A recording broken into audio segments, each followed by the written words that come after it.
Chapter 1. The 39th Year of Konoha.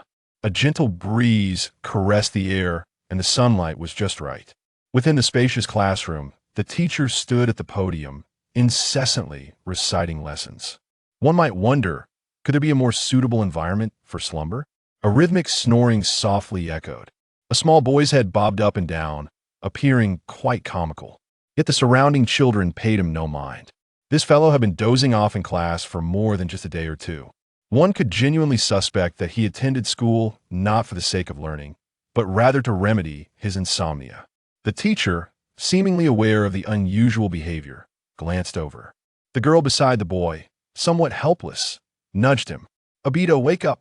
The teacher is watching you." "Huh?" The boy opened his eyes and wiped the drool from the corner of his mouth. His consciousness still hazy, he surveyed his surroundings. Before him stood an adorable little girl. She had short brown hair and large, expressive eyes. On either side of her round face were two purple markings. "Huh?" The boy felt an inexplicable sense of familiarity with the girl. Suddenly, a realization struck him. "Oh my, is that not Noera Rin?" He rubbed his eyes and glanced at the boy beside her. There stood a handsome youth with silver hair, wearing a mask, his expression indifferent. "Holy cow! Kakashi Hitaki." The boy's mouth formed an O shape in astonishment. If this were not a dream, then there was only one possibility left. "I have traversed dimensions." He touched his cheek, only to find the protective goggles resting on his forehead. Connecting this with the girl's earlier address, his current identity became glaringly evident. He had transmigrated into the body of Uchiha Obito. "Ding! Transmigrated detected. Would you like to bind to this system?" The boy, still dazed, instinctively inquired. "System? What system?" "Ding! Host speech detected. God-tier choice system binding successful." The boy, the unorthodox system, left him utterly bewildered once more. The teacher, now furious, hurled a piece of chalk, which landed squarely on Obito's head. "Obito, stand up." He could no longer tolerate Obito's antics. Sleeping in class was one thing, but speaking out of turn was intolerable. This. The boy swiftly stood up, nervously gazing at the teacher. Fear of the teacher was ingrained in every student's DNA. Of course, we are not referring to that kind of teacher. A teacher of that sort would likely wish to inscribe their DNA onto others' bodies. As the boy's thoughts wandered, the teacher, with a dark expression, rapped on the blackboard. "Repeat the question I just posed. If you cannot, then you shall be sent outside to stand." The boy narrowed his eyes slightly, lost in contemplation of the question on the board. It consisted of basic knowledge pertaining to the ninja world. One could say it was the foundation of foundations. However, with the memories of Obito now integrated within him, he found these questions somewhat beyond his current grasp. As the boy hesitated, a luminous screen appeared before him, displaying three options. Option 1. Sincerely apologize to the teacher, young man. After all, sleeping in class is detrimental to your cervical spine. It is advisable to sleep at home next time. Completion reward. 1 teacher's favorability. Option 2. Attempt to explain. Inform the teacher that if you knew the answers, you would certainly have done them. Completion reward. Homework doubled tonight. Option 3. Address the teacher with your nostrils flared, saying, "It's not that I look down on you, but these questions are an affront to my intelligence." Completion reward. Common knowledge of the ninja world. The boy's spirits lifted. Though he had scarcely perused any textbooks, he had read plenty of novels. It appeared he had activated a golden finger. The 3 options held little promise for enhancing his abilities, but he was here to revel in the experience. With a foot propped on the chair, he tilted his face up, gazing at the teacher through his nostrils, and declared, "Teacher, it's not that I look down on you, but these questions are an affront to my intelligence." The classroom fell into a profound silence. Rin stared in disbelief. What on earth was happening with Obito today? Even Kakashi could not help but cast a glance at Obito. One idiot, clearly knowing nothing, yet presenting himself so arrogantly. Idiot. Choice successful. Reward acquired. Common knowledge of the ninja world. The prompt chimed once more. The boy felt a surge of knowledge flood his mind. That knowledge, indeed, was the essence of learning. His expression became even more exaggerated. If it could be summed up in 4 words, it would be, "Are you kidding me?" The teacher's voice trembled with rage, almost as if he were singing. Very well, superb, truly excellent. Should you fail to answer these questions today, you shan't leave tonight. The boy remained composed. Amidst the astonished, admiring, and incredulous gazes of his classmates, he accurately recited the answers to each question. Huh? Did he really manage to answer them? Though the difficulty of these questions was akin to simple arithmetic, the one answering them was Obito. Rin was dumbfounded. Kakashi was astonished. Even the teacher was taken aback. Tears welled in the teacher's eyes. He felt a bittersweet sense of accomplishment. All right, Sniffle, take your seat. From now on, pay attention to my class, and do not sleep again. The boy sat down, somewhat speechless. Was it really necessary to weep over answering a question? The teacher composed himself and resumed the lesson. Under normal circumstances, as long as Obito did not disrupt the class, order would prevail. Thus, the class proceeded smoothly. During this time, the boy came to accept his new identity.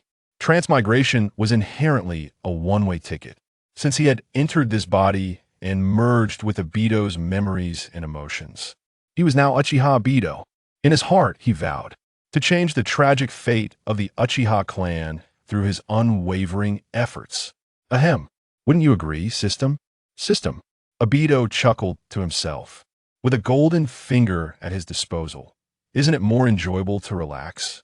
Why bother striving? Let's share a joke.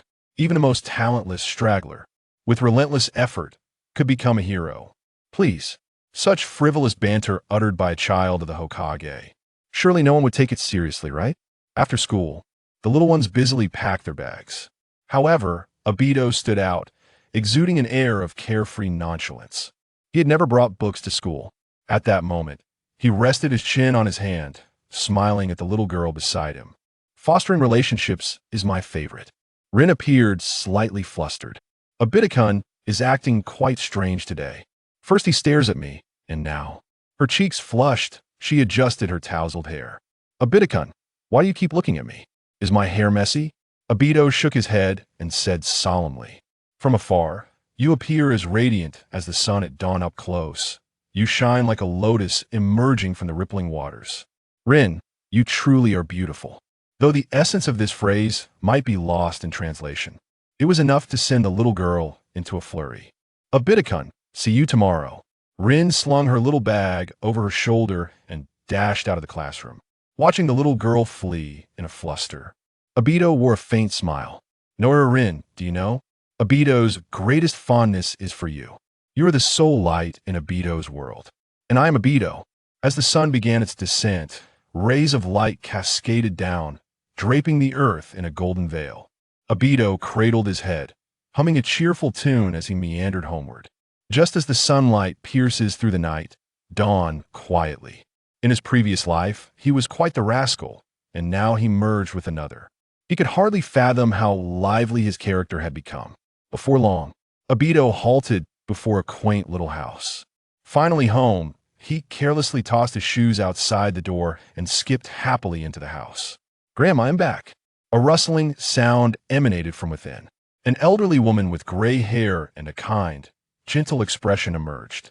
With a smile full of affection, she ruffled his dusty hair. Little Daitu is back. Are you hungry? Grandma will prepare something delicious for you. Daitu nodded enthusiastically. Yes, Grandma was his only family in this world. In the tragic realm of Naruto, where even 3 people could not muster a pair of parents, to desire a complete family was nothing short of a luxury. Like Sakura Haruno, utterly oblivious to the blessings she possessed. After sharing dinner with Grandma, Daitu retreated to his room, contemplating his future plans. As for ninjutsu, he was entirely ignorant. And when it came to taijutsu, the original Daitu was equally clueless.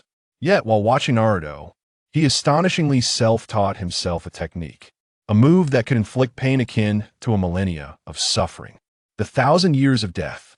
However, he was currently too slow to execute it. Thus, he dared not use it lightly. After all, if caught, he would likely be beaten to death. Daitu found himself in a state of despair. After a while, he simply lay down. It wasn't that he lacked the will to strive, rather, his abilities held him back. Before long, he fell into a deep slumber. The next day, at the Ninja Academy, a figure hurriedly burst into the classroom, bowing repeatedly to the teacher at the podium. "Sorry, Sensei," Daito panted. "I encountered an elderly lady in need of assistance on my way to school, so—" Hearing this familiar excuse, the teacher was somewhat speechless. "Oh, Daito, if I'm not mistaken, you've helped over a dozen elderly ladies this month, haven't you?" Laughter erupted in the classroom. Each little face bore an expression of schadenfreude. Rin helplessly rubbed her forehead. "Daito-kun, really, can't even concoct a decent excuse." Kakashi remained his usual aloof self. The type he despised most were those like Daito, lacking in a sense of commitment. Daito felt a wave of frustration, unsure how to explain himself. It was indeed quite absurd to encounter elderly ladies every day on his way to school. He even suspected that these old ladies had conspired to gather and await him daily. The teacher sighed deeply and waved his hand. All right, just take your seat." He was too disinterested to waste time on this underperforming student. Thus, Daito, feeling as if he had received a reprieve, hurriedly sat beside Rin. Immersed in learning, time seemed to slip away unnoticed. With Data's full attention, the day quickly passed. Daito-kun, class is over." Upon hearing Rin's soft voice, Daito groggily rose from his desk. He lazily stretched and wiped the drool from the corner of his mouth. Beside him, the little girl had already packed her bag, ready to leave. "See you tomorrow, Daito-kun," Rin chirped cheerfully. Gazing at the girl's radiant smile, Daito couldn't help but smile back. "See you tomorrow, Rinshin." Upon returning home, after sharing dinner with Grandma, Daito once again retreated to his room, pondering his training. Just as the thought crossed his mind, the long-awaited system notification chimed. Instantly, a luminous interface appeared before him. Option 1. Training requires unwavering dedication toil through the night. Young one. Completion reward, 0.01 chakra. Option 2. Training should follow the natural course. Eating and sleeping are also forms of cultivation. Rest well. Completion reward, 0.01 chakra. Daito gazed at the two options, lost in contemplation. If he guessed correctly, this chakra referred to Kakashi, an ancient unit of measurement. So which one should he choose? Daito simply lay down, pulling the blanket over his head. At that moment, it would have been splendid if a catchy tune could play. When morning dawned, Daito awoke to find that his physique seemed somewhat enhanced. It appeared that the 0.01 chakra had been credited. After dressing, Daito stepped outside with a serious expression. He walked cautiously, glancing around anxiously, his demeanor akin to that of a thief. As he approached the school, he finally breathed a sigh of relief. As he turned the corner, adhering to his cautious principle, he peered out stealthily. To his dismay, he locked eyes with an elderly lady. Dang it, how careless! He had once again been spotted. As Daito hesitated, options suddenly appeared before him. Option 1. Pretend to see nothing and walk straight to school. It's quite normal for someone from the Uchiha clan to be unable to see a person. Completion reward. Arrive at school on time. Option 2. Warmly assist the elderly lady across the street, as usual. Completion reward. 1 morality. Option 3. It has been far too long since anyone gave an elderly lady a hug. Carry her to the other side of the road. Completion reward. Elderly respect aura. Elderly respect aura. As a child who respects the elderly, gain 1 favorability from all individuals aged 60 and above. Daito felt increasingly conflicted. Without a doubt, option 3 offered the most generous reward. In the future, if he encountered Danzo, perhaps he could leverage this connection. But such a physically demanding task. He was merely a 6-year-old child. In the end, for the sake of the reward, he decided to take the plunge. Daito resolutely approached the elderly lady. "Grandma, let me help you." A look of gratitude spread across the elderly lady's face. "You're such a good boy." Before she could finish her sentence, Daito astonished her by lifting her up in a princess carry. He trudged across the street. This was quite unexpected. The elderly lady was overwhelmed with mixed emotions. Who would have thought that at her age, she would experience such treatment? After carefully placing her on the other side of the road, Daito heard the notification chime in his mind. Selection successful. Reward acquired. elderly respect aura. When the task was completed, he hastily departed, concealing his accomplishments and accolades. Dato rushed towards the school, believing that there was still a chance for redemption. Meanwhile, the old woman watched his retreating figure, suddenly feeling an inexplicable warmth towards the child. In the classroom, Dato found himself in a silent stare-off with the teacher. So, once again on your way to school, you encountered an elderly lady in need of assistance. Dato, taken aback, nodded in astonishment. Teacher, your foresight is truly remarkable. You guessed it correctly. The teacher was momentarily speechless. Take your seat. He had hoped that Dato had turned over a new leaf, only to realize that his recent performance in arithmetic was merely a fleeting peak. Oh well, let's continue with the lesson. In the afternoon, it was time for the weekly practical class. The children stood excitedly on the playground, preferring the hands-on experience to the dreariness of theoretical lectures. The first activity was shuriken practice. The teacher brought out several targets from the storeroom with a smile and beckoned Kakashi from the crowd. Kakashi, why don't you demonstrate for everyone, no matter the world? The favorite of every teacher was always the top student. Of course, even those at the bottom of the class had their own charm. Kakashi nodded, casually walking out of the crowd with his hands in his pockets. Coming to a halt in front of the target, a gentle breeze swept by, and amidst the fluttering of his silver hair, he made his move. The onlookers could scarcely discern his actions by the time they registered what had occurred. Several shurikens were already embedded deep within the target's red center. After a brief silence, the shrieks of the girls erupted. Kakashi-kun is so handsome. My Kakashi, I would do your homework for a lifetime. Amidst the chorus of adoration, Dato failed to hear Rin's voice, letting out a sigh of relief. He knew Rin was not the type to be so superficial. But where was Rin? As he searched for her, he discovered that, unbeknownst to him, she had already moved beside Kakashi. Kakashi-kun, are you tired? Have some warm water? How outrageous! The boys in the class, including Dato, were infuriated. A freckle-faced boy indignantly remarked, that jerk Kakashi has stolen all the limelight. How are we supposed to shine? Dato nodded in agreement. What the sparrow said is true. Why not give that guy a beating to relieve our frustrations? The boy retorted with irritation. Get lost. I am Tanago Anami.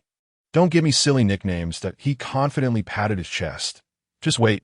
Even if my shuriken skills don't match his, I will definitely show him what I can do in the upcoming battle, Dato sighed quietly. In reality, Kakashi was not showing off at all. He simply possessed superior looks. Just then, a dissenting voice emerged among the boys. But don't you think Kakashi is really cool? Half a minute later, a boy with a green watermelon head, having stirred the ire of the group, was ejected from the chat. The teacher, going through the attendance list, called students one by one for shuriken testing. Aside from Kakashi, whose performance astounded everyone, the rest of the students were rather unremarkable. Finally, it was the turn of Uchiha Dato. The teacher's tone was filled with unspoken concern. Hearing his name, Dato approached with a nonchalant stride. He casually threw his shuriken, turning on his heel to leave without a backward glance. For real men, never look back at explosions. Laughter erupted from the crowd. This fool didn't hit a single target. With such skills, he still dreams of becoming Hokage. The Uchiha clan is full of fools. Exactly, compared to Kakashi-kun, he is leagues behind. In my opinion, Kakashi-kun is the only one fit to be Hokage. Dato merely dug into his ears, unaffected by the mockery. In Konoha, those at the bottom of the class were often the strongest. You know nothing. Only those who struggled in their youth can learn to excel later. The second segment was the battle segment. Many boys were eagerly eyeing Kakashi, ready to take him on, although Kakashi's strength was unparalleled. He always fought with restraint, never going all out, which left the others feeling emboldened. The teacher stood at the center of the field, gazing at the students with a smile. Choose your opponents. Who wishes to be the first? Before the teacher could finish, 3 options suddenly appeared before Dato. Option 1. Challenge Kakashi and defeat him. The Uchiha clan grows stronger in the face of adversity. Believe it or not, completion reward, priority in partner selection. Option 2. Challenge my guy and avoid defeat for 10 minutes. Youth must not be squandered. Engage in a fervent contest with guy. Completion reward, improvement in physical skills, genin level. Option 3. Challenge Noira Rin and brutally defeat her. What skill is there in fighting a man? Show your prowess against your beloved girl. completion reward. The killer instinct aura. Killer instinct aura.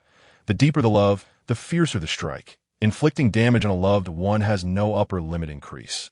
Good heavens, this third option left Dato utterly dumbfounded. The aura was wasted on him. Better to reserve it for his brother Itachi. Dato had no desire to enjoy a fleeting thrill of cruelty, only to have his pursuit of love end in ruin. As for option 1. What a joke. He stood no chance against Kakashi now. After weighing his options, only option 2 seemed feasible. Thus, Dato resolved without hesitation. Addressing the teacher, "I'll go first, teacher. I challenge my guy." The crowd was taken aback. Unlike Kakashi, who fought with restraint, Guy always unleashed his full power. That a single blow from him was unbearable for most. No one had ever dared to challenge Guy. Was Dato truly this brave? The teacher hesitated, fearing a catastrophic teaching accident. "Are you certain, Dato?" With a determined nod, Dato affirmed, "I am certain, teacher." The teacher slightly nodded. "Everyone please step back to give Dato and Guy enough space." Moments later, in the center of the clearing, Dato and Guy stood facing each other. As Guy advanced, Dato felt an overwhelming sense of pressure. "Please, Guy, take it easy on me." Guy, serious as ever, reassured him, "Fear not, Dato. I will give it my all." Dato's eyes twitched. "No, that is not what I meant." They both raised a hand, fingers forming a seal. "Let the battle begin." As their hands fell, Guy lunged at Dato like a swift swallow, creating gusts of wind. In the blink of an eye, he closed the distance. "Yash!" Dato exclaimed in panic, retreating swiftly. Yet Guy was faster, blocking his path with a low stance, and executed a beautiful roundhouse kick. Boom! A powerful leg propelled by a fierce wind struck heavily against Daito, sending him crashing to the ground. Wincing in pain, his face contorted in agony, he uttered a stream of incomprehensible traditional phrases. Kai, standing on one leg in a striking pose, inquired with a concerned expression. "Shall we continue, Daito?" Struggling to rise, Daito nodded through clenched teeth. "Continue." Boom! Daito was sent flying once more. He picked himself up, brushing off the dust from his body. "Continue." Boom! Continue. Boom! Kai unleashed a relentless barrage of attacks, each one striking Daito with merciless force, knocking him down again and again. Yet, Daito remained undaunted, rising repeatedly while shouting "Continue." The amusement on the faces of the onlookers faded. Was this persistent individual truly the same person who once gave up at the slightest challenge? Naganoha's expression grew complex. When did Daito become so spirited? Rin's eyes filled with concern, her small hands clenched instinctively. Why wouldn't Daito give up? At this rate, he would surely suffer serious harm. Boom! With a thunderous crack, Kai delivered another whip-like kick to Daito's abdomen, sending him crashing to the ground once more. This time, he genuinely wished to remain down. Every part of his body burned with pain. Each muscle ached intensely. Completing a simple task felt nearly impossible. He thought to himself that no, keep going. Daito whimpered shakily to an outsider. One might mistake his cries for enjoyment akin to a massage. Kai, retracting his fist, solemnly shook his head. Daito-kun, your resolve commands my respect. However, let us conclude our duel here. Even the teacher was moved by Daito's spirit, feeling a sense of regret for having underestimated him. This child's tenacity truly hinted at the potential of a seasoned ninja. With a satisfied expression, he commented, "Daito, your performance has been commendable. This is where we shall stop." Without hesitation, Daito exclaimed, "No." As someone with a severe case of perfectionism, he refused to allow himself to bear a record of failure. He passionately addressed Kai, "Brother Beast, youth cannot tolerate a hint of compromise. Please continue to strike me until the flames of my youth are extinguished." Glancing at his system panel, he muttered softly, "My youthful fire can still burn for at least 6 minutes and 47 seconds. Daito's impassioned declaration regarding youth struck a deep chord within K. In that moment, he felt an inexplicable kinship, tears of emotion welling up in his eyes. Daito-kun, this is what youth embodies. I shall give my all, for that is the greatest respect I can offer you." As he wept profusely, he continued to kick and punch the downed Daito. Such an absurd scene elicited unexpected laughter from the crowd. It was unclear who laughed first, but soon, laughter echoed around them. Even Rin couldn't help but chuckle sadly. Daito, arms shielding his face, lay on the ground, feeling utterly defeated. How could Kai be so oblivious? He was hitting even harder than before. Daito felt a pang of melancholy.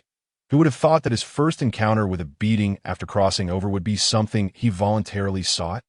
Fate, like a capricious girl, was indeed unpredictable. Choice successful. Reward, taijutsu improvement, genin level. At the sound of the system notification, Daito immediately shouted, "Stop! Stop! Stop!" I concede. Kai hurriedly retracted his legs and crouched down to help Daito up. "Are you all right, Daito-kun?" Daito, trembling, replied with anguish. "Do I look like I'm all right?" His eyes were bruised, his nose bloodied, and his face swollen to the point of resembling a pig's head. "And I'm sorry, Daito-kun," Kai said, scratching his head awkwardly, feeling a twinge of guilt. Seeing Kai's expression, Daito felt a hint of embarrassment. After all, he had requested that beating himself. Even if Kai had erred, it was only in his earnestness. With that thought, he extended his fingers to Kai, offering his index and middle fingers. Kai, momentarily taken aback, reciprocated by locking his fingers around Daito's reconciliation seal, complete. The teacher led the applause, and the surrounding crowd joined in heartfelt applause. Even Kakashi was not exempt. This battle had altered his perception of Daito. As the applause subsided, the teacher utilized medical ninjutsu to heal Daito, while commenting, "Thank you, Daito and Kai, for presenting us with an exhilarating duel." Hearing the teacher's praise, Daito felt a surge of pride. However, the teacher's next words shattered that pride. Although Daito's fundamentals are utterly lacking and require significant improvement, his indomitable spirit is something we all should aspire to emulate. "All right, who will be next?" A freckled young boy stepped forward from the crowd. None other than Naganoha. He twisted his neck and declared loudly, "I will challenge Kakashi." "Oh," the teacher's gaze sharpened as he nodded. "Very well, the second match will be Naganoha against Kakashi." Kakashi stepped out from the crowd, and the two positioned themselves in the center, forming opposing hand seals. Kakashi-kun, give it your all. My goodness, Kakashi-dano looks so cool while forming his seals. Just wait until Kakashi-dano makes his move. It will be even cooler. The chorus of adoration from the surrounding girls began to irritate Naganoha, without waiting for Kakashi to lower his hands. He roared, drawing a kunai and launching it at Kakashi. The kunai arced through the air, aimed directly at Kakashi's face. However, with a light tap of his toes, Kakashi evaded the strike effortlessly, his posture calm. "Oomph!" Naganoha scoffed, recovering the kunai and shifting his attack from a thrust to a slash aimed at Kakashi once more. Gasps erupted from the crowd. Be careful, Kakashi-dano. Kakashi's expression remained serene, showing no signs of concern for the incoming kunai. Instead of retreating, he advanced, raising his arm to deliver a light palm strike to Naganoha's wrist. Clang! Naganoha winced in pain as the kunai clattered to the ground. "Tisich, overestimating yourself. Thinking you could challenge Kakashi-dano." "Exactly. Who gave him the courage?" The mocking voices pierced Naganoha's heart, causing his expression to darken significantly. "Damn it," he growled. "I was merely toying with you, but it seems I must unleash my true technique now." "UV, force my hand. Taijutsu, Naganoha Rindan."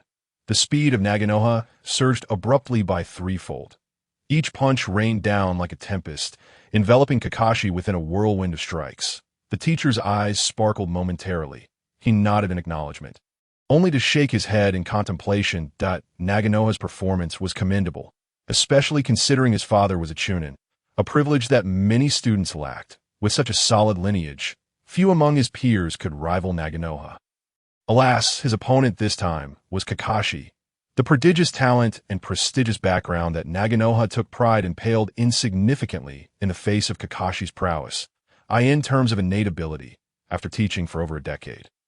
He had never encountered a student as exceptional as Kakashi as for family heritage, with the esteemed White Fang of Konoha in existence. The Hitaki clan stood as one of the most formidable families in the village.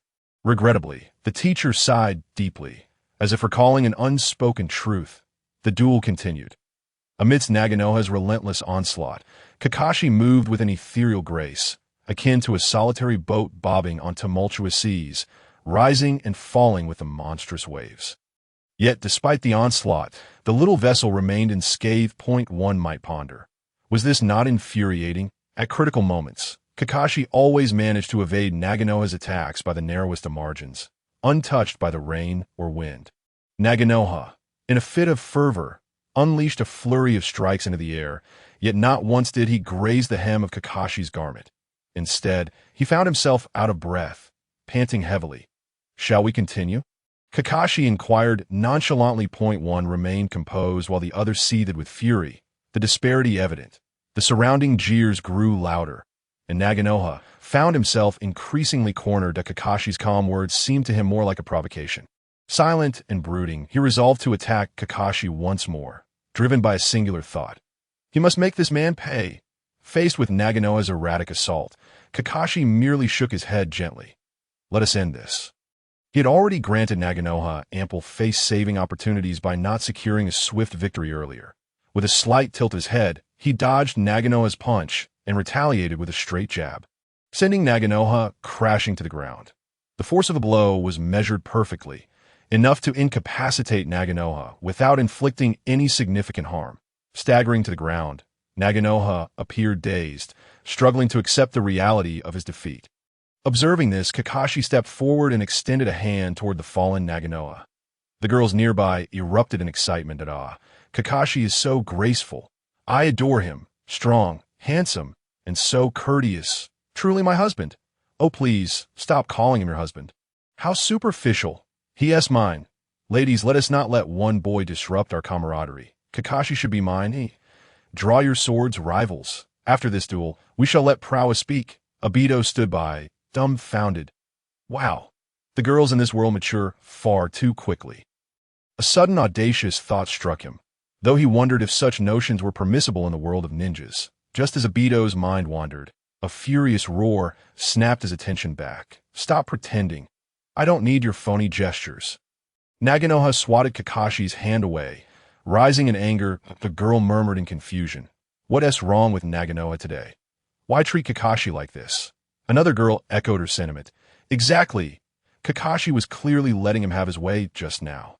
Why is he screaming like that?" Even the teacher could no longer tolerate the scene.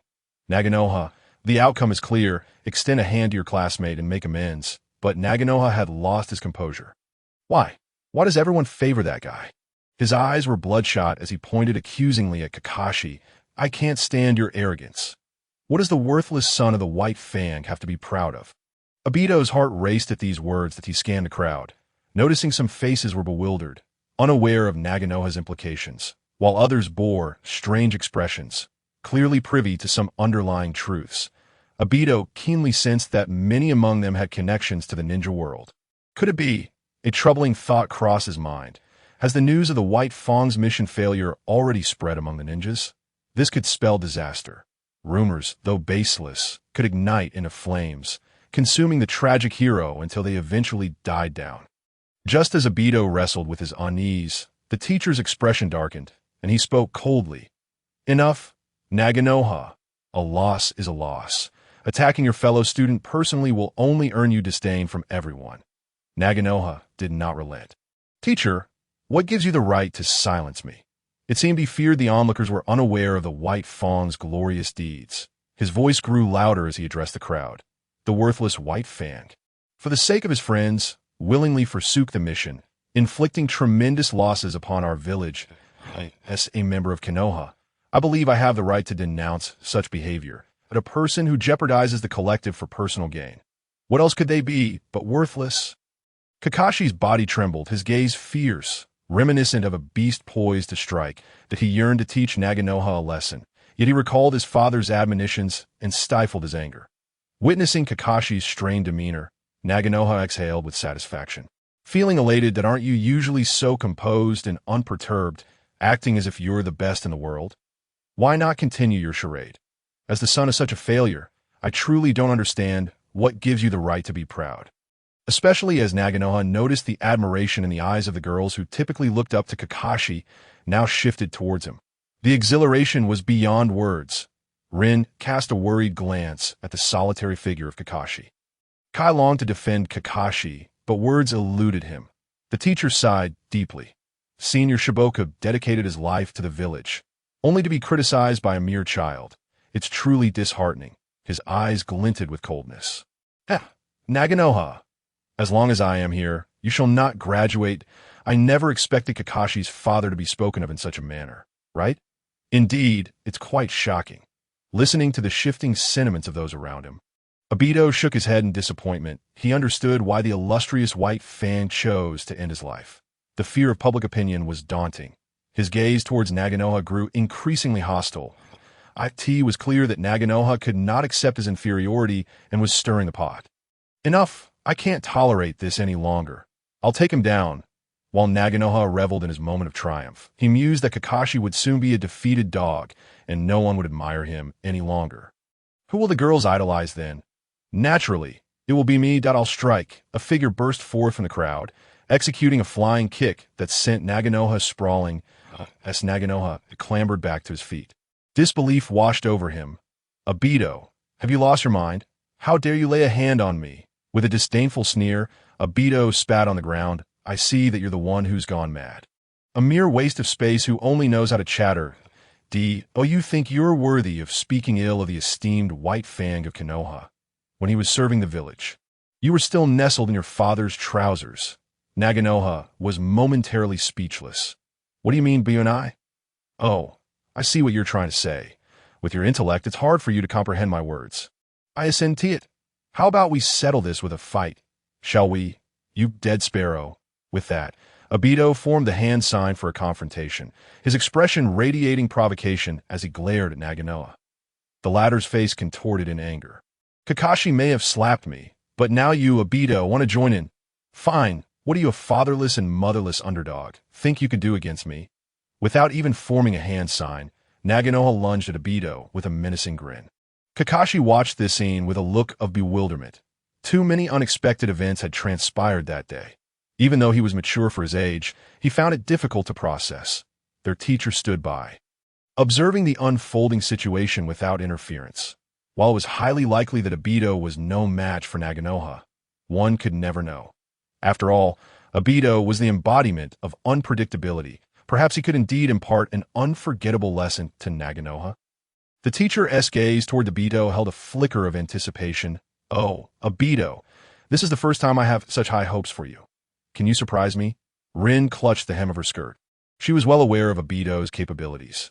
Even at his peak, he wouldn't stand a chance against Naganoha, let alone after having been thoroughly beaten by Guy moments ago.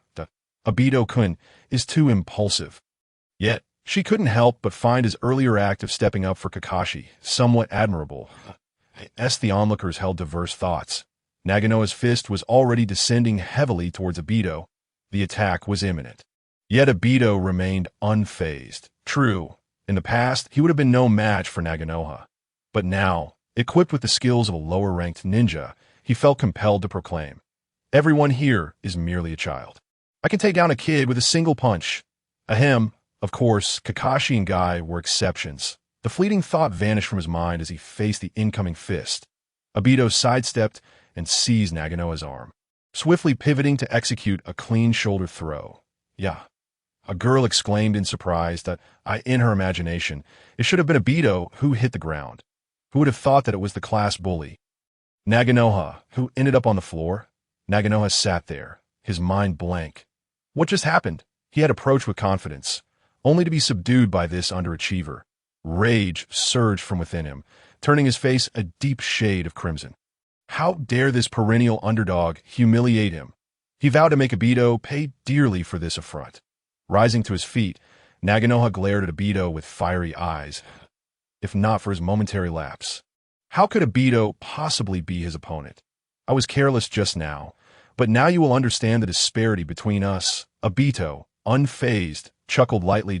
It was normal for children to make grand threats. Yet the tone he used seemed oddly reminiscent of a 69-year-old elder. In his fury, Naganoha unexpectedly regained his composure. Cautiously, he circled around Obito, seemingly searching for a flaw. The teacher sighed inwardly at this scene. To be honest, it was already beyond his expectations that Obito managed to catch Naganoha off guard, even if just for a moment. Now that Naganoha was serious, this unfortunate child, Obito, was likely in for a beating. He discreetly moved closer, intending to intervene should Obito falter. After circling Obito, several times without spotting a flaw. Naganoha accidentally stepped into a depression in the ground, losing his balance and falling backward. Seizing the opportunity, Obito charged forward. Yet in the next moment, Naganoha regained his footing, smirking as he faced Obito with another powerful punch. Did you really think I'd leave such an opening for you? You can't handle the serious me. Take this, underachiever. With a sharp crack, the sound of a slap echoed as Naganoha covered his cheek. Momentarily stunned once again, Obito laughed. You only saw the second layer, mistaking me for the first. In reality, I'm on the fifth layer, luring someone with superior skills towards you, allowing them to close the distance. What were you thinking? Don't underestimate us underachievers. This time, Obito was determined not to grant Naganoha the chance to regroup, as that would seem too lenient. Taking advantage of Naganoha's daze, Obito unleashed a flurry of blows, shouting incomprehensible phrases. After a while, even the teacher could no longer watch. Ahem, Obito, that's enough. Finally, Obito relented, though not without a lingering sense of satisfaction. He glanced at the downed Naganoha and then at his classmates, who appeared to be seeing him in a new light. Feeling the atmosphere shift, he decided it was time to say something meaningful. That I understand that in your eyes, a ninja who disregards rules and fails missions is akin to a waste of space. However, those who do not cherish their comrades are even less than that. I believe that the White Fang of Konoha is a true hero. Obito's words resonated powerfully, causing Kakashi to flinch. The glimmer of something new appeared in Kakashi's eyes as a thought bubble popped up. One affinity. Observing this, Obito couldn't help but smile internally. Gaining Kakashi's favor made his bold stand worthwhile. Among the crowd, a chubby boy, who usually got along well with Naganoha, exclaimed loudly, but he sacrificed the interests of the entire village for a few people. Is that truly commendable? Exactly. Many in the crowd looked on with uncertainty, turning their gazes back to Obito. He snorted dismissively. Are you saying that those few people aren't team my comrades in Konoha? If it were your parents on a mission, would you still be so quick to speak? The chubby boy's face paled. He wished to defend his stance, to say that it was just for the village, that his parents were insignificant. Yet, upon recalling their faces, he found himself unable to speak. Obito, sensing the waning enthusiasm, remarked, You see, when it doesn't concern you, everyone can remain rational. But if it were your beloved family members on a mission, what would your choice be then? Ahem. Let us not even get into that. At the very least, you'd expect compensation, right? The surrounding crowd of small fry lowered their heads in shame, reflecting on their inner self. If the ninja on the mission were their own kin, they would likely make the same choice as the White Fang. Observing this, Obito spread his hands and said, What I mean is, while White Fang's actions may not be deemed entirely right, they are certainly not wrong. What he did was only natural. After listening to Obito's words, the teacher remained silent for a moment before leading the applause. He gazed at the figure standing in the center, momentarily lost in thought. Could those profound words truly have come from this unfortunate child? A sense of incongruity lingered in the air. Amidst the complex gazes of the crowd, Obito stood resolutely in his black attire, attempting with great effort to project the demeanor of an aloof sage. Alas, the sight of his bruised face rendered his pretentious act rather comical. Many in the crowd mused that this absurdity was. In fact, the Obito they were all familiar with, Nagano, had already risen from the ground, his expression less than favorable, clearly embarrassed. Yet he spoke earnestly, acknowledging, I was wrong to insult White Fang earlier. However, you shall settle the score for this beating later. With that, he slinked away into the throng of people. The teacher, wishing to mediate between Nagano and Obito, hoped for a reconciliation, but upon seeing the imprint of a shoe on Nagano's face, he realized that perhaps this matter was beyond his capacity to resolve. He hastily shifted the topic. Well then, who will be the next group? The duel continued. Obito hummed a cheerful tune as he made his way to the restroom. After a refreshing moment, he washed his hands at the sink, preparing to depart when a figure with a watermelon hairstyle emerged from the restroom. Spotting Obito's damp hands, he burst into laughter. Obito-kun, did you wet your hands too? Obito replied. Kai turned on the faucet, rinsed his hands, and splashed cold water on his face, feeling quite invigorated. Obito let out 3 hearty laughs.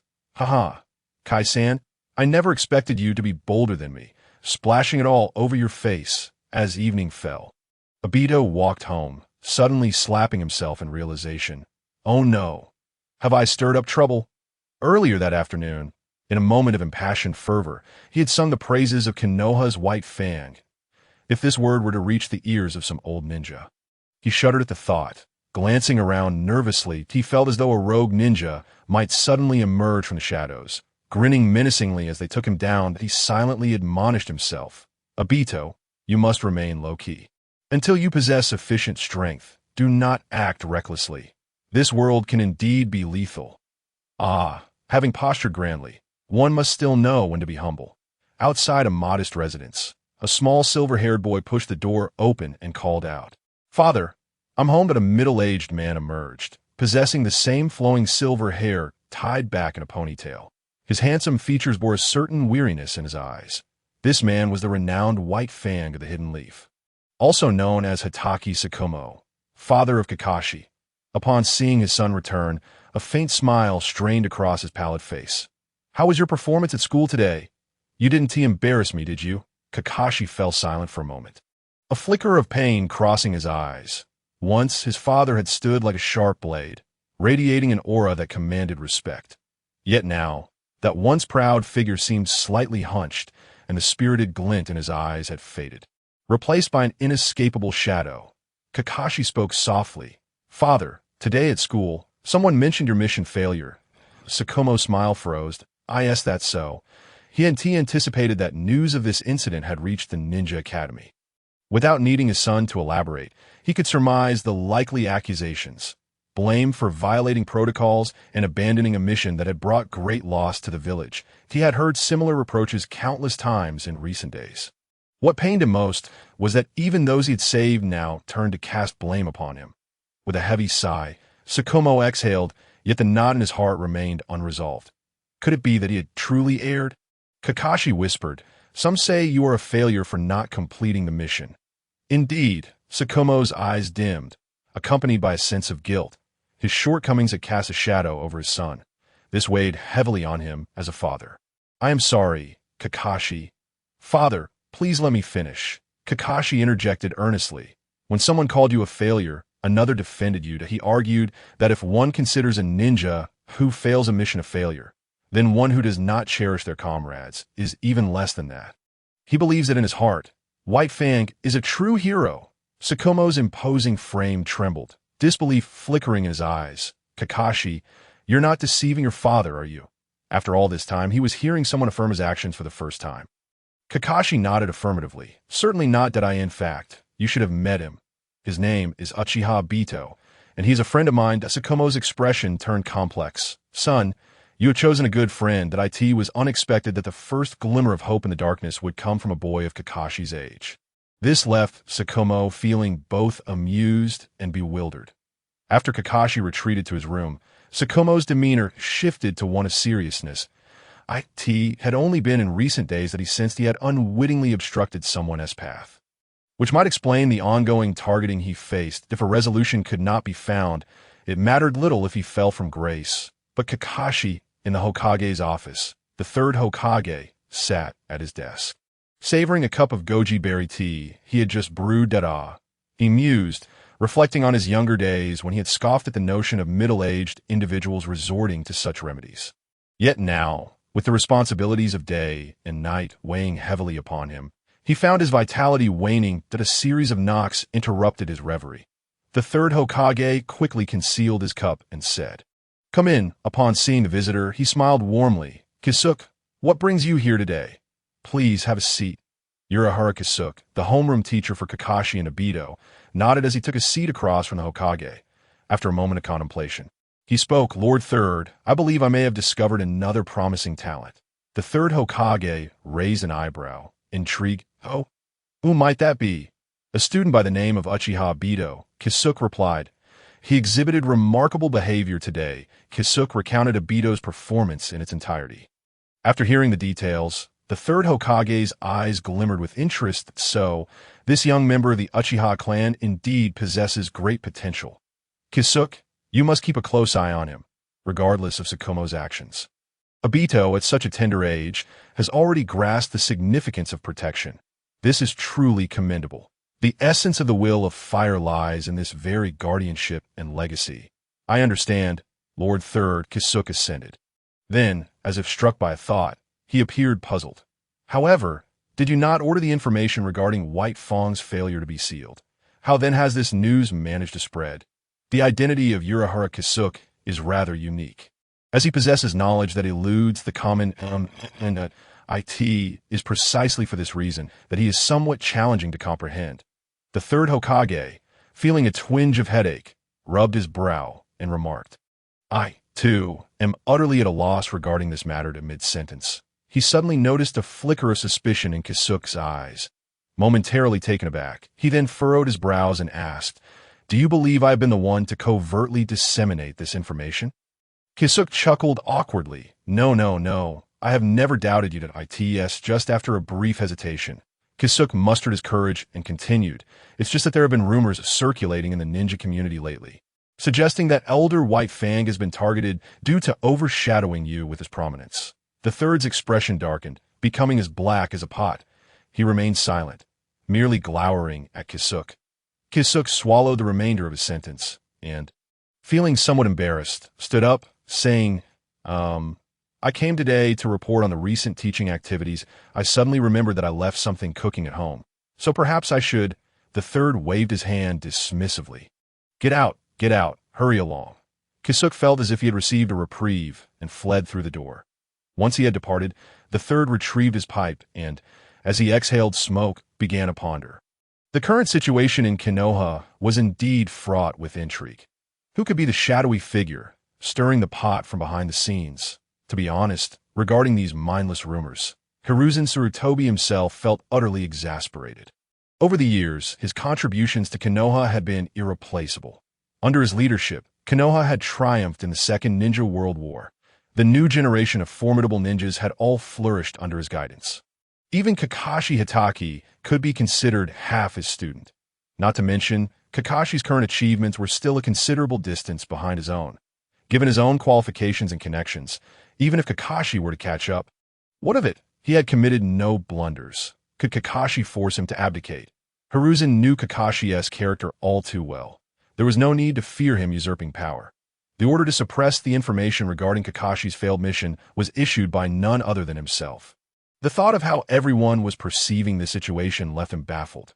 However, the nature of rumors is insidious precisely because most individuals lack the ability to discern truth from fiction. They eagerly propagate these tales without a second thought. The third took a deep drag from his pipe, his eyes narrowing slightly. If one were to consider these two rumors in conjunction, it seemed the orchestrator was aiming to kill two birds with one stone. Could it be him? The third tapped his pipe against the table. An Umbu ninja, upon hearing the signal, entered the room, half kneeling as he quietly inquired, Lord Third, what are your orders? The third smiled and said, I haven't seen my old friend in quite some time. Could you please make a trip to the route? Yes. The Umbu nodded slightly and exited. Before long, a figure clad in a gray cloak and leaning on a staff stepped into the Hokage's office. His right cheek was bandaged, and his left eye appeared half-closed, seemingly indifferent to the world around him. Shimura Danzo, a good friend from Hiruzen's youth, now an old companion, he calmly inquired, Hiruzen, why have you summoned me at such a late hour?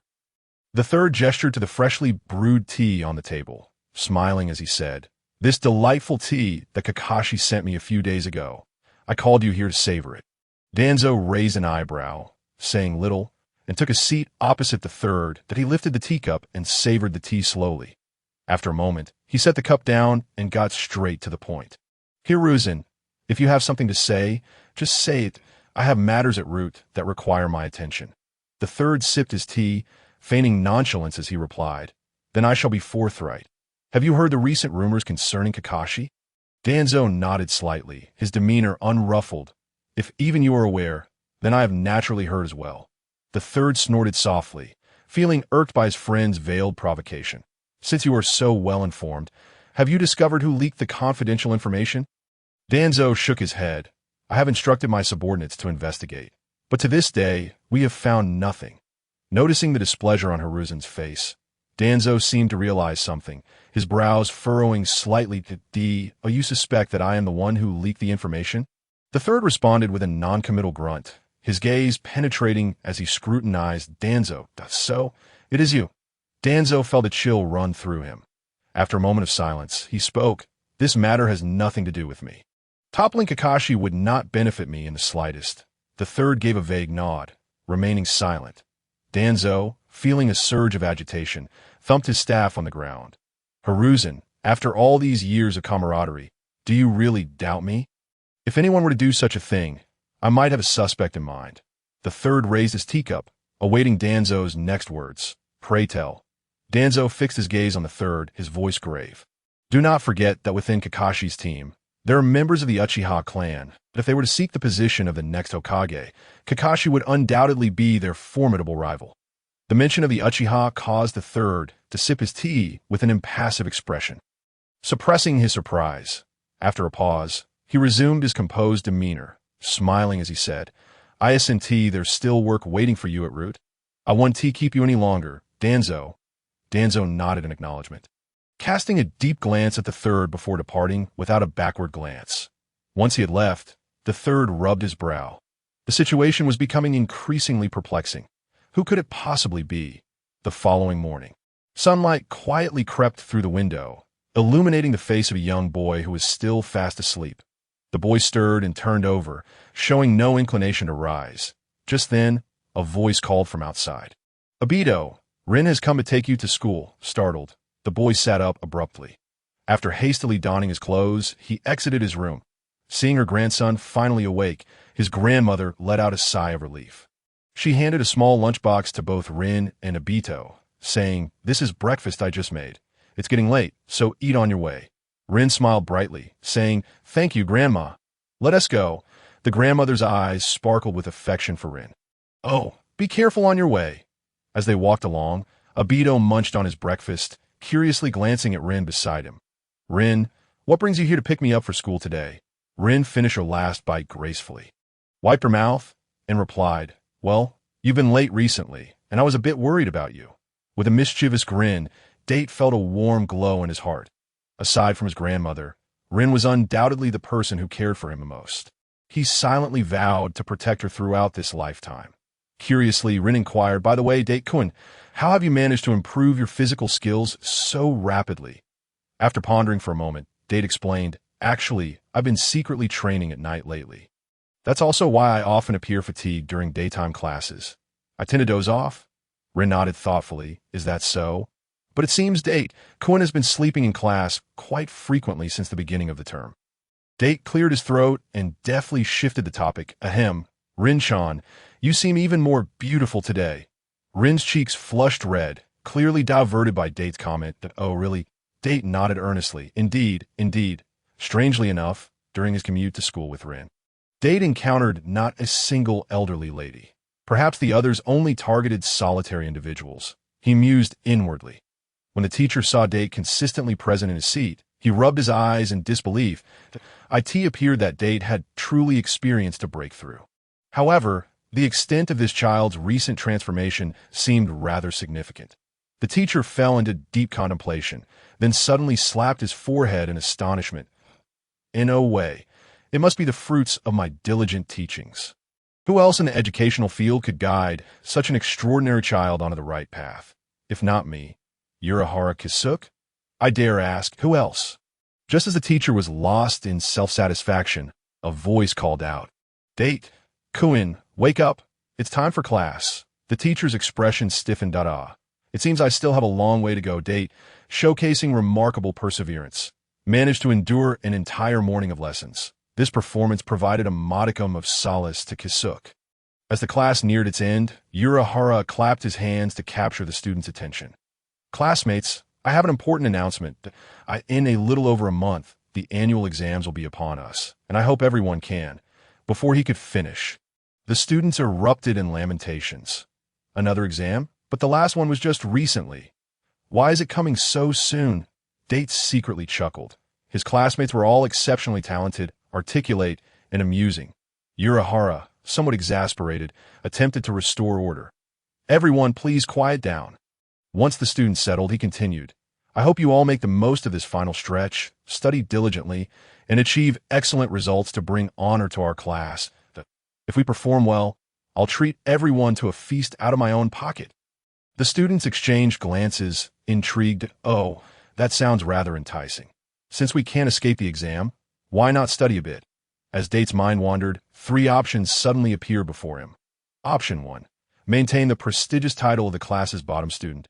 Who else but him could claim this honor? Completion reward. The fury of the bottom student. The fury of the bottom student. When facing competitors with higher grades, sanity-1. Option 2. Look at her 100 times. She is not yours. But study 100 times and knowledge will be yours. Study hard to become one of the top 3 in the class. Completion reward. Fire release aptitude 1. Option 3. Better to exhaust oneself than to let classmates excel. Achieve a top 3 position while maintaining the class's highest average score. Completion reward. Fire release aptitude 5. Date gasped, feeling as if he were contributing to global warming. What on earth was this fury of the bottom student? Without hesitation, he dismissed it. Options 2 and 3 seemed more palatable, with option 2 appearing less challenging.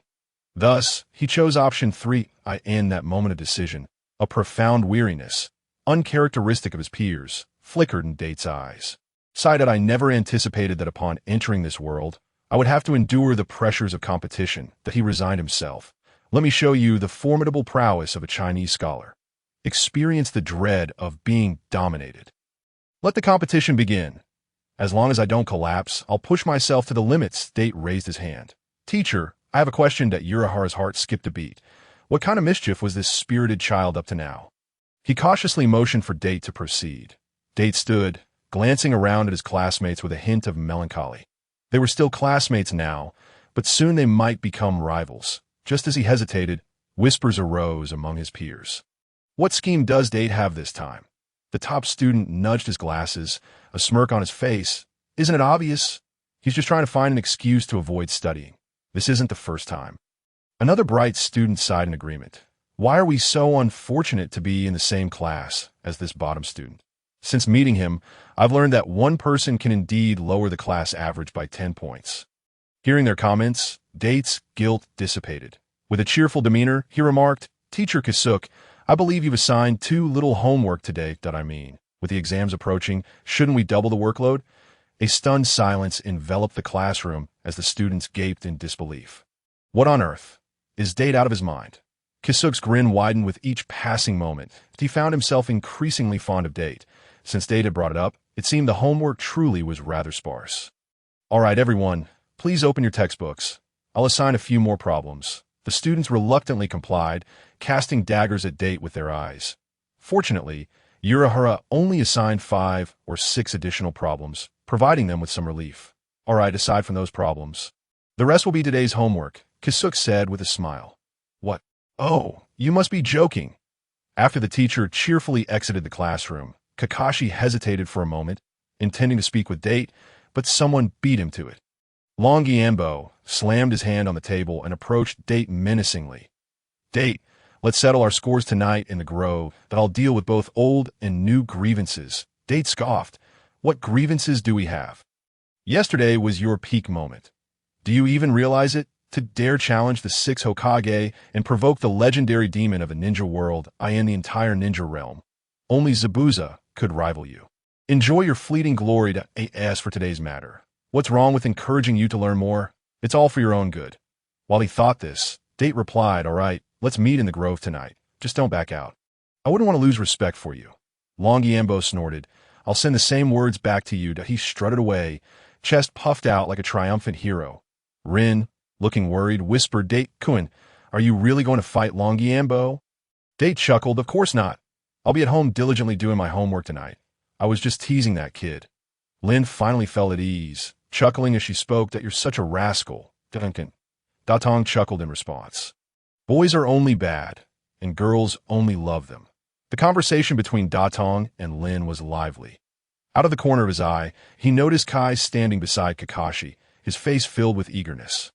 Animatedly gesturing as he spoke to Kakashi. Wow, a boy is actually next to me. Datong surveyed the surroundings and suddenly realized that it wasn't just Kakashi and Kai who were like this. It seemed as though all the boys in the class were engaged in playful pairs, while he was merely chatting with the girls. Datong fell into contemplation, in this world brimming with camaraderie and brotherhood. He felt somewhat out of place. Moreover, it is worth mentioning that those who dared to pursue romance in the realm of Naruto seemed to meet unfortunate fates one and all, be it Shippuden or Asuma. Datong's face fell into a frown. Perhaps he should make a pact with Lin first? He wondered if such a grand cosmic will would recognize it. It seemed complicated. Night deepened and the stars were sparse. A voice filled with sorrowful melancholy sang a heart-wrenching melody that if you would deign to peel back the layers of my homework, you would discover, to your astonishment, that this page is blank. That page is blank. All of it left unwritten, an elderly voice echoed, tinged with resignation. Datong, Grandma has just fallen asleep, and you've woken her again. Datong somewhat sheepishly called out from outside that I apologize, Grandma. Please rest. I won't make a sound. Staring at the mountain of unfinished homework before him, Datong sighed heavily. Alas, it seems I've overplayed my hand. Is it even possible for a single person to complete this much work? He resolved to be more cautious at school. There were likely many who wished him harm now. After lingering for a while, Datong suddenly slammed the table in determination. Enough of this. I won't write any more. He resolutely packed away his homework and dove into his cozy bed. After all, regardless of how much he completed, as long as he submitted it, he would save face for teacher Kazuki. Indeed, that was the prestige of his brother. After lying in bed for a while, 2 options appeared before him. Option 1.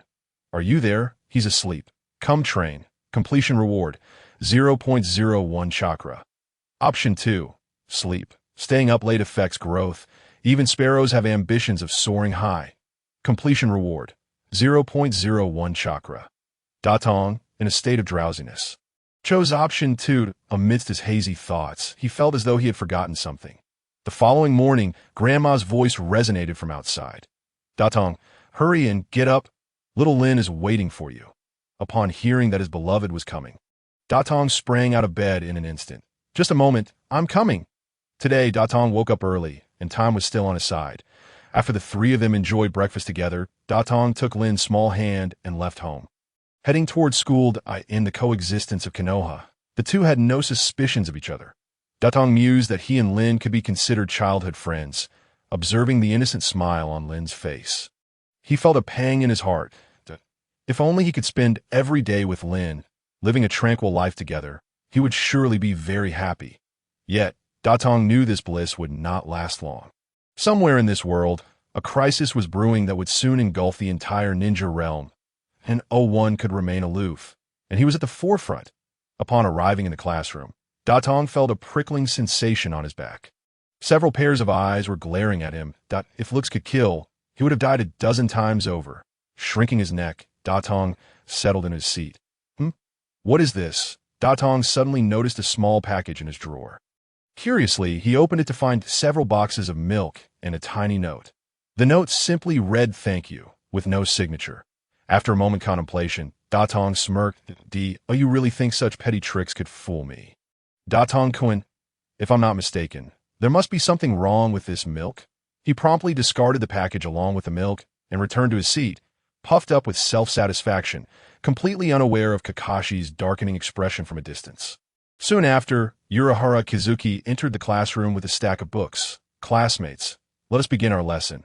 The loyal sidekick of Nagano, the chubby boy, raised his hand. Teacher, Nagano hasn't arrived yet, Kizuki replied while writing on the blackboard. Nagano has caught a cold and has already requested leave from the teacher. Datong suddenly realized what he had forgotten last night. He had completely overlooked Nagano. Shaking his head, he began to pay attention to Kizuki's lecture. Weeks passed, and everyone was astonished to discover that Datong had begun to take his studies seriously. He sat up straighter than anyone else, answering questions faster than anyone else. Many found it difficult to comprehend Datong's rapid progress. However, Datong himself maintained that this was merely the basics. For someone who had undergone compulsory education, Kizuki's lessons felt like child's play. The history of the ninja world was hardly as complex as the thousands of years of history in China. After watching the anime just once, he remembered it all perfectly. Not only did he know what was in the textbooks, but he also knew things that weren't even in them. As for the subjects of physics and biology, they were trivial matters and math calculations were exceedingly simple.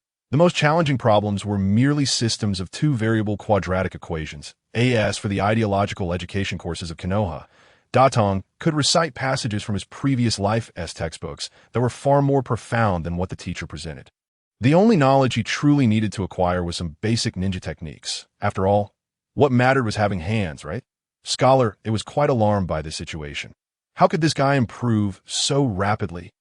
Yes, about to catch up to me. Scholar B nodded in agreement. This fellow is terrifying indeed. The two exchanged glances and simultaneously resolved, we must study with all our might. No way can we let a slacker surpass us. Many shared this sentiment, and the learning atmosphere in Kazuki's class suddenly heated up. This was precisely the scenario Datong had hoped for. A month slipped by in the blink of an eye. On this day, the skies were overcast and a light drizzle fell, casting a somber ambience that mirrored the children's hearts. Because today was the annual exam. In the classroom, Fortunan teachers paced about, eliminating any inappropriate distractions. The children wore expressions of worry, anxiously tugging at their hair. It is said that when a person is pushed to the brink, they can achieve anything. However, the questions on the exam paper were clearly not among those possibilities. Upon receiving his test paper, Datong was brimming with confidence as he swiftly penned his answers. These questions are truly devoid of difficulty, he murmured to himself.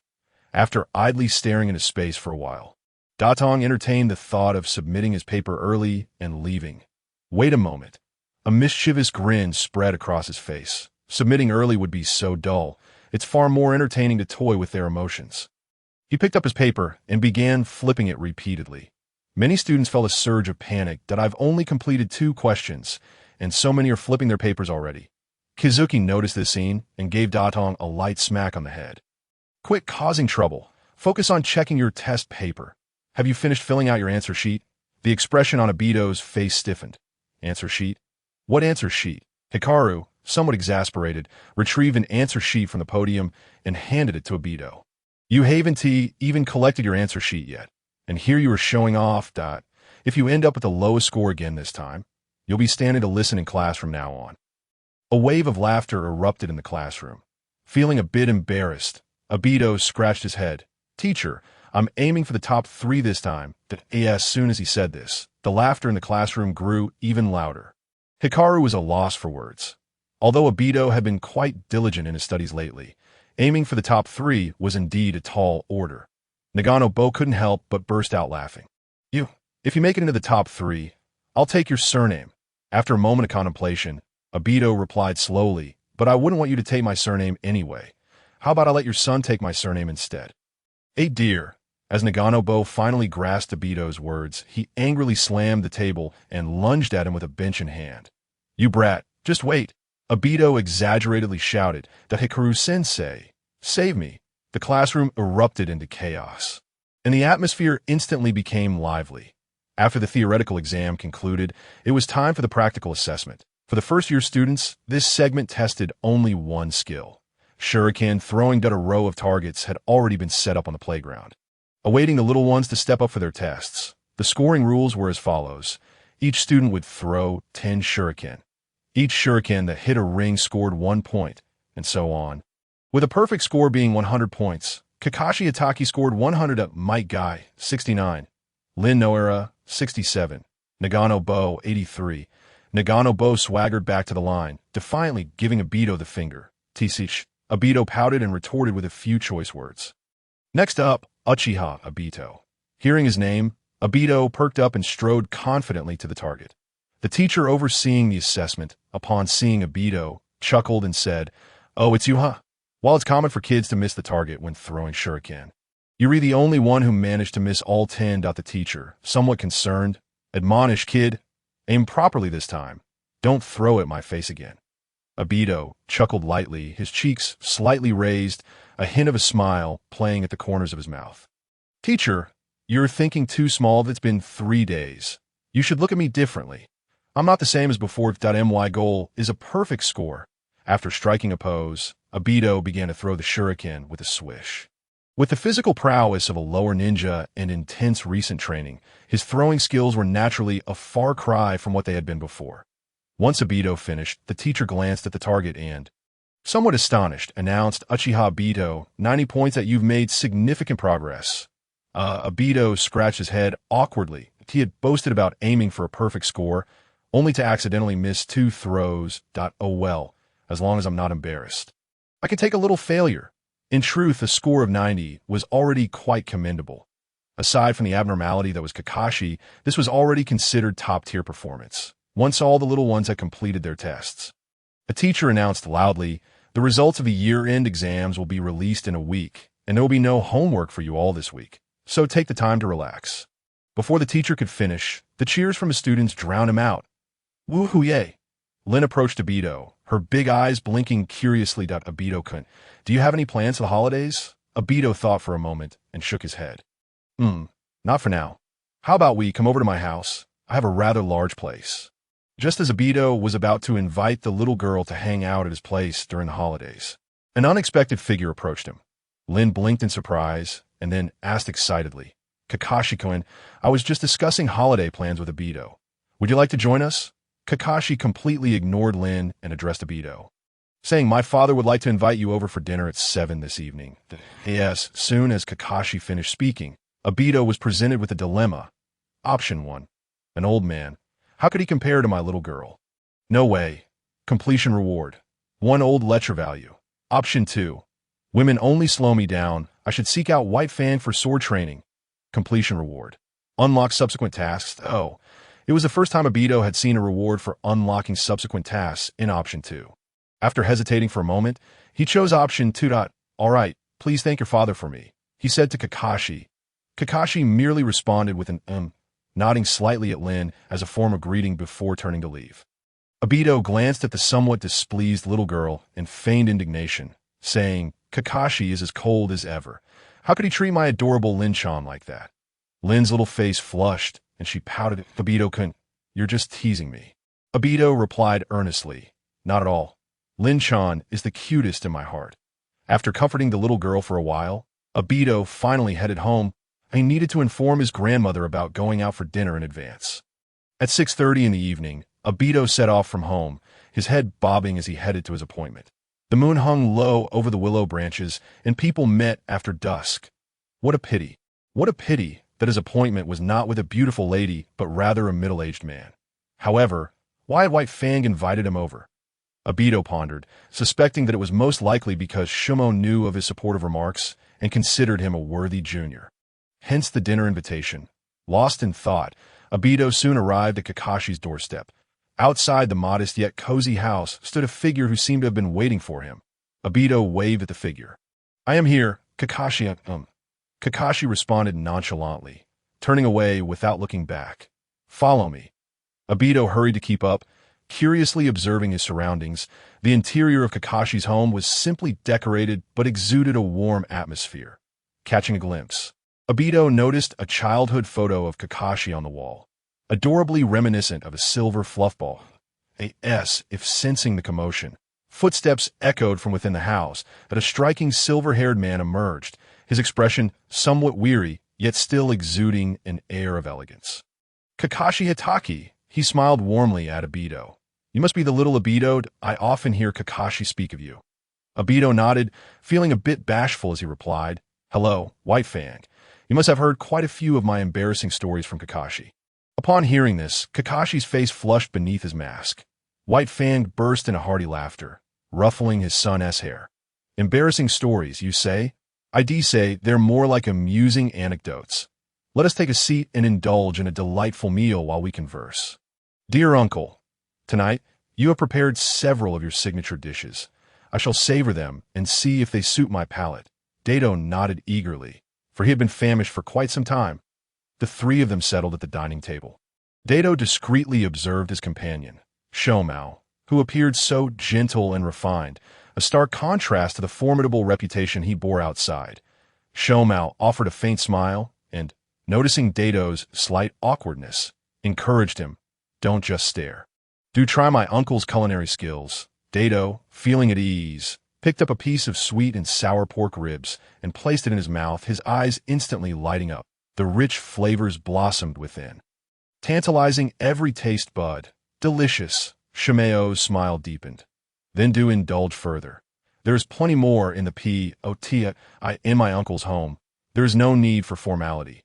Dato chuckled in response. Yash, after a sumptuous dinner, Kakashi instinctively gathered the dishes and headed to the kitchen to wash up. Dato rubbed his stomach in satisfaction. Nodding in appreciation, it was clear that Kakashi would make a wonderful husband in the future. One could only wonder which woman, or perhaps man, would be fortunate enough to have him. Just as Dato's mind wandered, Shomao suddenly inquired, Dato, what sort of person do you perceive my uncle to be? Before Dato could respond, new choices appear before him. Option 1. Elder Baya is a true hero. I feel an instant connection with him. Shall we become sworn brothers? Reward. Nephew Kakashi 1. Option 2. I cannot say for certain, but if my father were still alive, I believe he would be just as gentle and handsome as you. Reward. Unlock subsequent tasks. Faced with these peculiar choices, Dato found them quite amusing that if he chose the first option, he feared he might be met with a sharp retort from his nephew. As for the second option, the flattery was rather overt. Thus, he opted for the second. It wasn't merely for the sake of the reward. He simply found the first choice too ludicrous. Besides, it posed a risk to his very life. With admiration in his eyes and sincerity in his tone, Dato declared, I cannot say for certain, but if my father were still alive, I believe he would be just as gentle and handsome as you. Shomao was momentarily taken aback. Visibly moved, he hadn't anticipated such high praise from Dato. He refrained from probing further, as being compared to a father was the highest form of acknowledgement in the kitchen. Kakashi was equally stunned. Dato had once again redefined his understanding of shamelessness. Shomao took a deep breath and, with an air of casual seriousness, asked, And what do you think of my son, Kakashi? Kakashi perked up in the kitchen, curious about Dato's response. This time, no options appeared before Dato. After a moment of contemplation, he decided to speak from the heart. Kakashi is someone who could certainly be regarded as a lifelong friend. He bears the weight of darkness, yet aspires towards the light. He endures pain, while spreading kindness. Kakashi's unique charisma is hard not to admire. Apart from being a bit of a ladiesman, he is quite perfect. Well, as long as he doesn't stab me in the chest or breach my wife's trust, I wholeheartedly accept him as my friend. Shomao, possessing an astute eye for character, recognized that Dato was speaking the truth. He nodded, feeling a sense of gratitude. Dato, you are a good child. Kakashi is fortunate to have a friend like you. In the kitchen, Kakashi scoffed lightly, though he couldn't suppress the slight upward curve of his lips, which he tried to hide. His pace in washing dishes quickened unconsciously. Shomao rose, smiling, and said, Today marks our first meeting. As an elder, I wish to present you with a gift. Please wait here for a moment. With that, Shomao went into the house to search for something. Dato rubbed his hands together in anticipation, intrigued by the gift Shomao had mentioned. After a short while, Shomao emerged with a magnificent sword, presenting it to Dato. This blade is called Inshio, named for the elongated shadow it casts in sunlight. It shall now belong to you. Crash! A porcelain bowl shattered in the kitchen. Immediately after, a small figure burst forth from the kitchen, eyes wide with disbelief. Father, are you truly giving Inshio to this fellow? Dato examined the sword in his hands. Realizing from Kakashi's reaction just how precious it was, he cradled the blade closely, casting a questioning glance at Shomao. Elder Baya, is this gift not too extravagant? Shomao shook his head, his expression serene. The true value of a sword lies in the hands of its wielder. This blade suits you perfectly. I hope you shall not squander it. Kakashi struggled to comprehend. Father, Shomao silenced him with a glance. Dato, filled with joy, caressed Inshio lovingly. The blade was neither too long nor too short, its red surface adorned with intricate patterns. The more he looked, the more he cherished it. Moreover, the sound it made when drawn and sheathed was a crisp, metallic chime, like the roar of a sports car or the laughter of a girl. No boy could resist such temptations. Dato carefully stowed Inshio away and bowed deeply to Shomao. Thank you, Elder Baya. I truly cherish this gift. Shomao nodded slightly, calmly responding, I'm glad you like it. He ruffled Kakashi's hair, soothing his son, who appeared somewhat unsettled. Turning to Dato, he asked, "Oh, Dato, have you ever practiced swordsmanship?" Dato shook his head and replied honestly, "No, Elder Baya. Truth be told, I have scarcely had any exposure to swordplay. Did I ask that so?" Shomao pondered for a moment before saying, "Kakashi, tidy up the kitchen. Dato, follow me." Reluctantly, Kakashi went to the kitchen while Dato trailed behind Shomao to the training grounds of the Hitaki family. Shomao casually picked up a sword from the nearby rack, and in an instant, his demeanor transformed. The gentle, composed aura he had moments ago vanished, replaced by an intimidating presence akin to a razor-sharp blade, so fierce that it was hard to meet his gaze. Dato found himself instinctively stepping back a few paces under the weight of Shimeo's formidable energy. Shimeo's eyes deepened, seemingly fixated solely on the sword before him. Swordsmanship demands a grounded approach. To achieve mastery, one must dedicate oneself to diligent practice. Since you have never formally trained, I shall teach you a single technique today, the drawing of the sword. If you can grasp its essence and practice diligently each day, I believe you will reap the rewards that Shimeo's right hand, unbeknownst to Dato, had already settled upon the hilt of the sword. Swish, the long sword was drawn. A flash of cold light slicing through the air as if to shatter the very void. In that moment, Dato's gaze was captivated solely by the breathtaking elegance of the stroke. Wow, how cool. After a while, as Dato regained his senses, he noticed Shomao had sheathed the sword and was gazing at him with a smile. The essence of the drawing technique lies in delivering a fatal strike. By harnessing explosive speed, one aims for a surprise attack that seeks to end the encounter in a single blow.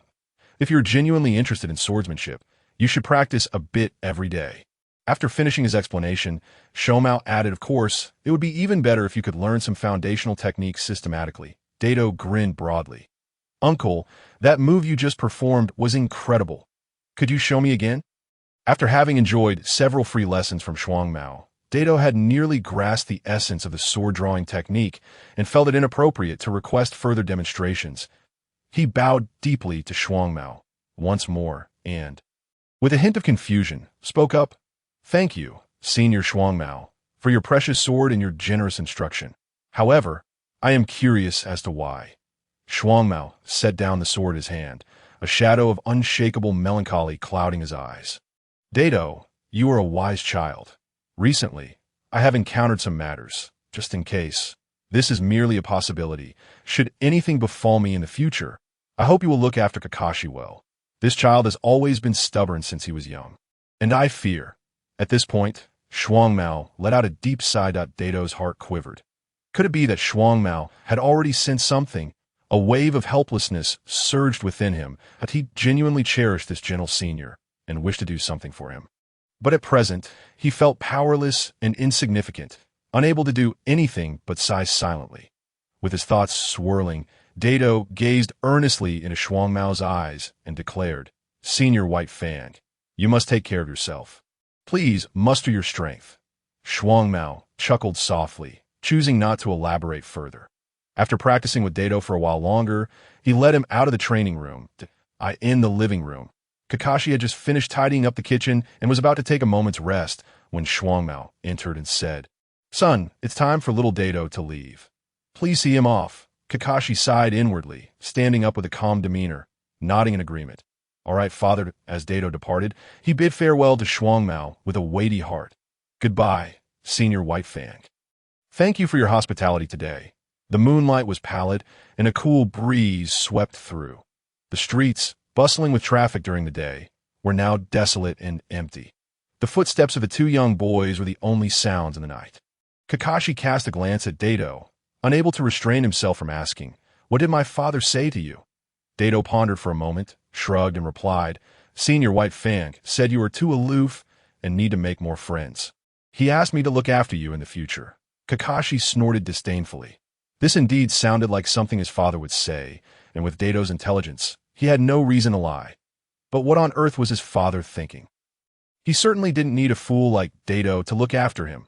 Kakashi mentally berated himself, though outwardly he remained silent. Thus the atmosphere between the two once again fell into silence, as they walked. Dato soon arrived home and waved goodbye to Kakashi. "See you later, Kakashi." Kakashi nodded slightly in response before turning away without looking back. Dato, seeing this, pouted and muttered softly, "Humph, what a cold fellow." He shook his head and called out to the house, "Grandma, I'm back." The next morning, before the chickens in the neighboring yard had even begun to crow, Dato had already risen from his bed. As long as there was no school, he never indulged in sleeping in. What should I do today? Just as Dato was pondering, the system presented him with 3 options. Option 1. With no thoughts of women, the sword drawing skill shall flourish. Practice the sword drawing technique 10,000 times. Completion reward, sword drawing skill, mastery. Option 2. Why practice swords?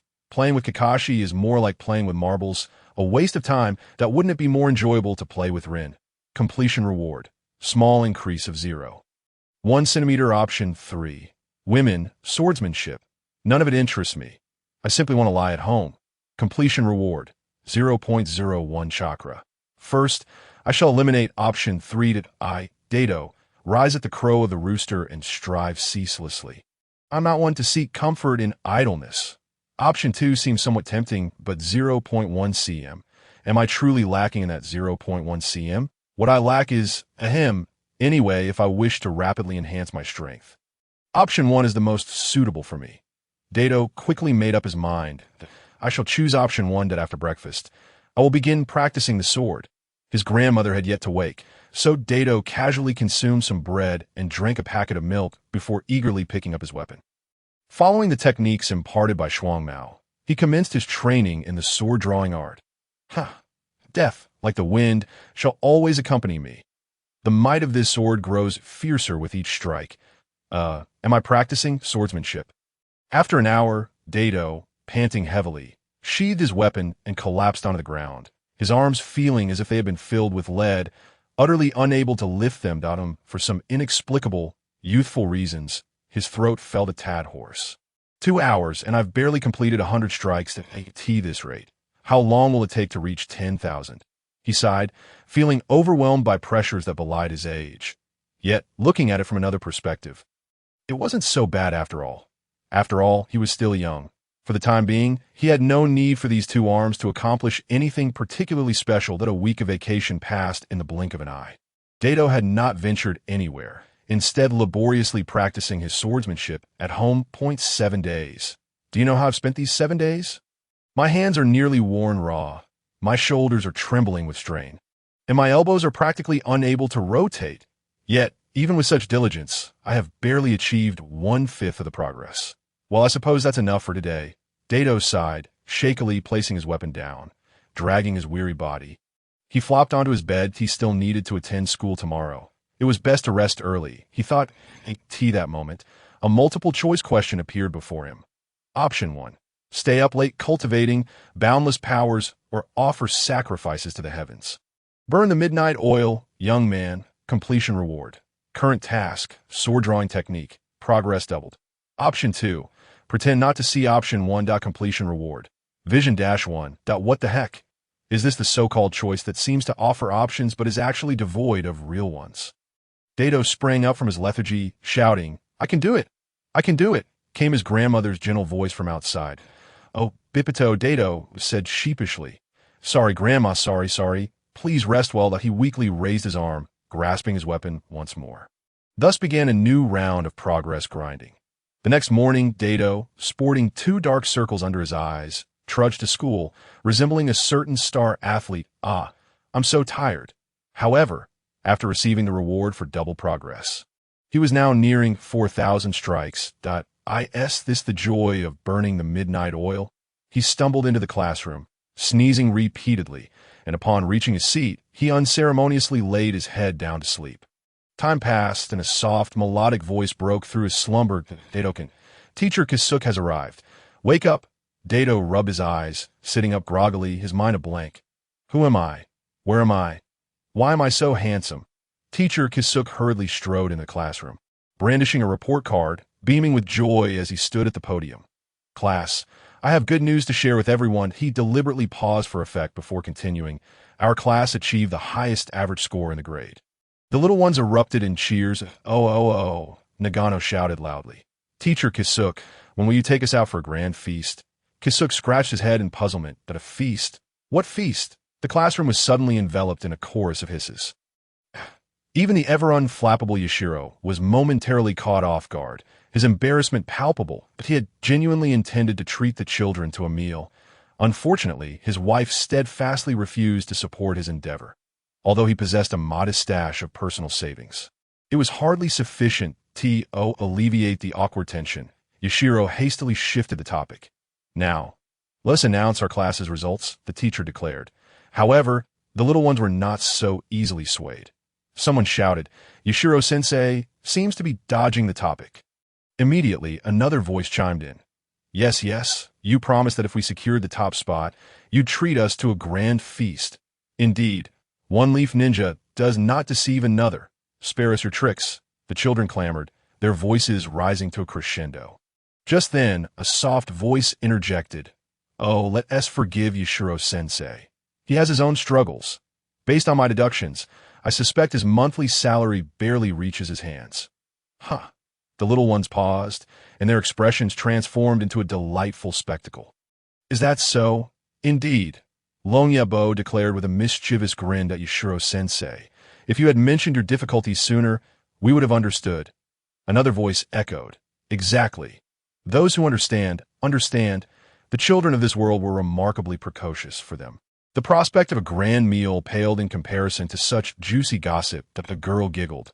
I never imagined Yashiro-sensei to be so devoted to his wife. I'm smitten. I also want to marry a man like him.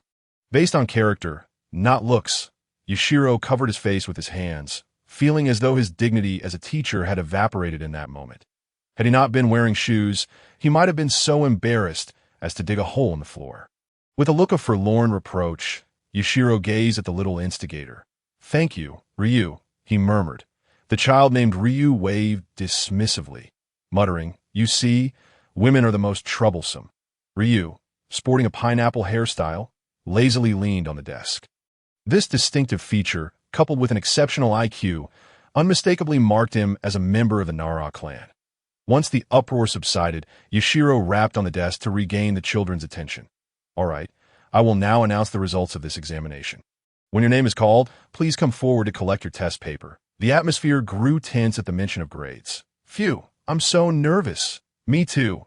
If I don't perform well, I'll get in trouble when I go home. Haha, good thing I'm an orphan. About your orphan status, I shall be sure to inform your uncle and aunt next time about no. I'll treat you to drinks after school. Please, do me a favor, Yashiro announced. First place goes to Hatake Kakashi. Kakashi stood up indifferently, collected his paper, and sat back down. Yashiro was unfazed. This child always exhibited a lack of emotion. Second place, Nara Ryu. Ryu rose slowly, resembling an elderly gentleman. Ah, once again, the top two are them. I bet I'm going to be third. Lamented one top student. It is truly a mystery whether we are fortunate or unfortunate to be in the same class as them. Sighed another. However, I should be the third.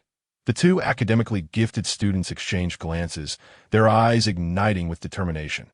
Longyabo laughed heartily. You are mistaken. Didn't someone boast during the exam that he could place in the top three? He said with a tone of sarcasm. The third place must certainly belong to our class's genius, Uchiha Obito. Meanwhile, Ryu leisurely returned to his seat as Yashiro continued. Third place, Uchiha Obito. The top students exclaimed in disbelief. What? Is that even possible? Wait, what? Not just them, but everyone seemed to question the validity of their hearing. I can't believe it. Obito actually made it to the top three? Obito wore a cheerful grin, opting not to rise for his paper, but instead exchanged playful glances with Longyabo. Seeing this, Yashiro felt somewhat speechless. Obito, the teacher is calling you. Didn't you hear? Obito replied with a grin. I heard, but I was mainly worried that my classmates might not have. Quickly, come here. Under the envious, jealous gazes of his peers, Obito cheerfully claimed his paper. In his mind, a notification chimed. Choice completed. Reward received. Fire Style Proficiency 5. Fourth place, top student 8. Fifth place, top student B. After Yashiro announced everyone's scores, he began assigning holiday homework. However, Obito didn't pay attention to a single word. Homework? What homework? When I was at the bottom, I didn't do homework. Now that I'm in the top 3, there's even less reason for me to do it. Yushiro prattled on for half an hour before finally concluding. All right, I wish you all a pleasant holiday. See you next semester. Once Yushiro left the classroom, the little ones erupted in joyous celebration. The classroom buzzed with excitement as close friends clustered together, discussing their plans for the holiday as for homework. Who would even consider such a thing until school was about to resume? Just as Rin was about to congratulate Obito, a girl discreetly nudged her aside and sidled up to Obito. Speaking in a high-pitched voice, Obito, I can't believe you did so well.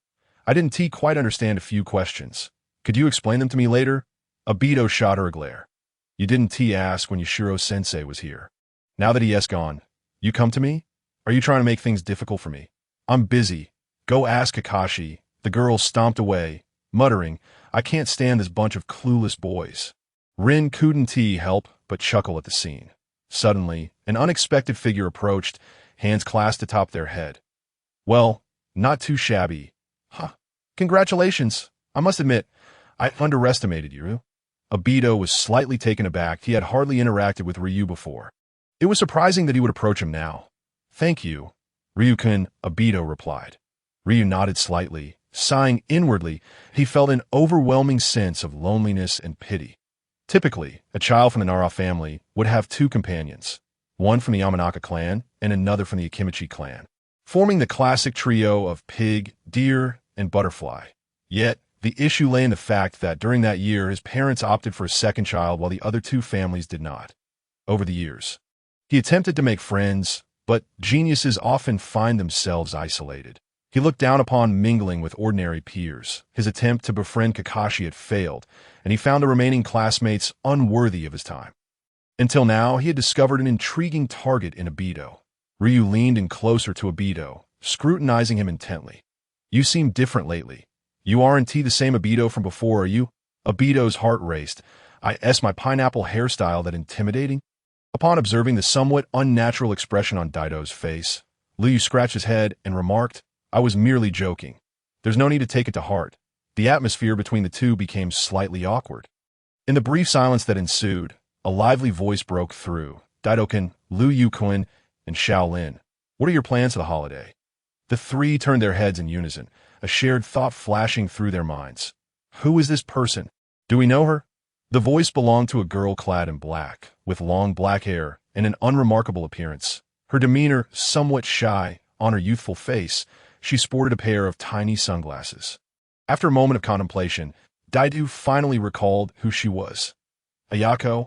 Ayako, a classmate of Daito and the others. This is rather absurd. Daito mused inwardly. Although he had a decent rapport with Ayako, why was his mind blank upon seeing her? Lin, with a cheerful smile, took Ayako's hand. Ayako, when did you arrive? I didn't even notice. Ayako's voice carried a hint of grievance. I've been standing beside you for quite a while, yet you both ignored me. Oh, really? Daito was taken aback. Could it be that the Oil Woman clan's lack of presence was hereditary? After chatting for a while, Ryu decided to take his leave. Lin then pulled Ayako away to converse with the other girls. Daito, meanwhile, strolled over to Kakashi's side, grinning as he draped his arm around his shoulder. There's something on your mind? Kakashi's brow furrowed slightly as he coldly brushed Daito's hand away, evidently disliking such physical contact. Daito chuckled. I find myself missing Uncle's culinary skills. Do you think I could join you for a meal in a few days? Kakashi regarded Daito with an unreadable expression, and after a moment, he nodded. All right. How about tomorrow at noon? My father should be available at tea that moment. A green-haired watermelon head intruded, exclaiming, Kakashi, let us engage in a youthful duel. No, come on. Absolutely not. Daito sensed an overwhelming surge of camaraderie in the vicinity and hastily excused himself. Eager to avoid their antics, Lin-chan. Let us go. I'll escort you home. Sure. On their way home, Daito held Lin's hand the entire time, his heart racing. Only upon reaching Lin's doorstep did he reluctantly release her hand. Goodbye, Lin-chan. I'll visit you when I have the chance. Lin beamed, waving energetically at Daito. Let us make sure to keep our promise. Goodbye, Daito-kun. With his right hand raised, Daito returned home, feeling a sense of wistfulness. He decided against washing his hands today. The following noon, Daito arrived at Kakashi's home with a desire to indulge in White Fang's cooking. His intentions were twofold. Firstly, as the current pinnacle of combat strength, White Fang might offer valuable insights. Secondly, he aimed to counsel White Fang, hoping to dissuade him from harboring thoughts of despair. Although uncertain whether he could achieve this, it was the only thing he felt he could do for White Fang. With a sigh, Daito knocked on the Hokage residence door. Knock, knock, knock. Before long, the door swung open, revealing Shoma, whose melancholic gaze seemed almost overwhelming. Yet upon seeing Daito, a genuine smile graced his face. "Ah, you've come, little Daito." Daito chuckled. "Uncle's cooking is simply irresistible. I couldn't help but crave it again. I truly appreciate your hospitality." Shoma gently ruffled Daito's hair. "Not all a bother. Come in and have a seat." Shoma's culinary skills were indeed exceptional, and Daito relished every bite, especially since his uncle was affluent enough to serve luxurious meats. After a hearty meal, Shoma remarked with a smile, "I see you brought your shadow clone along. Do you wish to seek my guidance on sword techniques?" Before Daito could respond, a set of options materialized before him. Option 1. Seek White Fang's counsel on the drawing of the sword. Completion reward. Progress on current task, drawing the sword doubled. Option 2. Seek White Fang's instruction on basic sword techniques. Completion reward. Unlock basic sword technique task. Option 3. Uncle, this sword is for cutting vegetables. I actually wish to learn cooking from you. Seek White Fang's culinary expertise. Completion reward. Hokage family's ancestral cookbook. Daito quickly dismissed option 3 and promptly made his decision. He would continue learning the drawing of the sword. The sword techniques served only as a transitional utility in the early stages. In later stages, when celestial beings engaged in combat, the significance of such skills diminished greatly. Therefore, learning a few techniques sufficed. There was no need to invest all his energy into it. He could always return for more lessons later. "Uncle Shoma, I genuinely wish to seek your guidance once more on the drawing of the sword," Daito stated earnestly. Shoma nodded. "Then follow me. Kakashi, you come along too." Shoma led the two youngsters to the training grounds, where he began instructing them in sword techniques. Daito immersed himself in practice wholeheartedly, and before long, the afternoon slipped away. Consequently, he naturally enjoyed another meal that evening. During dinner, Daito subtly flattered Shoma. "Kakashi is truly fortunate to have such an exceptional father. No wonder he excels. It must be due to your diligent guidance. Perhaps with your continued efforts, he could one day become Hokage." A torrent of compliments poured forth, while Shoma remained unfazed, Kakashi's face hidden beneath his mask. Flushed crimson, "Oh, this guy is something else," Daito mused, realizing he had never noticed how genuinely kind and pleasant his words could be. After the meal, Daito cheerfully inquired, "Uncle, your cooking is simply delectable. May I come again for a meal sometime?" Shoma laughed heartily, restraining his somewhat reluctant son. "Of course, you are welcome any time." Daito stood up, saying, "It's getting late. I won't impose any longer. Goodbye, Uncle, and goodbye, Kakashi." Shoma intended to have Kakashi accompany Daito, but Daito declined. Watching Daito depart, Shoma felt a mixture of emotions. Daito was truly a good child. Daito returned home, feeling immensely accomplished. His progress in the drawing of the sword had nearly reached 4,000 repetitions. After completing the task, it had doubled, bringing him close to 8,000 repetitions. With this, he was not far from completion. Exhausted, he lay in bed and quickly fell into a deep slumber. For tomorrow, he had new plans. Daito awoke the following noon, yawning and stretching. "That IT feels like I always have half the time everyone else does," he grumbled, dressing himself. After hastily consuming a small meal, he set out. Today, he intended to learn ninjutsu. Ninjutsu was an indispensable aspect of the Hokage world. Generally speaking, the more ninjutsu one mastered and the higher its level, the stronger a ninja became. However, ninjutsu was also monopolized by various clans and the higher echelons of Konoha, in the Ninja Academy. Commoners were limited to learning only the most fundamental techniques: the body replacement technique, shadow clone technique, and transformation technique. Want to learn other ninjutsu? I apologize, but your thoughts are rather misguided. Unless you join the official organization of Konoha or immerse yourself within a prominent clan, You will find it impossible to access the terrifyingly lethal ninjutsu. It is better to live contentedly as a mere bystander for a lifetime. As one of the esteemed clans of Konoha. The Uchiha clan possesses a profound heritage, mastering numerous ninjutsu, passed down through generations centered around family. Unfortunately, my own parents perished on the battlefield. Upon reflecting on this, Obito's expression darkened. However, he quickly regained his composure, and his gaze grew resolute. In any case, if he wished to learn ninjutsu now, he would need to seek guidance from others. Obito navigated through the familiar alleys with ease and entered a small courtyard. A group of small children, not notably tall, were crouched down studying ants. Upon spotting Obito, their eyes lit up, and one excitedly approached him. "Obito and I." A smile graced Obito's lips. If there were one person in the world of Hokage who dedicated their life to protecting Konoha, it would undoubtedly be his cousin Shursui. Obito ruffled Shursui's hair and inquired playfully, "Is uncle at home today?" Before Shursui could respond, a middle-aged man emerged from a house, drawn by their voices. "Oh, Obito, what brings you to visit your uncle today?" The man, sporting a distinctive head of spiky black hair, bore gentle features, and his eyes shimmered with wisdom. Aside from Itachi, the rest are all spiky-haired.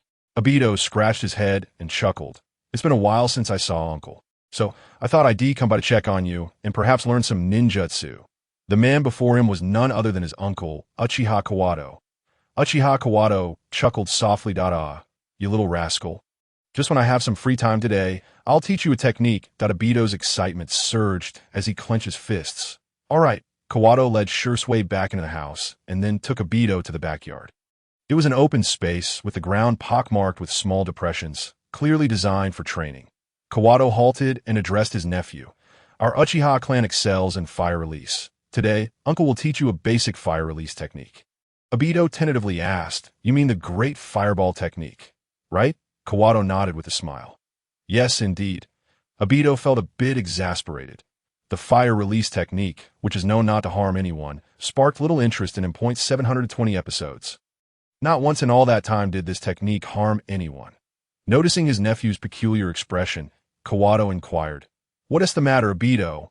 Obito quickly adjusted his mindset, shaking his head. "It is nothing. Uncle, please continue. After all, one must build a solid foundation before aiming for lofty heights." Kawato nodded and meticulously explained the essential points of executing the great fireball technique, detailing the hand seals required. Ziwei, Shun, Haiwuin. Finally, he instructed Obito to channel fire chakra and release it suddenly from his throat towards his intended target. "All right, those are the key points. Now give it a try." Obito took a deep breath, awkwardly forming the hand seals, and attempted to condense the chakra in his throat to release it. A faint spark of fire shot out, only to be extinguished by the breeze. Obito, he tried several more times, but each effort yielded only small sparks. He felt like a human lighter. Sensing his nephew's discouragement, Kawato offered reassuring words that "Don't be disheartened. Obito, when I first started, it took me quite a while to master the great fireball technique." He had intended to share that it had taken him a good half of the day to fully grasp the technique. But fearing it would dampen his nephew's enthusiasm, he swallowed those words. After all, he perceived that his nephew's talent was not particularly extraordinary. Mastering the great fireball technique would likely require him 2 to 3 days. He patted Obito on the shoulder. In any case, training requires perseverance. Practice here for now. I'll go inside and play with Shursui. If you have any questions, just call for me." Obito nodded gratefully. "Thank you, Uncle." Once Uchiha Kawato returned indoors, Obito focused intently, repeating the hand seals over and over, earnestly experiencing the changes in his chakra. After all, he possessed a fire release aptitude boost of 5. There was no reason he shouldn't be able to learn the non-lethal technique. An hour later, Uchiha Kawato stretched and stepped outside. "How's it going, Obito?" Obito grinned. "I feel like I've mastered it, Uncle." Kawato smiled and nodded. Well, not being able to master it is quite normal, but just as he suddenly realized something was amiss, his smile froze. "Wait a moment, nephew, what did you just say?" Obito remained silent, opting to prove himself through action to Zeishun Haiwu-in fire release. Great fireball technique.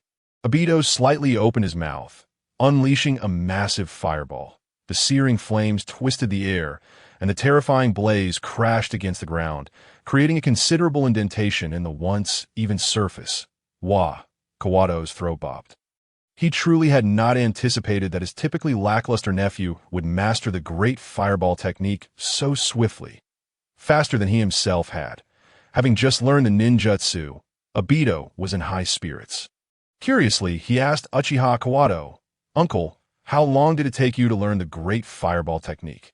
Kawato hesitated, wanting to avoid embarrassment in front of his nephew, and decided to tell a little white lie. "Well, it took me about 40 to 50 minutes, just slightly faster than you. But don't be discouraged. Your speed isn't too far behind mine." Upon hearing Kawato's words, Obito felt a wave of emotion. Despite his aptitude for fire release, he still could not match his uncle's speed of comprehension. What astonishing talent his uncle possessed. His uncle Kawato had the potential of a Hokage. Yet if his uncle was so remarkable, why was he not more renowned in the world of Hokage? Before Obito could ponder this further, Uchiha Kawato, feeling somewhat guilty, hastily shifted the topic. "Ahem, Obito, now that you've learned the great fireball technique, do you have any other plans?" "Uncle, please hold on. Let me think for a moment." Obito gazed at the three options before him, deep in thought. Option 1. Continue to solidify the great fireball technique to contribute to a harmonious ninja world. Completion reward. Increase the technique's power by 3. Option 2. Continue to leech off, informing Uchiha Kawato that he wishes to learn a new ninjutsu. Completion reward. Randomly learn a ninjutsu, depending on what your uncle teaches. Option 3. Depart and return home for dinner. Completion reward. The halo of the food connoisseur. The halo of the food connoisseur. Increases charm by 1 while eating. How absurd. Pass. Option 1 is a definite pass as well. The great fireball technique can't even harm anyone. What use is there in boosting its power? Without hesitation, he dismissed option 2 as well. Obito rubbed his hands together eagerly. "Uncle, I want to learn another new ninjutsu." Uchiha Kawato pondered for a moment before shaking his head. "Obito, you must understand the principle of biting off more than you can chew. It will be better to master the great fireball technique first before seeking to learn new ninjutsu." Obito thought to himself, "How can that be? The system might not present me with this task again. Uncle, I simply wish to broaden my horizons with ninjutsu. Please understand my thirst for knowledge, even if it's just a brief introduction. I would appreciate it. Ideally, I would like to learn a forbidden technique or something similar." Uchiha Chuan gazed at his eager nephew with an expectant expression. After a moment of contemplation, he nodded in acquiescence. "Very well then, allow your uncle to impart to you another ninjutsu. The Phoenix Fire Technique." As Uchiha Chuan uttered these words, a notification echoed in Obito's mind. Selection successful. Reward obtained. Fire style. Phoenix Fire Technique. The essence of this technique was abruptly interrupted by Obito's cheerful interjection. "All right, uncle, let us call it day, shall we?" "Thank you, uncle." Uchiha Chuan's face displayed 3 question marks. "Didn't you say you wanted to learn?" I've merely mentioned its name. "And you've stopped listening?" He felt utterly perplexed, a wave of discomfort washing over him. Fine, Chuan conceded with resignation. "Goodbye, uncle." Obito dashed home with fervor. "I'm off to play with my treasured sword." At a brisk pace of 70 miles per hour, he hummed a merry tune, reveling in his freedom. In just half a day, he had mastered 2 ninjutsu. Truly, he was remarkable. Indeed, diligence is the sole path to success. And he resolved to work even harder to unlock more selections in the future. Upon returning home, Obito searched his room thoroughly, only to find himself bewildered by the absence of his sword. He shouted, "Grandma, where's my sword?" His grandmother's voice echoed from outside. "I tidied your room today and placed your sword in the box beneath your bed." Obito exclaimed, "Ah!" He rummaged under the bed and retrieved his shadow show. Diving back into his tasks. Those pesky nuisances. Lion's Song. 36 troublesome winds. In the days that followed, Obito immersed himself wholeheartedly in his training, scarcely noticing the passage of time. He never found his practice tedious.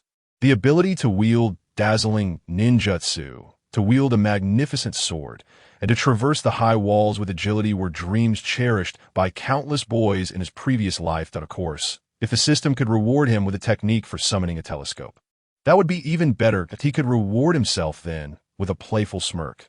With the system's assistance, his progress was monumental. He had now mastered 4 ninjutsu: the Great Fireball Technique, the Phoenix Fire Technique, the Dragon Fire Technique, and the Earth Flow Wall, not including the foundational Body Flicker Technique. After learning the sword-drawing technique, he had also acquired basic swordsmanship from Kakashi that, in terms of physical techniques, he estimated himself to be between a Jinin and a Chunin. However, he recognized illusion techniques as a shortcoming. Yet, he was an Uchiha. Once he awakened his Sharingan, that issue would cease to exist. This holiday has been incredibly fulfilling, Obito reflected. Not only had his strength increased significantly, but his relationship with Rin had also grown closer, alongside his bond with Kakashi.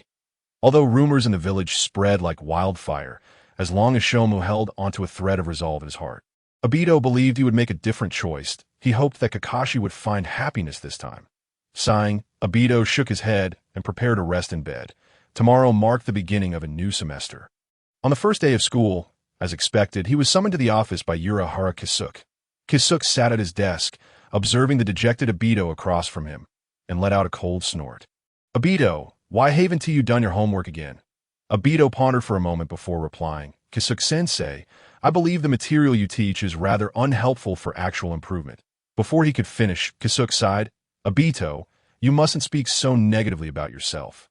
In truth, you possess many shining qualities in my eyes." Obito remained silent. "I meant to say that the homework you assigned does little to enhance one's strength," he clarified. Kisuke tapped the desk, lost in thought that he was well aware of how lackluster the coursework at the Ninja Academy could be. Encountering a lively student like Obito, being overly rigid would be counterproductive to their growth. A teacher must possess the ability to adapt to the needs of their students. After a moment of contemplation, he decided to make a concession. "All right, Obito, if you can maintain stable grades, I will allow you to forego your homework. However, this arrangement is to remain between us. Do not disclose it to anyone else." Obito was overjoyed and immediately agreed. "No problem, Kisuke-sensei." Uchiha waved him off. "All right, hurry back to class. Don't delay the next lesson." Obito cheerfully returned to the classroom, only to be confronted by a freckled boy blocking his path, who menacingly declared, "Obito, let us duel after school today." Obito, exasperated, pushed past the boy to, "I know you're a Naganoha. Those who don't recognize you might mistake you for Might Guy. A duel? Please." Obito retorted, "You're not my match. I advise you to give up while you can." Naganoha sneered, "Give up? The word give up doesn't exist in my vocabulary." Obito scratched his head. "Then you should hurry to the bookstore owner. You must have purchased a pirated dictionary." Naganoha was left speechless. Just as he was about to respond, Obito had already maneuvered past him and settled beside the little girl. He regarded her with a smile. "Rin-chan, it feels like you've grown more beautiful in just a few days." Rin's cheeks flushed. "Obito-kun, you're teasing me again." Obito feigned seriousness. "Not at all. Everyone knows that Obito, never tell lies." Meanwhile, Naganoha seethed. "Nonsense. You tricked me into waiting in the cold all night last time." Obito shot him a glare. "You're asking for a beating, aren't you? After school, don't you dare run away. I'll teach you a lesson on the playground." Naganoha scoffed. "Whoever leaves first is the coward. Today, I shall reclaim my honor." It wasn't until the teacher entered the classroom that Naganoha returned to his seat. While the teacher lectured at the podium, Naganoha absorbed none of it, his mind consumed by thoughts of Obito. When the bell finally rang, Naganoha sprang to his feet, a sinister grin plastered on his face as he glared at Obito. "See you on the playground, and don't you dare back out, coward." Obito rolled his eyes. "Tisich, I've never seen someone so eager to get beaten up on the playground." The two figures stood opposed to one another. A cold breeze swept through, causing their sleeves to flutter, their gazes sharp as ice. Obito handed his cup to the little girl beside him. Not looking back, "Rin, go fetch me a cup of hot water. We'll drink it on our way back." Once Rin had left, Obito rolled up his sleeves and beckoned Naganoha with a flick of his fingers. "Come on, let us get this over with." Naganoha snorted, a sneer playing on his lips. Obito, you must think victory is in the bag, don't you? Obito nodded nonchalantly, though impatience bubbled within him. If you want to fight, then just fight. Why all the chatter? Quit stalling. Naganoha, hands on his hips, boasted, haha. If you really think that, then you're gravely mistaken that I put in tenfold the effort over this holiday to defeat you, that I am no longer the same person I once was. Before Naganoha could finish, a fist suddenly loomed before him. Boom! A fist from Dato struck Long Yebao squarely in the face. Long Yebao's eyes sparkled with stars. Losing his balance, he fell to the ground with a resounding thud. Dato unleashed a torrent of blows upon the fallen Long Yebao. Is that all? You were so talkative. Long Yebao, shielding his head on the ground, cursed under his breath. You scoundrel, you attacked me from behind. You can't handle this. You lack the strength. You don't even dare to confront me head-on. Dato increased the force of his kicks by a further third. Oh, is that so? Welcome to the path of confrontation. Within just 2 or 3 minutes, Dato effortlessly concluded the battle. Or rather, it was a one-sided beating. Meanwhile, the little lowly returned, holding a cup. Dato-kun, your cup. Dato accepted the cup, his eyes crescent-shaped with delight. Thank you. Rinchan. He glanced at the motionless Long Yebao beneath him, raised the cup in his hand, and felt a surge of indomitable spirit. Once there was Guan Yu slaying Hua Xiong with warm wine. Today, there is me, Dato.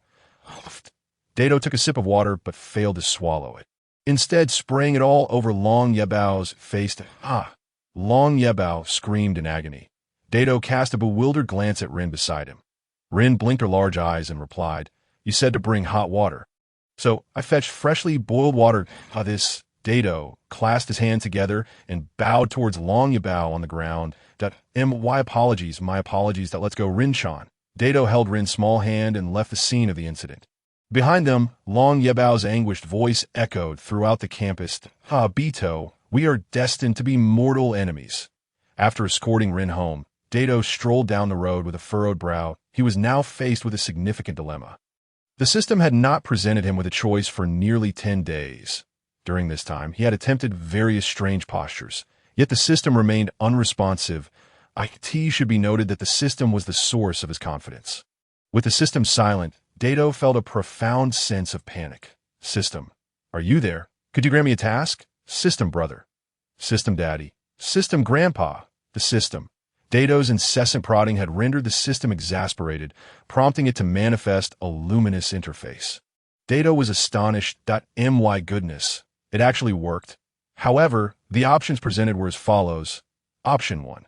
Spend half an hour each day immersed in any slime, learning to bubble like a slug for 10 years. Completion reward. Wet bone for Sage Art. Option 2. Spend half an hour each day practicing frog calls and jumping for 10 years. Completion reward. Mayaboka Mountain Sage Art. Option 3. Spend half an hour each day learning snake crawling for 10 years. Completion reward. Dragon Cave Sage ART.T. Ob Frank. The rewards presented in this selection were the most abundant Dato had ever encountered. Sage Arts, the pinnacle of power within the Naruto universe. Yet, what absurd options were these? Was one instance of social death not sufficient? It seemed as if he were destined for a decade of it. Dato harbored serious doubts that the system was targeting him. System. Ding, don't doubt. This system is indeed targeting you. Which of these should I choose? Or rather, which can I choose? This was the first time Dato disregarded the rewards, opting solely based on the options presented. The first option was unbearable for a cleanliness freak. The second option involved calling while jumping, making it easily detectable. Dato sighed, reluctantly making a choice. Then it shall be option 3. His current state was akin to a painful yet joyful experience. Only by approaching social death could one comprehend the true essence of power. In the evening, as the last light of day faded, a pitch-black night enveloped the earth that a figure cautiously emerged from his home, stealthily making his way toward a small grove. Phew, it's so late. I refuse to believe anyone is still in the woods. The figure was none other than Dato. He had deliberately chosen this time to fulfill the requirements of the option in the small grove. After confirming that no one was nearby, Dato lay on the ground, awkwardly imitating a snake, slowly inching forward. After some time, Dato felt a sense of relief. Thank goodness I'm clever. I laid a towel for Little Sparrow in advance. Otherwise, the consequences would be unimaginable. On the other side of the grove, a diligent young man, practicing his skills, slowly retracted his left leg. He glanced into the distance, puzzled. Why do I feel like I heard Daito-kun's voice? As if recalling something, the young man's expression brightened. Could it be that Daito-kun is also diligently training this late? Truly someone who has grasped the essence of youth. The sweat we shed is the brilliance of our youth. The young man made his way towards the source of the previous sound. Soon, he spotted the familiar figure. Scratching his head in confusion, he whispered to himself, "It really is Daito-kun. But what on earth is he doing?" The young man stood still, closely observing Dato's every action. "Ouch, that still hurts, that I feel like my little iron pestle is about to be ground into a needle," Dato muttered as he struggled to crawl forward. Striving to complete the task, as he crawled, he suddenly heard some peculiar sounds. Lifting his head, he locked eyes with another person. Dato thought to himself, a person's life encompasses two deaths, physiological death and social death. Compared to the former, the latter is the more agonizing existence. Dato's face contorted in distress. "What are you doing here so late without being at home or with a girlfriend, Kai?" At that very moment, Kai posed the same question. "Daito-kun, what are you doing?" After observing for a while, he remained utterly perplexed about Dato's actions. After a moment of silence, Dato slowly replied, "I am practicing Dragon Spine." The Dragon Spine, when combined with bionic techniques, can strengthen one's core abdominal muscles and invigorate stiff muscle groups. Kai's eyes gradually lit up, captivated by the training technique Dato described. "Daito-kun, can I join you?" He had just pulled an all-nighter to complete an assignment. Feeling dizzied, I wish I could be like Daito-kun and not have to do homework. In the small grove, Dato continued to laboriously crawl forward. However, unlike before, a green snake now accompanied him. The two awkward snakes twisted and turned together. Appearing rather comical, Dato felt a sense of numbness wash over him, as if he were cosplaying as the white snake legend alongside Kai. Kai, while earnestly crawling, remarked in amazement, "Daito-kun, I never expected this dragon spine practice could truly stimulate the abdominal muscles. How did you come up with such a brilliant training method?" Dato calmly replied, "During dragon spine practice, one should refrain from speaking, as it disrupts the training's efficacy." Kai replied with an "oh" and ceased his chatter. Dato sighed in relief. For a moment, the grove was filled only with the whispering wind and the rustling sounds of their crawling. However, before long, Kai spoke up again to Daito-kun. "Do you come here every night to practice Dragon Spine? Can I train with you from now on?" Dato's eyes twitched as he replied, emphasizing each word, "That is impossible between us. You should give up on that notion." Kai felt a twinge of disappointment. His coarse eyebrows drooping immediately. It appeared that Obito did not regard him as a friend. Yet, in his heart, he had long considered him a confidant. Just after Obito resolutely declined Kai's offer, a luminous screen illuminated before him. Option 1. The path of cultivation is long and arduous, requiring companionship. Since he wishes to engage in dual cultivation with you, why not acquiesce? Completion reward. Enhancement of Taijutsu, Chunin level. Option 2I. Obito would rather starve than engage in performance art with a green-skinned kappa. Completion reward. No reward. Option 3. Inform Kai that if he can persuade Kakashi to join them, he will agree to their trio of joyful cultivation. Completion reward. The 3-person halo. 3-person halo. As long as you have 2 or more companions, you will never feel awkward regardless of the activity. This was it. Obito sincerely wished to refuse. However, the system's offerings were simply too enticing. He forced a smile and addressed the silent snake beside him. Kai-san, I was just joking earlier. Let us cultivate together from now on. Encouraging and urging one another to improve. Kai's previously cool demeanor was reignited with warmth at that moment. Really, Obito-kun? That's wonderful. Simultaneously, the system's notification chimed in. Selection successful. Reward acquired. Enhancement of Taijutsu, Chunin level. Obito sighed heavily. Alas, what a misfortune. He felt an unending surge of power coursing through him.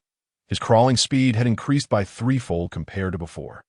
However, to his astonishment, no matter how fast he moved, Kai was always able to keep pace. This defies logic, Obito muttered softly.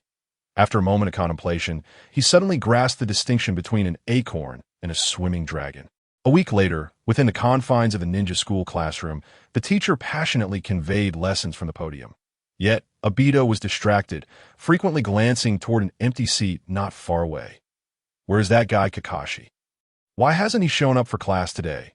After class, while engaging in activities on the playground, Obito spotted that familiar figure. It seemed that Kakashi had been waiting specifically for him, giving a slight nod in his direction. Obito approached Kakashi, puzzled, and inquired, "What's the matter, Kakashi?" After a moment of silence, Kakashi slowly replied, "I've applied for early graduation and will no longer be attending school. I wanted to inform you." Obito nodded with a complex expression. "I understand." The Kakashi before him still bore the traits of a child, far removed from the calm and indifferent figure he had always known. Despite his mature mindset, he remained susceptible to the whispers of gossip and the ebb and flow of rumor. After a moment's thought, Obito reached out and patted Kakashi's shoulder twice. This time, Kakashi did not shrug off his hand. Obito gazed earnestly into Kakashi's eyes and said, "I want you to know that regardless of the decisions you make, I will unconditionally support you. Because you are Kakashi, because you are my friend." The corners of Kakashi's mouth subtly lifted beneath his mask, though he maintained a facade of calm as he replied, "All right, I'm leaving." Even Kakashi himself was unaware that his stride was significantly lighter as he departed compared to when he had arrived. Obito smirked. That stubborn brat. Does he think he would perish if he spoke a few more words? Just then, Kai hurried over, exclaiming, "Obito-kun, Obito-kun, I just saw Kakashi upstairs looking for you." "What did you two talk about? Did he mention why he didn't come to class today?" This absurd camaraderie was almost overwhelming. Obito discreetly took a step back and recounted Kakashi's words. Upon hearing this, Kai murmured despondently, "How could this be? How could this be?" He resolved firmly, stating, "No, I too want to graduate early." Obito shook his head, ruthlessly shattering Kai's delusions. "Kai-san, let's be honest, with your abysmal body flicker technique, graduating might be quite challenging." That seems to be the case. Kai's expression stiffened. Days turned into weeks. The rumors surrounding White Fang only intensified throughout the village, reaching a fever pitch. During this time, some attempted to defend White Fang, but they were swiftly drowned out by a tide of malice. How could such a useless failure still be alive after causing so much damage to the village? He should be ashamed to remain here. I propose we expel White Fang from the village. He is a disgrace to Konoha. The once exalted hero had fallen from grace, and everyone was eager to trample upon him, as if by doing so, they too could attain a semblance of importance and the power to judge others. Within the Hokage's office, the third Hokage gazed at Tsukumo Hatake, his heart heavy with unspoken words. Tsukumo, the relentless insults and rumors are on the verge of breaking this young man. His stature was no longer upright, and the depth in his eyes had dimmed. The spirited White Fang was a mere memory, leaving behind only a soulless shell. That a figure emerged from the shadows, visibly displeased with the third Hokage's hesitance. "Danzo, let me speak." He strode toward Tsukumo, looking down at him as he said, "Hatake Tsukumo, you now have an opportunity to redeem yourself, to clear your name through a mission that, if you succeed, the negative voices in the village will vanish, and you will once again be seen as a hero in everyone's eyes. You accept." Tsukumo abruptly lifted his head, seemingly making a decision in an instant. The third Hokage interrupted, speaking in a grave tone, "Tsukumo, do not rush to respond. This mission is perilous and may place you in life-threatening situations. Take your time to consider before giving us your answer." Danzo's brow furrowed slightly, a flicker of displeasure crossing his eyes, yet he maintained, "Yes, take your time to think it over. This may be your last chance. Furthermore, your team members have already agreed to join you." The third Hokage thumped the table with force. "Enough, Danzo. Let Tsukumo make his own decision." Tsukumo's expression wavered, revealing his inner turmoil. Yet in truth, this was merely a facade. He was calmly analyzing the current situation. On the surface, it appeared that the third Hokage did not support him taking on this mission. But who could say if he and Danzo were merely playing a game of good cop, bad cop? After a long moment of contemplation, Tsukumo finally asked, "Can I know the details of the mission in advance?" The third Hokage nodded, retrieving a scroll from his drawer and handing it to Tsukumo. "This mission is quite special. You will understand upon reviewing it. Tsukumo accepted the scroll, his gaze scanning the information before he quickly grasped the third Hokage's intent. This is the third Hokage nodded slightly. Indeed, is once again the target from your previous mission, who has ventured beyond your previous sphere of influence. Shuan Mao's countenance appeared somewhat grim. The target that could render him defeated, akin to Konoha's White Fang, was undoubtedly not a trivial adversary. Even when he had initially set his mind to the task, he had been unable to eliminate the opponent. Now that the adversary had taken precautions, the difficulty of the mission would likely escalate significantly. The Hokage's office fell into a profound silence. After a long pause, Shuan Mao let out a sigh and knelt on one knee, stating, "Shuan Mao, at your service." The third Hokage, seated at his desk, exhaled tendrils of smoke. The swirling haze obscured the expression on his face. "That I understand. You may return and make your preparations." Once Shuan Mao departed, Danzo remarked with a smile, "Hizashi, I fail to comprehend your concerns. Although this mission poses some challenges, with Shikamaru's intellect and prowess, it should merely require a bit of effort." The third Hokage turned his head, fixating his impassive gaze on Danzo, his eyes glimmering with inscrutable meaning. "Let us hope so." Danzo felt unease under his old friend's penetrating stare, his demeanor growing somewhat awkward. There are matters to attend to at the root. I must take my leave in the classroom." Kisuke paced back and forth at the podium. Resembling a walking sedative, Obito's head swayed from side to side as his consciousness began to drift. Noticing Obito's drowsy state, Kisuke's frustration flared as a piece of chalk arced through the air, landing precisely atop Obito's head. "You won S1. A ninja's accuracy is no jest." Obito sat up straight, casting a somewhat aggrieved glance at Kisuke. "Teacher, is it necessary to strike me with a throwing technique? Must you even employ chakra?" Kisuke snorted coldly. Some students, upon achieving a modicum of success, begin to show off. This behavior is unacceptable. Obito felt speechless at Kisuke-sensei. "You might as well call out my name directly." After chastising Obito briefly, Kisuke resumed the lesson. After a while, Obito's mind began to wander. Long ago, during his previous life while taking English listening tests, he had realized a truth. Some words are meant only for those who understand, since the system had not issued any tasks. Why bother being diligent? After class, Obito, as usual, took Rin's small hand, beaming as he said, "Rin-chan, today is the weekend. Let us go out for a meal. That's on me." Rin's face flushed crimson as she withdrew her hand. "Obito-kun, there are so many people watching that moment." Obito's world revolved solely around Rin. He sensed the warmth of their connection rapidly intensifying. Petals of pink seemed to drift through the air, and a hazy, ambiguous atmosphere quietly blossomed. However, just then, an inopportune voice interrupted. "Ahem, may I join you too?" Obito turned with a dark expression to see a lazy-haired individual with a pineapple hairstyle. He narrowed his eyes, glaring at Riku. Riku pondered anxiously. Had he offended Obito? The pleasant atmosphere shattered, and Obito, displeased, remarked, "You can, but you must pay for yourself." Riku scratched his head. "That's only fair. Alternatively, I could treat you both." Obito's mood instantly brightened, revealing a radiant smile. "How could you? What are you planning to treat us to?" Riku replied, "I'll treat you to barbecue." The trio arrived at a barbecue restaurant. The hostess at the entrance brightened upon seeing them and slightly bowed. "Welcome. Please come inside." A flash of white caught their eyes. Both Obito and Riku swallowed in unison.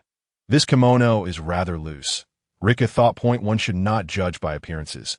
Despite looking 16, she possesses the poise of a 36-year-old.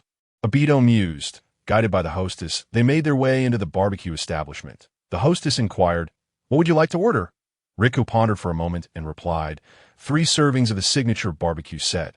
"Please." The hostess glanced at Riku, her tone slightly unusual. "Are you certain you only want 3?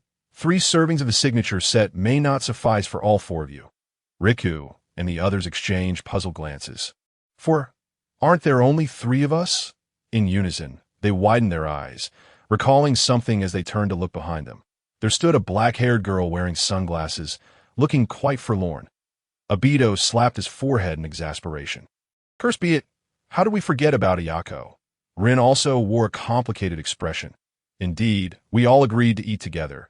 Riku silently added, but just now, I couldn't remember Ayako's presence. Turning to the hostess, he said, "Please bring us 4 servings of the signature barbecue.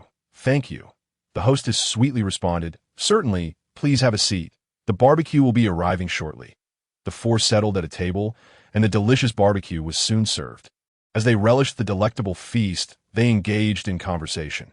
Rin set down her fork, contemplating before speaking. By the way, does anyone know what Kakashi has been up to recently? I haven't heard from him in ages. Obito lowered his chopsticks, feeling a pang of jealousy. His beloved girl, right before him, was showing concern for another boy. "I can't handle this." Ayako shook her head, saying, "I have no idea." Riku lazily rested his head on his hands and tilted it toward Obito. "If you want to know Kakashi's situation, why not ask that guy next to you? He's likely the one closest to Kakashi in our class." Upon hearing Riku's words, Rin turned her gaze to Obito with surprise and a hint of expectation. "Obito-kun, do you know how Kakashi is doing?" Obito grumbled reluctantly. "That guy is either on missions or training every day. He hardly has any free time. Recently, he mentioned wanting to participate in the upcoming Chunin exams. I reckon he's preparing for that." Ayako's mouth fell open in shock. "The Chunin exams. If Kakashi passes, he would break Konoha's current record." Rika nodded. "Indeed, he would become the youngest Chunin in Konoha's history." Rin's eyes sparkled like stars. "As expected of Kakashi-kun." Obito grimaced, feeling envious. "Kakashi hasn't even passed the exam yet, and look at how excited you all are. Although he will likely succeed, you haven't seen the original Naruto. I aim to create a world without Kakashi." Obito, feeling a bit irritable, pushed around the barbecue, no longer participating in the conversation among the 3. That after chatting for a while, the discussion naturally shifted back to their own futures post-graduation. Ayako spoke first. "Well, after graduation, I suppose I'll become a sensory ninja." Riku rested his chin in his hands, lethargically stating, "To be honest, I don't wish to be a ninja. It's too troublesome. However, I seem to lack a say in this matter." Rin, with her big, bright eyes, smiled and said, "Riku-kun, you're so smart. Wouldn't it be a waste not to become a ninja? As for me, I aspire to be a medical ninja. Saving lives has always been my ideal." "What about you, Obito-kun?"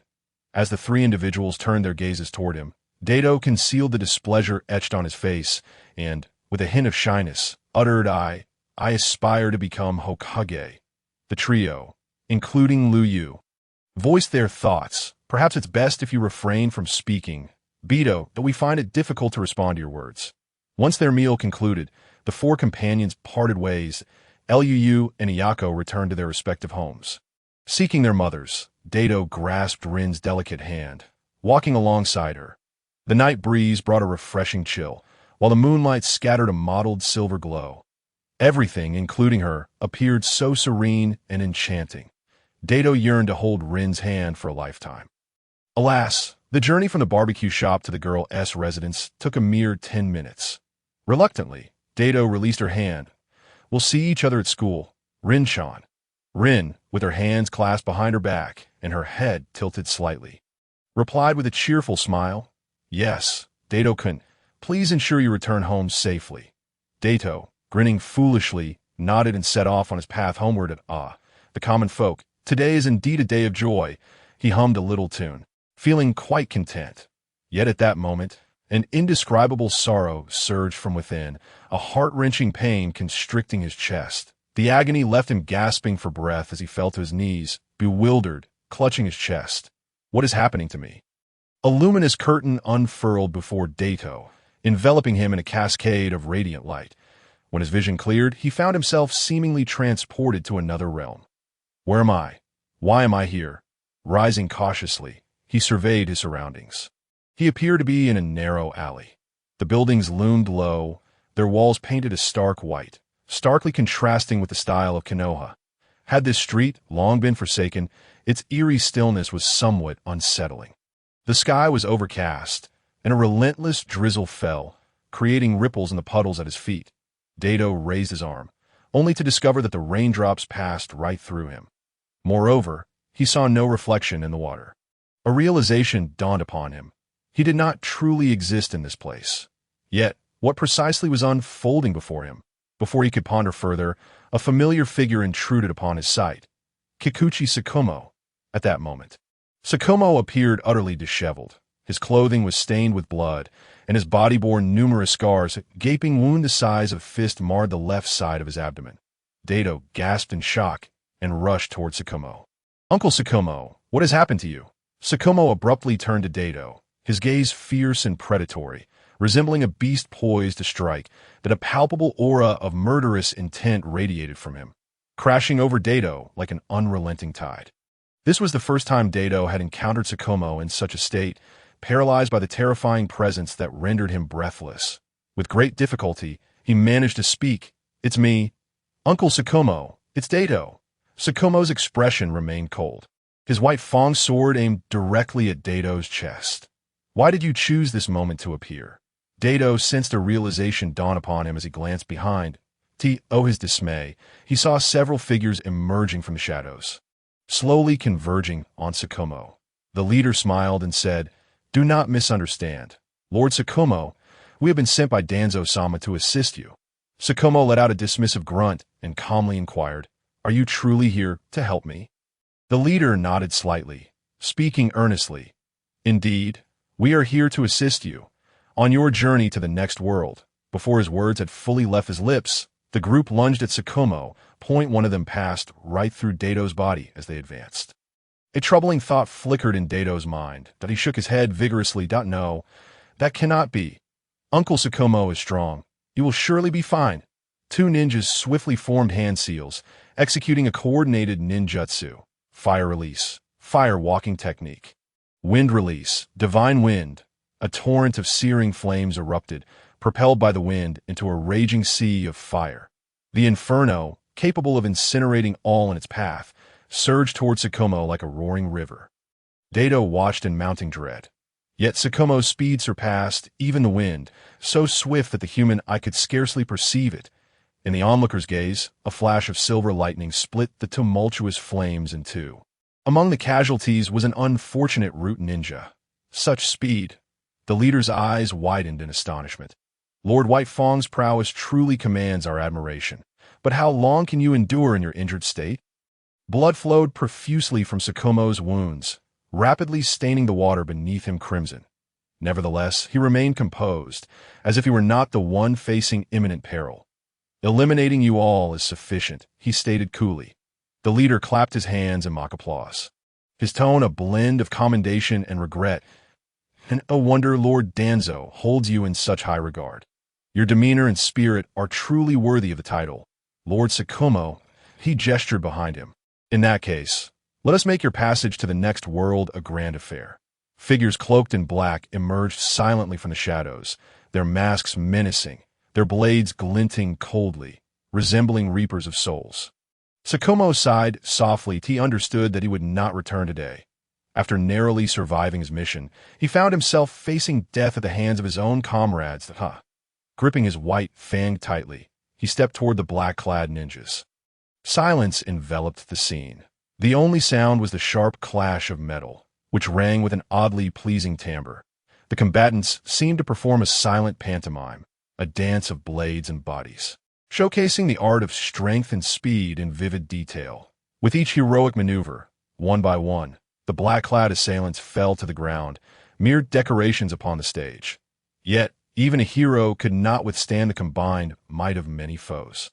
After a breathtaking display of martial prowess, the tempo of the metallic symphony quickened, leading to a climactic finale. A shattered blade clattered to the ground, symbolizing the hero's demise. The central figure collapsed, unable to rise again. Thus, the curtain fell. One figure emerged from the crowd, bowing slightly, offering a final farewell. "Lord Tsukumo, you shall be remembered as a hero by Konoha village. Please rest in peace." Lying on the ground, Tsukumo calmly inquired.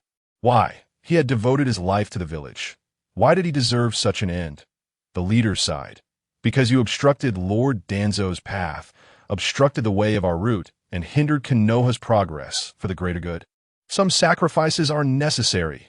Tsukumo let out a low laugh, blood spilling from his lips. "You cannot claim to represent Konoha. Your words are misguided, Lord Tsukumo." The leader's expression turned solemn as he raised his right arm. Mirroring the stance of the ninjas behind him, in unison, they echoed, "We have no names, nor emotions, that we possess no past, nor future. We are the sturdy roots supporting the grand tree of Konoha, deeply anchored in the earth. It flourishes and thrives because of us." Mao simply closed his eyes at a group of brainwashed pawns. Why should I engage in idle chatter with them? The image of his son loomed in his mind. If he were to perish, Kakashi would surely be heartbroken. However, it is a comfort that little Obito would likely remain by his side. "Dog, after I take you down, I will carve you up." The leader adjusted his robe, glancing at the lifeless Mao before waving his hand dismissively. "Target eliminated. Mission accomplished. Let us commence the cleanup. The sooner we finish, the sooner I can report back to Lord Danzo." His command. Figures stepped forward, methodically arranging the scene to their desired specifications. At Obito's expression twisted into a snarl as he lunged at them, howling, "Bastards, I will kill you!" Just then, the scene before him abruptly froze, as if the pause button had been pressed. In an instant, everything around him shattered, dissolving into countless specks of light, vanishing from sight. Obito found himself back in the same spot, his clenched fingers digging painfully into his flesh. Damn it all. He sank to the ground, pounding his fists against the earth. The gentle uncle who had never displayed a shred of arrogance, who had prepared delectable meals and taught him swordsmanship, was gone. He had pulled him from despair, had altered the tragic fate that had been laid out before them. But how dare you heartless fiends? Anger, despair, resentment, and murderous intent surged within him, ravaging his consciousness. Cracked at a faint sound of something shattering echoed in his mind, as if a shackle had been unlocked. The moment that restraint shattered, a peculiar power surged forth, piercing into Obito's optic nerve. He found his vision flooded with crimson. Amidst the scarlet haze, a black tomo emerged. Driven by that power, a second tomo began to take form. Yet, Obito's youthful body seemed incapable of withstanding such potent energy. The second tomo gradually dissipated, retreating back into his mind, awaiting the next opportunity to manifest. "Is this the Sharingan?" Obito murmured.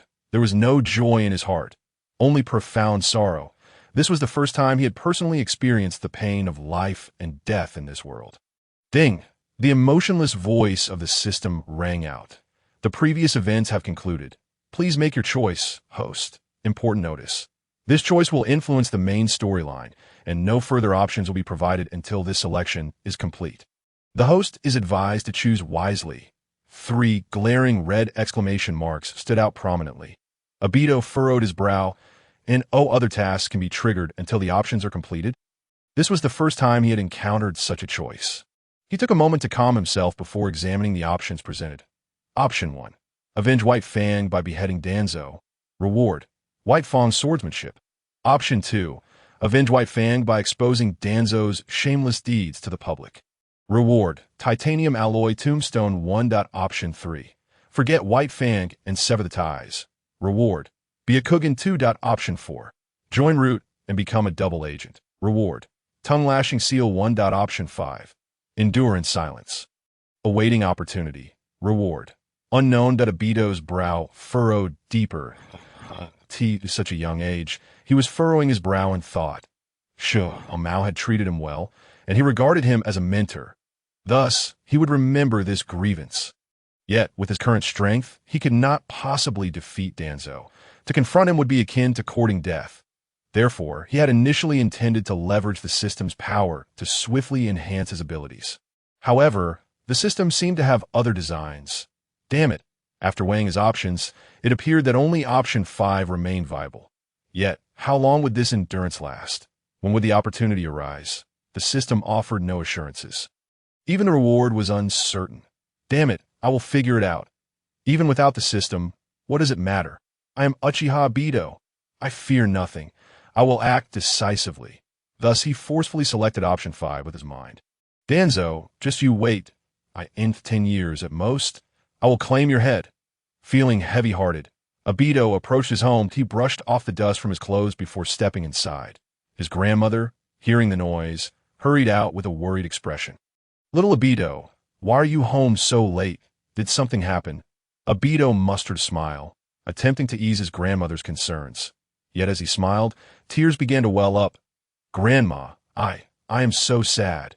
His grandmother embraced him tenderly, gently patting his back. "And why, dear grandson, what troubles you?" she asked, her voice tinged with concern. "Who has bullied my little Obito?" "Grandma will settle the score." Obito sobbed. "Grandma, the person who bullied me is someone you cannot defeat." His grandmother's eyes widened in indignation that if we cannot defeat him, we will call for help. "If I cannot handle him, I will send little Chuan to teach him a lesson.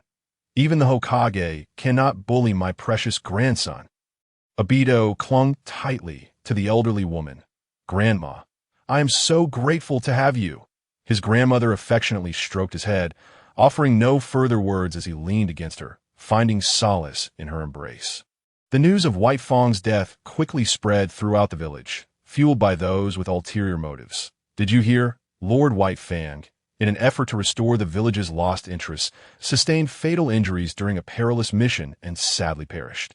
"I told you so. I have always said that Lord White Fang is not a selfish person. You all refused to believe me before, but now you see the truth, don't you?" "Oh, please. You were the one cursing him the loudest. I was the one defending Lord White Fang." Amidst their bickering, the two men found themselves in a scuffle that a nearby woman attempted to mediate. "Stop it, please. Don't fight anymore." Passers-by nodded in agreement. "Yes, stop fighting. You won't achieve anything by doing this." As the two continued their altercation, one of them paused, glaring at the onlookers. "What are you looking at? Do you want to fight me too?" One man's expression shifted. "Why, Lord is joking. It's just that we have never encountered such a striking visage before and could not help but look a moment longer." Another man chimed in with a forced grin. "Indeed, indeed." The ninja waved his hand dismissively, uninterested in further engagement. Scram. "All right then." The two men and the woman departed, relieved, preparing to engage in other activities to ease their minds. The ninja spat disdainfully, muttering, "A bunch of fickle-minded commoners, truly tiresome." His companion beside him chuckled helplessly. "Do not stoop to their level. They are merely pitiful souls toyed with at the whims of fate. We should think about how to comfort our little teammate. His mood has been off lately." The first ninja retorted, "You think I haven't tried to console him? That kid is too closed off. He completely ignores me. No matter what I say, it goes in one ear and out the other. If I try to help him again, I will share his surname." The second ninja chuckled with even more exasperation. "Come now, don't speak in anger. Even if you admire Lord White Fang, there's no need to change your surname. All right, let us hasten our departure. The setting sun has painted the clear sky a vibrant crimson, resembling a flame dancing in the air. The swirling yellow leaves, accompanied by the cool breeze, add a touch of melancholy to the world. The small figure stands by the lakeside, gazing at the blood-red sunset and listening to the mournful sound of the water. His heart a tumult of emotions. In the past, whenever his father had free time, he would bring him here for a stroll, imparting numerous life lessons. Now, the verdant mountains remain unchanged, and the waters continue to flow. Yet his father will never return. Kakashi clenched his fists, feeling a fire of pent-up emotions within him, desperate for release. "Kakashi," Obito said, observing the figure in the distance with a somewhat complex expression. He had been searching for Kakashi for several days, but it seemed as though Kakashi was deliberately avoiding him, never making an appearance. Today, after visiting several places, he finally managed to locate him.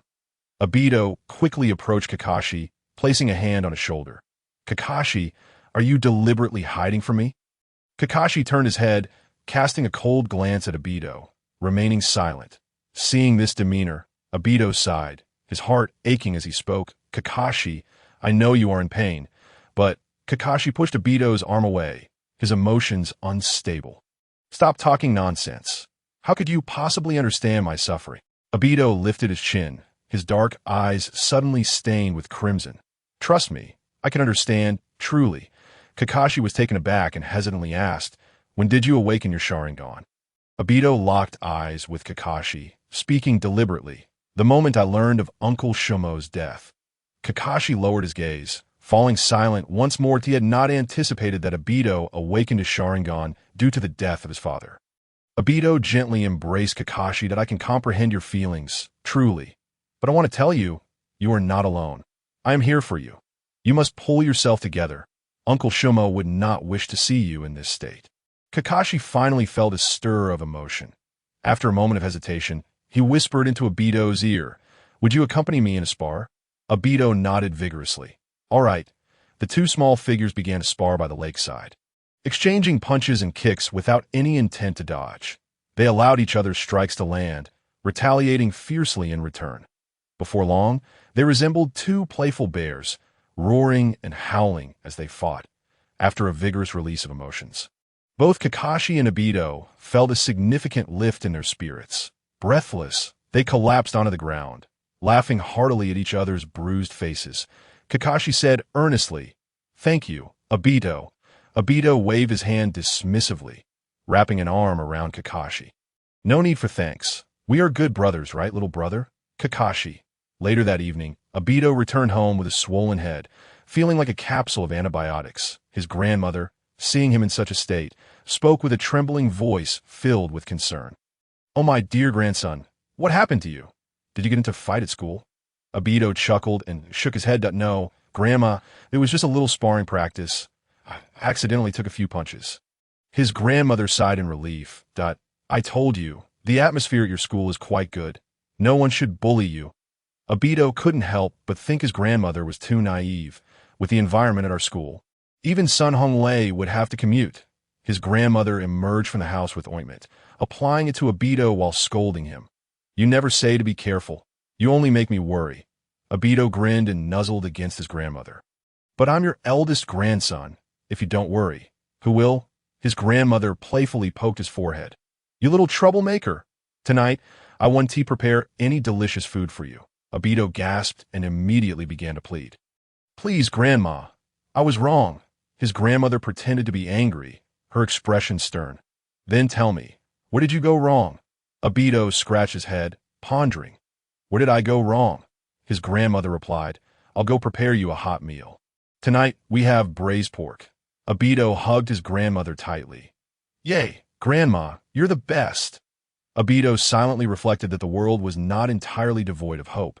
There were still wonderful beings like his grandmother, Kakashi, and Rin, whom he needed to protect. Those ambitious individuals attempting to drag the ninja world into despair should brace themselves for Obito's judgment. Day by day, life unfolded, filled with nostalgia and new experiences, recounting tales as he moved forward. Without the absurd choices presented by a system, daily life seemed to settle into a calm routine. Obito spent his days playing cosplay with Guy in the Woods, engaging in casual chats with Kakashi, and teasing the little girls. Yes, indeed, he was determined to avoid studying and simply have fun. In the blink of an eye, Obito found himself nearing graduation. Over the past year, his progress in physical and ninjutsu had been modest, as he concentrated primarily on mastering jinjutsu. After all, as a member of the Uchiha clan, it would be a shame not to learn jinjutsu. With the assistance of his clan uncle, Chuan Sang, he had grasped much of the Uchiha clan's knowledge on jinjutsu, mastering techniques such as the art of here is not, Naraka's vision, mirror world turn, and ignorant fire. Thus, in terms of overall strength, he was already on par with some Chunin. However, he couldn't help but wonder when this damned mission would come to an end. Obito grumbled to himself. "Obito, Rin is here to pick you up," his grandmother called from outside. "Coming." Obito sprang from his bed, quickly dressing and rushing out of his room, scratching his head as he asked, "Rin, why are you here today?" Rin was dressed in a light purple short skirt and reddish-brown boots, her long legs catching Obito's eye and making him gulp. "I swear, I'm not a pervert. I'm just hungry," Rin, with her hand behind her back, tilted her head and said, "Today is the graduation ceremony, and I was worried you might be late, so I thought I'd come to get you." Obito, feeling a bit guilty, replied, "Rin, you worry too much. How could I possibly be late for such an important occasion?" Rin huffed in response. "You should hurry and eat something. We need to head out." Obito quickly shoveled down a few bites of food. Mumbling, "All right, let us go," Rin nodded, turning to his grandmother sweetly. "We're off now, Grandma." "Goodbye, Grandma." Obito wiped his mouth and followed Rin outside. His grandmother called after them, "Rin, Obito, take your time on the way." Obito shouted back without looking. "We know, don't worry, Grandma." As the cherry blossoms drifted down, the pink petals danced gracefully through the air, creating a scene both romantic and enchanting. Daito found himself unable to resist glancing at the girl beside him. A gentle breeze passed by, tousling a stray strand of hair near her ear. The brilliant sunlight paled in comparison to the radiance of her smile. Daito etched this moment deeply into his memory, knowing that even years later, he would still recall the scene from this day. The two of them arrived at the Ninja Academy in the Grand Auditorium. The third Hokage sat beaming on the stage, his smile growing ever more radiant as he looked down at the small figures below. These children were destined to become the pillars of Konoha in the future. Once all the attendees had gathered, Urahara Kisuke, standing beside the third Hokage, stepped forward. Clearing his throat, he began to read from his notes. Esteemed Hokage, dear students, good morning. Today marks one of the most significant days of your lives, your graduation ceremony. Allow me to extend my heartfelt congratulations to each of you on this momentous occasion. Daito was the first to lead the applause, clapping vigorously. Indeed, well said, Kisuke-sensei. Seeing his students show such enthusiasm, Kisuke nodded in satisfaction and continued. Noera Rin, Nagano Nami, Narashika, Yuhi Kunai, Shizen, Abure Miyako, Uchiha Daito, Sarutobi Isoma, and others have demonstrated exceptional dedication and perseverance, successfully completing their studies. That I hereby announce that all the aforementioned students meet the graduation criteria of the Konoha Ninja Academy. Daito clapped once more. Bravo! Truly splendid. Kisuke coughed twice and subtly gestured for Daito to tone it down, signaling him not to be overly exuberant. Next, in the order of names called, please step onto the stage to receive your diplomas from the Hokage. Rin was the first to approach the stage, bowing slightly to the third Hokage as she awaited her diploma. The third Hokage smiled and inquired, My dear girl, what do you aspire to do after graduation? With earnestness, Rin replied, I wish to become a medical ninja. The third Hokage nodded approvingly, handing her the diploma. Excellent choice. I believe you possess great potential in this regard. Keep pushing forward, dear girl. Should you encounter any difficulties, do not hesitate to seek my assistance. Rin accepted the diploma, nodding gratefully. Thank you, Hokage Grandpa. The second to step on his stage was Nagano Nami. When asked about his future aspirations, he proudly declared, I intend to become a distinguished jonin. Leaving my father speechless, the third Hokage glanced curiously at Kisuke, who, understanding the unspoken question, quietly informed him his father, Nagano Kiku, is a chunin. The third Hokage nodded in realization and presented the diploma to Nami. Keep striving, young man. The third student to ascend was Narashika. With a bittersweet smile, he queried, Hokage Grandpa, may I choose not to become a ninja? The third Hokage burst into laughter. Absolutely not. Next, one by one, the young students took the stage and returned, until it was finally Daito's turn. He hopped onto the stage, and the third Hokage, gazing at the young Uchiha, asked with a smile, So, Daito, what do you plan to do after graduation? For reasons unknown, he felt an innate fondness for this child. With a cheerful grin, Daito responded, My dream is to become Hokage, to eradicate all that is malevolent, and to safeguard the peace of Konoha. Kisuke's expression shifted slightly, and the third Hokage appeared momentarily taken aback. After a brief pause, he regained his composure and said, What an admirable aspiration, young Daito. However, being Hokage is no easy feat. You must continue to work hard. Here is your diploma. Daito accepted the diploma with both hands, joy radiating from him as he said, Thank you, Hokage Grandpa. Nagano Nami, standing off to the side, scoffed dismissively. Humph, Daito really dares to say such things. Shika nodded in agreement. To declare one's ambition to become Hokage in front of the Hokage, Daito's audacity is indeed remarkable. After the remaining students received their diplomas, Kisuke stepped forward once more, announcing, From the moment you graduate from the Ninja Academy, you officially become a ninja. You will be grouped into teams of 3 under the guidance of a jonin to commence your missions for the village. Nami cheered from the audience, Yes, I can hardly wait. Shika lazily complained, What a hassle. Ignoring the students' reactions, Kisuke continued to read the list of teams. First group, Nagano Nami, Narashika, Abure Miyako. Second group, Uchiha Daito, Hatake Kakashi, Noera Rin. Upon hearing the familiar groupings, Daito felt a wave of relief wash over him. He had feared that the narrative might change due to his presence. He was grateful to be teamed with Kakashi and Rin. Turning to the girl beside him, he exclaimed, "Rin-chan, how wonderful. We are still in the same class." Rin feigned nonchalance, hiding her joy as she quipped, "What is so great about it? I'll still have to take care of you." Daito scratched his head awkwardly, failing to notice the faint smile playing on Rin's lips. Shika, resting his head in his hands, lamented, "Why am I stuck with such a troublesome guy? What a bother." Nami huffed, clearly displeased. "Are you referring to me?" Shika retorted lazily, "I didn't name names, but some people clearly know who they are." Furious, Nami shouted, "You little brat. Let us duel." Shika, Ayako, exasperated, stepped between them. "Everyone will be classmates from now on. Let us not create discord." After announcing the groupings, Kisuke also shared the time and place for each group to assemble before delivering his final remarks. With that, the graduation ceremony is officially concluded. Kisuke accompanied the third Hokage as they exited, leaving the young ones behind to converse among themselves. Shika approached Daito, sighing, "I thought I would be in your group." "But who would have guessed?" Daito patted Shika on the shoulder. "No worries. At least Ayako is on your team. Just ignore that nuisance." Nami grinned at Daito. "Oh, come on. Let us duel." Daito inwardly scoffed, thinking, "Could you please not speak so youthfully? Just act normally, all right?"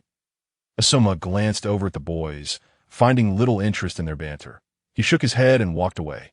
Meanwhile, the girls, Rin, Shizen, Ayako, and Kurenai, chatted cheerfully, appearing quite content, oblivious to the trials that awaited them. The young ones reveled in the joy of their graduation, unaware that for some, this might be the last time they would ever meet. In a clearing outside the Konoha forest, a figure rushed in, breathing heavily as he bent over, gasping for air. "I am so sorry for keeping everyone waiting." A silver-haired boy, arms crossed and brow furrowed, exclaimed.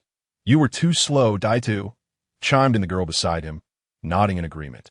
"We've been waiting for you for ages." Between Kakashi and Rin stood a golden-haired youth clad in a Janine vest. He gazed at Obito with a beaming smile and said, "At last. You have arrived, Danzo. You are Obito." Huh. This young man possessed an extraordinary handsomeness, his blue eyes clear as precious gems, deep and serene like a tranquil spring. I could see the moment he smiled. Obito felt an inexplicable shift within his very DNA. A voice echoed in his ears, "Dakita ki do, kimi wa kianai daiyo." "Though you're my adversary, you are rather impressive. I am Namake's Minato, and from this day forth, I shall serve as your esteemed Nin instructor. I look forward to your cooperation." Obito straightened up and gave a thumbs up to Minato. "Yash." Minato clapped his hands and said with a cheerful demeanor, "Well then, since everyone is present, let us each introduce ourselves briefly. As you may know, my name is Minato. That I have a fondness for reading, especially novels written by Lord Jiraiya. There is nothing in particular that I detest. Now, who shall go next?" According to the Book of Arrangements, in his daily life, Minato is quite the bookworm, spending his free time engrossed in literature. Obito stifled a chuckle at the side, fully aware that Minato's reference to books pointed to the tale of the strong-willed shinobi. However, Kakashi and Rin remained oblivious. Once Jiraiya's Ika series is released, Minato-sensei might become a victim of public opinion. "Haha, let me go first, Minato-sensei," Rin volunteered, raising her small hand. "I am Noera Rin, and what I cherish most are the companions by my side." This. Rin subtly cast a glance at Obito, who was lost in his own world, sporting a silly grin and completely unaware of her gaze. After a brief pause, Rin continued, "Like Minato-sensei, I have nothing in particular that I dislike." Minato nodded in approval towards Rin before turning his gaze to Kakashi. Kakashi replied coolly, "Kakashi, I have neither likes nor dislikes. Is this little fellow really that indifferent?" Minato mused, rubbing his nose in exasperation, and turned to Obito. "It's your turn, Obito." Obito patted his chest and proclaimed, "What I love is studying blacksmithing. What I loathe is attending school, and my dream is to become Hokage." Minato pondered for a moment, nodding in acknowledgement. Through this brief introduction, he gleaned a rough understanding of the personalities of his three students. Rin was quite the obedient girl and would likely be a worry-free pupil. However, the other two were distinctly vibrant, or perhaps even eccentric. Managing this team might prove to be quite the challenge. Nevertheless, it also seemed rather intriguing, didn't it? Minato chuckled lightly and positioned himself opposite the trio, saying, "Yash, let us commence with our initial exercise to test your teamwork abilities." Teamwork? Obito and Kakashi exchanged glances, both feeling a twinge of unease. Rin, somewhat puzzled, echoed, "Teamwork?" Minato retrieved 2 bells from his pocket, shaking them tantalizingly before the trio. "The task is simple, that if you can snatch these 2 bells from your teacher's grasp, you shall pass." Obito exclaimed in astonishment. "What exquisite bells! Where did you acquire them, Minato-sensei?" "May I see them?" Minato chuckled as he secured the bells at his waist, shaking his head, a commendable attempt, but that won't do, Obito. Obito, having never expected his little trick to work, sighed in disappointment. "Then, Minato-sensei, could we have a moment to discuss our strategy?" Minato nodded slightly. "Very well. I shall grant you half an hour." The 3 young ninjas retreated to a distance, huddling together to strategize. Obito turned to Kakashi and inquired, "Kakashi, you seem experienced. What do you suggest we do?" Kakashi contemplated for a moment before responding. "Rin will distract Minato-sensei from afar while the 2 of us launch a close-range assault using the 2-man formation taught in school. You should focus on diverting Minato-sensei's attention while I take the lead. Additionally, we could." Obito nodded in agreement. "All right, I have no objections." Rin also nodded enthusiastically. "Let's follow Kakashi-kun's plan." After their discussion, the trio moved in unison from 3 different directions towards Minato. Subtly encircling him, "Are you ready?" Minato inquired. Obito lowered his goggles and nodded. "Yes, Minato-sensei." Minato smiled. "All right, let us begin." The moment the word begin was uttered, Kakashi and Obito surged forward in an instant, racing towards Minato. The 2 swiftly closed the distance, launching a barrage of shuriken. Clang, clang, clang. Minato raised his hand, deftly wielding kunai, effortlessly deflecting the flurry of shuriken. A chill crept up his spine as he sensed a presence behind him. With a slight smirk, Minato deftly evaded the attack from the little girl. Such incredible speed. Obito thought in astonishment, "Is this truly the fastest man in the ninja world?" In a second, he could dispatch 10 little Narutos. Seeing their ranged attack yield no results, Kakashi drew his short sword and, with a powerful leap, charged towards Minato with increased speed. Obito followed closely behind, kunai in hand, as they aimed to encircle Minato.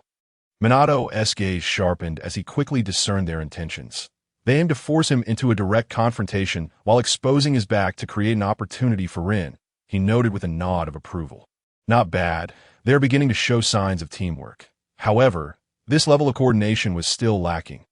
Whoosh! Kakashi's short sword sliced through the air with a whistle. Rather than retreating, Minato advanced, raising his kunai to meet Kakashi's blade. The sound of grating metal filled the air, and sparks flew as their weapons clashed. Minato redirected Kakashi's strike with a deft motion, then leaped forward, taking cover behind Kakashi. With their target lost, Rin also found herself halting her advance. "Kakashi, retreat!" Obito shouted, the command. Kakashi feigned an attack before swiftly pulling back. Obito formed hand seals, his throat constricting as he called out, fire style. "Fireball jutsu!" A blazing sphere of flame surged forth, roaring towards Minato. Minato's eyes widened momentarily, but with a light push of his toes against the ground, he deftly evaded the explosion. Obito never truly expected his technique to land a hit. He took this opportunity to regroup with Kakashi and charge at Minato once more. As Minato landed, the duo unleashed a fierce volley of attacks. Kakashi's strikes were precise and aimed at vital points, while Obito wielded his kunai and engaged with a flurry of punches and kicks. Minato easily deflected the projectiles Rin had hurled from a distance, feeling quite pleased with their performance. Not bad. Kakashi's combat skills are nearly on par with some J-Nin, while Obito's overall proficiency rivals that of seasoned CH-Nin. No wonder Lord Third insisted I take charge of this class. They are both promising students, of course. Rin's contributions were equally commendable. As Minato engaged with the 2 boys, they inadvertently maneuvered to the very spot where Obito and the others had previously strategized. "Now!" Kakashi exclaimed. "Yash!" Obito responded. The 2 joined forces, launching their attacks simultaneously, forcing Minato to take a step back. Behind Minato, the seemingly level ground suddenly collapsed, revealing a vast and deep pit. The corners of Minato's mouth subtly lifted. Had he set a trap? Excellent. He feigned surprise that, as he leaped into the air, he deliberately paused, leaving an opening. The three little ones charged at him in unison in the end, a small hand successfully grasped the bell at his waist. The four of them landed simultaneously. Kakashi knelt on the ground, slowly spreading his hand open. Inside lay a bell, quietly resting. Obito sat on the ground, gasping for breath. Huff, huff, this is wonderful. We did it. Rin beside him clenched her small hands in joy. Minato, his eyes twinkling with delight, expressed great satisfaction with the performance of his three disciples. Well done. I declare that everyone has passed the assessment. Just then, a long-awaited notification sound echoed in Obito's mind. Selection successful. Reward obtained. Thunder. Oh my, has my system finally returned? Obito seemed to understand. 2 years ago, he had chosen to silently endure and wait for an opportunity. Now the system informed him that he had completed the task, which meant this opportunity refers to successfully becoming Minato Sensei's student. Regardless, the return of the system is a good thing. Obito concentrated his thoughts on the interface and examined the reward. Thunder, in life and death situations. Your attacks will be imbued with the power of thunder. It is as if a gentle elder silently watches over and protects you, aiding you in shattering the darkness with thunder. Upon reading the reward description, Obito felt as if that dashing uncle was vividly appearing before him once more. Memories of the past surged forth. Obito was momentarily stunned, tears instantly welling up in his eyes. Minato was taken aback. Obito, what's wrong? This boy had just been smiling. How could he suddenly break down in tears? Known as the Yellow Flash, a master strategist, he found himself at a loss for words in this moment. It was his first time mentoring students, and he had no experience whatsoever. Who am I? Where am I? What should I do? Obito wiped his tears while sobbing. Woo, I'm so happy to be your student. Minato let out a sigh of relief, patting Obito's back gently. Having a student like you brings me great joy too. Please don't cry. Kakashi silently remarked to himself, you truly celebrated too early. Rin joined Minato in comforting Obito. Yet he continued to sob. Minato, feeling somewhat helpless, said, Stop crying, Obito, to celebrate the establishment of our team. How about I treat you all to dinner tonight? Obito whimpered, Woo, I feel so embarrassed. How about we sniff? Go for barbecue instead. Minato. The four of them settled down at a barbecue restaurant. Minato grilled the meat for them. He said, From tomorrow onward, you'll be taking on missions, after swallowing a piece of grilled meat. Obito exclaimed excitedly, That's great. I've been eager to see the world. Minato placed the grilled meat onto Obito's plate, smiling as he said, That being said, the first missions you undertake will likely be within the village. For instance, helping to find lost pets or locating misplaced items. Obito sighed. Looks like I can't escape these trivial tasks at the start. It is widely known that the first mission for any newly formed team in the Naruto world is always to help find something. Just like how the first mission in the main god space is perpetually a survival horror scenario. Rin, however, had no objections. Taking it step by step is not a bad thing. Minato pondered for a moment before looking at Kakashi. Kakashi, having already participated in numerous real battles, you might find these tasks unsatisfactory. However, they must be completed earnestly. Kakashi nodded slightly, remaining silent as his gaze drifted toward Obito. If I waste some time with this guy, so be it. Obito cheerfully raised his cup. Let us toast to the establishment of Team Minato. Cheers. The four cups clinked together, smiles radiating from each of their faces. Unless something unexpected occurs, they would undoubtedly become the most significant bonds in each other's lives. The following day, as Obito had anticipated, their team received its first mission, which indeed was to find a lost small creature. The three decided to split up and agreed to regroup at a designated location before lunch. Rin traversed the streets and alleys tirelessly, searching every corner, yet still found no trace of the creature. Turning a corner, she happened to bump into Kakashi and waved her hand eagerly. Kakashi, did you find it? Kakashi shook his head, replying, No, I haven't had any luck. Rin sighed at this and adjusted her somewhat disheveled hair. I didn't find it either. It's surprisingly troublesome to find a pet. Kakashi nodded, agreeing with Rin's sentiment. That said, if we can't complete even this minor task, we'll never be able to undertake real missions that be the way. We're Obito. Rin shrugged her small shoulders, indicating she was unsure. Obito said he had an idea he wanted to try out. I wonder where he ran off to. The sun was high in the sky when they arrived at the agreed meeting place. Obito appeared, cradling a small creature in his left arm and carrying several bags in his right, grinning from ear to ear. Here it is. I found the little one, thanks to the help of some grandmas. They even gave me some pastries. We should eat together later. Rin looked on in astonishment. Obito-kun, your popularity among the grandmas is truly remarkable. All those tardies have not been in vain.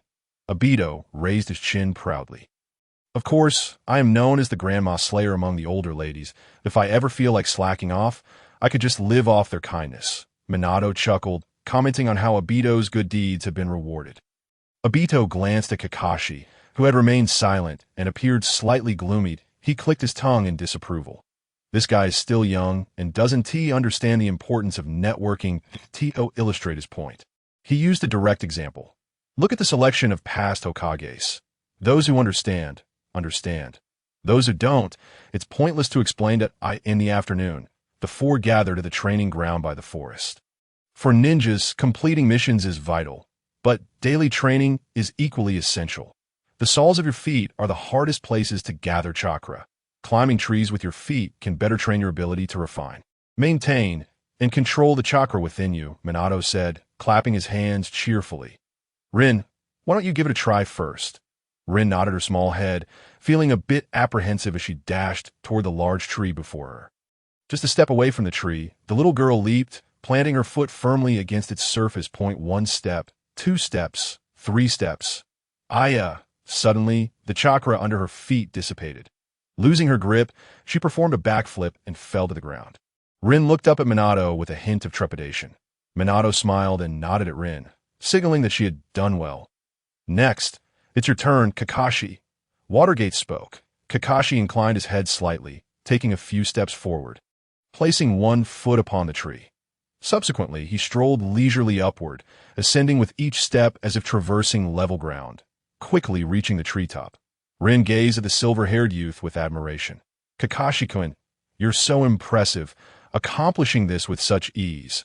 Kakashi remained silent, turning to cast a sidelong glance at Obito before gracefully landing from the tree's apex. Obito felt a surge of frustration within. To him, Kakashi's actions were nothing short of a blatant provocation. He retorted with indignation, "What's this? Isn't it just about having legs?"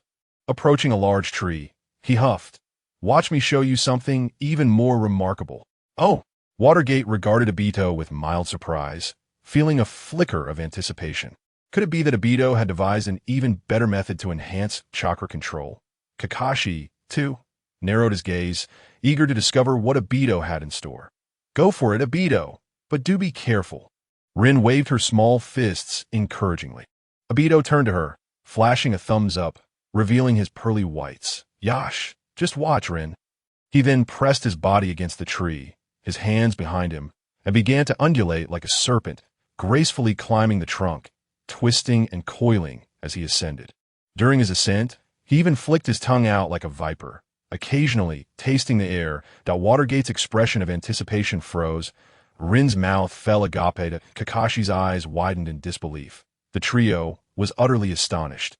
Who could conceive of such a posture? Was this truly a stance achievable by a mammal? Even Orochimaru would be compelled to acknowledge the expertise.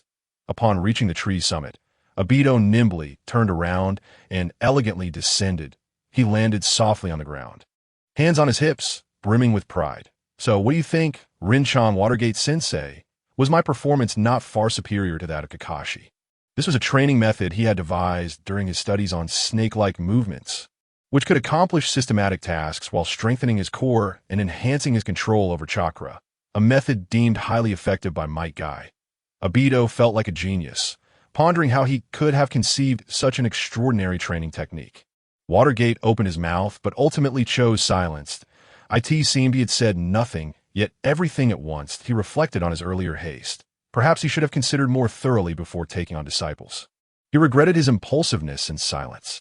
Obito then provocatively glanced at Kakashi, who silently raised a hand to his forehead, berating himself for having harbored expectations of this fool. Rin, too, fell into silence, overwhelmed by the shock of Obito's recent display. In this moment, even if she wished to console him, she found herself at a loss for words. Obito scratched his head awkwardly. Why is everyone so quiet?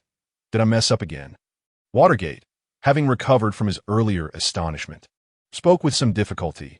No, Obito's method is indeed quite original and refreshing, leaving a profound impression on the teacher. Obito felt a twinge of doubt. Why did original and refreshing sound so awkward?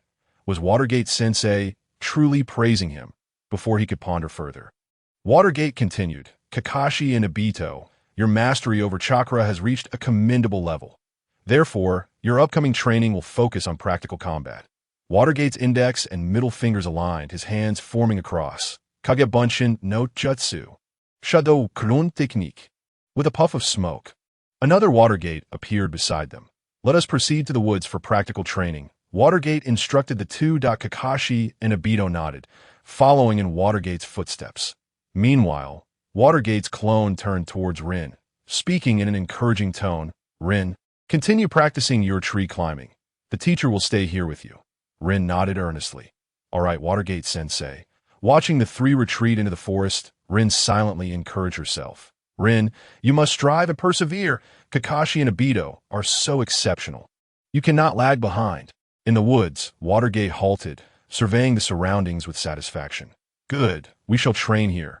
Kakashi and Obito exchanged glances, excitement evident in their eyes. Watergate formed hand seals once more, calling out, Kage Bunshin no Jutsu. In an instant, layers of Watergate clones surrounded them. It was no exaggeration to say that a multitude of figures filled the spacious clearing. Obito felt a surge of exhilaration. Watergate-sensei, this technique is so cool. Can you teach it to me? Watergate smiled slightly, about to respond when his clone interjected. Certainly. If you can endure the practical training, I will teach you the shadow clone technique. Yash. Upon hearing of a reward, Obito's enthusiasm surged. He pulled down his goggles, eagerly inquiring, So, Watergate-sensei, what will our practical training entail? Watergate slowed his speech. In a moment, I will throw shuriken at you from the forest, as long as you can withstand my attacks for half an hour. You will have passed your training. Obito glanced at the dense array of Watergate clones and felt his confidence waver. Watergate-sensei, let us get started, Kakashi said firmly. Watergate nodded, eyeing his two students, cautioning them, if at any point you cannot continue, be sure to call for a halt immediately. Do not push yourselves too hard, or you may get injured. Understood, Watergate-sensei. With both students affirming, the Watergates dispersed into the forest, their voices echoing from all directions. Let the training begin. Kakashi drew his short blade, while Obito, grimacing, unsheathed two kunai. A relentless barrage of shuriken flew from the woods, approaching them from every conceivable angle, nearly covering every possible escape route. Clang, clang, clang, clang. The sound of weapons clashing sparked brilliantly. Kakashi's short blade moved like a blur, forming an impenetrable defense that intercepted the deluge of shuriken. Obito, equally undeterred, wielded his kunai with remarkable speed, causing shuriken to tumble around him, quickly carpeting the ground. Hidden in the shadows, Watergate nodded approvingly, satisfied with their performance. While Kakashi's excellence was expected, Obito's outstanding display came as a delightful surprise. It seemed he would need to increase the difficulty for the two little rascals. Watergate murmured to himself. 20 minutes later, Obito muttered under his breath, audible only to himself. Wow, Watergate-sensei's speed is incredible. Can Mother handle it? The number of shuriken emerging from the woods grew, their speed accelerating. Yet Watergate, seemingly tireless, continued to reduce the intervals between each throw. The so-called joy of a wealthy woman's hand is hardly more than this, Dato called out to Kakashi, who was standing nearby. Hey Kakashi, how long have we been holding on? Kakashi spoke with labored breath, clearly exhausted as well. The IT should be over 20 minutes now, with at most 10 minutes remaining. Upon hearing this, Dato immediately perked up. Yoshi, let us do this. However, this newfound vigor lasted only a few minutes, as Dato soon found himself struggling again. After withstanding 3 more rounds of attacks, he felt he could barely hold on. If it weren't for his daily sword training, his arms would have likely given out by now. As dozens of shurikens came hurtling towards him once more, Dato decisively slammed both hands onto the ground. Doton. Dori Heki. A small wall etched with the image of a dog's head sprang up, perfectly enveloping him. The shurikens clattered against the earthen wall, sending a shiver down Dato's spine. Kakashi, standing beside him, turned his head after blocking a wave of attacks, and was met with this scene.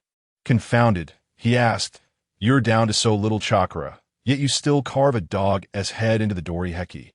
Are you out of your mind?" Kakashi thought to himself. Dato let out a dismissive tsh.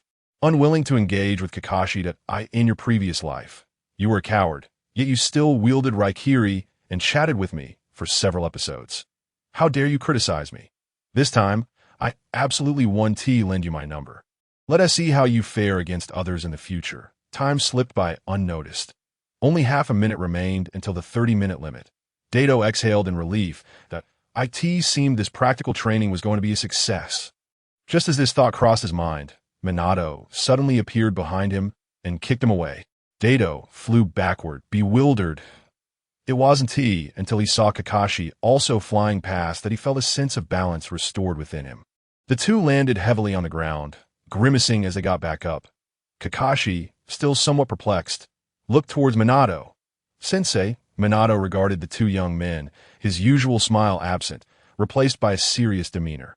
"This is the first lesson I impart regarding real combat. In battle, the enemy will never abide by so-called rules or play according to your expectations on the battlefield. They will employ every conceivable means to defy convention, catching you off guard if you're not prepared for every possible scenario. What awaits you is death." Kakashi and Dato mulled over Minato's words, reflecting and contemplating. After a moment, Kakashi nodded and said, "I understand, Sensei." Dato added, "So do I." His expression bore a hint of disappointment. Wouldn't be able to master the shadow clone technique today." The hand-seeking party mourned, seeing that his 2 disciples had grasped his earnest intentions. Minato finally smiled again. "I was quite pleased with your performance just now.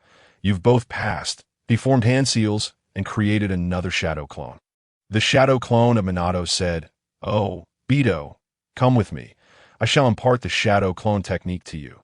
The original Minato then turned to Kakashi and said, "Kakashi, you stay and spar with me to further hone your taijutsu." Kakashi and Dato responded in unison, "Yes, Sensei." Dato followed the shadow clone to a clearing. Minato elaborated on the shadow clone technique, saying the shadow clone technique is a B-rank ninjutsu developed by the second Hokage, utilizing chakra to create tangible clones, just like me now. These clones possess independent consciousness and a degree of resilience, allowing them to think and fight as the original does. When the technique is dispelled, my memories and experiences will return to the original body, awaiting its next summoning. Dato nodded repeatedly. He thought to himself, shadow clones are truly selfless, willingly sacrificing themselves for the benefit of the original. How touching. Minato continued discussing some key points about the technique. "Well, that's about it. Now, give it a try, Obito." Dato slightly inclined his head, forming the Jin hand seal and gradually channeling chakra within. Kagebunshin no Jutsu. Poof! A cloud of smoke erupted and dissipated. Next to Dato, another version of himself appeared, though this clone looked rather peculiar. After all, a normal person shouldn't have a head larger than their body. It seems I failed." Dato awkwardly dispelled the shadow clone upon seeing the oversized head. Minato laughed heartily. "It's all right. B-rank ninjutsu is not easily mastered. Let us try again." Dato nodded emphatically. "Yoshi." The moon quietly ascended into the sky, and the night slowly enveloped the earth. Dato, feeling somewhat dejected, ceased his attempts. In the end, he was still unable to smoothly master the shadow clone technique. Observing this, Minato patted his head and said, "Don't be discouraged. Obito, within a week, you will surely master the shadow clone technique." Dato nodded heavily. "Understood, Sensei." The 4 reconvened outside the woods. "Today's training concludes here." Minato announced that, "I'll take my leave." See you all later. Dato, feeling somewhat downcast, bid farewell to Kakashi and the others before hastily departing. Rin remarked with curiosity, "What's wrong with Dato-kun? He usually accompanies me home." Inwardly, Rin mused. Minato spoke softly, perhaps today, as training didn't go as he hoped. For some reason, Obito seems to have high expectations of himself. Kakashi watched Dato's retreating figure, lost in thought as he touched his forehead protector. If only I were accomplished in my youth. Unashamed, able to wield Susanoo and the divine power, Dato hummed a melancholic tune, returning home in a gloomy mood. After greeting his grandmother, he dove into his little bed. Today's training had not gone well, leaving him somewhat restless, with less than 5 years remaining until my death. Yet Dato let out a long sigh. Although his current strength had surpassed that of many peers, he was acutely aware that in the eyes of true powerhouses, he was merely a novice, far from becoming a king or a father figure. The events of the Battle of Kanabi Bridge, Rin's death, the Nine-Tails incident, and the tragedy of the Uchiha weighed heavily upon him, like a mountain pressing down on his chest, making it hard to breathe. Sigh. With his current strength, attempting to halt this overwhelming tide would be akin to a mantis trying to stop a chariot. But surely I cannot do nothing. Yet what can I do? Lying on his bed, Dato fell into deep contemplation. Aside from relying on the system, what other strategies could I devise? His thoughts flowed freely. Dato expanded his mind, generating a plethora of imaginative ideas. Suddenly, his eyes lit up, and he sprang from his bed, excitedly whispering, "I've got it." He conceived a plan to resolve the Nine-Tails incident, regardless of who Uchiha Obito may use as a pawn. "This move will undoubtedly work," Dato murmured. What was the cause of the Nine-Tails incident? The host of the Nine-Tails, Kushina, was weakened during childbirth, allowing the mysterious masked man to strike. So, while the Hidden Leaf Village is still relatively strong, I can find a way to make Naruto arrive earlier, or perhaps I could simply incapacitate Sensei Minato. Thus, the problem was effortlessly resolved. The more Obito contemplated, the more he felt that his line of thought was indeed feasible. With Minato-sensei treating him so well, it was only appropriate for him to do these things. At that very moment, as Obito solidified his resolve, the system presented a new set of choices. Option 1. Secretly devise a plan to ensure Naruto is born ahead of schedule. Completion reward: 1 chakra point. Option 2. Secretly devise a plan to ensure Minato-sensei has no descendants. Completion reward: Byakugan 2. Option 3. Secretly devise a plan to ensure Kushina-sensei is infertile. Completion reward: Byakugan 2. Option 4. Directly commit suicide to resolve the Nine-Tails chaos. Completion reward: 9 Dragons Coffin Service 1. Obito did not even glance at the last 3 options. The system always presented some ludicrous choices, and he had grown accustomed to it. He simply selected option 1.1111111. The completion reward was, in fact, 1 chakra point. How delightful, Obito mused. However, upon further reflection, he realized that 1 chakra point was merely equivalent to 0. Oh, 1 Minato chakra. Nothing exceptional. He couldn't afford to dismiss this reward. Obito reclined once more on his bed. Next, he needed to consider how to expedite Minato-sensei's actions. Before long, he concocted a meticulous plan. Not to boast, but when it came to devising clever schemes, he had never been outdone. The following day, coincidentally a day off, Obito set out on his quest and entered a pharmacy that a strikingly beautiful woman with an exceptional demeanor sat at the counter. One arm propped under her chin, her delicate hands elegantly rested on the table. The sheer scale of her presence left Obito momentarily speechless. Upon noticing his arrival, the woman flicked a stray hair behind her ear and lazily inquired, "What medication are you looking to acquire, little one?"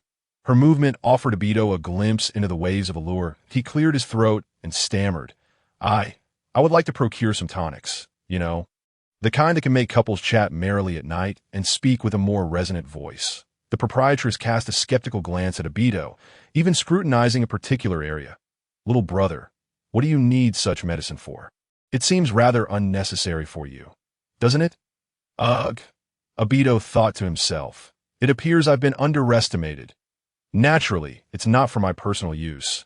I intend to procure it for my master and mistress." Upon hearing this, The proprietress gave Obito a thumbs up. With her slender, phoenix-like eyes narrowed in approval, she remarked, "It's rare to find such a filial junior like you." Obito proudly lifted his chin. Of course. A child as dutiful as I am is as rare as a lantern in the ninja world. Though, if you must count Kagaya and a handful of others, I suppose I can't argue. The proprietress stood up to fetch the medicine for Obito. Thus, Obito naturally took the opportunity to admire the silhouette of the proprietress. This outing had proven worthwhile, Obito thought to himself. However, he soon found himself unable to smile. The proprietress set a package of medicine on the table and gestured for him to count. Obito felt a wave of despair wash over him. "Why is it so expensive?" The proprietress shrugged, a teasing glint in her eyes. "So, do you want or not, little brother?" Obito gritted his teeth and laid all his savings on the table with a thud. "I want it." Ah, watching his hard-earned savings being taken away, Obito felt as if his heart were bleeding. "Minato-sensei, if you don't work a few hours each night, you're truly doing my little money a disservice." He hurriedly grabbed the medicine package and rushed out of the pharmacy, eager to escape this sorrowful place. The proprietress smiled softly, observing the scene. "What an intriguing little fellow," she murmured. Upon returning home, Obito placed the medicine package aside and dashed to his grandmother's room. "Grandma, I would like to take a jar of your brewed fruit wine to our teacher, but he's been so kind to me, so I thought I'd bring a little something to visit him." Naturally, his grandmother had no objections to her grandson's request. "Do you need me to accompany you, little Obito? Is one jar enough? If not, we have plenty of fruit wine at home." Obito cheerfully replied, "I can manage on my own." "Grandma, just one jar for now. I'm worried that the teacher may not be able to handle it." His grandmother, somewhat confused by her eldest grandson's words, nodded in slight bewilderment. It seemed her obedient grandson wasn't too confident in his teacher's drinking capacity. After informing his grandmother, Obito went to the kitchen to fetch a jar of fruit wine.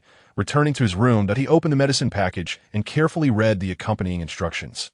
There were a total of 60 small packets, to be diluted with water and taken 1 packet per day, which meant a 2-month supply. Obito pondered. After a moment, he opened the jar and poured 10 packets of medicine into it. This should have some effect, he muttered to himself. He then hurried back to the kitchen, retrieved a small spoon, and stirred the mixture until the powder dissolved completely. After taking a small sip, he found the flavor pleasantly sweet. It should pose no issue. He sealed the jar again and, cradling it, stepped outside. "Grandma, I'm stepping out for a bit. I'll be back soon." His grandmother's voice echoed from within the house. "Be careful on the way." Obito responded cheerfully, "I know, Grandma." To facilitate communication with the students, Minato had provided his home address to the 3 of them. Obito jogged along, quickly arriving at Minato's doorstep. "Knock, knock, knock." He gently tapped on the door. A woman's voice called from within, "Oh, Minato, it seems someone is knocking at the door." Minato's voice followed. "Continue cooking, Kushina. I'll go check." The sound of footsteps approached and the door was soon opened. "Obito?" Minato looked at the small figure in surprise. "What brings you here?" Obito grinned widely. "I came specifically to visit you. My grandmother just brewed some fruit wine, and I thought I'd bring you a jar." With that, Obito presented the wine jar to Minato. Minato accepted the jar, ruffling Obito's hair. "How thoughtful, Obito. Come in and sit down. Kushina is preparing dinner, so let us eat together." Obito shook his head vigorously. He would rather starve than partake in a meal prepared by his mistress. "No need, Minato-sensei. My grandmother has prepared a meal at home, so I won't trouble you." He cheerfully replied, "I'll be on my way now. See you tomorrow." "See you tomorrow, Obito." Minato watched Obito leave, glancing at the wine jar in his hand with a hint of nostalgia. Obito is truly a good child. Minato returned to the house, where Kushina emerged from the kitchen, carrying lunch. She looked at Minato with curiosity. Minato raised the small wine jar in his hand, explaining, "That little fellow just now is my newly accepted student. He specifically brought me a jar of fruit wine." Kushina raised her eyebrows in interest. "Though, your student seems quite considerate. Let me have a look." She set down the meal in her hands and, with an air of curiosity, took the wine jar from Minato's grasp. Kushina uncorked the bottle, inhaling its fragrant aroma, her large eyes sparkling with delight. Tea seems to smell quite delightful. Shall we have a sip during our meal? Minato, with a look of indulgence, nodded and retrieved 2 small cups from the kitchen. Very well, as seasoned ninjas. Both were easily able to ascertain that the wine was harmless. However, the essence of medicinal concoctions, which are generally beneficial to the body, could be less discernible. After all, who would expect their apprentice to prepare such a treat for them? After finishing dinner at home, Obito returned to his room, flopping onto his small bed. Lying there for a while, he found himself unable to drift off to sleep. Kicking the blanket off in frustration, he felt like a small furnace, volatile and ready to combust. What could be the cause? Was it that sip of fruit wine? A thought suddenly flashed through his mind. If just a mere taste could provoke such a reaction, then what of Minato and the others? Minato, thank you for being you. I truly appreciate it.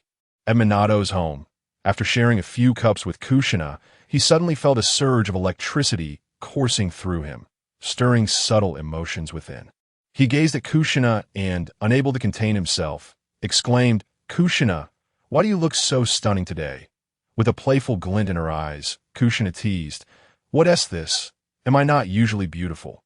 Minato, desperate to survive her playful banter, replied, "You are always beautiful, but today you are particularly enchanting."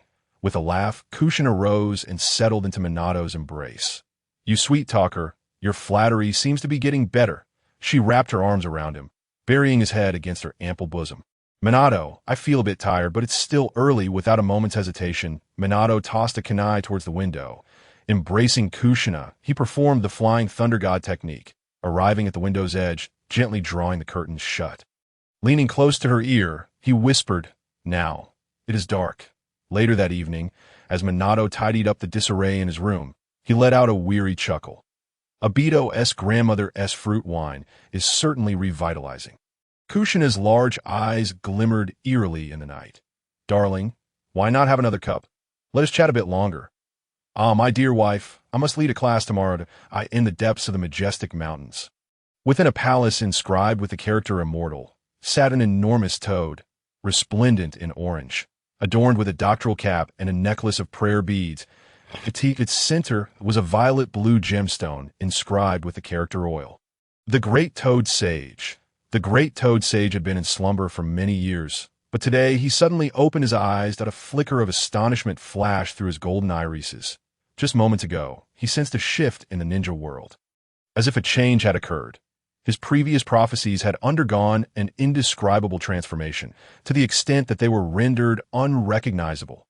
In his newfound foresight, the future of the ninja realm appeared rather absurd. After a moment of contemplation, he spoke. "Shinju, Shima, summon little Jiraiya, and inform him that I have matters to discuss." Two small toads leaped forth. Shinju, somewhat surprised, inquired, "Have you made a new prophecy?" The Great Toad Sage nodded, responding in an uncertain tone, "It seems so." The following day, Obito and the others gathered at the appointed location. After assigning tasks to the three, Minato cast a complex glance at Obito before hastily departing. Rin remarked in confusion, "Don't you think Minato-sensei looks rather haggard today?" Propping his chin on his hand, Obito gleefully replied, "Oh, I actually think he seems quite joyful." Kakashi, with an inscrutable expression, shot a sidelong glance at Obito. He couldn't shake the feeling that Minato's hurried demeanor was directly or indirectly related to this fool. As newly appointed genin, Obito and Rin could only undertake D-rank missions, and as a member of the team, Kakashi was similarly bound to execute D-rank tasks.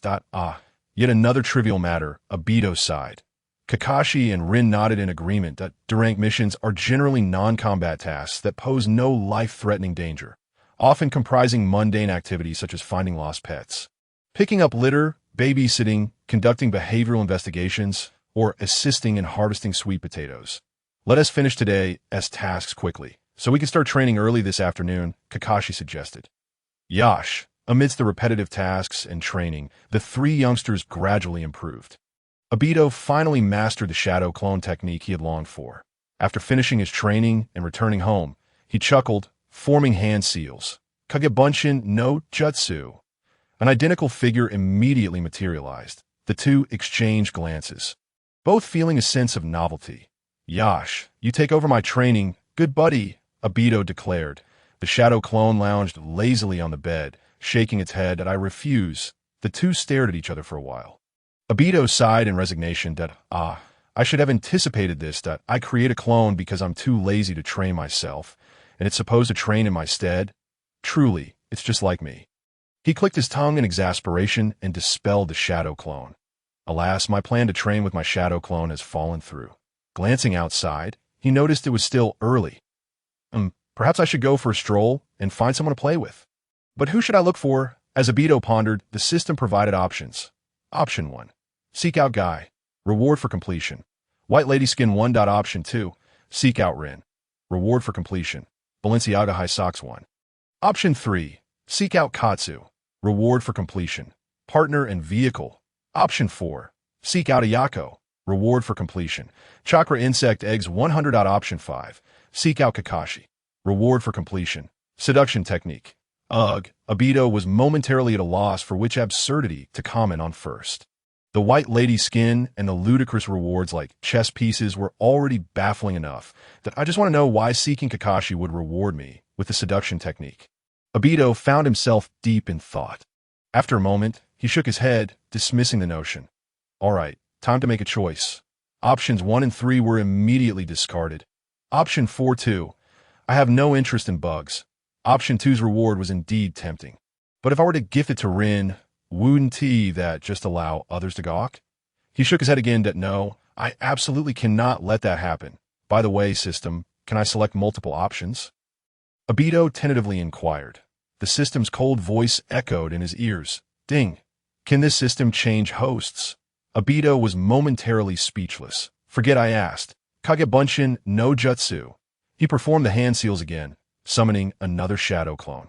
Brother, I'll handle the choices. You make me another batch of fruit wine to send to Minato-sensei. In order to ensure that teacher Minato dedicates himself to his work each day, Obito felt it necessary to deliver a few more bottles of wine to him. Upon hearing this, his shadow clone readily agreed, exclaiming, Yash, as long as I don't have to practice, I'm game for anything. After hastily departing, the shadow clone retrieved a jar of fruit wine from the kitchen. It seemed that last time they had added too much, so perhaps this time they should add a bit more. After pondering for a moment, he extracted 9 medicine packets from the drawer. This should suffice, he mused. Obito dashed to Kakashi's doorstep and knocked vigorously. Knock, knock, knock? Who is it? Kakashi inquired as he opened the door. Upon seeing Obito, he looked puzzled. Oh, Obito, what brings you here? With a grin, Obito replied, Oh, nothing much. Just wanted to check on you. Meanwhile, a notification chimed in his mind. Selection successful. Reward acquired. Seduction technique. Kakashi regarded Obito with a skeptical expression, his thoughts veiled in mystery. Obito scratched his head and said, Aren't you going to invite me in for a bit? Without hesitation, Kakashi shook his head dismissively. No tsh. Obito pouted, but then his eyes sparkled with mischief. By the way, Kakashi, I've recently learned a new jutsu. Would you like to see? It's quite impressive. Kakashi, uninterested, coldly declined. No, his words faltered as his eyes widened in disbelief, as if struck by lightning. Before him, Obito had vanished, replaced by a young woman with shoulder-length black hair. Her eyes sparkled like stars, and her exquisite visage surpassed all earthly beauty. For a moment, Kakashi was entranced. Seeing Kakashi's dazed expression, Obito chuckled to himself. While molding the woman's face, he had borrowed features from several renowned beauties of his past life. In shaping her figure, he had directly drawn inspiration from a voluptuous apothecary's wife. The only difference lay in her rather audacious attire. Kakashi felt warmth flood his nostrils as he seized the enchanting figure before him. Unceremoniously leading her into the house, it's too windy outside. Let's go in and chat. The girl, taken aback, exclaimed, Kakashi, no. With a resounding bang, the door was slammed shut, and her voice abruptly ceased. The following day, Dame Obito jolted awake on the bed. Realizing Kakashi was not by his side, he breathed a sigh of relief. His body ached, and he struggled to rise from the bed. That guy Kakashi insisted on having me to stay over last night. After tidying himself, Obito donned his clothes and stepped out of the room, only to encounter Kakashi, who had just risen as well. With an indifferent expression, Kakashi stated, Let's go. we're going to be late. Obito huffed in annoyance. You, after using me, now act so cold towards me. That weren't you the one who... Kakashi interrupted, slightly embarrassed. All right, let's put last night behind us. We'll keep it to ourselves and not speak of it again. Obito nodded in agreement. They had reached a mutual understanding on this matter. Let us go. Let us go. Time for a mission. Obito wrapped an arm around Kakashi and opened the door, only to find Rin staring blankly at them. The expressions of the three shifted into something subtly awkward. Kakashi silently cursed his luck. When did Rin arrive? Please tell me she didn't overhear what I just said to Obito. God forbid she thinks there's any misunderstanding. At that moment, Rin's thoughts were indeed racing that it wasn't her fault. The banter between the two had been far too suggestive. She felt utterly unsettled, and oh wonder Kakashi was reluctant to engage with girls. He was indeed. Obito's expression mirrored the complexity of the situation. He was unaware that Rin had come looking for him. Hoping to inquire if Kakashi knew his whereabouts, he assumed Rin was merely seeking out Kakashi. What a coincidence! Why yeah, Obito stammered. We seem to be running late. Shall we chat while we walk? Ah, sure, Rin replied. The three walked side by side, their expressions tangled in complexity, as they made their way to the rendezvous point. Silence reigned. No communication exchanged. Kakashi understood Obito harbored feelings for Rin, while Obito was aware Rin admired Kakashi. Rin, in turn, suspected a deeper connection between Obito and Kakashi. Such awkward situations often arose when the three of them spent time together. They all felt like third wheels, creating an uncomfortable loop of tension that on the west side of the Konoha Square, Minato addressed his three students. Now that everyone is present, let me outline our team's mission for today. Under ordinary circumstances, Minato would have noticed the odd atmosphere among his students. However, he too was feeling unwell, with a dull ache in his lower back. After assigning the mission, Minato found a reason to leave the scene. Once he departed, Kakashi quickly made his exit. I'll head out first. I'll leave too, Rin said, stepping away. Obito clenched his teeth and jogged after her. Rin, wait. I have something to discuss. Rin halted, biting her lip gently. Was Obito asserting his claim over her? Did he want her to distance herself from Kakashi? But in her heart, Rin only liked Kakashi. Standing before Rin, Obito helplessly explained, Rin-chan, you've misunderstood. It's just that Kakashi and I. Obito recounted the events of the previous night in detail. It turned out Kakashi had insisted on him showcasing the seduction technique repeatedly, leaving Obito utterly exhausted and necessitating an overnight stay at the Hokage residence, which led to the morning's misunderstandings. Upon hearing Obito's tale, Rin's cheeks flushed crimson. Oh, that's how it was. I had no idea Kakashi-kun was that kind of person. Obito nodded appreciatively. Exactly, suddenly Rin asked, but Obito-kun, what made you think of such a technique? Obito was momentarily speechless. I was a bit too hasty. I really hate when the air turns suddenly quiet. Rin-chan. I must go complete my mission now, Obito exclaimed, fleeing the scene. Rin watched him retreat. A smile crept upon her lips. Obito-kun, you really are a fool. Days went by, and as more jars of fruit wine were delivered, the medicinal supplies originally purchased were nearly depleted. Obito decided it was time to pause the wine deliveries for a while. Firstly, he wanted to save some money for future matrimonial pursuits. Secondly, he believed it was time for teacher Minato to take a break. He feared that if Minato continued to work tirelessly day and night, he might collapse from exhaustion. On this day, at the assembly point for Minato's class, Kakashi pondered while adjusting his forehead protector. It seems that teacher Minato's condition has improved compared to before. During the previous practical training sessions, he appeared quite fatigued, almost as if he were about to collapse. Obito coughed awkwardly. Ahem, I think you're just being overly concerned. Teacher Minato is probably just being considerate of us. Kakashi harbored a sense of skepticism regarding Obito's assertions. Just as he was about to articulate further thoughts, Rin waved her small hand and whispered, Shoo, don't say anything. Teacher Minato is here. Minato appeared before the trio, radiating vitality and energy with a cheerful smile. He boisterously declared, the village has issued a C-rank mission. What do you say? Are you interested in taking it on? Obito enthusiastically clenched his fist, exclaiming, absolutely. I've been eager to undertake some genuine missions. C-rank missions pertain to those tasks that carry the potential for injury and entail a certain level of risk. The primary nature of C-rank missions includes engaging in small-scale battles, conducting protection details, gathering intelligence, capturing or subduing ferocious beasts, and transporting confidential documents. Kakashi, too, felt a twinge of excitement, his eyes sparkling with anticipation. Curious, Rin inquired. "Teacher Minato, what does this mission entail?" Minato smiled and replied, "This mission requires us to leave the Hidden Leaf Village. Let us discuss it as we walk." Under Minato's guidance, the four departed from the village, setting foot on the land beyond. Obito curiously surveyed his surroundings. This was his first time leaving the Hidden Leaf Village, and everything appeared novel to him. The quartet sped southward as Minato led the way. He explained, "Our mission is to infiltrate a black market in the central region of the Land of Fire to gather intelligence. The village has received reports of a suspected rogue ninja from the Hidden Leaf who has been spotted near that black market."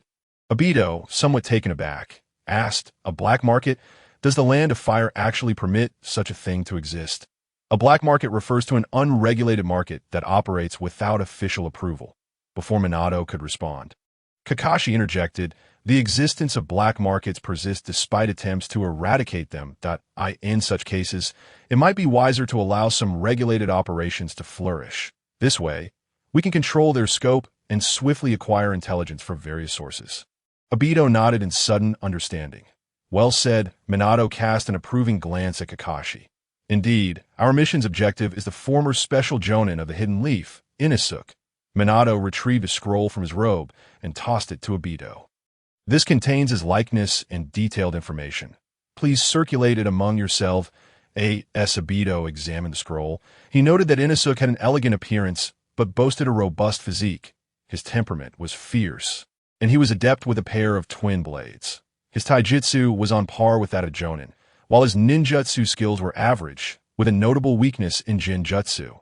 After memorizing some distinguishing features, Obito passed the scroll to Rin.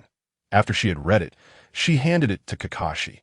Once Kakashi finished, he incinerated the scroll with a fireball jutsu. Glancing at the perplexed Rin and Obito, Kakashi explained, "It is standard practice for a ninja to destroy the mission scroll after committing its details to memory."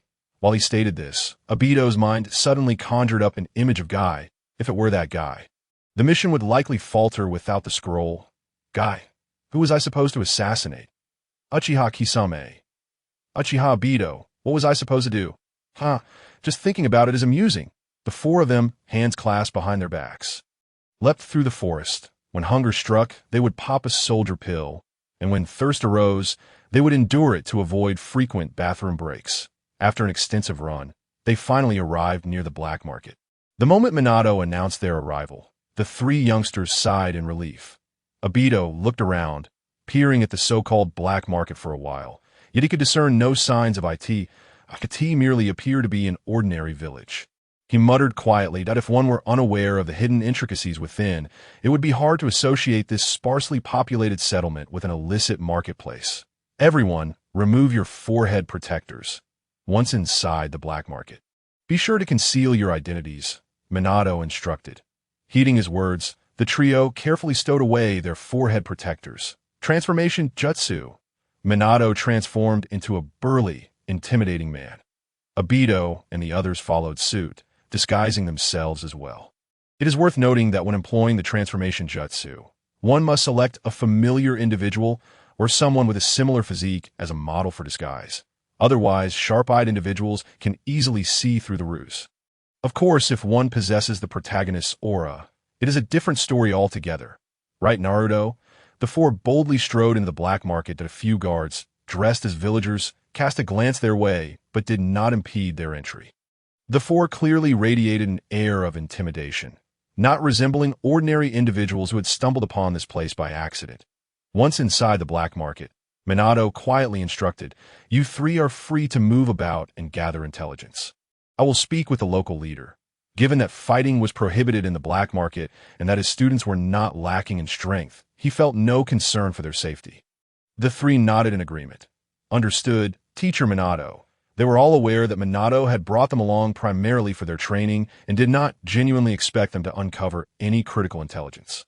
To complete the mission, they would largely rely on Minato's expertise. After Minato departed, The trio wandered aimlessly through the streets.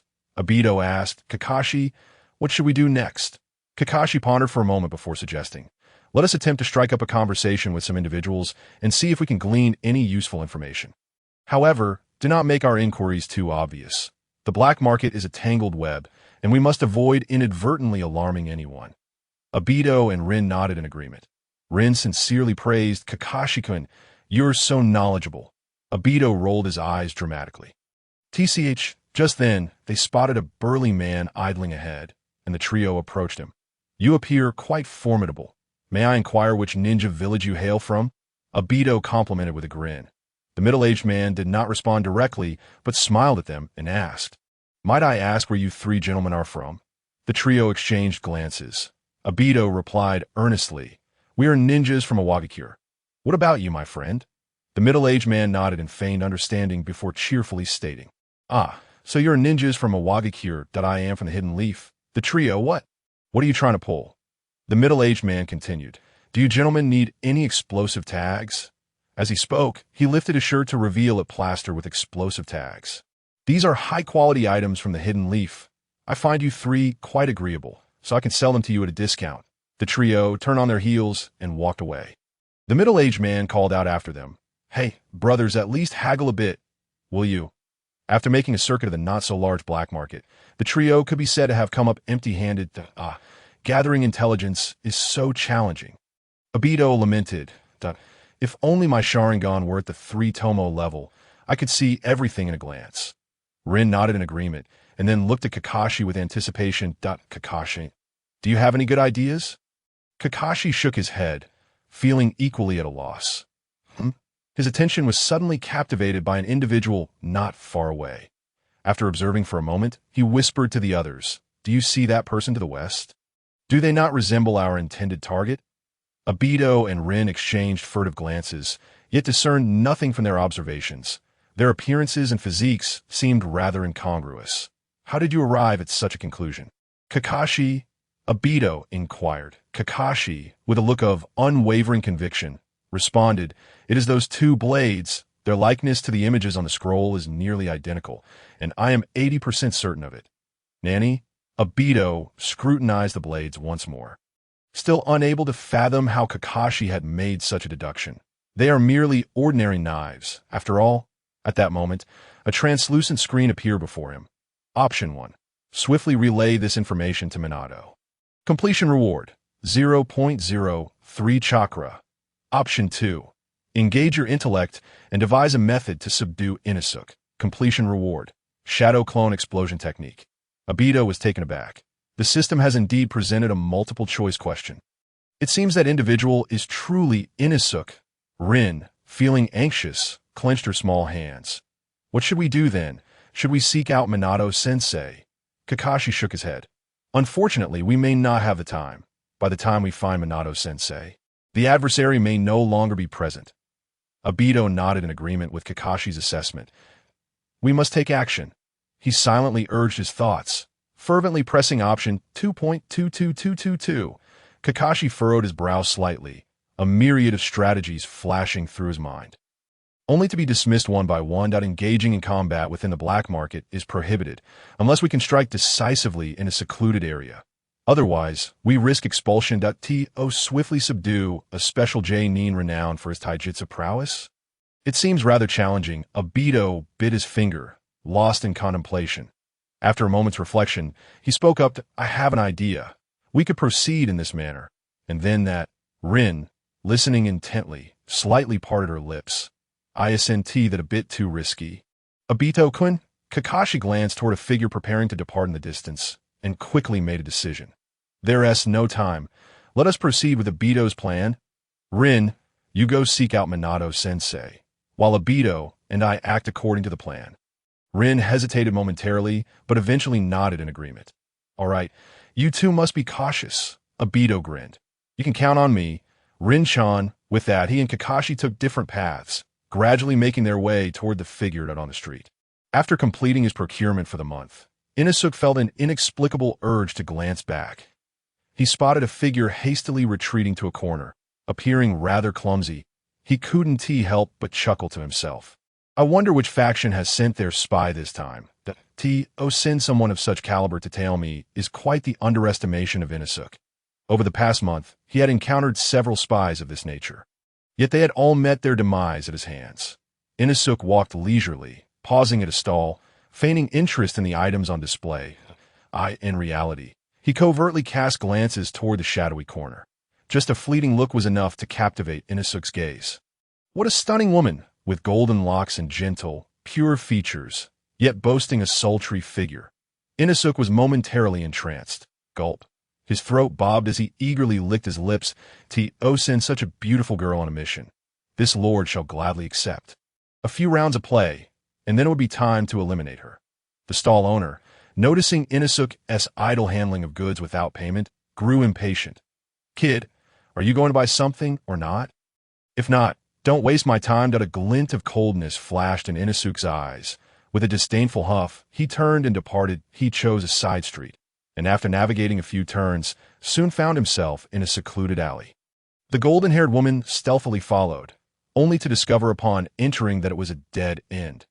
Inosuke's figure had vanished. Suddenly, a hard object pressed against the woman's back. Her beautiful face stiffened. Slowly turning her head, she was met with Inosuke's visage. Inosuke toyed with her softness, casually inquiring, "Who sent you?" The woman stammered, struggling to articulate her response. Inosuke, however, was not particularly concerned. He applied more force with both hands. "It's fine if you don't speak. After we have our fun, you will naturally wish to tell me." The woman felt a surge of indignation. "Fun, you say? I can assure you, my endowment surpasses yours." She slightly raised her chin. Locking eyes with Inosuke, her exquisite gaze was instantaneously stained with crimson. Inosuke's expression shifted. "Sharingan?" The woman chuckled, her beautiful features juxtaposed with a deep voice reminiscent of a rough man. "Little brother, do you still wish to play with me?" The crimson Sharingan spun with its tomode. Inosuke's consciousness momentarily plunged into chaos. Though he was a special Genin, Jinjutsu was his Achilles heel. "Kakashi, make your move," the woman commanded sharply. A look of struggle crossed Inosuke's face. Soon, clarity returned to his mind. However, at that moment, a shadow darted past him, and a blade sheathed struck the back of his head. Inosuke crumpled to the ground without a second thought, likely not to awaken for several hours. Once he lost consciousness, the transformation jutsu dissipated, revealing his true visage. The woman gazed at Inosuke's fallen form, shaking her head in disapproval. "Young man, you've been done in by your own desires. Haven to you?" Kakashi regarded the woman, somewhat awkwardly stating, "Hurry and revert back, Obito." The current appearance of Obito conjured unwanted memories for him. Oh. The woman nodded, transforming back into Obito's likeness. Simultaneously, a notification echoed in his mind. Selection successful. Reward obtained. Shadow Clone Explosion Technique. Shadow Clone Explosion Technique. When your shadow clone is in female disguise, it may become so embarrassed that it explodes, instantly releasing a terrifying chakra shockwave. This Obito glanced at the description of his new reward, feeling utterly dazed. This skill is rather absurd. Before long, two figures appeared in the alley, Minato and Rin, who had followed the markers. Minato stared down at Inosuke's prostrate form, momentarily at a loss for words. He had merely intended to bring these three youngsters to experience the atmosphere of a mission, never expecting his students to play such a significant role. Who could have predicted that while he was exchanging information with the person in charge, the little girl would rush over, claiming they had discovered the target? By the time he arrived, the target was already lying on the ground. Quite astonishing, Minato was taken aback by his student's capabilities. It is noteworthy that the individual on the ground is a special Genin. How did these two manage to subdue him so silently and swiftly? Yet now was not the time for contemplation. Minato suppressed his thoughts, inhaling deeply before stating, "Everyone gather around. I will lead you away from here. This is not a place for discussion. Attacking others in the black market can lead to troublesome consequences if discovered. We should depart promptly." "All right, Minato-sensei." Obito responded. Aside from Obito, Rin and Kakashi were somewhat astonished. They were uncertain about how Minato intended to lead them away or why he wanted them to stand together. Nevertheless, despite their confusion, the two obediently gathered closer, Minato's arms draped over the three young ones, one foot resting on Inosuke's chest. In the next moment, the five of them appeared not far from the black market. Kakashi was taken aback. "Sensei Minato, did you just use space-time ninjutsu?" Minato smiled faintly. "Indeed, this technique is a forbidden jutsu developed by the second Hokage, allowing for instantaneous movement." As he spoke, he retrieved a kunai inscribed with seals from the ground, demonstrating it to his three disciples before tucking it into his pocket. Kakashi's eyes sparkled. He silently resolved to find a way to master this space-time ninjutsu. The ability to teleport, combined with his swordsmanship, made his breath quicken. In contrast, Rin and Obito exhibited little reaction. Rin merely thought Minato was impressive, but did not give much thought to the jutsu itself. Obito believed that once he mastered Kimui, the Flying Thunder God technique would be superfluous. Of course, having the opportunity to experience it was acceptable. With both Kimui and Flying Thunder God, he could infinitely refresh his passive abilities. The five set off on their journey back to the village. In truth, Minato could have effortlessly used Flying Thunder God to return with everyone, but he relinquished this notion to train his disciples. Minato observed the three little ones beside him and inquired, "What preparations should we make in advance to prevent Inosuke from awakening and causing harm?" After a moment of contemplation, Obito quickly responded, "We could dismember his arms and legs, then seal him with 7 or 8 seals." Minato was utterly astonished. He had not anticipated that the seemingly simple Obito could be so ruthless. "Indeed, we can impose seals on the enemy to restrict their chakra." Yes, he spoke. Minato unleashed several strands of chakra from his fingers and forcefully struck Inosuke's abdomen. Inosuke groaned softly and slowly opened his eyes. Minato Namikaze. Upon recognizing Minato's visage, he abandoned any thoughts of resistance. Being from Konoha himself, he understood just how formidable this individual was. Inosuke chuckled bitterly. "I didn't expect the village to value me so highly. To send you here." Obito, standing before Inosuke, shook his head vigorously. Ino, don't flatter yourself. You were captured by 3 freshly graduated students, all right?" Inosuke's forehead twitched with veins, wishing to crush the boy before him. Obito, observing Inosuke's disgruntled expression, glared and crossed his arms defiantly. "What are you staring at? Keep staring, and I'll hit you." Sigh. Perhaps having grown accustomed to Obito's personality, Minato, along with Rin and Kakashi, merely stood quietly, sighing on the way back. Inosuke and Obito exchanged verbal jabs. In his previous life as a pianist from Zon, the chaotic Obito managed to silence the notorious Inosuke with his words. This scene left Minato in awe, once again reshaping his perception of his disciples. "Sensei Minato, here's the situation." Kakashi and Rin spoke beside him, recounting the entire process of how they apprehended Inosuke. When Minato learned that the entire plan had been devised by Obito, he cast a surprised glance in his direction. He had not expected such an intricate scheme to emerge from Obito. Unconventional and counterintuitive, it involved actively revealing their whereabouts to lower the target's guard, subsequently exploiting their weaknesses to create opportunities for his companions. This seductive technique certainly bears the hallmark of Obito, Minato mused, realizing that Obito was like an uncut gem, that he needed to find a way to carve him into something extraordinary, ensuring he did not stray further down the wrong path. Upon returning to the village, Minato addressed his 3 disciples. "I have some matters to attend to, so you need not train today. Go home and rest well." The 3 responded obediently. "Understood, Sensei Minato." After Minato departed with Inosuke, Rin blinked her large eyes and turned to the 2 boys beside her. "Kakashi and Obito-kun, what do you plan to do later?" Kakashi was about to say he would go train, but Obito interjected, "How about we go to Kakashi's house for dinner? This guy cooks really well." Rin's eyes lit up at this, eagerly gazing at Kakashi. "I asked that, all right, Kakashi-kun." Kakashi felt somewhat vexed and discreetly nudged Obito. "Of course, that's fine." Rin rubbed her hands together in excitement. "That's wonderful. I'm really looking forward to it." Obito took Rin's hand while wrapping an arm around Kakashi's shoulders. "All right, let's hurry up and go. We'll talk more at your house. This mission has been exhausting. I feel like I'm about to fall apart." Meanwhile, after escorting Inosuke to the Umbu, Minato leisurely arrived at the Hokage's office. After the Umbu ninja announced his presence, he stepped into the office. "Ah, it's Minato." Please sit down and share, the third Hokage said with a warm smile. Minato humbly returned the smile and took a seat in front of the third Hokage. Then I shall respectfully comply.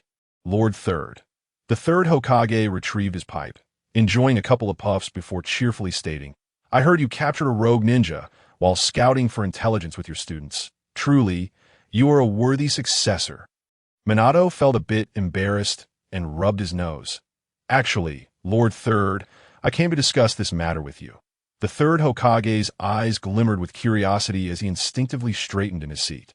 Did this mean the situation was not as he had imagined? Minato continued. In fact, it was the three little ones who managed to capture Inosuke. I didn't play a significant role, although it was somewhat awkward. Minato recounted the events of the mission in detail, the seductive technique. That sounds like a rather intriguing ninjutsu. The third Hokage noted nonchalantly, planning to observe Obito with the telescope technique when he had time. Minato remained oblivious to the third Hokage's unusual expression, continuing earnestly. The third Hokage nodded along, expressing his approval. Konoha has a promising future. Minato, you must guide this team well, that I have a feeling that Kakashi and Obito will become the pillars of our village. Minato nodded solemnly. Rest assured, Lord Third, I will mentor them diligently. After a brief pause, the third Hokage inquired, how have the three little ones been doing lately, especially young Kakashi? How is he? Minato smiled once more. Kakashi seems to have emerged from his shadow and genuinely considers Obito and Rin as his companions. Perhaps they have yet to realize it, but a profound bond has already formed among the three. The third Hokage smiled contentedly as he took a puff from his pipe. That's good to hear, very good indeed. As they set off, Obito and his companions were merely tasked with reconnaissance. Thus, even though they exceeded their mission objectives, the meager reward they received remained unchanged. However, at Minato's special request, the Hokage's office allocated a generous sum to reward the three young ones for their efforts. Thank you, Teacher Minato. After receiving the money, Obito merrily dashed off in a particular direction. Where does a man go first after acquiring wealth? Naturally, it is to his haven. Obito skipped into the previous apothecary, intending to procure some medicinal supplements for Teacher Minato, hoping to reward him adequately. I call this taking from the door and giving back to the door. Obito mused cheerfully to himself. The stunning woman seated at the counter uttered a soft exclamation. Her enchanting phoenix eyes narrowed slightly, casting a curious glance at Obito. Isn't that the little brat who was staring at my chest last time? What brings you here again? Upon hearing her remark, Obito felt a wave of indignation. Hey, that's not fair. I wasn't just staring at your chest, he silently retorted in his mind. The woman rolled her eyes. That my name is Yuki, not Hei. You may call me Sister Yuki. Goodness, I thought you were named Chu Yuxian. Having crossed over from Elaston Business School, Obito replied, somewhat at a loss for words, I merely came to buy some medicine. Was it really necessary to know your name? Seemingly seeing through Obito's thoughts, she leaned in with her large, sparkling eyes and in a teasing tone said, Little brother, if you call me Sister Yuki, I might just give you a discount, to her surprise. Obito remained unfazed, his expression as calm as ever. Discounts don't concern me. I simply wish to know why your name sounds so delightful, Sister Yuki.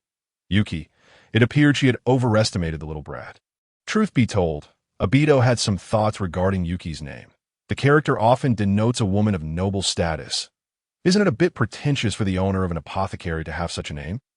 However, he dared not voice this opinion, especially since he still desired that discount. With a smile, Yuki inquired, What medicine do you intend to procure this time, little brother? Without hesitation, Obito replied, I want the same medicine as last time. But double the quantity. Yuki's rosy lips parted slightly, her exquisitely delicate features appearing almost adorably dazed. After a moment, she regained her composure and asked in a peculiar tone, Have you finished the medicine I gave you last time? Obito nodded, puzzled by her question. Yuki fell silent, then cautiously asked, Is her master still alive? Obito was baffled. What do you mean? Yuki finally sighed in relief, patting her ample bosom. You must be cautious with the medicine I provide. Misuse could lead to significant problems. Obito nodded knowingly. Rest assured, Sister Yuki, I understand your meaning. Soon, Yuki emerged with 2 bags of medicine, placing them on the counter. Little brother, there aren't many customers at the moment. Why not stay and chat with me for a bit? Obito pointed to the ninja forehead protector atop his head. Sister Yuki, I am a distinguished ninja. I hardly have the leisure to engage in idle chatter. Yuki drummed her fingers on the table, casually remarking, how about a 30 discount? Obito swiftly retrieved a small stool from beside the counter and sat down next to Yuki. Sister Yuki, what would you like to discuss? A smirk of mockery danced across Yuki's lips. Oh, esteemed ninja, what brings you to suddenly spare time for a chat with a humble woman? Obito offered an awkward yet polite smile. Enough of that. Woman, let's get to the point. If it weren't for your striking beauty and alluring figure, do you think I'd be interested in such trivial sums of money? By the way, little brat, what is your name? I am Uchiha Obito. A month later, at Obito's home, his grandmother's curious voice echoed from the kitchen. Oh dear, where's all the fruit wine I brewed gone? Hearing this, Obito awkwardly dashed into the kitchen. Grandma, I gave it all to my teacher. His grandmother's voice rose an octave. You sent all that wine away? Obito sheepishly nodded. But your wine is just too delicious. After my teacher tried it once, he became fond of it, so I often bring him a jar. With a hint of resignation, his grandmother replied, well, it's fine. It's not as if my homemade fruit wine is particularly valuable. Since your teacher enjoys it, it wouldn't hurt to give him a bit more. I can always brew more later. Uncle Chuan will be bringing little Shirzue over for lunch today, she sighed, adding, afterward, I want you to give your uncle a couple of jars of fruit wine to take home. But look at you. Though it seemed she was scolding Obito, her eyes were filled with affection. Seeing Obito's guilt, she gently ruffled his hair. All right, don't be downcast. I'm not blaming you. Have you prepared a gift for little Shizue's birthday? Obito nodded eagerly. Of course, Grandma. How could I forget my cousin's birthday? His grandmother patted his head once more. Good. Now go play for a while, as I need to start preparing lunch. With a grin, Obito replied, since I have nothing to do, why not help you out here? His grandmother smiled with pride, saying nothing further. Noon, Uchiha Chuan and Shirei arrived at the family home. The family gathered together for a sumptuous lunch. After the meal, Chuan assisted his mother in clearing the table, while the two young ones nestled inside the house, deep in conversation. Obito retrieved a ninja tool pouch from inside and handed it to Shirzue. Happy birthday, little Shirzue. This is a gift from your brother. Thank you, brother Obito, Shirzue exclaimed joyfully as he accepted the pouch. Upon opening it, he discovered an array of meticulously crafted ninja tools, nearly complete in every regard. Obito chuckled. So, what do you think? Do you like it? Shirzue nodded vigorously. I love it. That's great to hear, Obito thought to himself. After purchasing medicine for Minato, he had spent the remainder of his funds on this gift. What could he do? After all, Shirzue was his precious cousin. Pampering his dear cousin was ingrained in the DNA of every Uchiha. Shirzue carefully stored away the ninja tool pouch and curiously asked, by the way, brother Obito, I've always wanted to ask you, what is it like to become a formal ninja? Obito pondered for a moment. His daily tasks primarily involved menial chores. He had only undertaken a serious mission once or twice. What kind of experience could he possibly share? Yet, revealing this truth to his younger cousin felt somewhat embarrassing. After contemplating, Obito placed his hands behind his back and feigned a profound demeanor. There are certain village secrets involved, so I cannot divulge too much. However, there is one thing I would like you to remember. The atmosphere had become quite charged. Jishue gazed into his cousin's profound eyes, nodding his small head with a hint of anticipation. What exactly did his cousin wish to convey? After silently counting to 30 in his mind, Dato finally spoke. With great power comes great responsibility. This is what your cousin intends to tell you. Jishue tilted his head, deeply contemplating Dato's words, feeling that the sentence was imbued with boundless wisdom. In his eyes, his cousin's stature suddenly seemed considerably more imposing. After finishing their meal, Chuan departed with Jishue. Along the way, Jishue pondered and asked, Father, what kind of person do you think Dato is? Chuan affectionately ruffled Jishue's hair. Smiling as he replied, your cousin possesses the finest talent I have ever witnessed in my life, but his temperament can indeed be quite perplexing. Chuan paused, choosing not to voice the latter part of his thought. Oh, Jishue nodded, indicating that he understood. That afternoon, after the classes at the ninja school concluded, Jishue stopped his teacher, eagerly inquiring, "Teacher Shiju, what kind of person do you perceive my cousin to be?" Without hesitation, Shiju replied, "Obito is a truly exceptional child. He stands out distinctly from the rest." Shiju still vividly recalled the first day of school when a young Dato had approached him, saying, "You needn't bother rearranging my seat. I can get along with anyone, no matter where I sit that time." Filled with youthful arrogance, Shiju dismissed this notion and repeatedly changed Dato's seat. Ultimately, he placed Dato next to the quietest student in class. Thinking that this would surely stifle any conversation, to his surprise, he later realized that the fool was himself. The reticent student was named Nagano Nami. Even now, Shiju remains uncertain about where the fault lay. Was it Dato who led Nagano astray? Or was it his own failure in teaching? Or perhaps Nagano was simply a rebellious child? In any case, from that point forward, Shiju scarcely managed Dato's affairs. Truly, it was like an elderly lady attempting to ascend stairs without assistance. Impossible. He had never encountered such an outrageous student. However, in front of his cousin, it was best to speak in a more ambiguous manner. After all, Dato later did bring him considerable pride. Jishue, having listened to Shiju's assessment of Dato, felt that his understanding of his cousin deepened. It seemed that Dato was remarkably outstanding, both in character and talent, leaving a profound impression on everyone. Jishue silently resolved to learn from Dato and strive to become an equally exceptional ninja. The warm sunlight bathed the world in a golden glow, bright and gentle, akin to a maiden's delicate hand caressing the skin.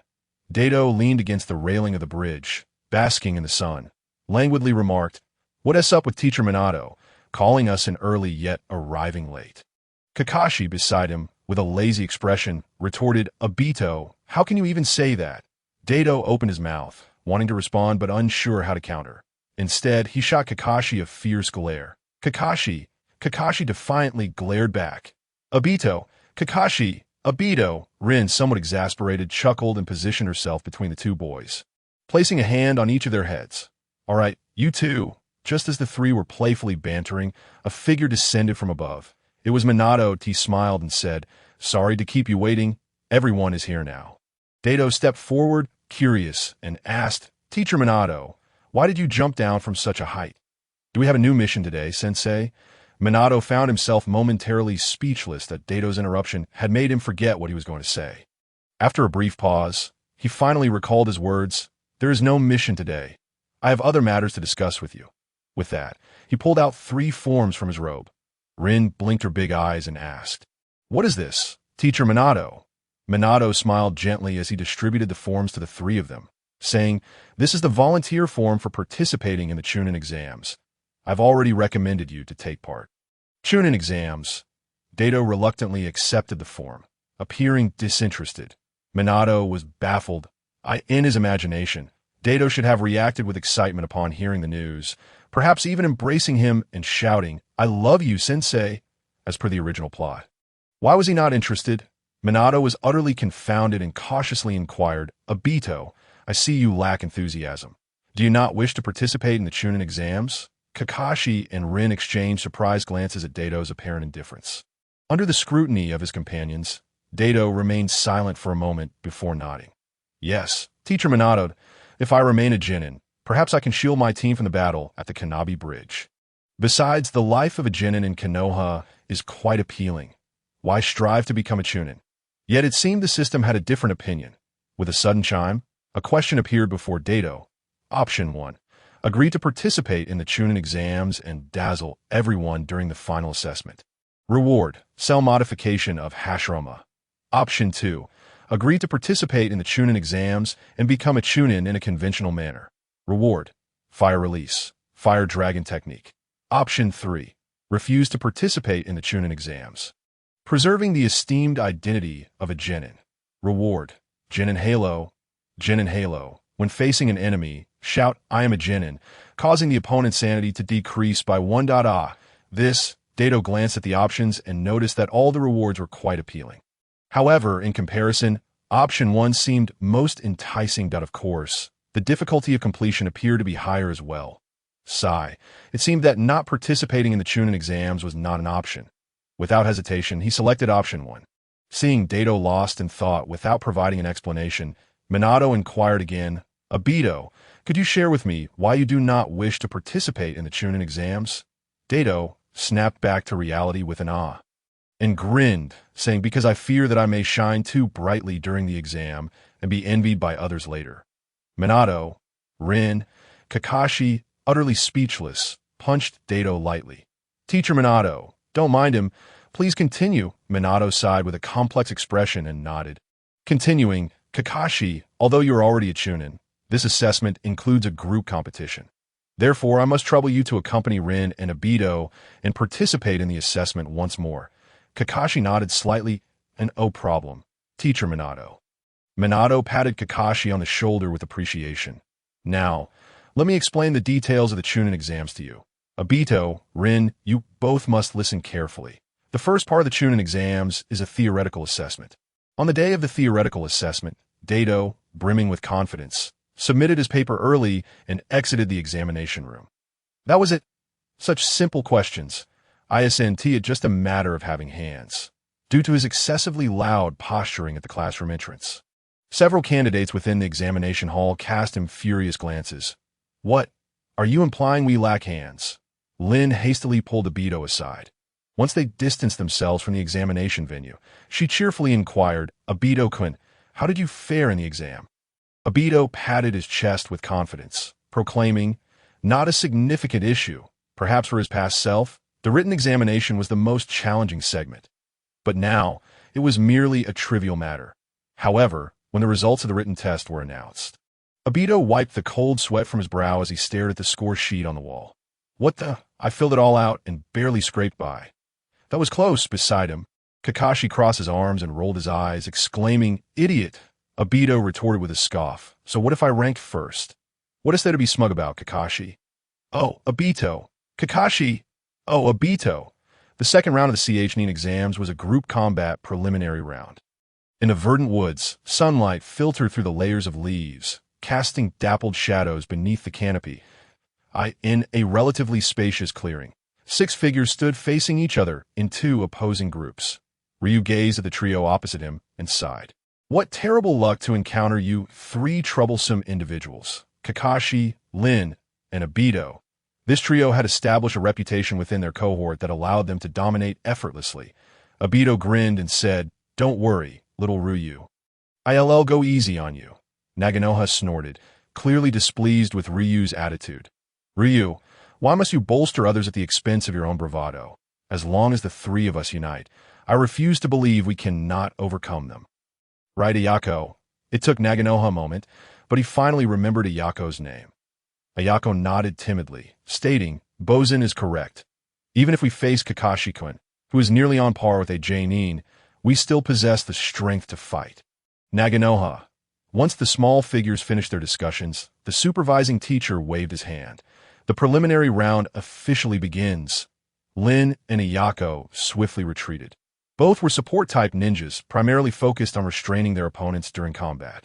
Whoosh, whoosh, whoosh. A series of sounds pierced the air as the 2 began hurling shurikens, initiating the first wave of confrontation. Clang, clang, clang. The shurikens danced in the air, colliding before ultimately falling to the ground. Obito and Kakashi brandished their short swords, darting towards their opponents amidst the sporadic shuriken attacks. Naganoha, unwilling to back down, brandished his kunai and leaped closer to Obito. Hey, don't be so reckless, Ryu exclaimed, exasperated.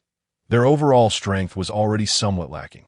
A cautious approach was the wisest strategy. That fool Naganoha. A hint of crimson flickered in Obito's eyes as he watched Naganoha freeze in place, completely dumbfounded. Not good. It's an illusion, Ryu shouted, seizing the opportunity. Kakashi lunged forward, his blade glinting sharply. However, Ryu's response was impressively swift. A shadowy figure erupted from under his feet, splitting into fine strands that ensnared Naganoha's shadow. A miraculous event transpired. Under Ryu's control, Naganoha mimicked his own shadow's movements like a marionette, astonishingly evading Kakashi's blade. Shadow mimicry technique. Obito smirked, grounding himself, and suddenly drawing his sword mid-air. Sword draw technique. The fierce assault descended almost instantaneously. Ryu gasped, Nishimata. He released Naganoha from the shadow's grasp, redirecting it to ensnare Obito, momentarily halting his movements. That was close, Ryu thought, breaking into a cold sweat. In just that brief moment, a quarter of his chakra had been expended. Fortunately, Naganoha had already broken free from the illusion that Kakashi's blade descended once more towards Naganoha, who jumped back, patting his stomach and inhaling deeply. Wind release. Naganoha. He opened his mouth, expelling a concentrated ball of wind chakra. The howling wind surged forth, transforming the surrounding air into a razor-sharp torrent. Kakashi furrowed his brow, digging his feet into the ground to halt his advance. Meanwhile, Obito also freed himself from the shadow mimicry technique, rejoining Kakashi. Thus concluded the first wave of skirmishes. Obito's team emerged virtually unscathed, while Ryu's team had been significantly drained. Obito couldn't help but laugh. Sparrow, your ninjutsu name is quite unique, Naganoha replied, somewhat frustrated. This is a family heirloom technique of the Nagano clan. It's merely a coincidence. He glanced at Ryu beside him, somewhat reluctantly admitting, I apologize, I was too impulsive just now. Ryu smiled reassuringly, shaking his head.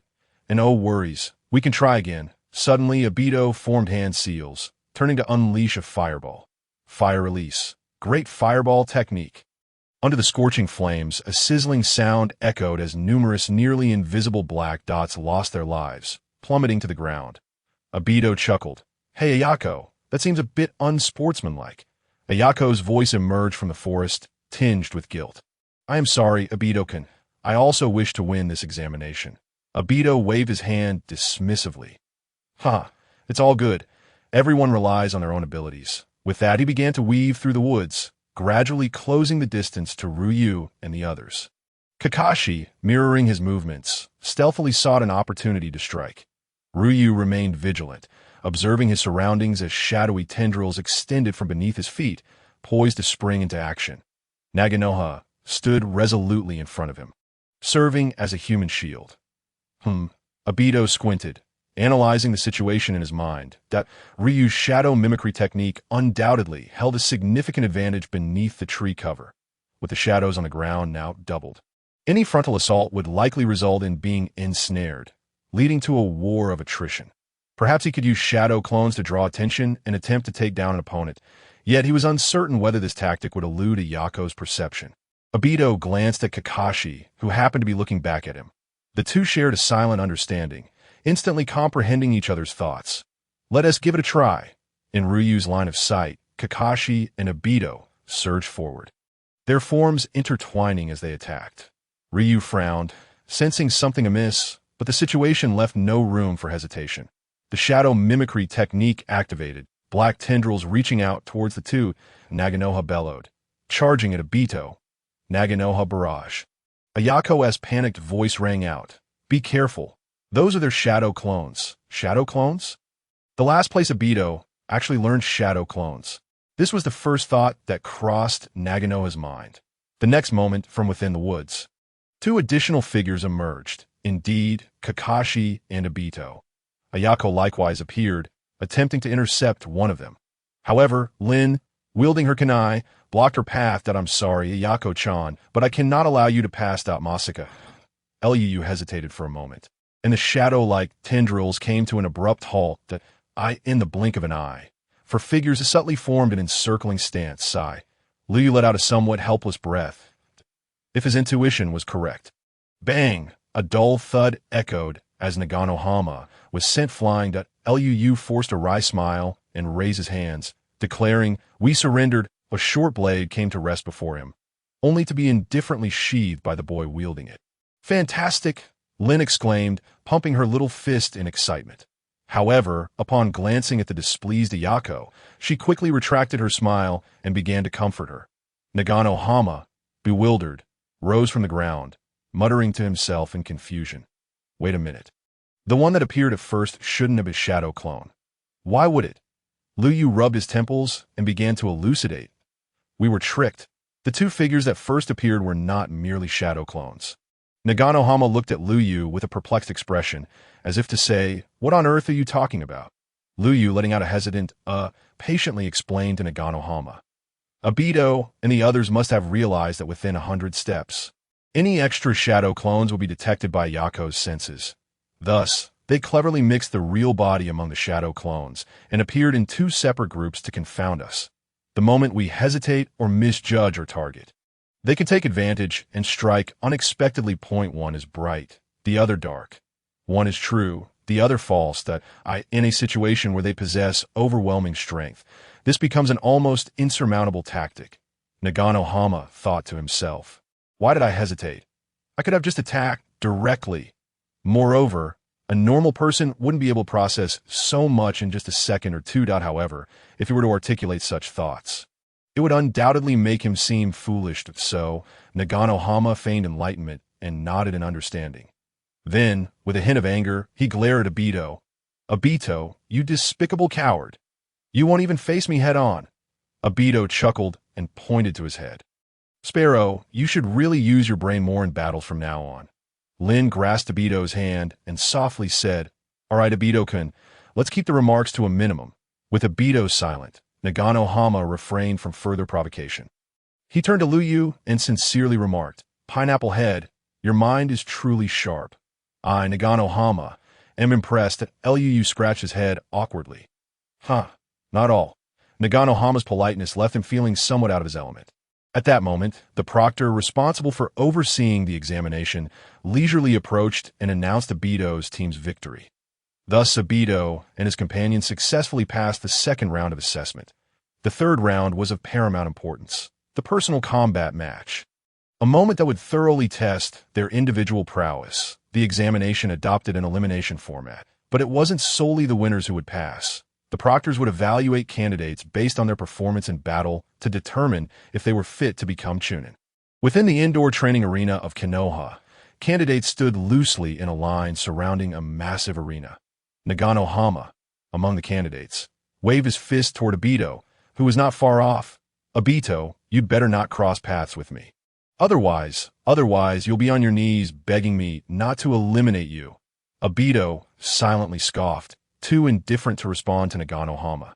This guy had barely scraped through the group revival match, and now seemed to be getting ahead of himself. In the anime's plot, groups eliminated in the second round have candidates participating in the third round of examinations. The second level of the training arena was designated for high-ranking officials from various nations. From their lofty vantage point, they could observe everything that transpired below.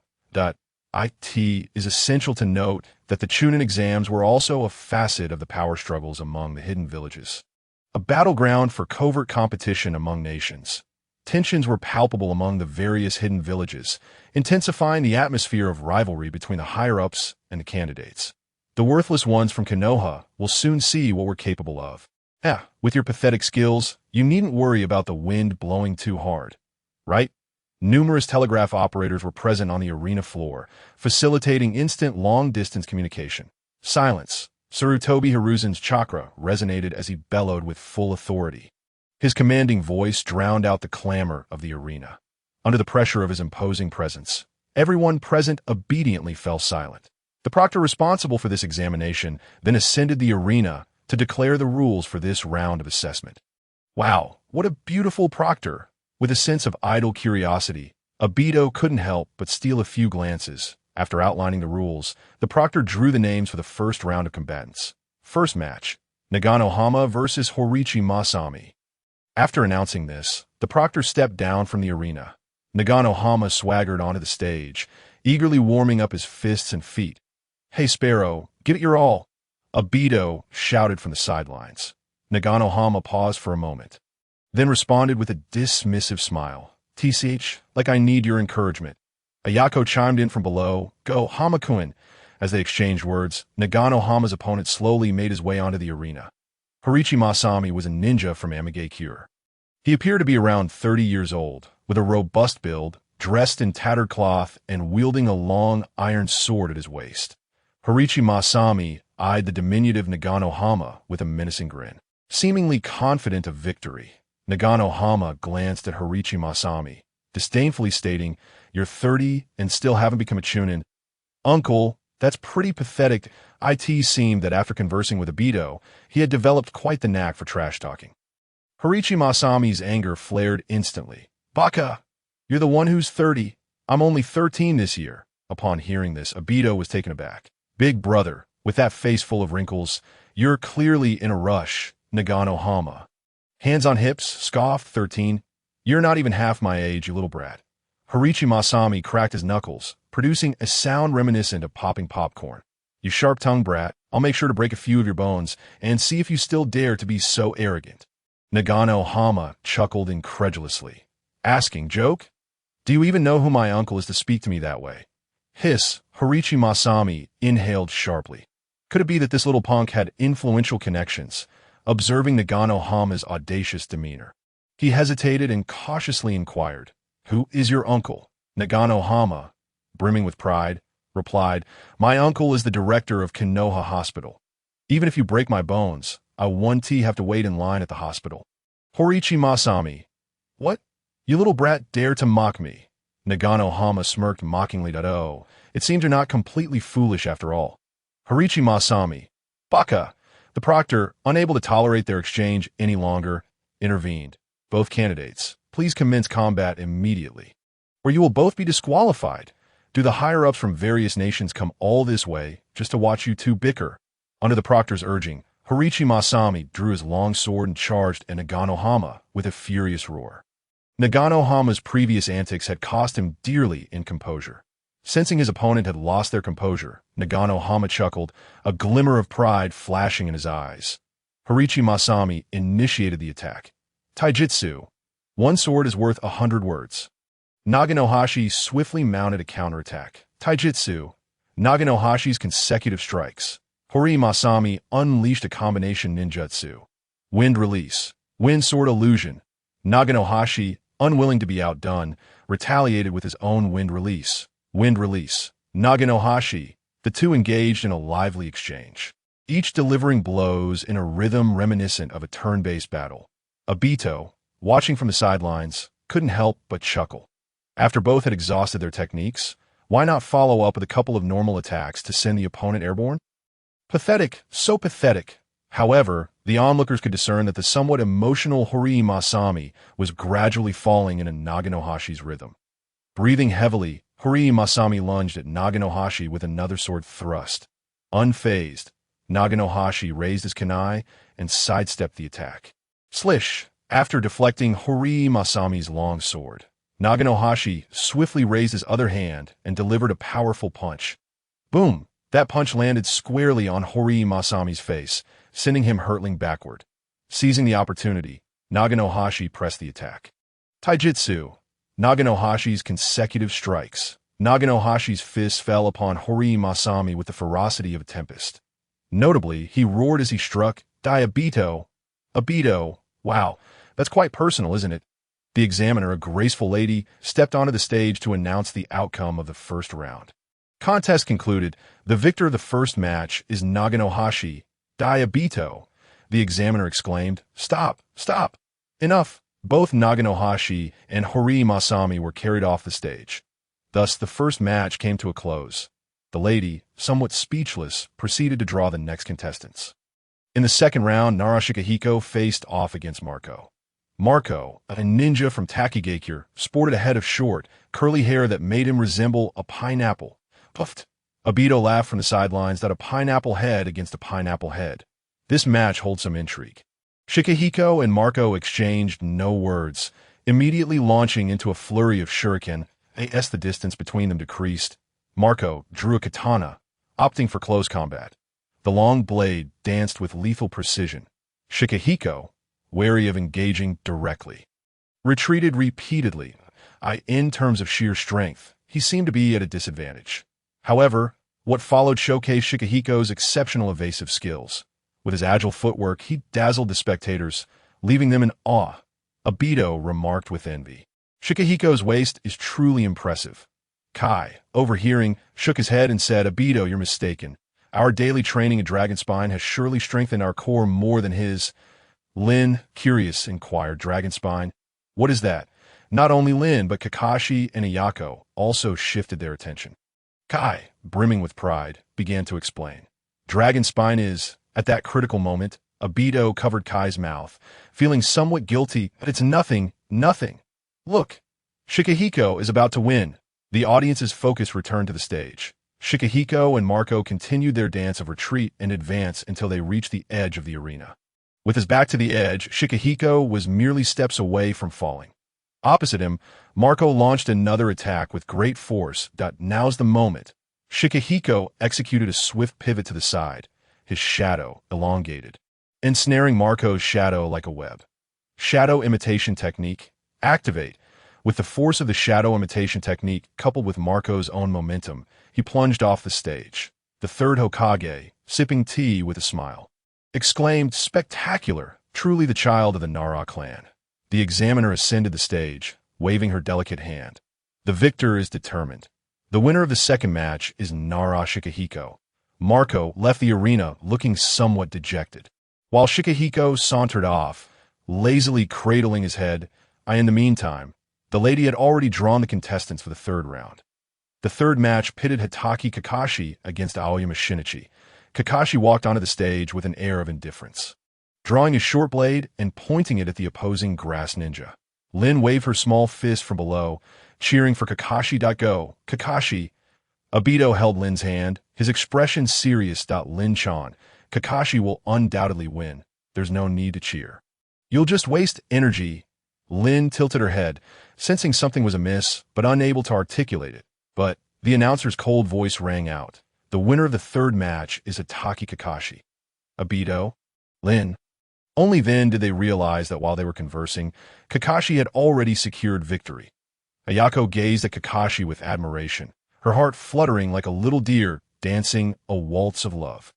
Kakashi is incredibly strong. That was less than half a minute. However, she wondered if such speed was truly beneficial. Observing the consecutive victories by Konoha, the expressions of the dignitaries from other nations darkened, their faces resembling that of Kurizetsu. How could Konoha, which had been struggling for years, continue to win? The leanest camel is still larger than a horse. One cannot dismiss Konoha as long as the old man remains. The others cannot rise. Of course. The darker their expressions and harsher their criticisms, the brighter the smile on Hiruzen's face became as he savored his tea, occasionally smacking his lips in delight. This left the representatives of the other countries seething with anger, yet unable to voice their frustrations. Soon, the lady's voice resonated once more. In the fourth match, Uchiha Obito faces Might Guy. Laughter erupted from the second tier of the arena. Finally, Konoha is going to lose. The person beside him looked on in disbelief. Dude, are you seriously that delusional? The outcome of Konoha's internal match has nothing to do with you. I could just as easily say Konoha is going to win all 4 matches.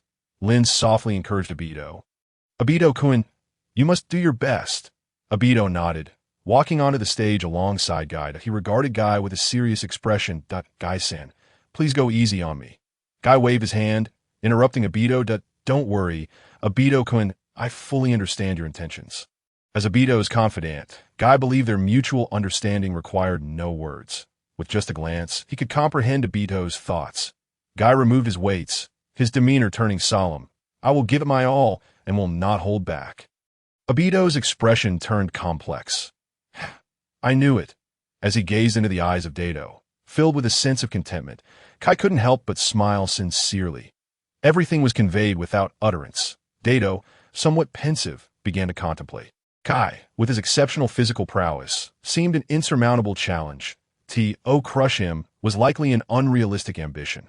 Moreover, Kai's unwavering mental fortitude suggested that with Dato's level of illusionary techniques, it would be difficult to ensnare him for long.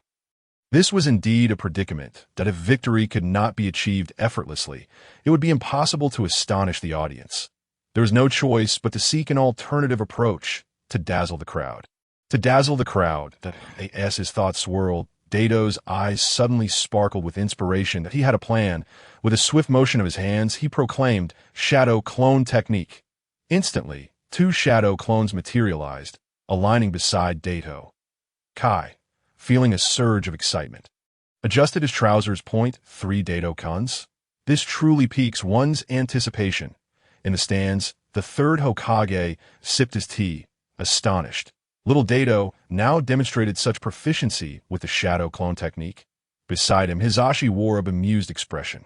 Oh, this brat who couldn't even master the basic clone technique at school has swiftly grasped the shadow clone.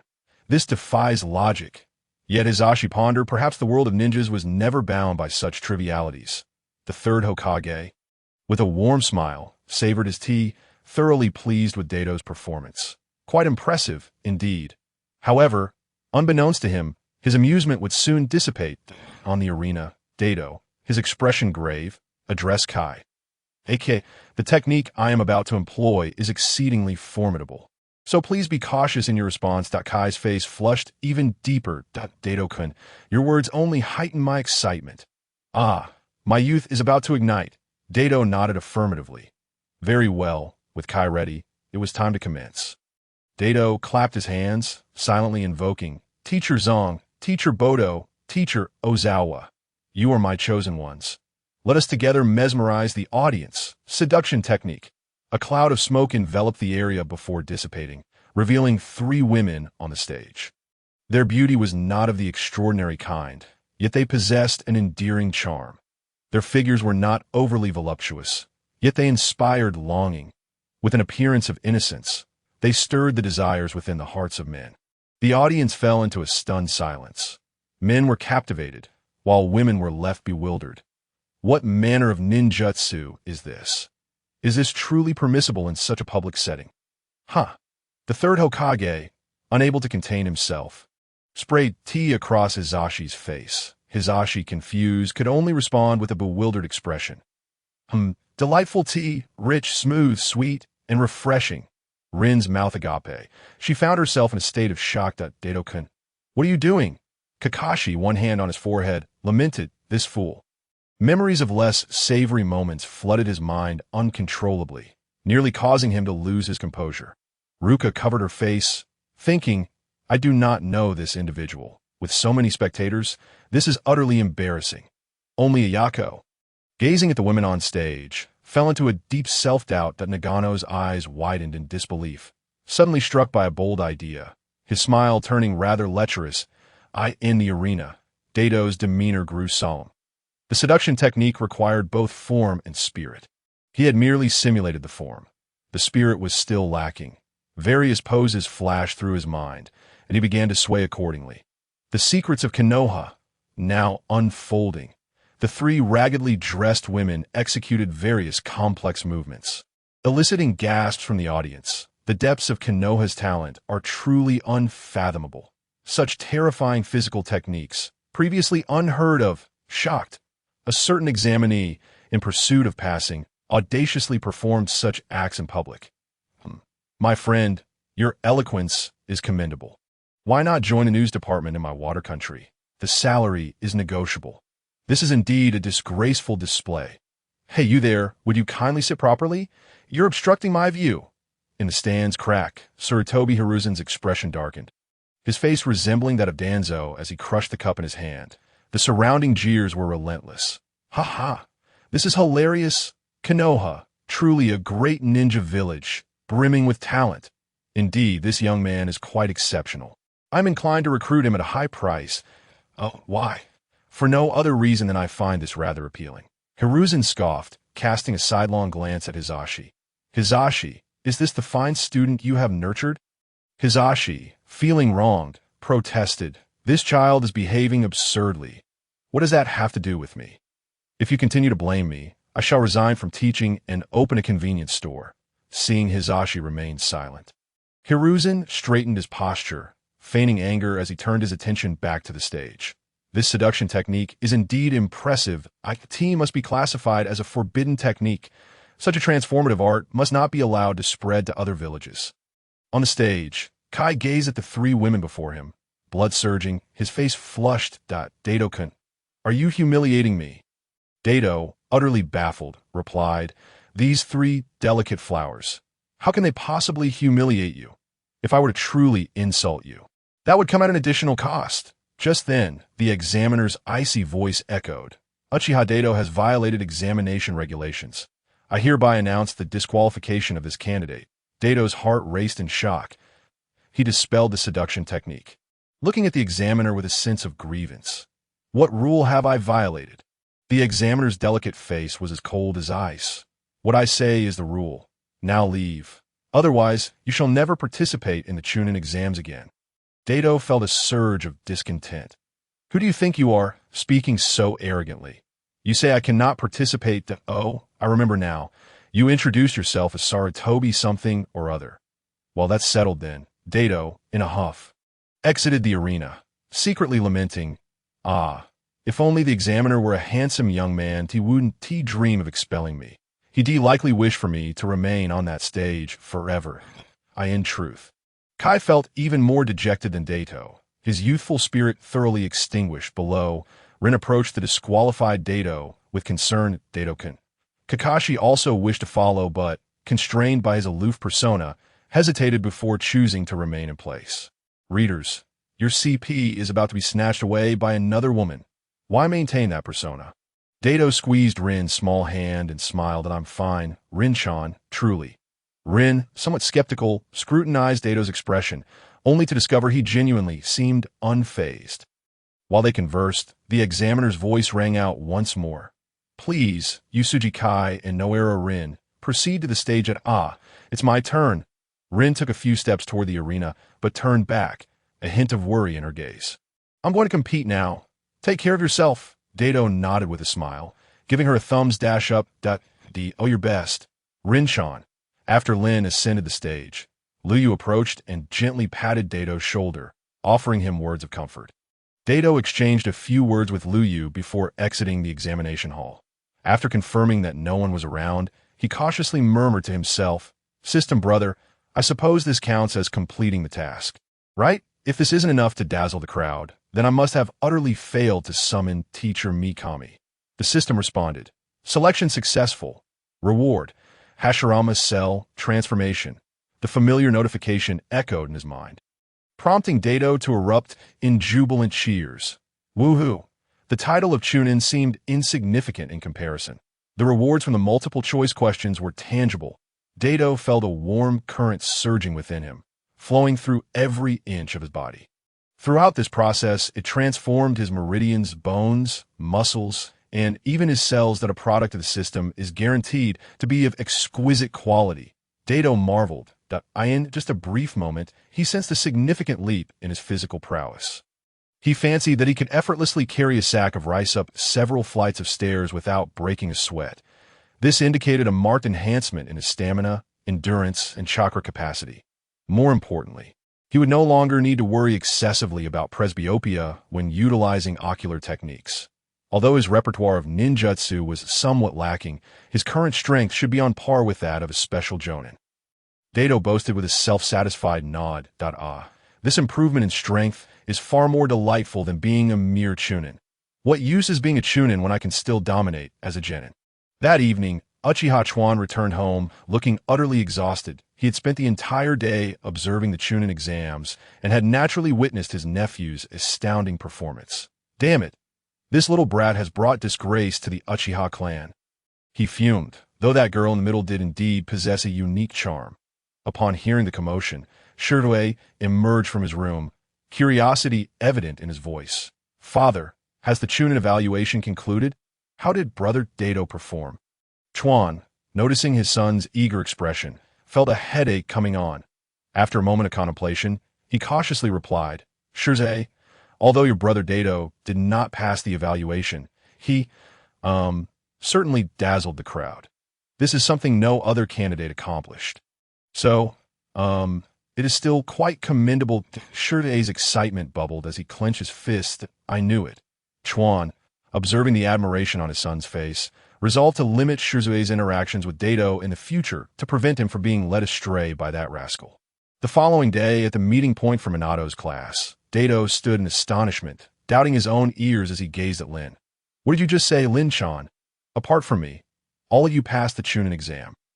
Lin fiddled with her small hands, offering an awkward smile. Yes, Dato-kun. Even that guy, the sparrow, passed, Dato muttered to himself, feeling utterly disheartened. While he didn't particularly care for the title of Chunin, it was embarrassing to be the only genin among a group of newly minted Chunins. Kakashi shot Dato a sidelong glance, his eyes half-lidded. Idiot, who told you to show off during the exam? You clearly had the ability to pass. Dato gave a few disgruntled huffs and playfully punched Kakashi. You, Kakashi, instead of comforting me, you're mocking me. Obito, you too. Here we go again. Just as the three were engaged in their playful banter, Minato descended from above with a cheerful smile. Everyone seems to be in good spirits today. Excellent. We've received a new mission, and we'll be leaving the village shortly, so please prepare. Yash, upon hearing about the new mission, Dato's spirits lifted, banishing his earlier gloom, thought Minato-sensei. What is the mission? It must be fascinating if we need to leave the village. Minato regarded Dato, his smile taking on a teasing quality. Indeed, it's quite an intriguing mission. However, this time, we only need 3 people. Dato's expression faltered. Only 3 people. The extra one won't be. Minato nodded affirmatively. Correct, Jin and Obito, you won't be participating in this mission. Dato cradled his head, wailing, Minato-sensei. Not you too. Minato chuckled heartily and waved his hand dismissively. I couldn't help but tease you, considering you were the one who made me the subject of ridicule yesterday. He continued, the reason for not including you is that there's a special task I need you to handle. Dato's eyes brightened once more. What is this special task? Am I being sent to infiltrate the land of Earth? Minato shook his head with an odd expression. It's a request from the owner of a pharmacy who asked for a ninja to help her organize herbs. During the request, she specifically mentioned you. This, without a doubt, the requester was most likely Yuki. Dato sighed. What's with this? You all get to go out and execute thrilling missions while leaving me alone with a stunning beauty in a room. Do you really think I would be happy? You all have such accurate judgments. Lin chimed in cheerfully. The requester must be some elderly lady whom Dato-kun has assisted before. It seems she truly adores you. Kakashi agreed with Lin's speculation, casting a gleeful look at Dato. Dato snorted, clearly displeased with Kakashi's gaze. That's not it. The person who hired me is a beautiful older sister, the kind that's utterly enchanting. Kakashi rolled his eyes in disbelief. He didn't buy a word of Dato's claims. The women you know average an age of 50 and above. Enchanting? Is an 18-year-old girl enchanting? What about a 72-year-old lady? That's 4 times more enchanting. All right, let's set off then, Minato said with a smile. Obito, prepare yourself and head to the pharmacy as soon as possible. Dato sighed once more, responding begrudgingly. All right, Minato-sensei. With that, Minato led Lin and Kakashi away. Lin waved her small hand at Dato. We're off now. Dato-kun, goodbye. Kakashi, hands in his pockets, merely shrugged. See ya. After watching Minato and the others depart, Dato turned and headed toward the pharmacy. After approximately 10 minutes of walking, he arrived at the pharmacy's entrance. Upon stepping inside, he was greeted by the familiar sight of Yuki, who sat at the counter, smiling warmly at him. You've arrived, little brat. Dato grinned and scratched his head. Yuki-ne, it's been a while. Yuki lightly tapped the table with her slender fingers and got straight to the point. Now that you're here, let us get to work. Go and bring in all those boxes from outside. Really? So straightforward? Dato replied, rolling up his sleeves. However, just as he was about to begin, a multiple-choice question popped up in his mind. Option 1. Honestly transport the herbs and be a good person. Reward. None. What does a good person need as a reward? Option 2. Pretend to transport the herbs while secretly admiring Yuki, being a little lecherous. Completion reward. Level up in seduction techniques. Option 3. Working is simply out of the question. It will never happen in this lifetime. Instead of hauling herbs, I'll engage in delightful conversation with the young lady. Completion reward. 1 affection with Yuki. Reminder, when Yuki's affection for you reaches a certain threshold, subsequent tasks can be triggered. Dato glanced at the options with a somewhat complex expression. It seems I still do not understand women, that I nearly fell into the trap of honest labor.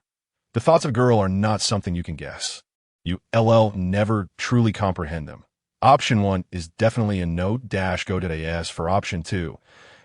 I have never been particularly drawn to the fairer sex. Of course, I'm not overly inclined toward the male sex either. I choose option 3. 3, 3, 3, 3, 3, 3, 3, 3, 3. Dato moved a small stool and sat beside Yuki, grinning as he spoke.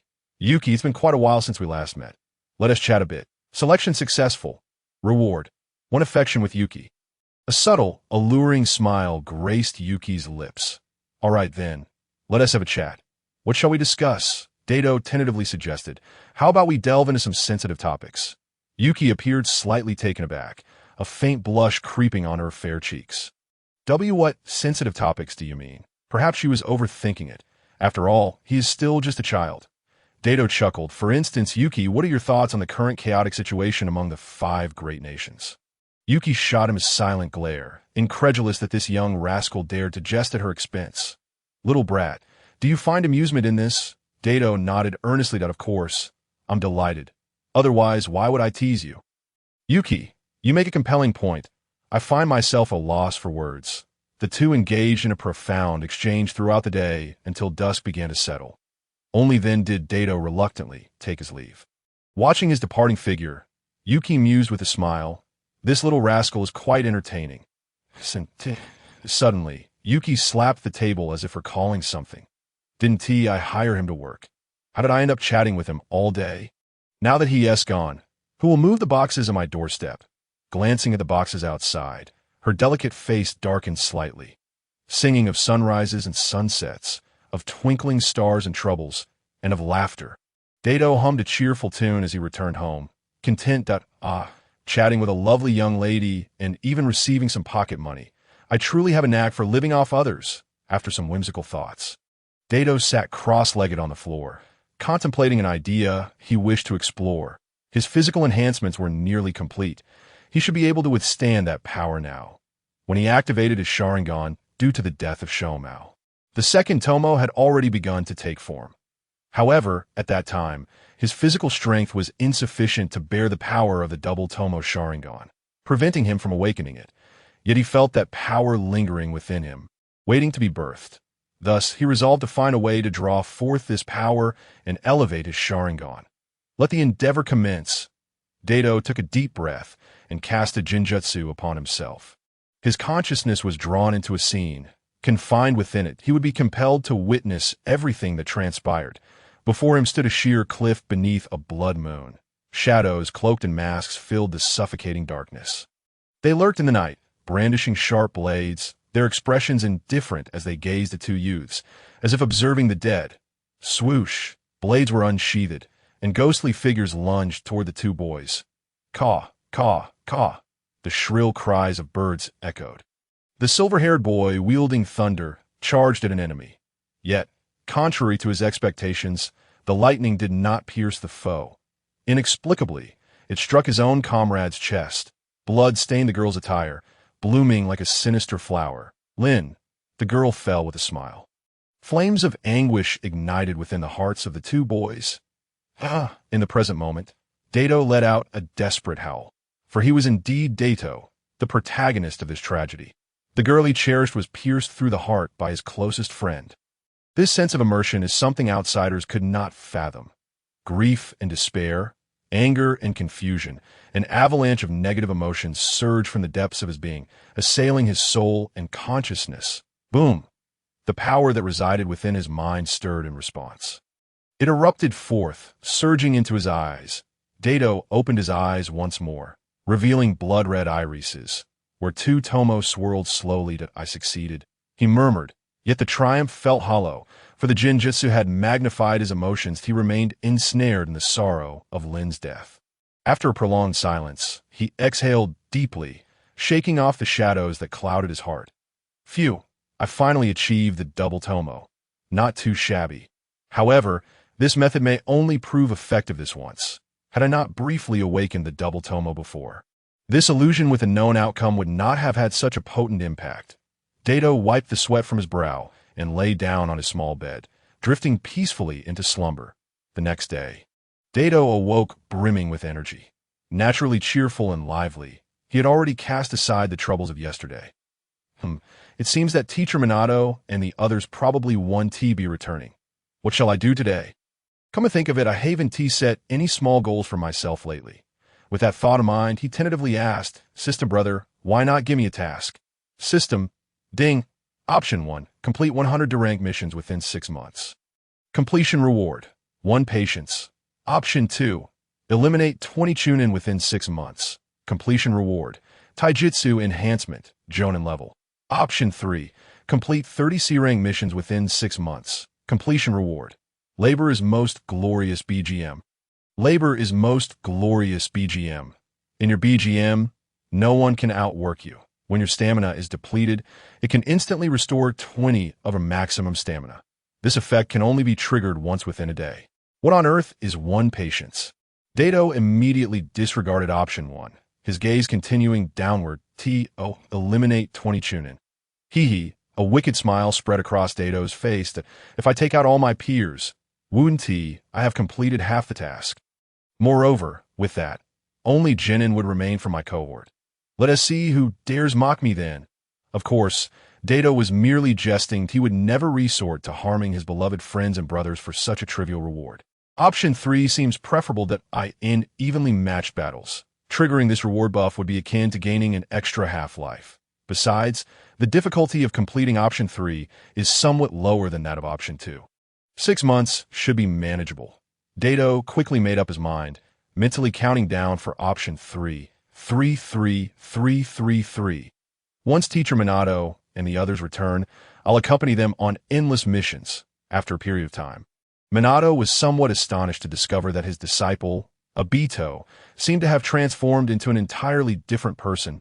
He had become proactive, eagerly requesting the team to undertake more missions during the execution of tasks. He exhibited an enthusiasm that surpassed that of anyone else. One might say, a once timid spirit had remarkably taken on the semblance of a human being. Minato felt a deep sense of satisfaction regarding Obito's transformation. Ah, Obito, you have finally grown up, he mused, reflecting on the value of his long-standing guidance. Turning to his side, Minato smiled gently and said, Obito, please share your thoughts. The 4 of them were currently engaged in a C-rank mission, tasked with capturing a fugitive from the Land of Fire and extracting information from him. They had diligently tracked the fugitive's whereabouts, and, barring any unforeseen circumstances, it seemed he was hiding in the cave right before them. Obito stood tall and began to articulate his ideas with flair. Minato-sensei, I believe we could approach it this way and then proceed like this, or we could do it this way and then follow up with that. He elaborated, presenting several methods. After sharing his insights, he eagerly turned to Minato and asked, Minato-sensei, what do you think of my ideas? Minato paused for a moment, then slowly responded, having listened to your analysis, I believe we need to reconsider our strategies. Obito. Kakashi chimed in. If your ideas had any feasibility, they wouldn't be entirely devoid of it. Obito. No, sensei, you two are just sitting here. Obito retorted, feeling somewhat dejected as he squatted back down. Rin, noticing his demeanor, smiled softly and moved closer to him, patting his back and offering quiet comfort. Minato sighed and turned to Kakashi, saying, Why don't you take the lead, Kakashi? Kakashi nodded slightly. After a moment of contemplation, he promptly proposed a well-structured plan. We could then, Minato nodded in approval. Excellent. Let us proceed, as Kakashi suggests that I will provide support. So let us begin our operation. Kakashi's meticulously crafted plan was executed flawlessly, with the 3 young ninjas working in harmony. They easily subdued the fugitive. Feeling a bit embarrassed after being outshone by Kakashi, Obito volunteered to take on the task of interrogating the captured fugitive. Everyone, wait for me at the cave entrance. I'll be right back. With that, Obito confidently entered the cave, casting a sinister glance at the bound fugitive on the ground. The fugitive tightened nervously, his eyes wide with fear. Why you mustn't come any closer. Your words hold no weight, Obito declared, striding forward and delivering a series of blows to the fugitive. Will you talk? Will you? Still unwilling to cooperate. It seemed the fugitive was quite a tough nut to crack. I'll make you talk. Outside the cave, Rin, hearing the cries of agony, suddenly felt something was amiss. Did Obito fail to ask any questions after entering? Kakashi and Minato exchanged a glance that it appears so.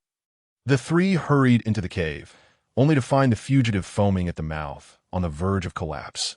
Rin quickly grabbed Obito. Obito-kun, stop! Think about it. Did you perhaps forget to ask for information at the outset? Obito scratched his head awkwardly.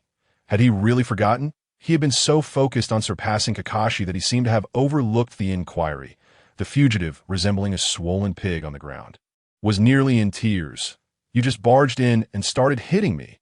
I want to say you could have at least asked me first." Fuming with embarrassment, Obito kicked the fugitive again. "If I don't ask you, can't you just volunteer the information? Don't you know how to answer on your own? Do I have to ask you for you to speak? Do you think you're my girlfriend or something?" The fugitive, terrified by Obito's erratic temperament, immediately divulged all the information he had. He feared that if he didn't speak up now, he might never get another chance. Minato's expression grew somewhat peculiar.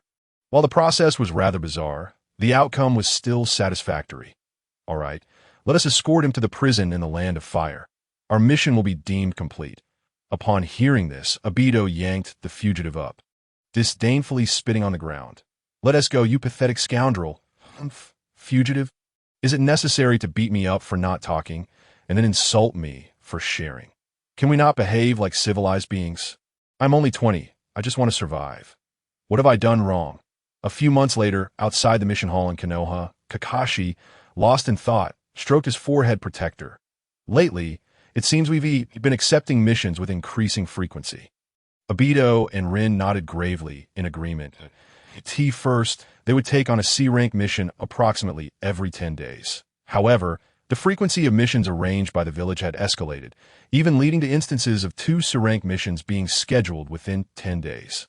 While this meant that Obito was rapidly accumulating mission experience, it was not a positive sign that it indicated that the world of shinobi was becoming increasingly unstable. As the three conversed outside, Minato completed the submission of their mission inside the hall. Success. Reward. Labor's most glorious BGM. The notification chimed his mind at it was then that Obito realized he had completed 30 C-rank missions. Minato exited the hall and cheerfully asked Obito, "Obito, do you plan to participate in the upcoming CH9 exams?" Rin, somewhat nostalgic, remarked, how quickly time flies. It's already time for the CH9 exams again." Kakashi nodded in agreement, feeling as though the last CH9 exam had been just 2 days prior. Obito hesitated, not rushing to respond. For if nothing unexpected occurred, the wise and perceptive system would surely present him with a choice. The system sighed in exasperation. Did the host genuinely believe such inferior tactics would influence it? Ding! Option 1. Participate in the CH9 exams and become a J9. Completion reward. Chakra doubled. Don't get your hopes up, it's just a preview. Option 2. Participate in the CH9 exams and become a CH9. Completion reward. Kemui limited card. Option 3. Decline participation in the exams and choose to become a Genin. Completion reward. Fire release. Great Fire Annihilation. Kemui limited card. Automatically activates Kemui when you awaken the 3-Tomo Sharingan. Obito glanced at option 1, his mouth twitching slightly. Well, that I'll pass. Options 2 and 3 both offered appealing rewards. The Kemui limited card and the Great Fire Annihilation technique. Both were quite valuable. After all, Madara had relied on the Great Fire Annihilation to dominate dozens of Shinobi Alliance water-style techniques on the battlefield. However, while he was tempted by the Great Fire Annihilation, Obito was even more eager to acquire the so-called Kemui limited card. It is widely acknowledged that the capabilities of the Kaleidoscope Sharingan are intricately linked to the state of mind at the moment of awakening. Obito, however, harbors genuine concerns that the chaotic thoughts swirling in his mind might adversely affect his abilities. Should he inadvertently awaken some outrageous power, he would find himself weeping inconsolably in the embrace of a lady. He certainly does not wish to become a notorious embarrassment of the Uchiha clan. All he desires is to begin his journey with the dual prowess of Kemui. Surely, such a request is not too excessive. With Susanoo paired with Kemui, it would be a remarkable start for a young prodigy. Resolute in his decision, Obito chose option 2.22222222. He turned to Minato, his gaze resolute as he declared, "Teacher Minato, this time I will undoubtedly become a Sanin." A smile graced Minato's face as he produced a piece of paper from his pocket and handed it to Obito. "Very well, I believe in you, Obito." Taking the paper, Obito discovered it was the application form for the CH9 exams. He expressed his gratitude, saying, "Thank you, Teacher Minato." Minato smiled and waved his hand dismissively, signaling that it was unnecessary to dwell on it. Kakashi cast a sidelong glance at Obito and remarked, You better perform well in this exam and not create any more mishaps. Obito chuckled. That sounds good. Just don't say anything next time. Kakashi. The last time he felt this speechless was during a previous encounter. Minato clapped his hands, interrupting the two, and said, Obito, this Nin exam is somewhat special. I need to inform you in advance. The group combat segment has been eliminated this time. After passing the written test, as long as you can succeed in the individual combat section, you will become a Nin. Not only Obito, but also Rin and Kakashi felt a chill in their hearts upon hearing this. The village had relaxed the requirement for the Nin exams. Was this a move to bolster military strength? Rin couldn't help but inquire, Teacher Minato, are we from Konoha going to engage directly in the war? Since the disappearance of the third Kazekage, the Land of Lightning had taken advantage of the chaos to launch an assault on the Land of Wind, igniting conflicts among the great nations. Since then, the ninja world had descended into utter turmoil. Minato lowered his gaze, refraining from directly answering Rin's question, and merely ruffled her hair. This is not something you should be concerned about. Regardless of what happens, there will always be teachers and other seniors to shield you from the storm. The three felt a weight in their hearts. It seemed that an all-out war was indeed on the horizon. Observing the worried expressions of the three youngsters, Minato couldn't help but smile wryly. All right, Obito, prepare well for the Nin exam in a few days. I will be there to cheer you on. Obito nodded emphatically. Yash. In the blink of an eye, a few days passed. Filled with confidence, Obito made his way to the Nin exam venue. The first round of assessments was the familiar written test. Perhaps it was just his imagination, but Obito felt that the questions this time were considerably simpler than the last. Yes, this time I'm sure I can achieve a good score. After the exam concluded, he once again passed the written portion by the skin of his teeth, feeling a wave of relief wash over him. Phew, now it's time for the practical assessments that a week later at Konoha's training ground. Obito scanned the area but only spotted Rin. Approaching her, he asked, slightly puzzled, since Minato-sensei is busy, I want to ask about him, but where's Kakashi? Didn't he promise to come and cheer for me? Rin replied awkwardly.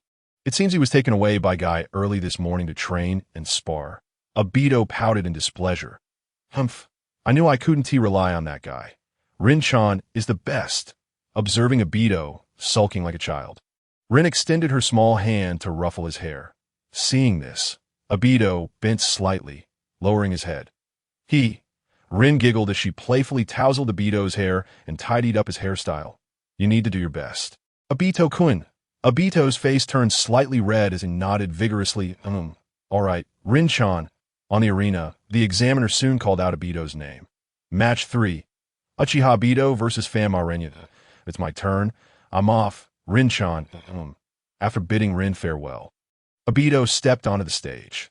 His opponent, Fama-Renya, was a ninja from Takegakure, but his physique resembled that of a warrior, with tightly packed muscles and prominent deltoids. His arms were nearly as thick as Obito's thighs. The match begins at the examiner's command. Obito's hand rested on a short blade. Draw technique. In a near-instantaneous leap of nearly 10 meters, Obito executed a fierce slash, as if to sever the very fabric of existence. Unfazed, Fama-Renya met the attack with his tiger claws. Clang. The sound of metal clashing echoed. Fama-Renya staggered back 3 steps, while Obito only retreated 1 with a powerful stomp. Obito charged once more towards Fama-Renya. Clang, clang, clang. Sparks flew as Fama-Renya struggled to maintain his defense under the relentless onslaught of Obito's blade. Continuously forced back that you're quite strong. Aren't you? You managed to block my strike, Obito remarked. Somewhat astonished, Fama-Renya thought. I suspect you were putting on an act, but I have no evidence. Yes, Obito swung his blade again. He retreated, forming hand seals as he inhaled deeply and unleashed a torrent of flames. Fire style. Great fireball technique. Fama-Renya's expression turned grave as he swiftly dodged the attack, utilizing his prowess in taijutsu, for he was not well versed in ninjutsu. As expected, I still can't hit anyone. Obito muttered quietly. He formed hand seals once more, producing a shadow clone of himself. He tossed his short blade to the clone, while he drew 2 kunai and charged at Fama-Renya alongside his shadow clone. After a brief skirmish, Obito effortlessly emerged victorious against Fama-Renya. After all, he was not Itachi, and his opponent was not Sasuke. There was no need for excessive measures, so he did not hold back. The victor is Uchiha Obito, the examiner announced regretfully. Just days prior, he had heard that among the candidates for this CHNIN selection was the remarkable Uchiha Obito, who had dazzled everyone during the last exam, prompting him to request the role of examiner. Unfortunately, he still could not witness firsthand that terrifying forbidden technique. Straightening his clothes, Obito descended from the arena, where Rin hurriedly approached him, beaming with joy. "You won." "Obito-kun, that's amazing." Obito, feeling somewhat shy, scratched his head. "It's nothing," he said, in front of the girl he admired. He would always remain that introverted youth. After chatting for a while, it was again his turn to take the stage, and he effortlessly secured another victory. Obito felt that this Chunin exam was, without a doubt, a success. To be honest, considering his current exceptional Jonin level, participating in the Chunin selection felt rather unfair, as expected. After all the battles concluded, Obito joyfully became a Chunin. "This is fantastic. I'm one step closer to becoming Hokage," he murmured to himself, as the notification of task completion echoed in his mind. Selection successful. Reward: Kimui limited card. Woohoo! The cheat code is also coming. Obito reveled in his secret delight. At that moment, Rin waved at him mischievously and said, "Obito-kun, come here, I have something to tell you." Curiously, he leaned in closer. Rin whispered softly in his ear, "An hour from now, let's meet in the small training grove."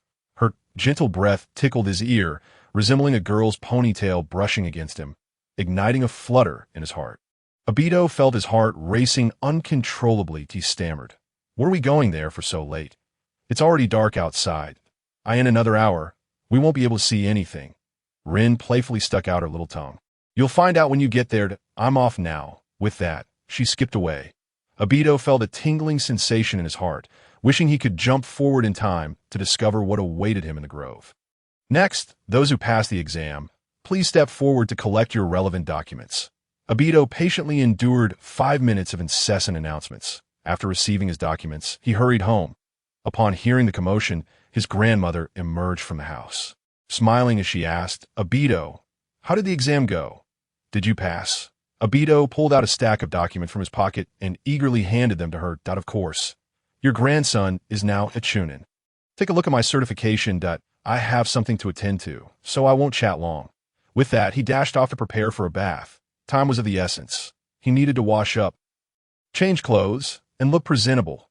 Observing Obito's frantic demeanor, his grandmother chuckled reproachfully. Slow down, always rushing around."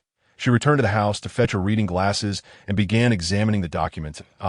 My grandson is a Chunin now. Truly impressive, but this photo is poorly taken. My grandson is so handsome, yet looks like a stunted gourd." Half an hour later, Obito styled his hair like an adult and donned a stylish upper garment before preparing to head out. As he stepped outside, a chill wind hit him, and he suddenly realized, "Oh no, I forgot to wear pants." By the time Obito gathered himself and rushed towards the small grove, he sadly discovered he was likely to be late again. "I need my Kimui or Flying Thunder God." The nighttime grove was tranquil and serene. The branches swayed gently in the evening breeze, as if beckoning to those who would not return. Huffing and puffing, Obito ran to their usual training spot. A familiar soft voice called out, "Obito-kun, you're late again." "Rin-chan." Obito's eyes brightened, and he quickened his pace. However, upon arrival, he was taken aback by the scene before him. "Why are you all here, Sensei Minato?" "Kakashi guy and Kiba." A sorrowful voice chimed in. "Obito-kun, don't forget about me." Feeling a bit embarrassed, Obito scratched his head. I'm sorry, Ayako, I didn't see you earlier." Kiba wore a slight smile. "Rin and Sensei Minato organized everyone to come celebrate your achievement of finally becoming a Chunin." Hey, don't forget about me." Kakashi groaned, his lazy eyes wide open as he mentally screamed. Obito felt moved, his eyes glistening at menace-san. Rin approached, taking his hand. "Everyone has prepared gifts for you. Here, this is a ninja tool pouch I sewed myself." She placed a small package into Obito's hands. Minato smiled and handed Obito a book. "This is my favorite book. You can read in your spare time." Kazashi gifted Obito a new pair of goggles. Ayako's gift was a complete set of shuriken. "Obito-kun, I bought you a set of weights. We could train together every day. Before Kiba could finish, Obito interrupted. All right, I understand. Thank you, guy. Kiba held out a small box. This is a chess set for you. Whenever you want to play, just find me .o, right? He pulled out a kunai from his pocket and handed it to Obito along with the small box. This is a gift from Bo. Obito was astonished as he received the box and kunai. Wait, did Sparrows actually prepare a gift for me? He examined the kunai closely and noticed it was a brand new, sharp weapon, but the blade was inscribed with the words last place. Obito smacked his lips. This is definitely Sparrow style. Embracing the plethora of gifts, he deeply bowed to everyone. Thank you, everyone. Truly thank you. Kiba chuckled. Come on. You're too polite. Ayako chimed in. Exactly, Obito-kun. We don't need to be so formal with each other. Kakashi encouraged. Keep up the hard work. Obito, don't become arrogant just because of a small achievement. Minato and Kakashi announced. We'll take our leave now, so we won't disturb your youthful gathering. The younger ones hurriedly replied, Goodbye, Kakashi-sensei. Goodbye, Minato-sensei. After bidding farewell to the two elders, Kiba lazily stretched and said, You three continue chatting. Ayako and I are leaving too. Bo is still waiting for us to have a late-night snack. Obito nodded slightly, patting Kiba on the shoulder. All right, let's have tea together sometime. Rin waved her little hand. Goodbye, Kiba and Ayako. As for Kakashi, he merely raised an eyebrow, bidding a silent farewell. Once Kiba and Ayako departed, the once lively grove was left with just Obito and his two companions. Obito gazed at Rin, his eyes filled with emotion. Thank you for everything today. Rin-chan, he had never experienced such treatment before. It seemed that his significance in Rin's heart had grown considerably. He mused. Kakashi scoffed. Humph. Obito shot him a glance. What are you huffing for? Where's my gift? Kakashi huffed again. I didn't prepare anything. Lin let out a resigned sigh. These two fellows, how did they start again? She positioned herself between them, attempting to mediate. Obito-kun, today, organizing everyone to gather here. Kakashi-kun has exerted considerable effort. Obito, seemingly lost in thought, cast a glance at Kakashi. Oh, I see now. I must have misjudged you, my friend. Kakashi merely grunted in response. Though his expression softened slightly, as the three conversed and walked, they soon reached the edge of the forest, where the quiet streets began to come into view. That moment, Kakashi produced a thin object and placed it in Obito's arms before hastily departing without a backward glance. Hey, you there, Kakashi-kun, at the border of the land of fire and the land of grass. Beneath the even surface lay a substantial hidden base. Within the grand hall, a fearsome, demonic statue loomed. Seated upon a stone chair in front of the statue was a frail old man, his white hair framing a face marked by deep hollows and a gaunt frame. Had no one revealed the truth, who would have imagined that this seemingly decrepit figure, on the brink of death, was none other than Uchiha Madara, the once mighty figure who had instigated bloodshed throughout the ninja world? What is happening? Madara trembled as he opened his eyes, a glimmer of alarm flashing through his gaze. Just moments ago, he had felt an inexplicable force within him, as though something had been forcibly extracted. The overwhelming sense of loss jolted him awake from his slumber. Madara-sama, what troubles you? A shadowy figure emerged from the ground, perplexed by the scene. After a moment of careful consideration, Madara slowly shook his head. It's nothing. Perhaps it was merely my imagination. The figure, cloaked in darkness, raised its head in astonishment, realizing that the chakra within Madara's body had vanished. How could this be possible? Uchiha Madara was not yet deceased. How could his chakra leave him? Such an occurrence had never transpired in centuries. Noticing the figure's unease, Madara furrowed his brow slightly. What is it, Kuro? Kuro expertly concealed his emotions, bowing respectfully as he replied. It's nothing, Lord Madara. Since you are well, I shall take my leave. Very well. Madara responded indifferently, closing his eyes once more, drawing life force from the demonic statue through the three tubes behind him. Kuro observed Madara succumb to slumber, his dark visage growing increasingly grim. For the first time in a millennium of manipulating the ninja world from the shadows, he felt a twinge of unease, sensing that events were spiraling beyond his control. In Konoha, Minato exited the Hokage's office and glanced at the clock outside. It has grown so late. Kushina must already be asleep. He activated the Flying Thunder God technique and quietly appeared in his living room, only to be taken aback by the sight of the lights still on. Kushina sat at the table, appearing lost in thought. Surprised, Minato asked, "Kushina, why are you still awake at this hour?" He then added with a touch of emotion, "You weren't waiting for me, were you?" "No," she replied. "Oh." Kushina turned to face him, her expression somewhat complicated. "Minato, there's something I need to tell you." Kushina's hesitation made Minato tense up, his mind racing with various speculations. "I think I might be becoming a mother." Minato, his signature spiky hair standing on end, found himself momentarily stunned. After a prolonged silence, he asked incredulously, I'm going to be a father? We're having a baby." Kushina bit her lip and gently nodded. Minato understood why Kushina was feeling overwhelmed. Given their current age, they had never contemplated having children. The sudden prospect of new life left her flustered. He stepped closer, wrapping his arms around her, and spoke softly. "Though it is unexpected, the arrival of this baby is a delightful surprise. I senti it." Kushina leaned against Minato's embrace and nodded earnestly. "Yes, that means our family will grow to 3. But we aren't even married yet." Minato laughed heartily. "Then let us get married. Will you marry me? How dare you think it would be that easy to win me over? You must formally propose." Kushina said, her cheeks flushed as she playfully punched Minato. Boom! Minato was sent crashing through the wall, creating a large hole in the shape of a. Kushina jumped up in alarm and called out, "Minato, are you okay?" Minato's shaky voice echoed from outside. "I'm fine." Ever since Kushina became the Jinchuriki, it seemed she struggled to control her powers. Minato thought it best to keep his distance for the time being. He could no longer allow her to strike him as she had before. That tea could be fatal. He re-entered the room, adopting a serious tone. "Kushina, please do not speak of your pregnancy to anyone just yet. Tomorrow, I will report to the third Hokage and see how we might handle this appropriately." Kushina nodded slightly. "I understand, Minato." She then pouted, "But it's all your student S fault.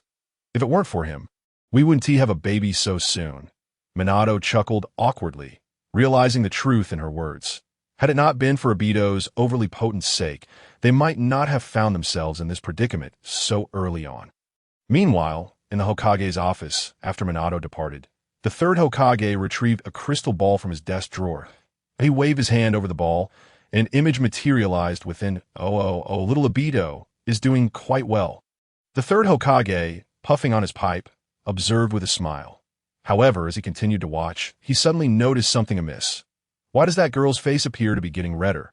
Leaning closer to the crystal ball, he scrutinized the image of the young woman, whose complexion was becoming increasingly flushed, as though she might burst. Then, boom! The beautiful girl exploded into a shower of debris. "What the hell?" the third Hokage exclaimed, dropping his pipe in shock. Can you imagine the sensation?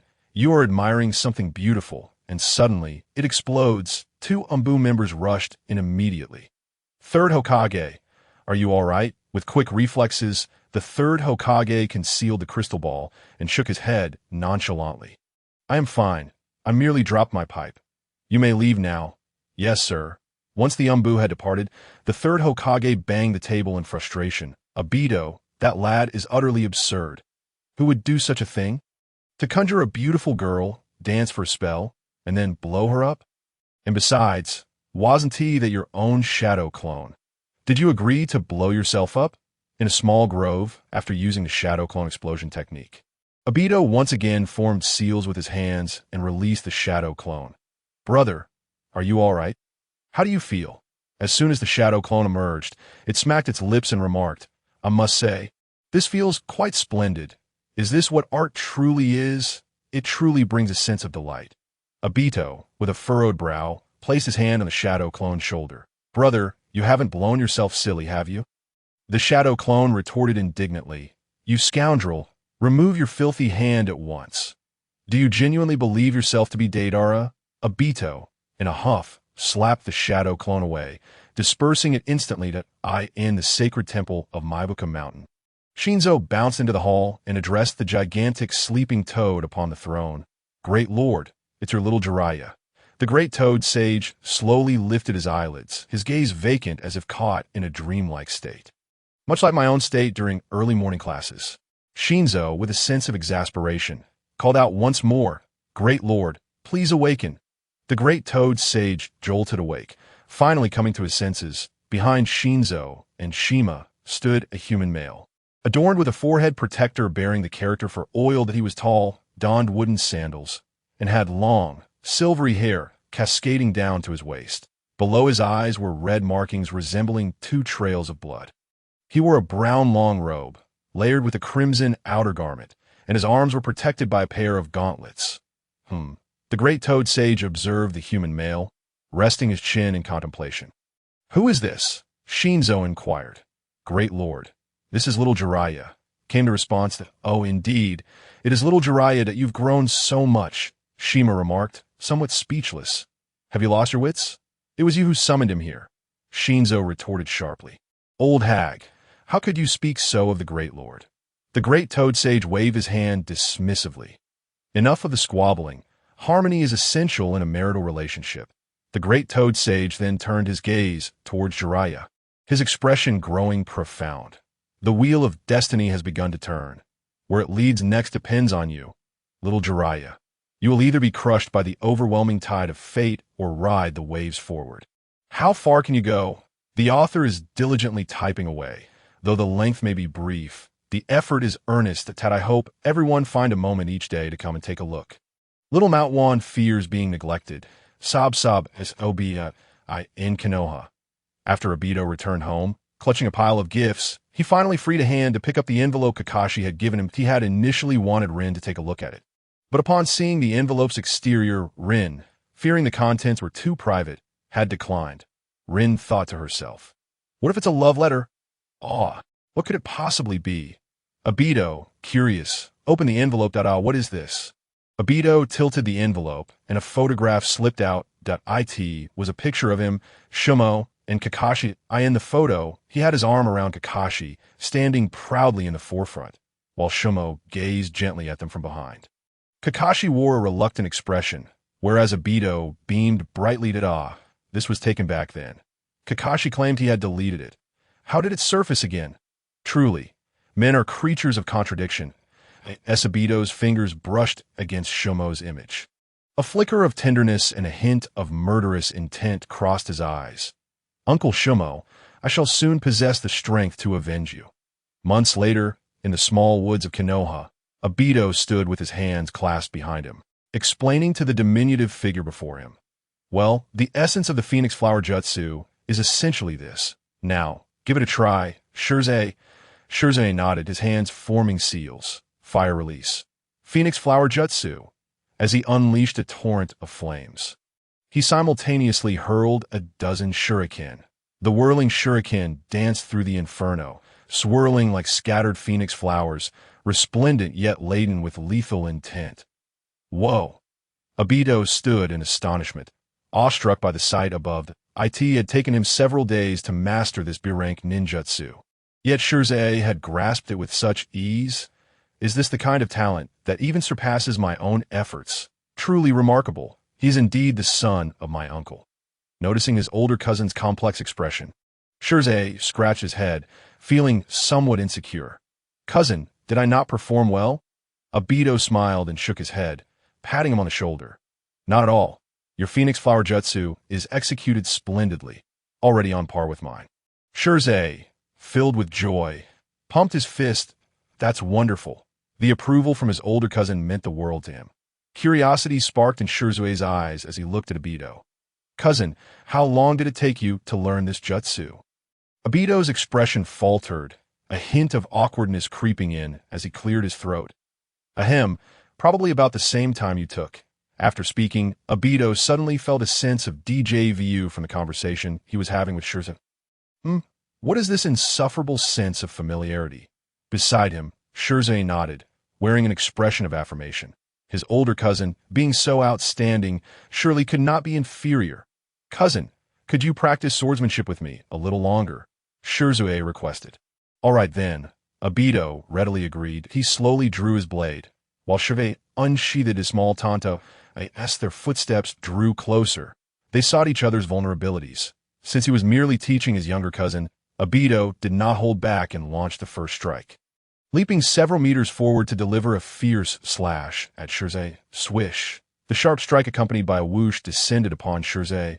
Unfazed, Shirzue angled his tanto to meet Obito's attack, exerting all his strength. Clang! The blades clashed, sending sparks flying. After deflecting Obito's strike, Shirzue seized the opportunity to counterattack. He twisted his torso, sweeping his tanto towards Obito. Nice move. Obito parried, deflecting Shirzue's blade before launching another strike. The two engaged in a spirited exchange, their blades clashing melodiously, embodying the essence of brotherly camaraderie. After an exhilarating bout, the two brothers sat beneath the shade of a tree, listening to the chirping of insects and the calls of birds. Relishing the gentle breeze, Shirzue turned to his older cousin and softly said, "Thank you for training with me today. Obito, you must be quite busy now that you've become a chunin." Obito chuckled heartily, wrapping an arm around Shirzue's shoulders. "Why be so formal with your cousin? If you need anything, just come to me." Shirzue nodded earnestly. After a while, Shirzue gazed at his wise cousin and couldn't help but ask, "Cousin, it seems the relations between our clan and the village are becoming increasingly strained. Whose fault do you think it is?" Obito, taken aback, glanced at his younger cousin. Is he already pondering such matters at such a young age? He thought for a moment before responding. "I believe it's a bit of both. Konoha has never fully embraced the Uchiha clan, and we have never truly integrated into the village, lacking a sense of belonging. Ultimately, the inability of both sides to trust one another is the root of all disputes." The water surface revealed a contemplative expression on Shirzue's face. The words spoken by his cousin resonated closely with his thoughts. "What do you think, Obito, is the way to resolve such an issue?" Obito scratched his head, lost in thought. If there were a person whom both parties valued, willing to serve as a bridge for communication, perhaps the situation would take a turn for the better. Upon hearing Obito's words, Shirzue's eyes lit up. Surely, his cousin would become that person, wouldn't he? Obito's expression turned peculiar. Could one who plotted the annihilation of a clan truly redeem the Uchiha? Observing the hopeful look on Shirzue's face, Obito tousled his hair. "I cannot say whether I can achieve that, but I believe little Shirzue." Shirzue's cheeks flushed with excitement. "Really? Then I will strive alongside my cousin to alter our current predicament." Obito nodded with a smile. Glancing at the sky, he rose and said, "Well, it's getting late. Let us conclude our discussion for today." Shirzue stood up reluctantly to bid farewell to Obito. "I'm off now. Cousin, goodbye, adieu." After watching his younger cousin depart, Obito hummed a tune as he made his way home. "Perhaps you should just delete me. Otherwise, I will block you." Over the past few months, the options presented by the system have been rather mundane. The rewards for completing the multiple choice questions predominantly consisted of chakra. He calculated briefly. His current chakra reserves were nearly at a level equivalent to that of Kagaya during his peak for a 12 or 13-year-old child. Not of the Senju or Uzumaki clans, this was an astounding amount of chakra. Moreover, with the presence of Hashirama S cells in him, there remained considerable potential for growth. Aside from being slightly lacking in ninjutsu, I should be able to match 8J Nin in strength, at least, Obito mused to himself. Cradling his head, he walked through the streets until he suddenly halted at a fork in the road. The left path led directly home, while the right path, if traversed for a while, would lead to Rin's small house. Should he head straight home or seek out Rin for a bit of fun? Obito found himself in a moment of indecision. The system sighed internally. "Without me, how will you ever survive with this choice paralysis?" Ding. Option 1. Hurry home. It's late, and it's unsafe for a boy like you to be out. Completion reward. Wolf repellent spray 1. Option 2. The night is long, and companionship is scarce. Go find Rin to play. Completion reward. None. Option 3. I won't go left or right. Instead, I will walk backwards. Just for fun. Completion reward. Rearview mirror 1. Obito glanced at the options, noting the usual absurdity. Option 2 has no reward, so I'll eliminate options 1 and 3. I'll choose option 2 since it stands out. System, you really want to flirt, don't you? What kind of analysis is that? Obito bounded towards the right path like a spirited pup. Rin, I'm coming. After walking for 10 minutes, he soon spotted the familiar little house in the distance. But along with it came several uninvited guests. Obito's brows furrowed slightly. He saw Rin and her mother standing at the door, their faces flushed as they argued with a group of men. These men were burly and fierce-looking, clearly not ordinary individuals. The leader wore a forehead protector and had ninja tools at his waist, evidently a ninja himself. Obito stealthily approached, his presence unnoticed.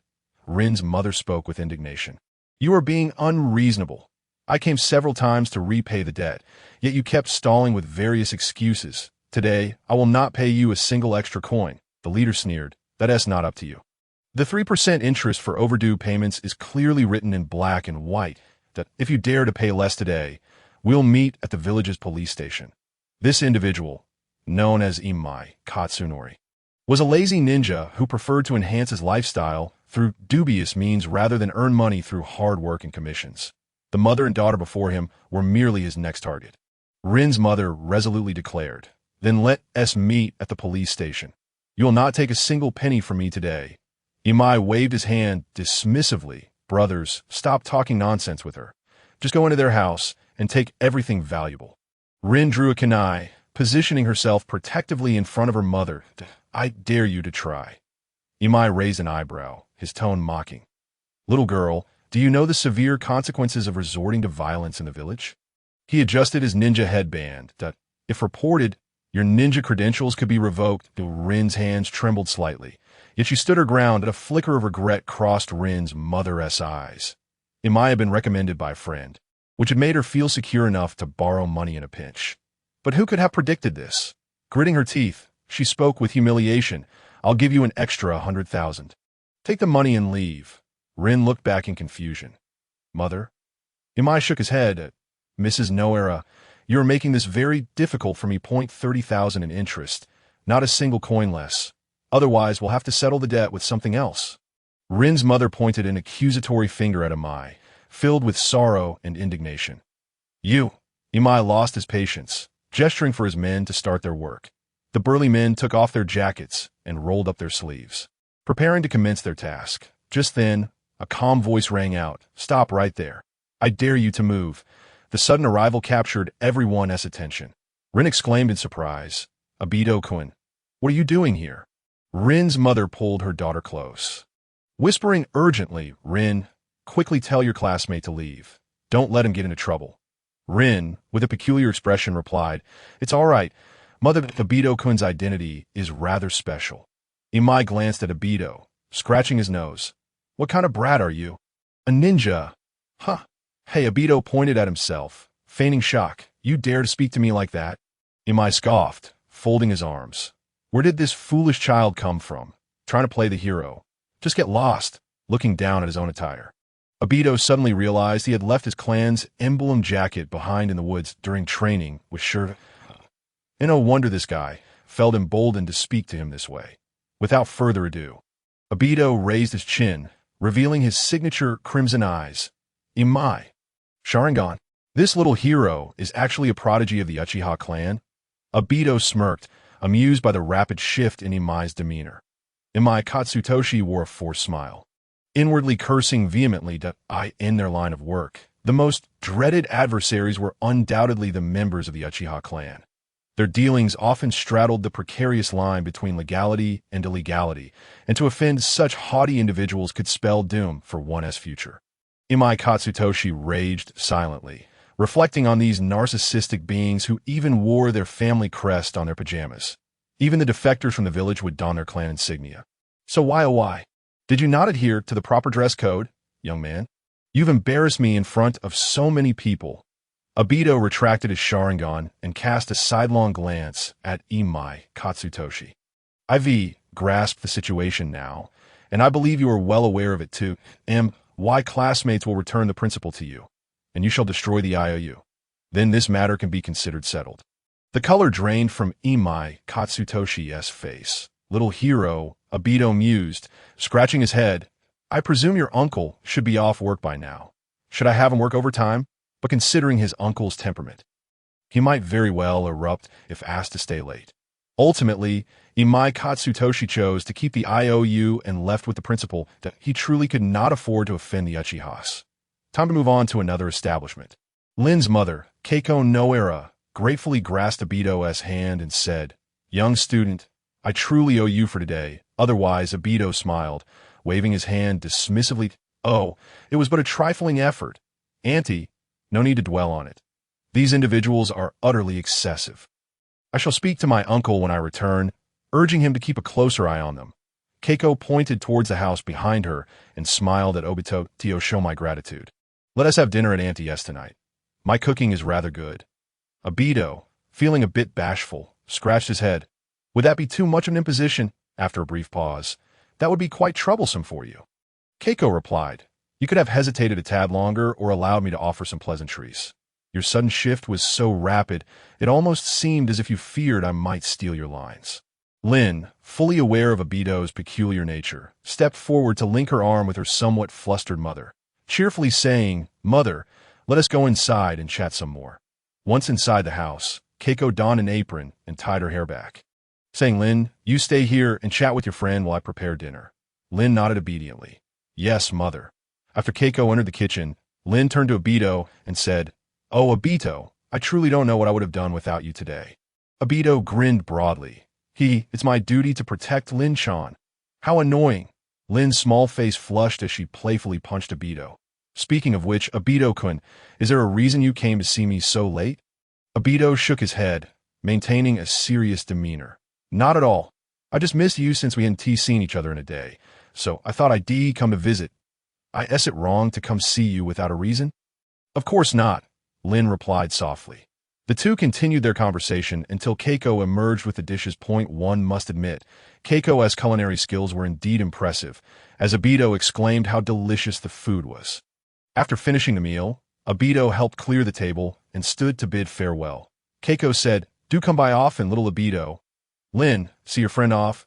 Obito cheerfully replied, "No need to see me off. My home is very close." "Goodbye, Annie, and goodbye, Lin-chan." Singing a little tune, Obito returned home. Feeling elated that his relationship with Lin had grown closer, he thought to himself, in the future, one could say we've met each other's families. How wonderful. Obito flopped onto his bed, soon drifting off into a blissful slumber. Suddenly, a prompt echoed in his mind. Selection successful. Reward: 1 chakra. Good heavens. Obito's heart raced as he was jolted awake by the unexpected sound. Did I complete a task in my sleep? He squinted at the non-existent screen before him. 1 chakra, you say? Is this the task to ensure Naruto's early birth? Wait, that means Minato-sensei has given birth. But something doesn't seem right. This surge of excitement rendered sleep obsolete, and he promptly climbed out of bed. Another chakra added. How splendid! He exclaimed, "Ha! I'm now ahead of Kakashi, that lazy dog, once I'm Master Raikiri." I'll chat with him for 3 days and nights, showing him what persistence truly means, lazy dog. Moreover, possessing ample chakra will facilitate my future use of sage techniques. Simply exhilarating. Obito, filled with enthusiasm, summoned shadow clones in his room. He felt as though he had suddenly struck it rich and was eager to indulge in some fun. Kagebunshin no Jutsu. A puff of smoke appeared and dissipated, revealing a shadow clone of Obito, who slowly opened his eyes. "Afei, even Buddha can only tolerate you 3 times. Next time you better, good grief, how did you summon me?" Obito slapped the shadow clone, causing it to disperse. "What a blunder. Let us try again." Kagebunshin no Jutsu. Another shadow clone materialized, taking in the fresh air with delight. Finally, it's my turn to emerge. Obito pondered, gazing at his shadow clone. With all this chakra I have now, can I use it to train with shadow clones? The shadow clone replied, "Had I known, I wouldn't have come out. Perhaps you should just send me back." Obito mused, "What peculiar beings my shadow clones are. I am perfectly normal, so why are you all so bizarre?" He dismissed the shadow clone and returned to lie on his BD. By the way, if I keep this up, will Naruto's advantage be nullified? Obito contemplated. But if given a choice, Naruto would surely yearn for a complete family. As his thoughts meandered, Obito once again slipped into the realm of dreams. The next day, Obito awoke with 2 dark circles under his eyes. "I swear, I won't stay up late tonight. If I do, I'll vow again." Yawning continuously, he made his way to the usual meeting spot. "Good morning, Lin-chan, Kakashi." "Good morning, Obito-kun." "Morning, Obito scanned the surroundings and noted that Minato-sensei had yet to arrive. He surmised Minato-sensei must have been busy with the childbirth last night and hasn't had the chance to come over yet. So he leaned closer to Lin, his spirits high as he initiated a conversation. Lin-chan, do you believe in zodiac signs? I've heard that Aquarius and Scorpio are quite compatible. Lin blinked her large eyes and replied, as Scorpios, we are naturally suspicious. Hence, we don't believe in zodiac signs. Kakashi, Obito, he felt as if his body contained over 400 bones, for he had been torn asunder. Before long, Minato descended from above, sporting two prominent dark circles under his eyes. Despite the visible fatigue etched upon his face, the joy in his eyes was undeniable. Obito stepped forward, grinning as he remarked, Minato-sensei, you're late. Minato smiled faintly, a hint of apology in his tone as he replied, I'm sorry, I had some matters to attend to and arrived a bit late. There are no tasks today. Everyone may practice at their leisure. Should you have any questions, feel free to consult me.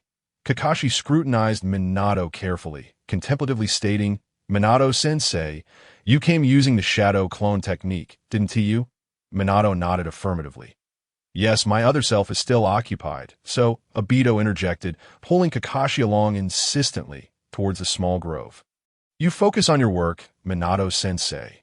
Do not concern yourself with us. We shall practice. Rin waved cheerfully at Minato and followed them into the grove. I'm going too, Minato-sensei. Minato reflected, Obito, despite his occasional unreliability, truly understands when it matters. In the grove, Kakashi cast a sidelong glance at Obito, rubbing his forehead as he inquired, What do you know, you rascal? Obito feigned ignorance, saying, What do I know? I have no idea what you're talking about. Kakashi huffed and ignored Obito, shrugging off his arm to continue his training. Such a tsundere, Obito muttered. Rolling his eyes, he slowed his pace and leaned towards Rin-chan. What do you plan to practice today? Do you need me to accompany you? Rin smiled and shook her head. No need, Obito-kun. I can train by myself. Obito sighed reluctantly, saying, All right then, if you need a sparring partner, just call me. He watched wistfully as Rin walked further away. With a sigh, he began his own training. However, it wasn't long before he grew bored. He glanced at Kakashi not far off, his eyes spinning mischievously as he approached. Kakashi noticed Obito approaching and furrowed his brow, sheathing his short blade. What do you want? Obito grinned. Come here, Kakashi. I want to show you something. Kakashi's interest peaked, and after surveying their surroundings, he whispered discreetly, Rin is still nearby. I senti that a bit inappropriate? Obito replied. No. What do you think I'm going to show you? What does it matter if Rin is here? You're overthinking it. I'm showing you something perfectly normal. Upon hearing this, Kakashi drew his short blade, resuming his practice. I don't have time for this. I need to continue training. What a joke. Who would be interested in something normal? Obito.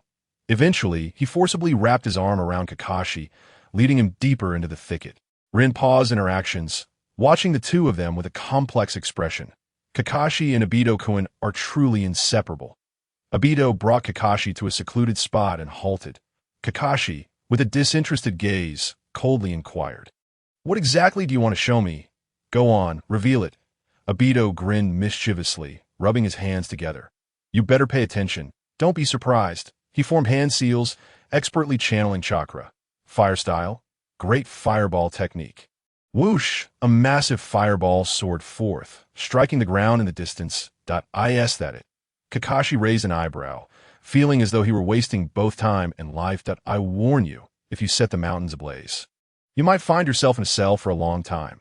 Obito chuckled. Don't be hasty. Just keep watching. He formed hand seals again, unleashing another fiery blast. Fire style. Great fireball technique. Kakashi crossed his arms, watching the spectacle with a detached demeanor. Fire style. Great fireball technique. 20. Kakashi's composure began to wane, his expression shifting from calm to astonishment. But Obito was not finished. He continued. Earth style. Earth wall. 20. Kakashi. How could this guy possess so much chakra? Obito, seemingly unsatisfied, paused and looked at the astonished Kakashi, grinning as he clapped his hands. So, what do you think of my chakra reserves? Not bad, right? Kakashi scoffed. I suppose it's adequate. Nothing more. Obito sighed. I feel the same. Using that mini jutsu just now consumed nearly a third of my chakra.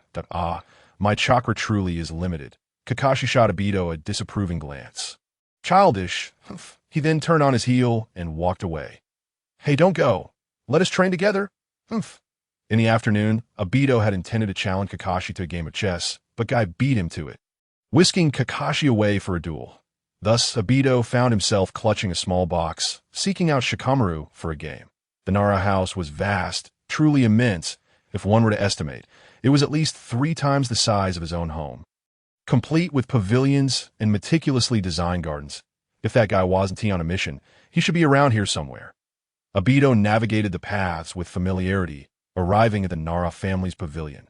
Sure enough, he spotted a lazy pineapple head, lying on the wooden floor with his head cradled in his arms, staring blankly at the clouds above. Shikamaru, hearing the commotion, slowly propped himself up.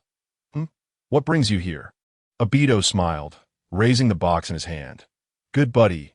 Want to play some chess? Shikamaru shrugged, a faint smile appearing on his face. Well, I was feeling bored. Let us do it. The two settled in the pavilion, Obito unfolding the chessboard while Shikamaru arranged the pieces. They began their match. Obito-kun, I didn't expect you to be quite good at chess. Obito beamed with pride. It's not bad. Not bad. Aside from academics. He had interests in a variety of games, including Go, Xiangqi, Go Bang, and various strategy games. Shikamaru observed Obito's cheerful demeanor and couldn't help but smile as well. In truth, he was intentionally letting Obito win. Otherwise, he could have secured victory within 10 moves in chess. A balanced contest is far more engaging. After several rounds, Obito sensed something amiss. He raised his head and suspiciously asked, Shikamaru-kun, you're not letting me win. Are you? Shikamaru was taken aback, but maintained his composure, shaking his head with confusion. No, why do you say that? Is it really not possible? Dato murmured softly. This alternating win and lose matching mechanism felt eerily familiar, instilling a sense of being governed. The two had played for the entire afternoon, and as dusk approached, their stomachs began to rumble. Dato-kun, how about having dinner at my place tonight? Liu suggested. Dato readily agreed. Sure. What delicious dishes can you prepare, Liu-kun? Liu hesitated for a moment. I'm not particularly skilled in cooking, but I do have some instant food at home. Don't doubt it. It truly is a single female protagonist. However, in the world of Naruto, brotherly bonds are also indispensable. Dato slapped his forehead. What am I even thinking? With Liu being so lazy, it was improbable that he would cook. Then let's just have canned food. Liu nodded. All right, wait for me a moment. With that, he dashed back home and returned with 2 cans. Dato-kun, which one would you like to eat? Dato glanced at the 2 cans, which had similar packaging, and curiously inquired, what are these 2 cans? Liu explained, one is black pepper beef, and the other is also black pepper beef. Dato responded, are there no other flavors? There are. Just a moment. Liu dashed back home again, emerging with a cardboard box. I also have potato beef, scrambled eggs with tomatoes, and kung pao chicken. Wow, there are quite a few varieties. Dato asked, which one is the tastiest? Liu pondered for a moment and sincerely replied, to be honest, none of them are that great. Dato exclaimed, are you trying to put me in a dilemma, considering I have a fear of making choices? After a moment of hesitation, he randomly picked a can of scrambled eggs with tomatoes. Liu opened a can of potato beef. They settled in a small pavilion, eating while chatting. Dato-kun, how do you find the taste of this scrambled eggs with tomatoes can? Dato smacked his lips, savoring the flavor before saying, it's all right, just has a strong tomato flavor. The two engaged in a conversation about trivial matters. After finishing their meal, they both rubbed their bellies and lay back in the pavilion, gazing at the moon. After a brief silence, Liu suddenly spoke up, be cautious near the borders lately. It's not very peaceful. Dato regarded Liu thoughtfully, as a member of the Nara clan. Liu should be privy to a considerable amount of insider information. You should be the one to be cautious, Dato said earnestly. After all, in his memory, he had never encountered Liu after the beginning of the Naruto storyline. An unsettling suspicion loomed in his mind. Liu must have perished in the Third Shinobi World War. Not just him, perhaps even Mak and Iyako as well. Of course, Mak was not from a prominent clan, so it was possible he simply lacked the skill to impact the storyline, leading Kishimoto to overlook him. Seeing Liu appear somewhat unconcerned, Dato scolded him. I'm not saying this out of malice, but you should train more in your free time and stop being so lazy to eye in the face of absolute power. Cleverness holds little sway. Liu huffed a couple of times. All right, I understand it on the way home. Dato sighed deeply. In this world, only immense strength serves as the foundation for survival. The battle of Kamizukabashi loomed over him like the sword of Damocles, preventing him from relaxing. In the upcoming period, where should I focus my energy? Just as Dato was lost in contemplation, the system chimed, presenting him with three options. Option 1. Break the existing record and become the youngest Jonin in Konoha. Completion reward. Hope of the entire village. Option 2. Master 3 forbidden jutsu through any means necessary. Completion reward. Flying Thunder God technique. Option 3. Master 20 types each of fire release and earth release ninjutsu. Completion reward. Bloodline limit. Lava release. Hope of the entire village. By breaking the record, you will be viewed as the village's hope, increasing all attributes by 10 until your record is surpassed. These rewards are quite impressive. Dato carefully examined the options before him. Option 2 seemed absurd. Although he coveted the Flying Thunder God, he had no access to forbidden techniques at this moment. Moreover, training forbidden techniques was notoriously difficult. He was a Minato sensei, and what if he couldn't master even one for years like Orochimaru? In contrast, options 1 and 3 appeared more reliable. While both presented certain challenges, Dato felt confident he could achieve them before the Battle of Kamizukabashi. If I were to become a Jonin, would the village really send our small team straight to the front lines? He shuddered at the thought.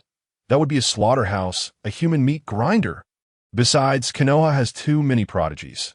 This reward likely won't last long. After careful consideration, Dato resolved to choose option 3. That upon making his choice, he felt a newfound lightness in his step. With my current strength, coupled with lava release, I could easily overpower ordinary Jonin. Once home, Dato lay on his small bed, pondering how to accomplish this option. For fire release, he could consult his uncle, but his knowledge of earth release was limited. What to do? Minato-sensei was an adept at earth release, and with him busy caring for the baby these days, he surely wouldn't have time to contact others on his behalf. Perhaps I should seek that individual?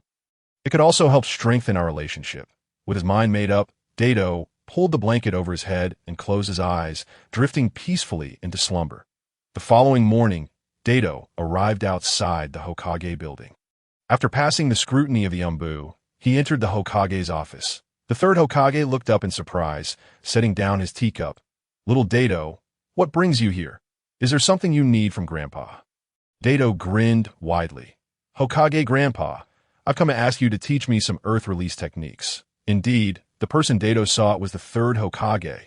There were two reasons for this. First, known as the ninjutsu professor. The third Hokage could adeptly utilize 7 chakra nature types and was proficient in all forms of ninjutsu.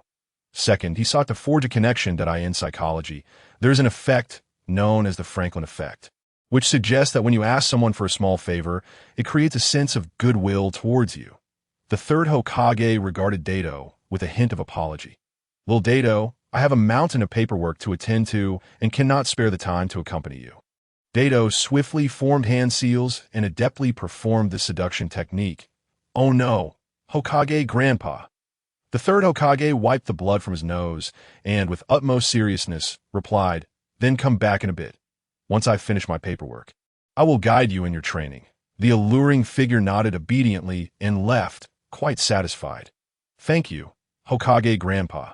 After Dato departed, the third Hokage glanced at the towering pile of documents on his desk and fell into contemplation. After a moment, he rapped his knuckles upon the desk. And Umbu Ninja silently entered Hokasama. How may I assist you? The third Hokage gestured towards the documents on the table and instructed, Go deliver these files to Danzo and inform him that I have matters to attend to today. I would appreciate his assistance in handling them. Understood, Danzo. The primary concern was that Obito and Rin were becoming romantically involved at such a tender age, hinting at a propensity for early romance. As for updates, I shall provide 3 installments daily. The timing is irregular. I will publish immediately upon completion. In truth, the third Hokage did not choose to mentor Obito due to any seductive techniques. In Konoha, which official could withstand such trials? He had deeper considerations. Although Obito possessed a spirited personality, his innate talent was not lacking. Moreover, he was, after all, a direct descendant of the Uchiha clan, given Obito's unique background. The third Hokage was quite willing to invest time and energy in this child. As Hiruzen slowly rose from his seat, he stretched comfortably. Well, the paperwork is done. It has indeed been a taxing day. He removed his Hokage cloak, donned a plain black outfit, and headed outside. To the entrance, an Umbu member respectfully inquired, "Hokage-sama, do you require our company?" The third Hokage chuckled heartily and waved his hand dismissively. "No need. You may take your rest. In my own territory. Who would dare lay a hand on me?" Upon exiting the Hokage building, Hiruzen spotted Obito loitering idly not far away. He smiled warmly and waved Obito over. "Oh, Obito, come here. Grandpa will take you to practice some ninjutsu." Obito, somewhat surprised, jogged over. "Hokage Grandpa, did you finish all those documents so quickly? You're incredible," he exclaimed in admiration. The third Hokage stroked his goatee and responded with a hearty laugh. "Ha ha, this is merely a fundamental skill of being Hokage. Now, let's proceed to the training ground west of the village." As they walked toward the training ground, villagers greeted the third Hokage, to which he responded cheerfully. Exhibiting none of the aloofness typically associated with his position, he seemed just like a kind, ordinary old man. Obito muttered quietly, "Being Hokage seems quite challenging." Upon arriving at the training ground, the third Hokage stood before Obito, contemplated for a moment, and said, "Today, Grandpa will teach you the Earth Release, Earth Spike technique. This technique involves channeling chakra into the ground, prompting the earth to coalesce into sharp spikes that pierce enemies from below. The key to executing this technique lies in, true to his reputation as a ninjutsu instructor, the third Hokage delivered a thorough yet accessible explanation, opening Obito's eyes to new learning possibilities after demonstrating the technique several times. He beamed and said, "All right, little Obito, now it's your turn to give it a try." All right, Obito formed hand seals and struck the ground forcefully. Earth Release, Earth Spike technique. A gust of wind blew past. Yet nothing occurred. The Obito scratched his head, pondering, did I not shout loudly enough, or did I not strike with sufficient force? Earth Release, Earth Spike technique failed. Thud sound of hitting the ground. A crow flew overhead, and aside from its cawing, there was no other sound. Ouch, my hand hurts. Obito lamented with a forlorn expression. The third Hokage chuckled at Obito's antics. Do not be disheartened, little Obito. The Earth Spike technique is not easy to master. It is entirely normal to struggle after just one or two attempts. Casting a glance at the time, he smiled and said, "Well then, little Obito, you may practice here on your own. Grandpa has some matters to attend to and will be heading back. Once you have mastered this technique, come find me, and I shall teach you a new ninjutsu."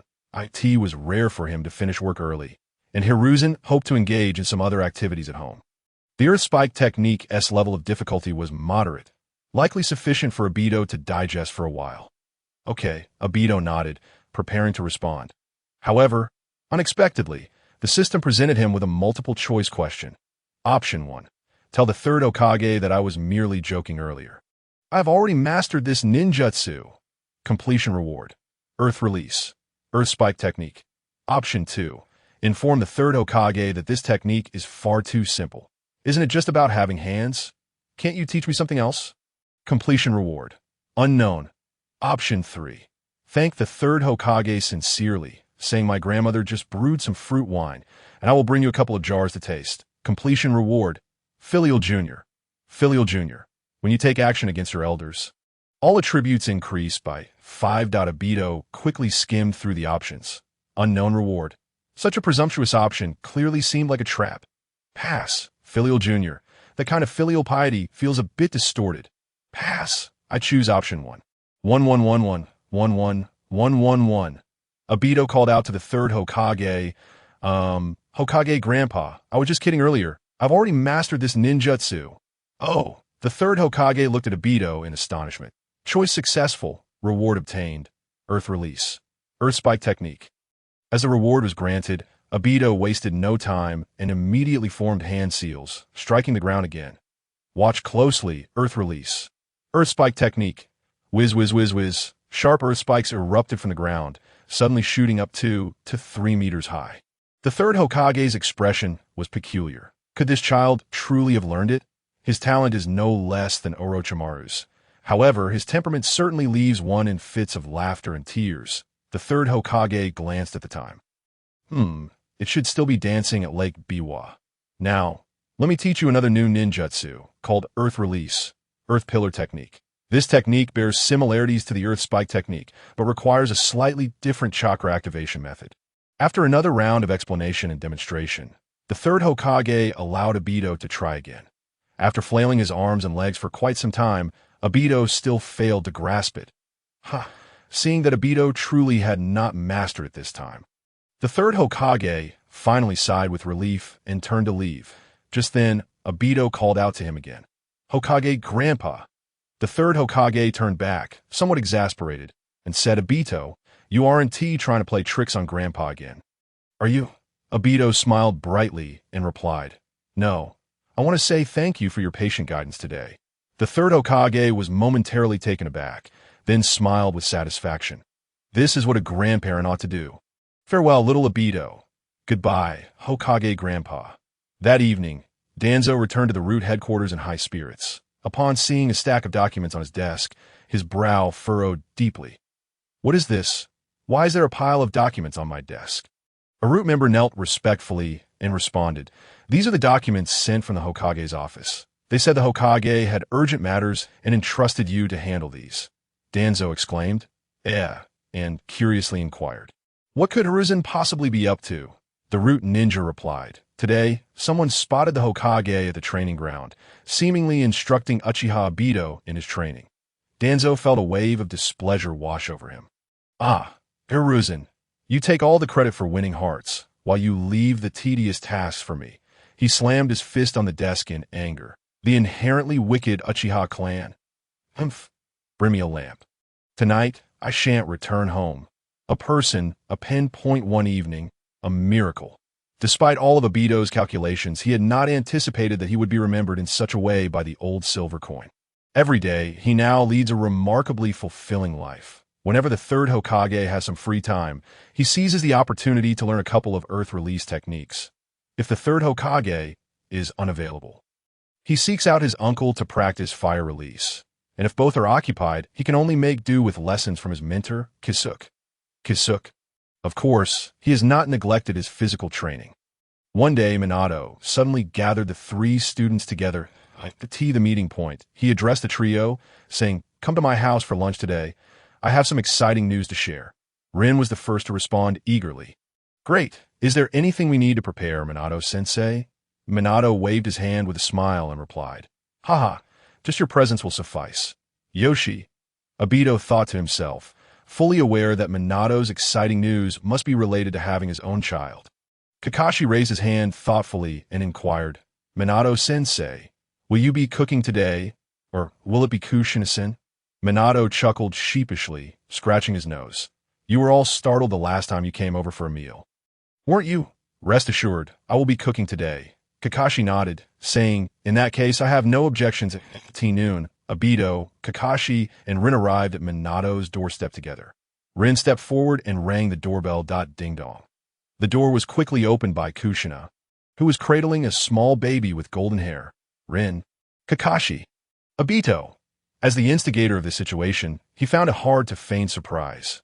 Rin gazed at the adorable baby, her heart nearly melting. "What a lovely child!" she exclaimed, to which Kushina nodded happily.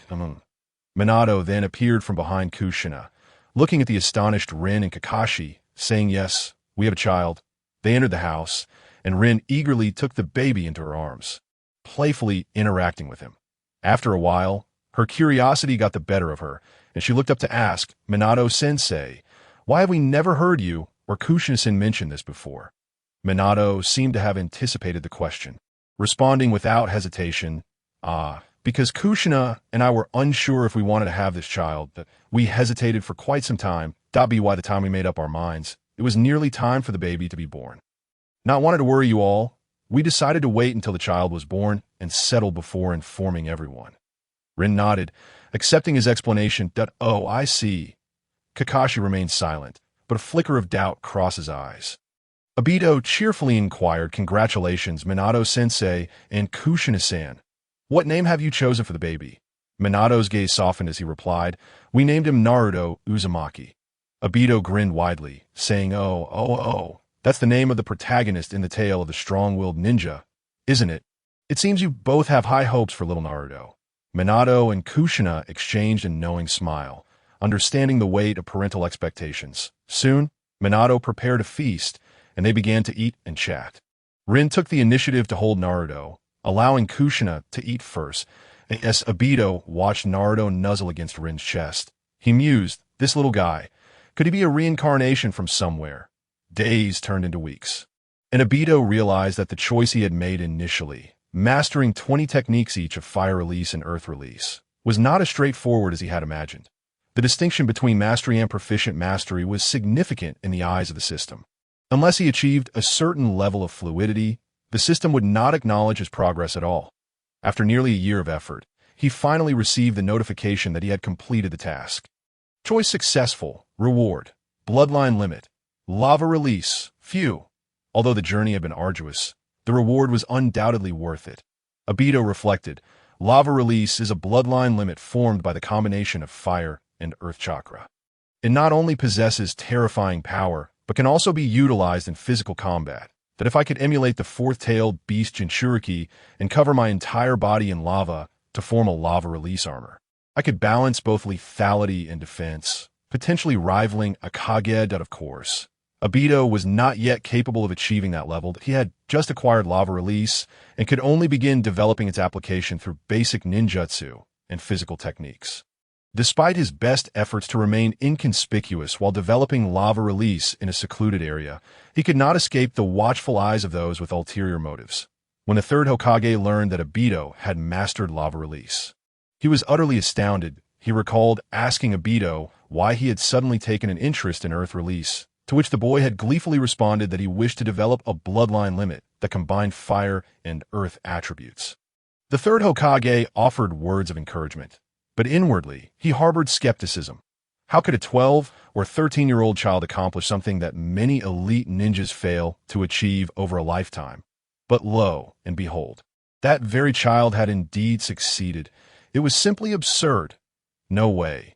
This child is destined for greatness. No one else can have him. Meanwhile, in the shadows, an old silver coin was also fixated on Obito. Danzo, studying the documents in his hand, sneered, "No wonder Aruzans cares so much for this kid.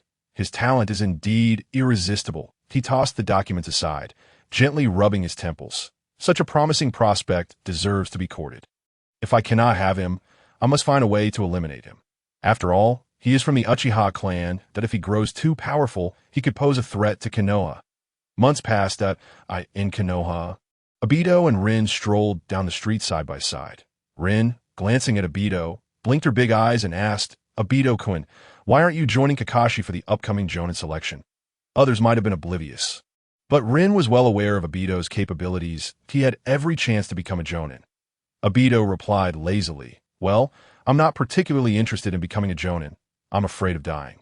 Rin responded with an "oh," then continued to inquire, "Do you think Kakashi will pass this assessment?" Obito nonchalantly replied, That guy should be fine." Rin's face lit up with excitement as she waved her little fists. "Yay! That means Kakashi will be the first among our peers to become a Jonin.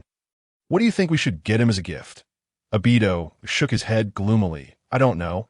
Observing Obito's downcast demeanor, Rin suddenly burst into laughter. "Obito-kun, are you feeling jealous?" Obito turned his head away, stubbornly insisting, "I am not." Rin, smiling brightly, inched closer to him. "Oh, really? Is that so?" With a hint of panic, Dato took a few cautious steps backward. In an unguarded moment, he found himself leaning against the wall. "I truly didn't. I swear," he hastily exclaimed. Lin shook her head, resting one arm against the wall, effectively cornering Dato.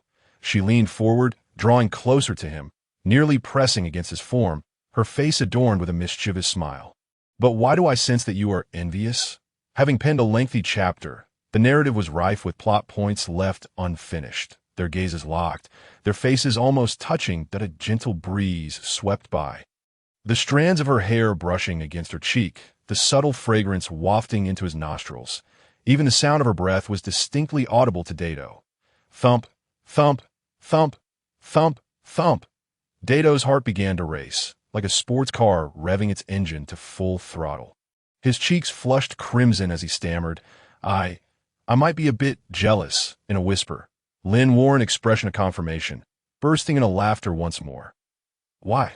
You don't think I have feelings for Kakashi? Do you? Dato remained silent, yet the expression on his face conveyed a resounding, isn't that so? Lin's smile faded as she sighed softly, saying, Dato-kun, do you understand? Admiration and affection are two entirely different matters for me. I greatly admire Kakashi. Many girls in our class do, given his exceptional qualities. Perhaps some girls develop feelings for him, but I am not among them. I merely aspire to be as remarkable as he is. Besides, I already have someone I like. Dato's head snapped up, a resounding bang echoing in his mind. He stood frozen, stunned. Lin already had someone she liked, and it was not Kakashi. Who could it be? Could it possibly be me?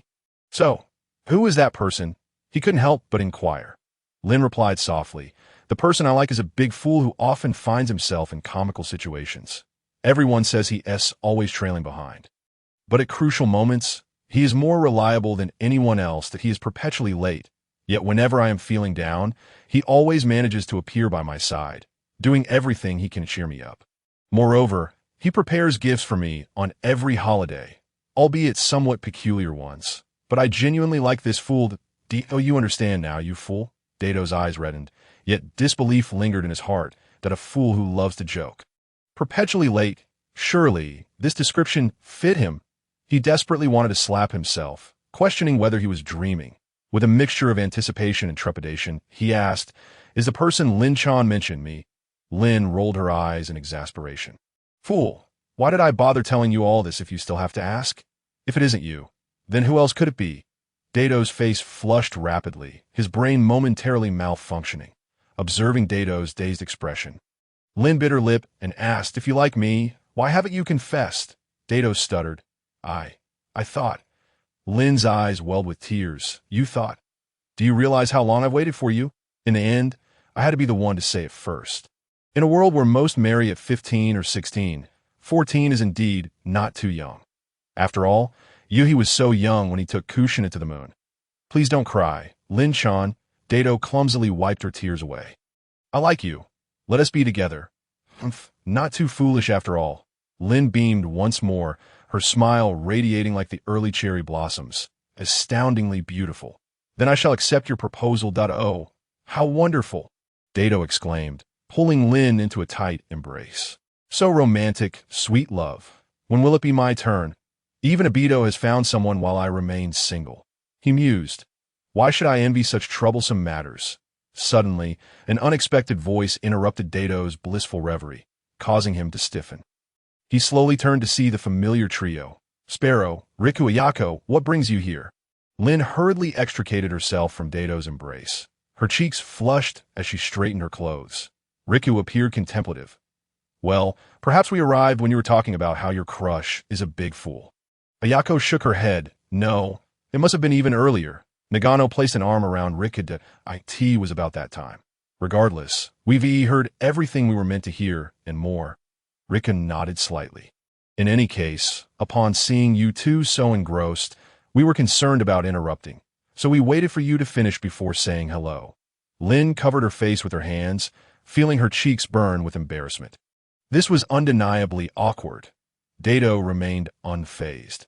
After all, he had experienced many mortifying moments before, that he simply reflected on how deeply he had been lost in the moment, oblivious to the trio eavesdropping nearby.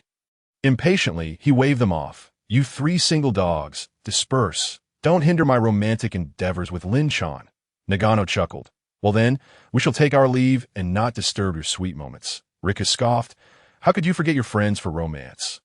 We're leaving now. Ayako added enviously. Dato-kun, you must treat Lin-ne well. Farewell. The trio departed, wearing enigmatic smiles.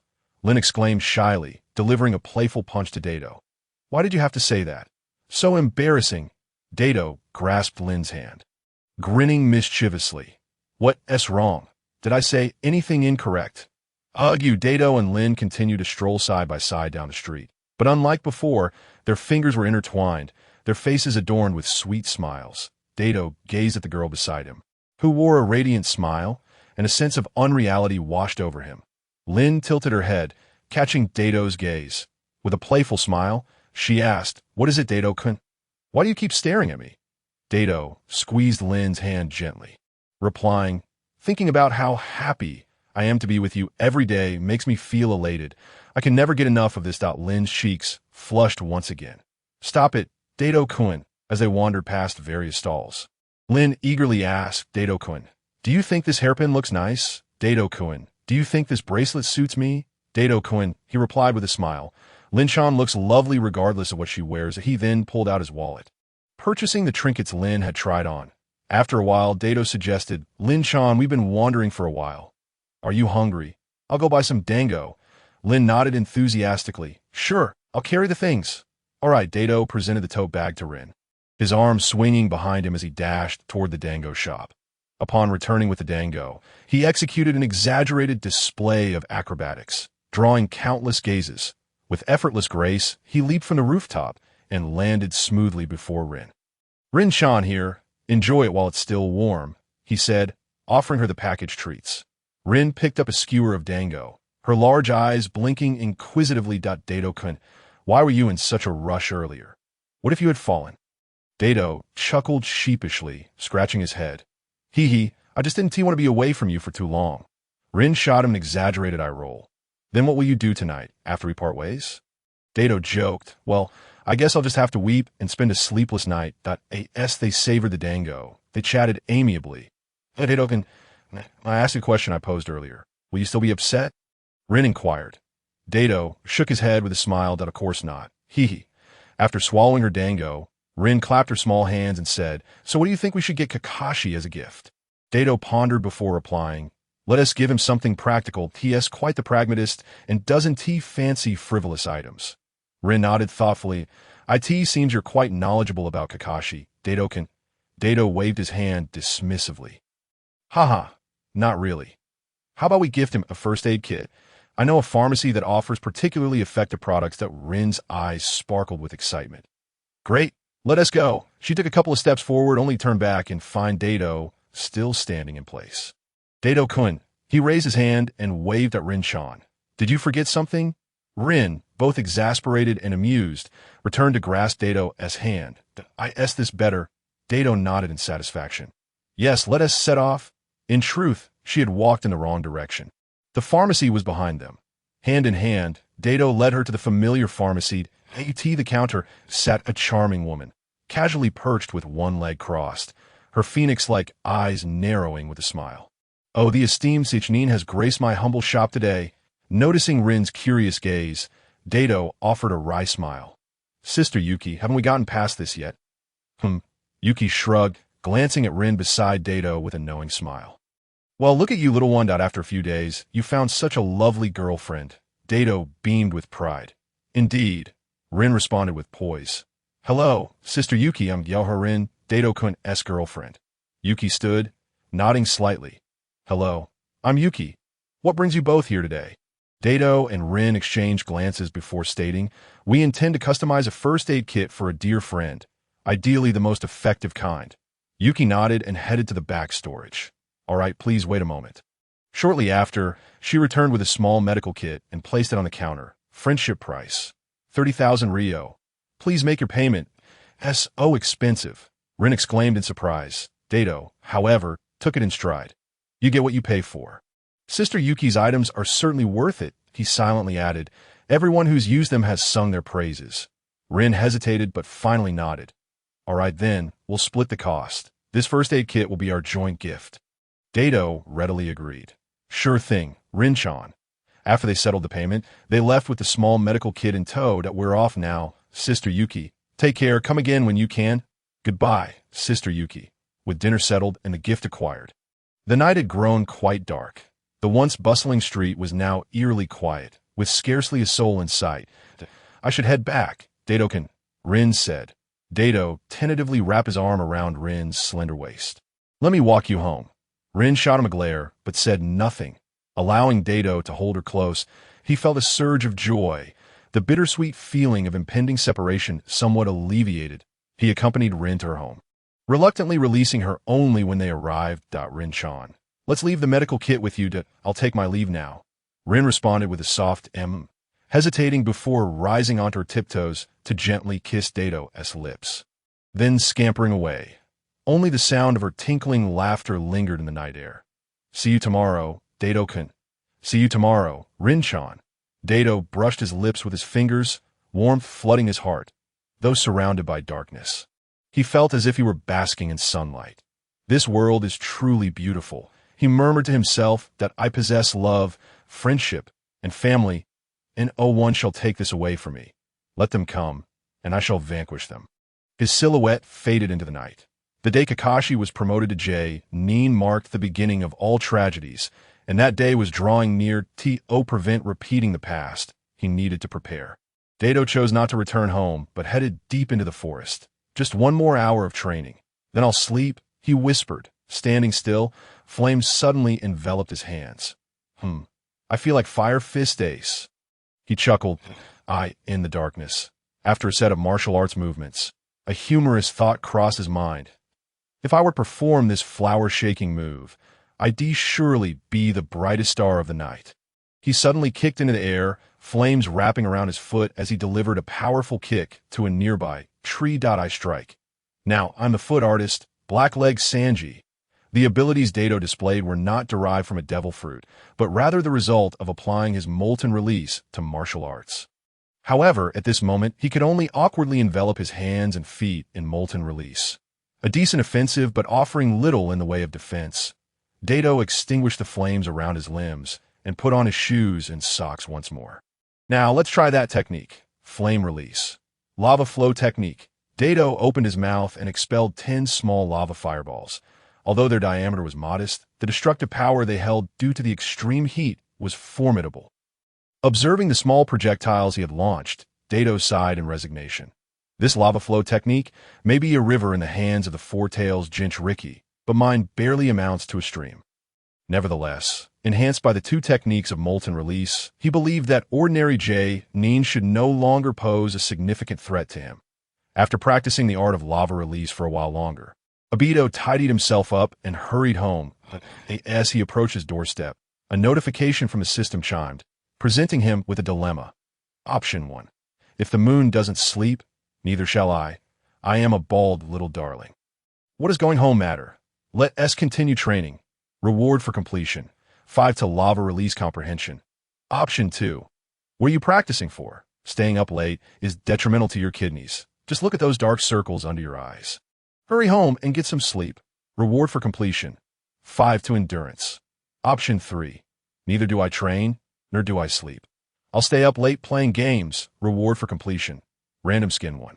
Obito glanced at the options and felt anger swell within him upon reading option 3. Without even a phone, how could I play games? Pass. The rewards for option 1 seemed decent, and those for option 2 were acceptable as well. Do I need the reward from option 2? No, I do not. Staying up late harms the kidneys, so I'll skip sleep entirely and pull an all-nighter instead. I choose option 1.111111111. However, dear system, I was in the forest earlier, and you didn't T-react at all. Now that I'm on my doorstep, you present me with a dilemma. Are you doing this on purpose? The system chimed again. You guessed correctly. I am indeed messing with you. You may choose as you wish, or not at all. Obito replied, All right, I see how it is. Thus, he turned back from his doorstep and returned to the clearing in the woods, immersing himself once more in his training. Early the next morning, when Kai arrived at the forest to practice, he couldn't help but notice the lively figure bouncing around. That he sighed. Before dawn breaks, one is already sweating. This is youth. Obito-kun, please take me along. Let us ignite our youth together. Successful choice. Reward received. 5 to lava release comprehension. The reward was promptly granted. Obito immediately felt drained, yawning as he said, Kai-san, I've been practicing all night. I can barely hold on. Let us just do a dragon spine together, and after that, I'll head home to sleep. Although Kai felt a tinge of regret, he agreed. Yash, 2 serpents slithered around in the woods, twisting and turning. Half an hour later, one serpent suddenly sprouted legs and ran off about a week later. On a cherry blossom path adorned with fragrant grass and fluttering petals, a group of youths were whispering and discussing something amongst themselves. Ah, being his peer is truly both an honor and a source of shame. What kind of gift do you think he would like? If you ask me, a girlfriend would be perfect to spare him from his perpetual frown. Oh, come on. That guy looks destined to be single his entire life. Why not just gift me one instead? Just then, a figure rushed over, an apologetic look on their face. Sorry, I'm late. Obito-kun, why are you late again? Rin stepped out from the crowd to greet Obito. He chuckled sheepishly, scratching his head. I didn't mean to. There were just so many old ladies on the road today. Rin laughed softly and playfully tapped his forehead. You all right? Hurry up. With that, she naturally took Obito's hand. Wait, there seemed to be so many people around. Their eyes met, and a silent conversation ensued. Rin, should we hold hands as we walk over? How shy. Obito, why not? Let them be envious and jealous. Rin, I S&T this a bit inappropriate, but I do agree. Obito laughed. I didn't expect you to be like this, Rin-chan. Let us go. Hand in hand, they walked toward the crowd. The first to notice this scene was the sunset red figure, who exclaimed in astonishment, Rin, when did you and Obito become a thing? Upon hearing this, Kai, Kakashi, Asuma, and others turned to look, before Rin and Obito could respond. An excited voice rang out, capturing everyone's attention. I know the whole story of how they got together. Let me tell you everything. It all began with a big fool. Obito's forehead throbbed with veins. You little sparrow. Be quiet. He kicked at Naganoha, who felt as though he could not escape the approaching foot. This is it for me. After being kicked away, Naganoha roared and charged back at Obito. The two began to tussle. Rin face-palmed, letting out a helpless sigh. This is just how it is, Ya commented, accustomed to the scene. Everyone, ignore these two. Let us continue our discussion. The group of youths resumed their conversation, eventually agreeing on their plans before heading home to prepare gifts. Obito held Rin's small hand as they walked home. After a moment of contemplation, he finally spoke. Rin-chan, I have a feeling that the situation on the front lines may be changing. War is likely not far off. You must be prepared in the coming days. Rin's expression shifted, her voice trembling involuntarily. War, you say? Obito nodded gravely. In 3 days, Kakashi will officially become a Jonin. It is also on that day that the three of us will face the battle at the Kamizukabashi Bridge, which will profoundly influence our destinies.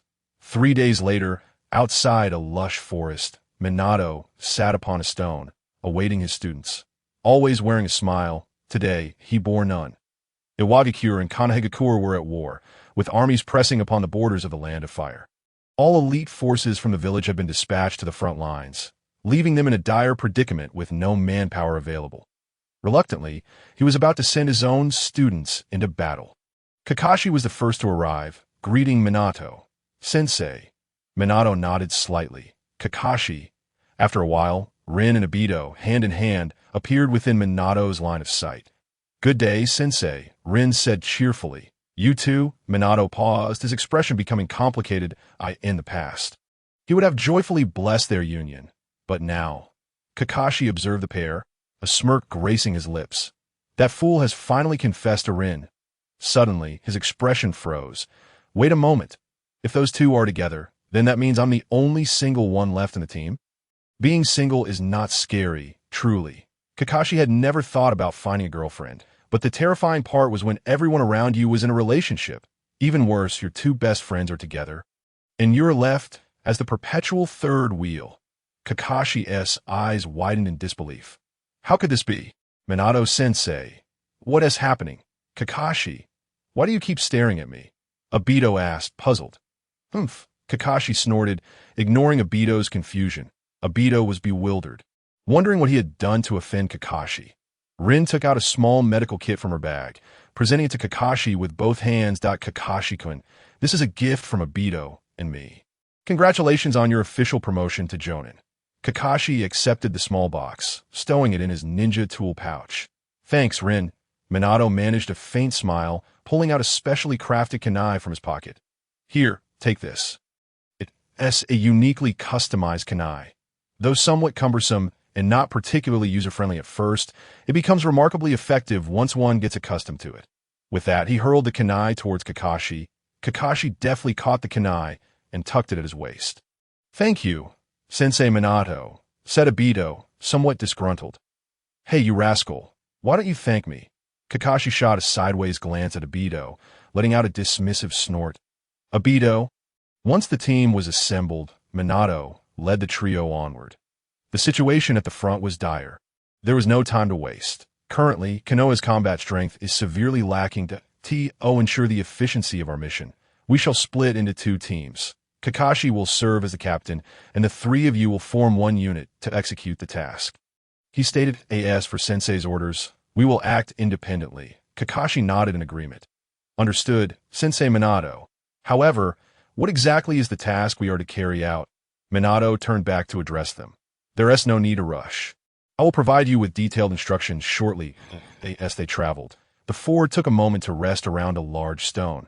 Minato unfolded a map and said, "The land of Earth is currently attacking the village of Grass, and it is only a matter of time before they invade the land of Fire. To prevent such a scenario, you must infiltrate the enemy's rear and destroy the Kamizumi Bridge, which they use for transporting supplies."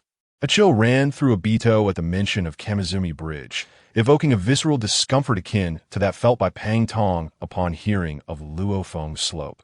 Kakashi pondered aloud, "So, we aim to sever the enemy's supply line?" Minato nodded. "Precisely.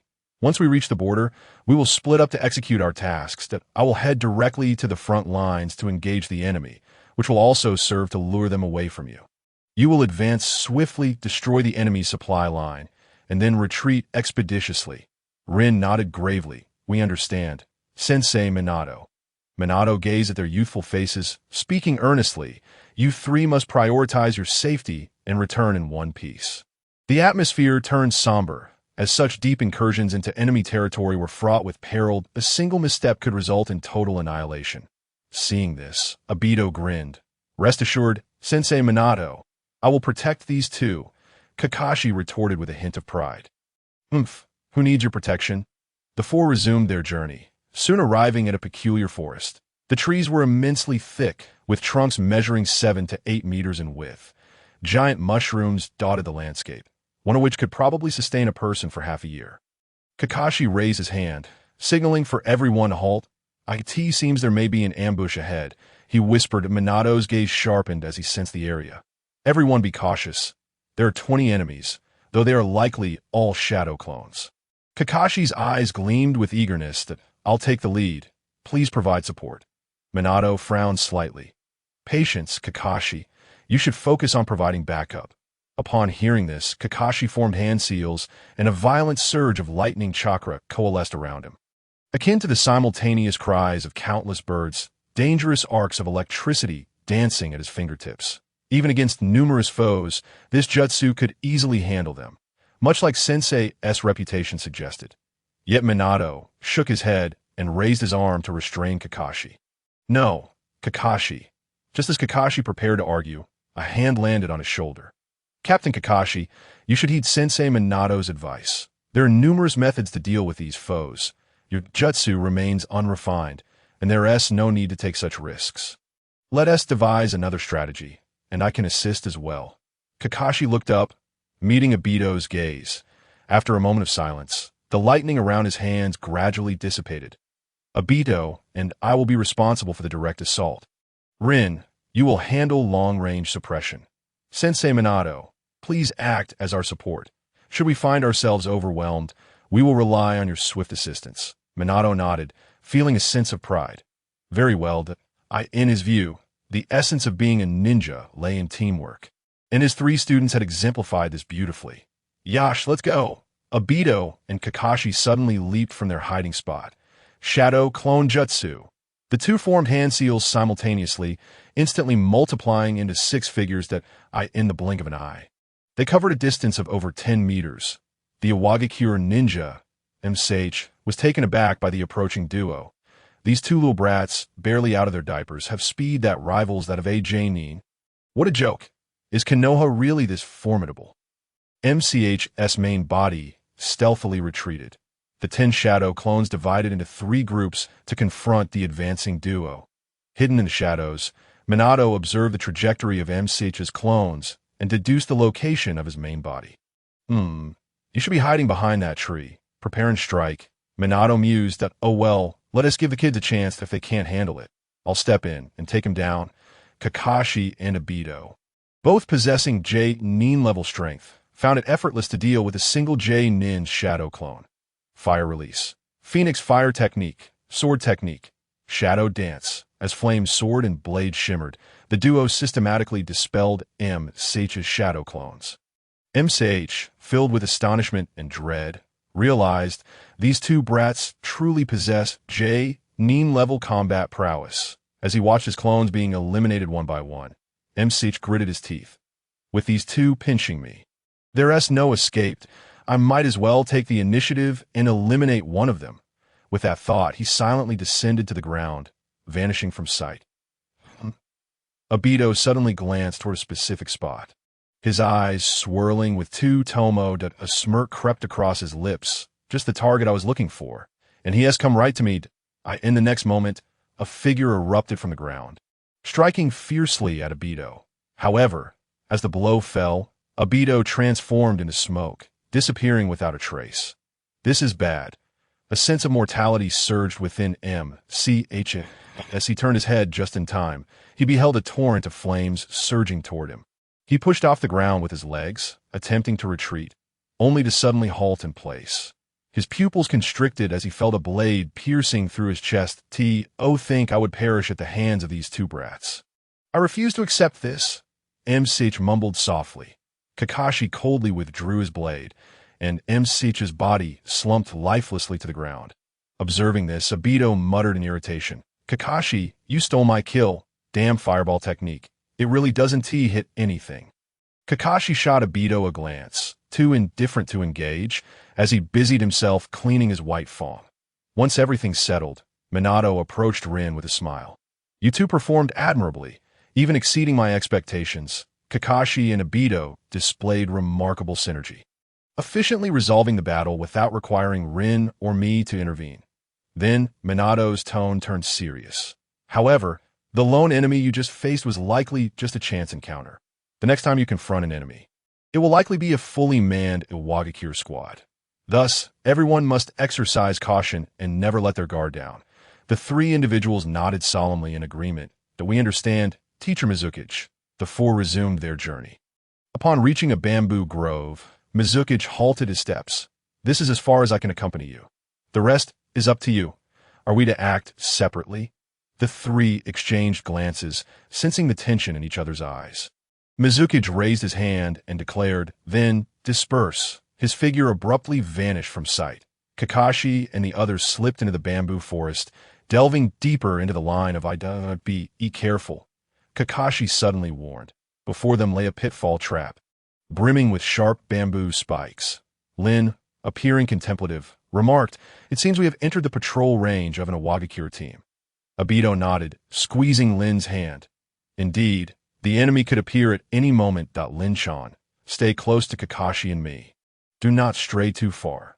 Lin blinked her large eyes and replied, I understand. Obito can. Kakashi, with a frown of annoyance, turned his head away. Is it really appropriate to flaunt your affection in front of me? Kakashi, I have a hunch, Obito cautioned, that we may encounter enemies soon. So stay alert. Kakashi raised an eyebrow and nodded slightly. All right. The 3 traversed the bamboo grove and arrived beside a stream. This is the spot. Upon recognizing the familiar scenery, Obito's heart tightened. His muscles tensed, and he subtly positioned himself protectively beside Lin. If all went as expected, the 2 J-Nin from Iwagakure would be lurking nearby, watching them with keen eyes. His suspicions were confirmed as, amidst the jagged rocks, 2 ninjas whispered to each other. The J-Nin with an explosive hairstyle, Hikari, commented, that guy, Majoru, hasn't returned since he went to scout. Could he have been taken out by these 3 kids? Beside him, the J-Nin wearing a blue scarf and sporting a brutish appearance, Oishi, grinned menacingly. Let us capture one of the kids and ask them ourselves. Ninjutsu. Camouflage concealment. He raised his hand to form a seal. rendering his body transparent and blending with the surroundings in the stream. Obito appeared to be casually wading through the water while remaining vigilant. Just then, the system chimed, presenting a multiple-choice question. Option 1. Collaborate with teammates to eliminate Iwagakure, J, Nin Hikari, and Oishi. Completion reward, 0.3 chakra. Option 2. Collaborate with teammates to repel Iwagakure, J, Nin Hikari, and Oishi. Completion reward, 0.2 chakra. Option 3. Sound the alarm and quickly evacuate with teammates, distancing from danger. Completion reward, 0.1 chakra. Obito glanced at the options and, without much hesitation, chose the first. Merely repel these two ninjas or to retreat would grant them the opportunity to relay information, potentially leading to our mission's failure. In that case, why not eliminate them outright and complete the ambush while securing the highest reward? Obito adjusted his goggles, his eyes turning crimson as the tomo began to swirl. Blade draw slash. He pivoted sharply, gripping his weapon and unleashing a strike. Clang. The sharp metallic sound echoed as the blade swiftly unsheathed, glinting ominously in the sunlight. Oishi's figure gradually materialized, shock evident on his face. That why you can't see me? What kind of eyes are those? Blood erupted from his neck as he collapsed, lifeless upon the ground. The events transpired too quickly.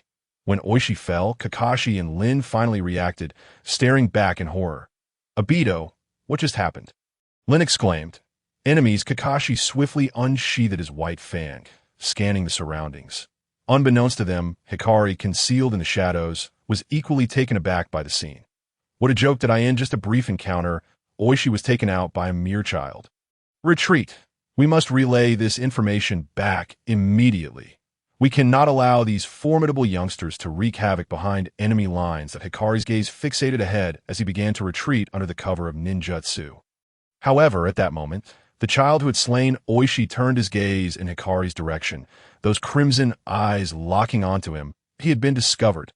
Hikari's heart sank as he ceased to conceal himself and launched an attack. Doton, rock spear.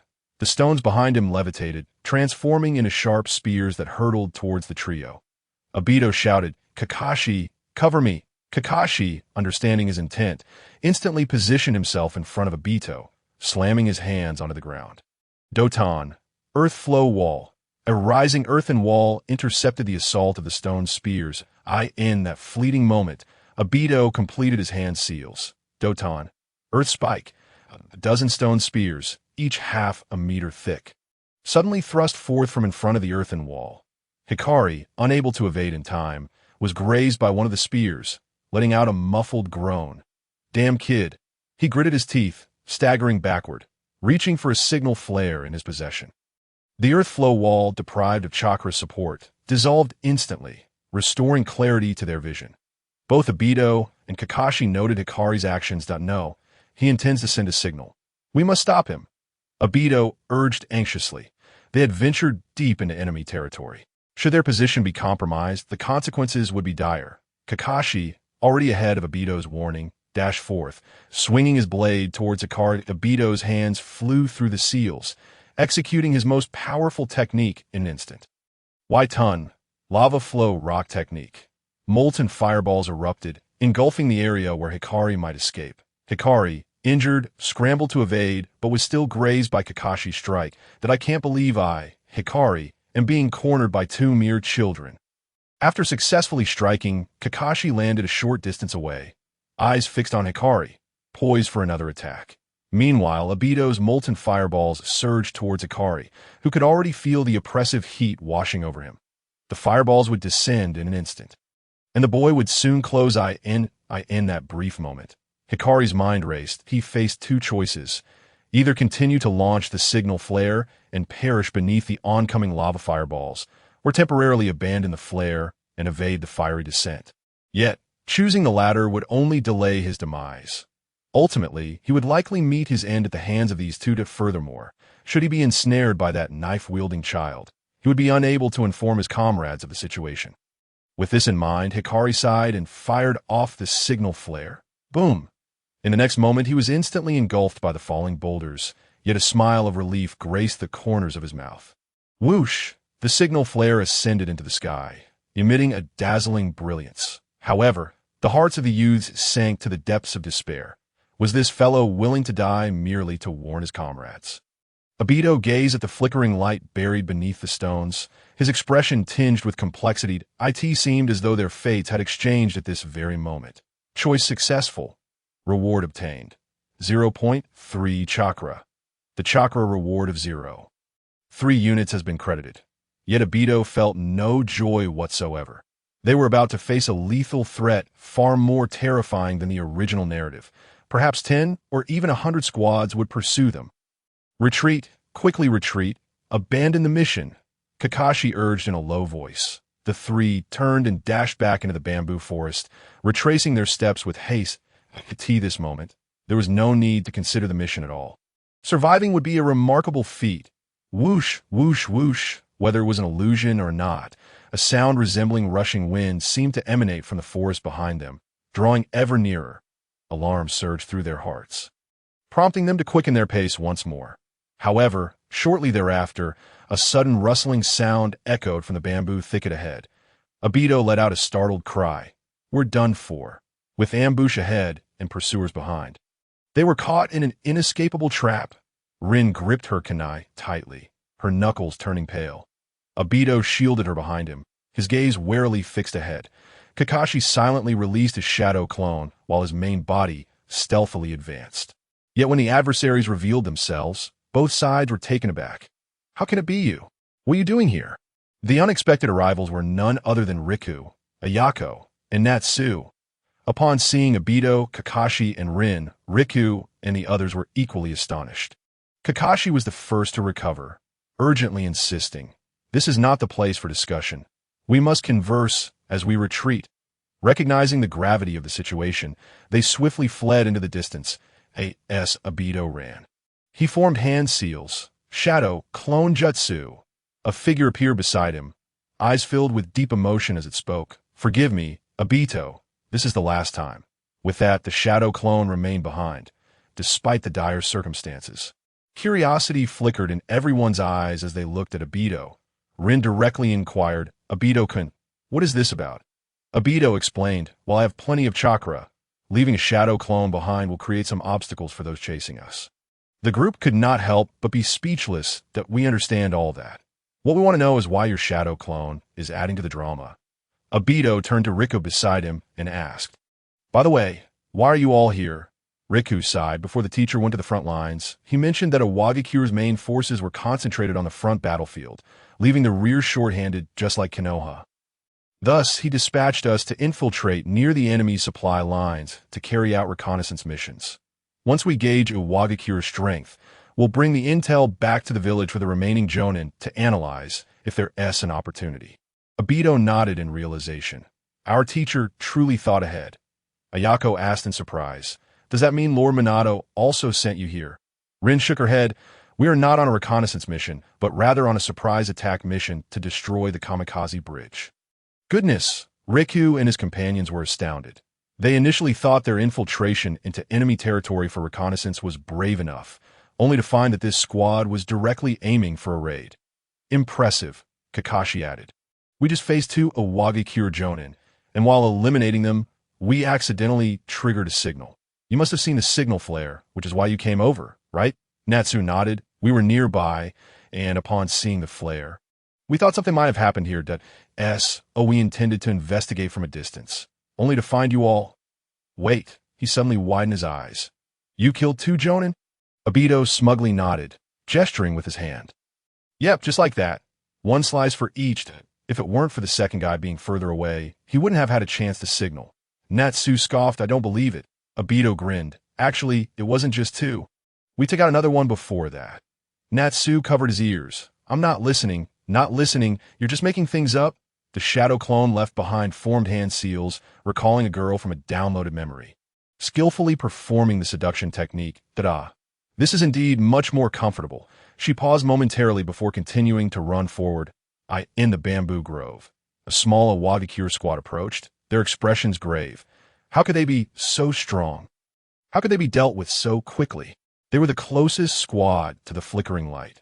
From a moment they saw the signal flare to their arrival at the scene, it had only taken a brief moment. Yet in that short time, those who had killed the flickering light had vanished without a trace. What did this imply? It indicated that the flickering light and the boulder had been eliminated almost instantaneously by the enemy. One of the sensory ninjas in the group stated, "Anichi, there seems to be movement ahead. I've spotted a target." Anichi's expression brightened. "Finally found them, pursue." The three quickened their pace, converging towards the individual ahead. As they closed the distance, they finally caught sight of the person before them, and I chuckled softly. What a well-figured female ninja. I'll capture her and interrogate her thoroughly, and San quickly surpassed him, thumping his chest. Leave this tedious task to the younger brother. She might be quite dangerous, and I wouldn't want to harm the older brother. Tisich and I pouted in annoyance. What danger could three of them pose to a solitary girl? If you want to eat, just say so. He and Anichi flanked her, secretly trapping the woman in the middle. The forward and San raised his hand to form seals. Ninjutsu. Camouflage concealment. His body became transparent, burrowing into the earth as he stealthily approached the woman. The woman, seemingly abandoned by her companions, fled in a panic, completely unaware of the transparent figure emerging from behind her. And San's eyes lit up with eager anticipation. If the target were a man, he would swiftly sever his limbs and then interrogate him. However, with a stunning woman like this before him, a gentler approach was warranted. After extracting the information, their squad could even enjoy some playful games with her. And San drew a kunai, lunging forward to pull the woman into his embrace. One hand encircled her soft form while the other brandished the kunai, pressing it against her fair neck. Hee, beautiful, don't resist. Or I might just slice your throat. The woman's body stiffened, desperately attempting to feign terror as she froze in place. Anson was quite pleased with her performance and continued, "If you obediently reveal the whereabouts of your companions, I assure you that I shall not only spare your life, but also take great care of you alongside my brothers. What say you, my little beauty?" The woman's face flushed increasingly red, and in a delicate voice, she replied, "How annoying. You make me feel so shy. I'm about to burst from embarrassment." Anson was taken aback. Shy to the point of bursting? What kind of description was that?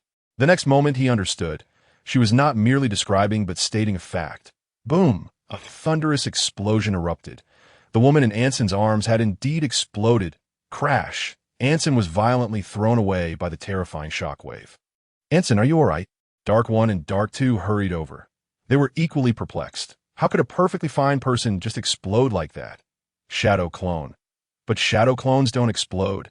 Moreover, there were no explosive tags in sight. This was simply bizarre.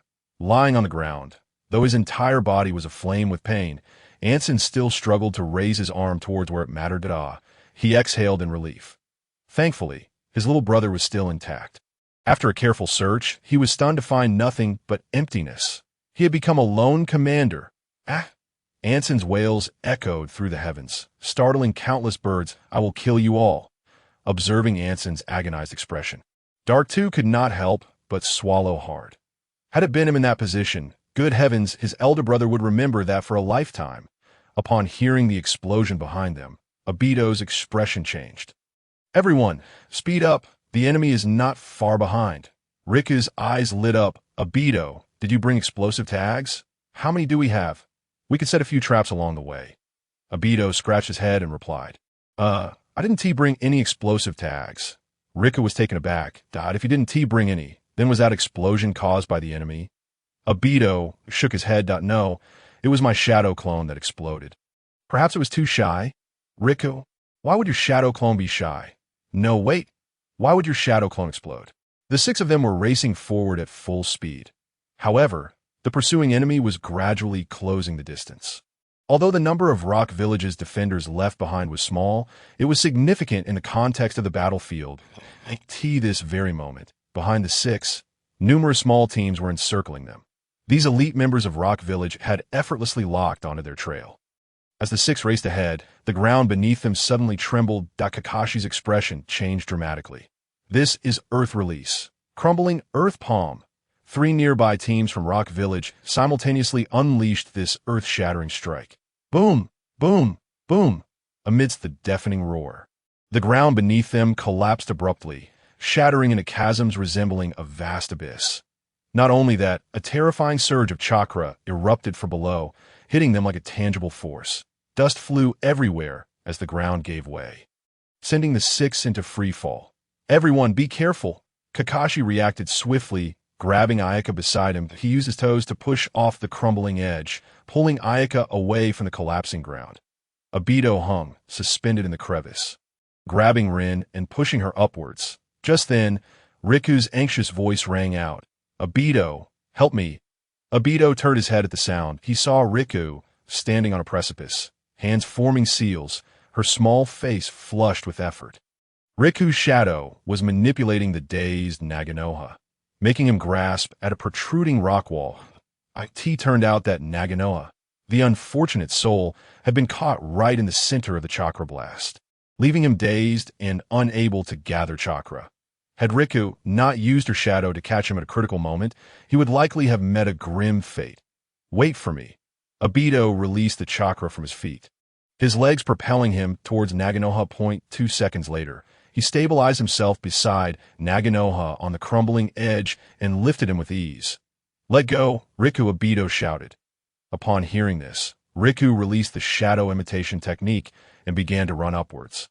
Obito, holding Naganoha, took a few steps before glancing at the distance to the ground, muttering softly, "This should be about right. Here goes." He exerted strength from his waist, throwing Naganoha upwards. What the? Blown by the cold wind. Naganoha instantly regained his senses, stumbling as he landed on the ground. Rin helped him up, her eyes filled with concern as she looked down at Obito. "Obito can hurry up." Obito was initially stunned, then, with a fierce glare upwards, he shouted frantically, "Rin-chan, get out of the way, ah!" From a moment the earth began to crack until Obito rescued Naganoha. Only a few seconds had passed. Yet, in those brief seconds, the 3 Rock Village teams had already closed in on Kakashi and the others, ready to launch a new wave of attacks. As merciless assassins, they would not grant their foes a moment's respite. Seizing the opportunity, they unleashed Earth Release, Funeral Spear Array. 9 ninjas simultaneously activated their jutsu, unleashing a barrage of sharp stone spears from all directions, aimed directly at Kakashi and his team. "This is bad." Kakashi's face turned pale as he slammed his hands onto the ground to raise an earthen wall. However, the hastily erected barrier could only protect Ayaka beside him.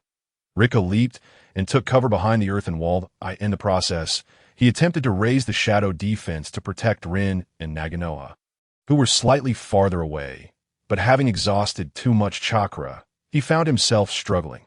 The shadowy tendrils trembled as they reached out, moving slower than a tortoise. In the next moment, the stone spears were already upon them. Slish! The sound of stone piercing flesh echoed through the air. Warm liquid dripped onto Obito's face as he caught Rin, his entire being frozen in shock. I'm sorry. I was delayed by some matters this afternoon. I'll grab a bite to eat and work until 11 tonight." Rin-chan. Tears streamed down Obito's face that he felt his heartbeat had momentarily halted. He thought he might lose Rin. Rin's eyes were likewise filled with tears, her voice trembling as she spoke. "That I'm fine, Obito-kun." But Naganoha, it turned out that at the moment the stone spears were launched, Naganoha had pushed Rin into the crevice, but, unable to dodge in time, was struck by the spear. Obito's heart sank as he turned to the girl in his arms, urging her, "Hold on tight." Rin nestled into Obito's embrace, nodding vigorously. With a swift leap, Obito embraced Rin and ascended to the surface. Whoosh, whoosh, whoosh, a flurry of shuriken whizzed towards him. Obito deftly dodged the incoming projectiles with a quick sidestep. He then pressed down with his toes, flickering in and out of sight as he sprinted toward Kakashi and the others. Earth Release, Stone Spear Technique. Earth Release, Earth Flow Wall. Having learned from the mistakes of their predecessors, the ninjas from Iwagakure refrained from close combat without fully assessing the situation. Instead, they unleashed ninjutsu from a distance, keeping the group pinned down. This was their territory. There was no need to rush. Prolonging the encounter would only serve to their advantage. "Obito, hurry over." With Kakashi and the others providing cover, Obito successfully evaded the relentless barrage and reunited with them. He placed Rin beside Kakashi. Seizing the brief pause in hostilities, his gaze shifted toward the nearby figure of Naganoha. lying in a pool of blood. Naganoa's body was pierced by 4 or 5 stone spears. Struggling to lift his head and glance in their direction, Obito, observing the feeble Naganoha, felt his blood boil. The invisible shackles in his mind began to tremble once more, and he could even hear the sound of swish. Swish! Seeing Obito, Naganoha managed a grimace, as if attempting to utter something. However, his lungs had long been pierced, rendering him incapable of producing a sound. Obito read his lips, deciphering the words. How many times must I tell you? I am not called Sparrow, and do not feel sorry for me. I detest being indebted to others. You saved my life, and I will repay you. Before Obito could finish reading Naganoa's message, enemy attacks surged once more. The 5 were forced to shift their position, losing sight of Naganoa. Tears welled in Obito's eyes. Why does my heart ache for this infuriating fellow? Boom! The restraints in his mind shattered instantaneously. Obito roared. Die, Sparrow! I demand you owe me this. You shall not die. Cuba grasped Obito's arm. Obito, do not act rashly. The reason they haven't killed Naganoha is to lure us in. Trust me, I am heartbroken over Naganoa's condition. But he cannot be saved. Obito turned to Cuba, his tone icy. If he cannot be saved, then I shall annihilate this entire group to avenge the Sparrow. Cuba froze momentarily, then gradually released his grip. Obito's eyes glowed crimson, 3 tomo swirling within. Kakashi frowned. Obito, this is not the time for recklessness. Even with the activation of his 3 tomo Sharingan and his sorrow, facing 3 Iwagakure teams, their odds remain slim. Rin stood beside Obito, her concern for him palpable. Obito, and she said softly. Obito met the gazes of his comrades. Listen to me. I am not blinded by hatred, on the contrary. I am entirely rational at this moment. Those Iwagakure ninjas are clearly stalling for time, waiting for reinforcements. If we do not break through swiftly, we may be trapped here forever. After a moment of contemplation, Cuba spoke gravely. Obito-kun is right. We must take the initiative to break through. Ayako timidly interjected, but they outnumber us and are stronger. How can we escape? Obito removed his goggles and cast them aside. I will launch an attack to draw their attention. You all should retreat while I do so. Kakashi's brow furrowed again, but he soon relaxed. All right, I will accompany you. Obito shook his head. No, you must protect Rin and the others. They will surely abandon me and pursue you. Only you can keep everyone safe. Kakashi opened his mouth to protest, but Obito impatiently interrupted. No more dilly-dallying. If we delay any longer, none of us will escape. I have my trump card. I won't die so easily. Trust me. Rin looked at Obito with tear-filled eyes. Obito-kun. After scolding Kakashi, Obito forced a smile for Rin-chan. We will meet again on the other side. I will bring Naganoha back with me. He then turned to Kakashi, saying, You must protect everyone. Otherwise, I will never forgive you. It was the first time Kakashi witnessed such seriousness in Obito that he hesitated for a moment before silently nodding. Obito slightly bowed his head and unsheathed his short blade. Everyone, prepare yourselves. In 1 minute. We act simultaneously. With that, Obito focused on the distant Iwagakure ninjas, inhaling deeply as he silently chanted, System, activate Kimui limit card. Kimui limit card. When you activate the 3 tomo Sharingan, the Kimui of the Manjiki Sharingan is automatically activated. Reminder, do you confirm use? Yes. Obito felt a warm stream flowing into his EY in the next moment.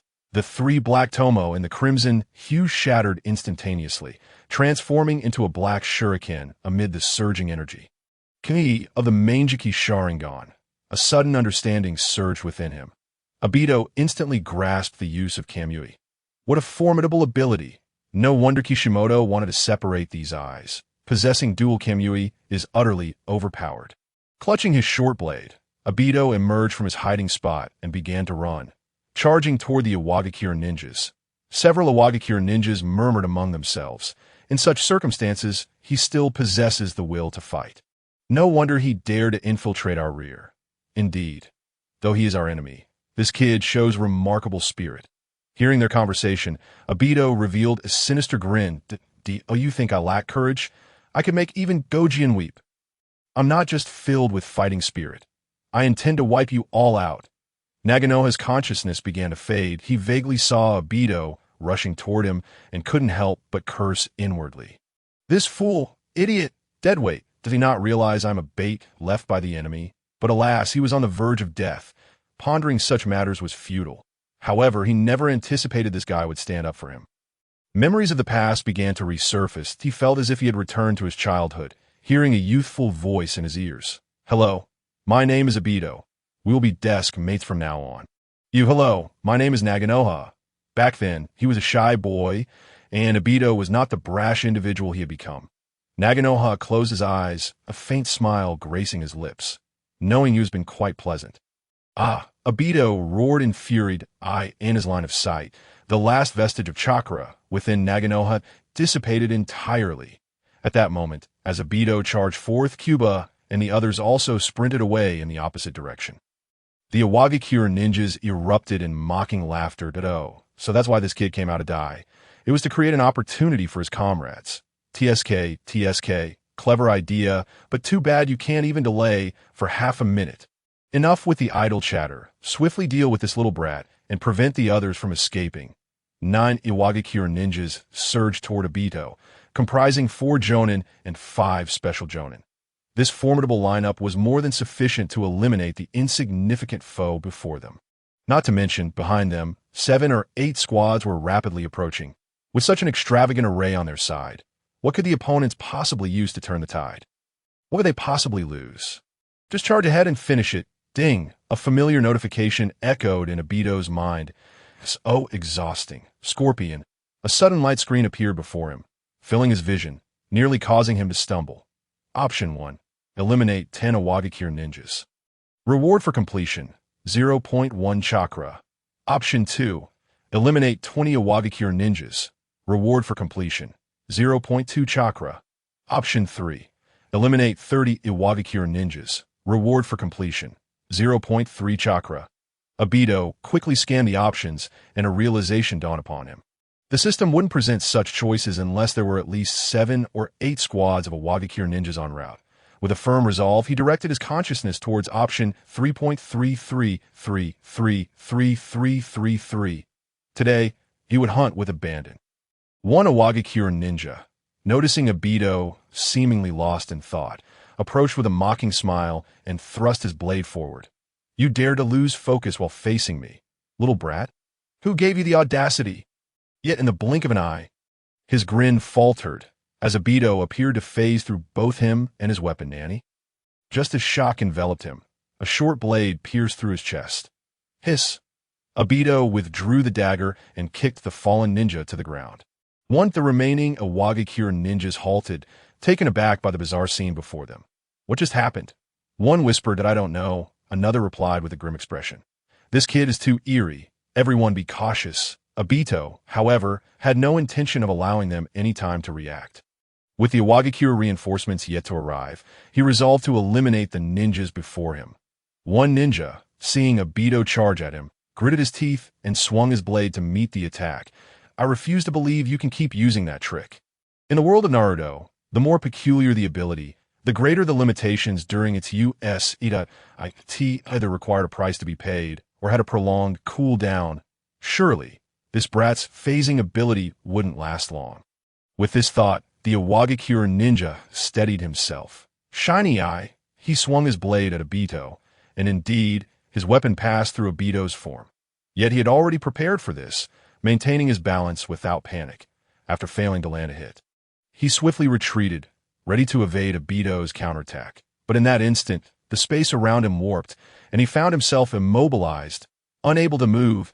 He could only watch helplessly as Obito thrust the short blade into his chest. Another corpse was added to the ground, as Obito monotonously counted. Hiss! The Iwagakure ninjas gasped in shock. This was increasingly bizarre. To them, their fallen comrade had stood as if possessed, unable to move.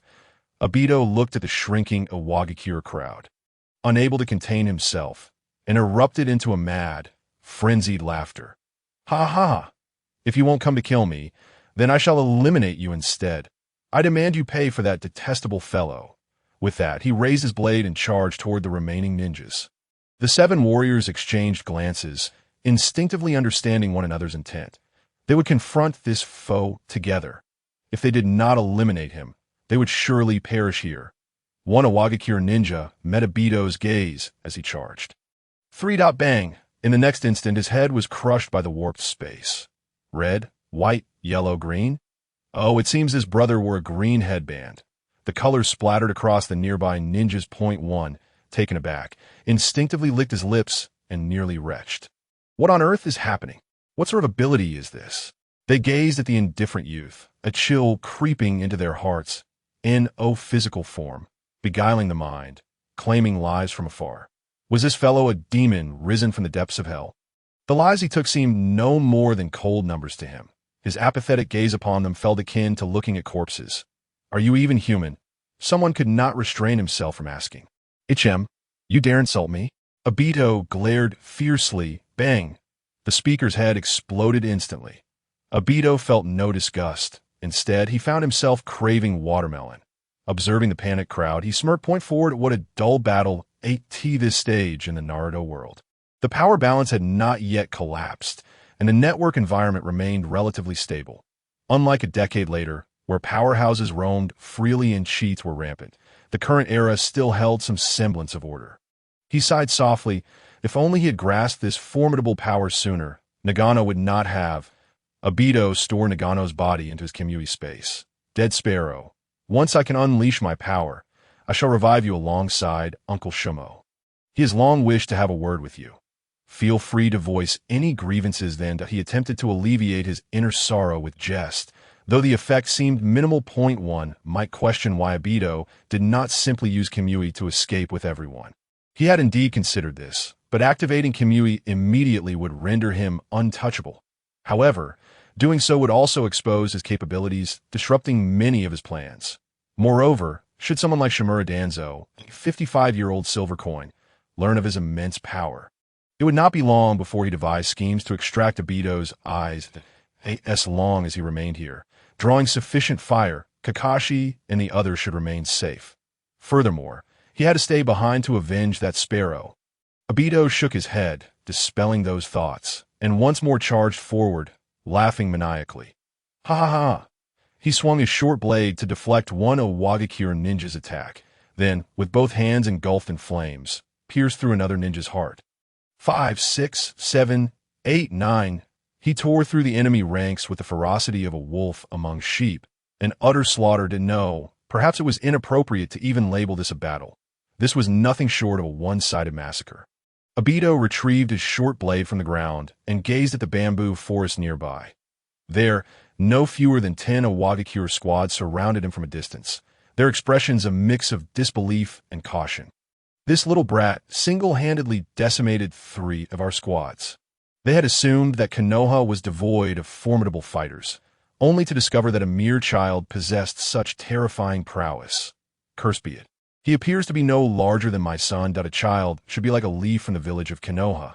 What left the rock shinobi speechless was that this boy from Konoha, upon witnessing their overwhelming numbers, exhibited not a trace of panic, leisurely adjusting his attire instead. Several captains whispered among themselves, speculating that he could not possibly be alone, that surely allies were nearby. Let us divide our forces for a swift resolution. One captain proposed, shaking his head. I find that unwise. This lad possesses extraordinary strength. Be prudent. We should confront him with full force. Another captain concurred. Indeed, it is imperative to eliminate such a prodigy in his cradle. His demise would constitute Konoha's greatest loss. Thus, it was decided. 2 squads would pursue potential enemies while the remaining forces would converge. After vanquishing this young imp, they would hasten back to reinforce the front lines. With their minds made up, the rock shinobi began to move. 6 figures dashed past Obito, racing into the distance. Obito silently observed the scene unfold. With only 2 squads dispatched, Kakashi should manage without issue. 10 squads remaining? They truly underestimate me. Let them all remain here. Gripping his short blade tightly, Obito charged towards the 30 adversaries. Those unaware might assume he was single-handedly encircling them, but a captain shouted a warning. Be cautious, everyone, engage together. Do not underestimate him. The rock shinobi, despite their numbers, found it challenging to employ area-wide destructive ninjutsu, lest they harm their own. After deftly evading several single-target techniques, Obito soon stood before a few rock shinobi. Zen'ai. 4 or 5 of them drew their blades simultaneously. In the next moment, a shocking revelation unfolded. Their weapons passed through the boy's form, with some even embedding themselves into their comrades. Seizing the moment of their astonishment, Obito leapt into the air and unleashed a mouthful of charred phlegm. Lava release, scalding soup, scalding magma poured down upon them, the terrifying heat instantly incinerating the foes that a captain's pupils constricted as he gasped. Phantom body, bloodline limit. Everyone, keep your distance, Obito coldly mocked. And how will you distance yourselves from me? Like a specter, he danced through the air, leaving the rock shinobi unable to flee or fight back, each one falling as if mere straw. Several captains seethed with rage. They thought they had adequately prepared, yet who could have imagined that 30 elite ninjas would be slaughtered by a mere boy? Are we certain we Haven T reversed the script? Send up the signal, one captain barked. Moments later, a dazzling signal flare illuminated the sky. Obito continued his silent onslaught, offering no reaction. Firstly, he could not reach the signal flares fired by those earlier. Secondly, the greater the disturbance he made, the safer Kakashi and the others would be. Just kill them swiftly.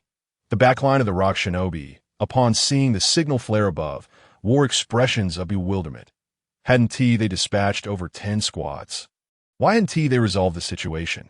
Indeed, it was said that Konoha's rear was vulnerable. There should not be forces capable of launching a surprise attack, right? Despite their confusion, 20 additional squads swiftly made their way towards the signal's location. Success achieved. Reward. 0.3 chakra. The familiar notification chimed in Obito's ears, a warm sensation flooding his body. His weary limbs felt rejuvenated. Ha! He exhaled deeply after dispatching the last of his foes, aside from a few rock shinobi who had sensed danger and fled. The remaining 20 lay lifeless, possessing both the Manjiki Sharingan and lava release. Obito felt no fear towards these ordinary rock shinobi. Even with just the Sharingan in hand, he could stand invincible. The only constraint was his chakra. If he had an abundance, he would dare to charge straight into the land of Earth. Of course, that was merely a pleasant fantasy. After the previous skirmish, he had expended half of his chakra and felt slightly drained. Since he had just rewarded himself with a doge head, he settled cross-legged on the ground to refine his chakra. And no matter how little, any recovery was beneficial. He anticipated a fierce battle would soon follow. Suddenly, he thought of you. Where could you be? In my dreams, in my heart, in my melodies. Obito softly hummed a tune from his homeland, feeling an unexpected wave of melancholy. That pestering individual who used to bother him would no longer come seeking a fight. After a short while, when 60 rock shinobi appeared, they were left speechless at the sight before them on the ground stained with dried blood. A boy sat atop the corpses, leisurely humming a tune as if awaiting their arrival. Someone trembled. This must be a joke. So many have perished at the hands of this child. The grotesque corpses sprawled in disarray were chilling to behold. As seasoned ninja, they had seen their share of horrors. Yet this scene was overwhelmingly shocking. A boy barely half a man's height had slaughtered nearly 60 foes, calmly seated upon the bodies, awaiting the enemy's advance. What an imposing presence! Someone could not help but inquire. Who are you? Obito, with his eyes half closed, hastily regained his chakra, while feigning indifference, replied, I am Obito Uchiha, known as the ham leg of Konoha, the foremost among my peers, overshadowing countless prodigies. You must have heard of my teacher. He is the fastest man in the world, the legendary Yellow Flash of the ninja world. A collective gasp reverberated through the ranks of the rock shinobi, akin to the sound of air escaping a tire. One pondered aloud, so he is the disciple of the Yellow Flash. No wonder he possesses such strength at such a young age. One rock shinobi, feeling intimidated, remarked, didn't Tiwi say that encountering the Yellow Flash allows one to abandon their mission? What if we meet his disciple? The rock shinobi beside him spat dismissively. Pa, to be frightened by a mere child, I would be ashamed to stand with you. Feeling abashed, the first shinobi lowered his gaze. Just then, another rock shinobi coughed twice, saying, Ahem, Captain, could you please speak up? Are we to retreat or not? Rock Shinobi, eh? Obito observed the hesitant Rock Shinobi, his thoughts racing. He had invoked the name of his teacher, Minato, to intimidate them and allow himself a moment to recover. As for identifying himself as Ham-Leg Obito, that was merely a ruse to mislead them. Ham-Leg Obito, such a distinctive moniker, clearly implied exceptional leg strength. If a confrontation were to ensue shortly, it was anticipated that many would be involved, and one should be wary of his legs. This would afford him the opportunity to exchange a few heartfelt words with his opponent. The several leaders of Iwagakure exchanged glances, momentarily uncertain in their decision-making. Not only was the adversary remarkably powerful, but he was also that audacious yellow flash. After annihilating 10 small squads, he did not flee. Instead, he brazenly awaited their arrival. His demeanor, imbued with such audacity, was undeniably intimidating. Wait, one of the leaders squinted, suddenly speaking up. If that brat Obito truly possessed the capability to annihilate us, why would he engage in such lengthy dialogue? Someone beside him concurred. Indeed, he must have expended significant energy earlier and is now striving to recover his strength.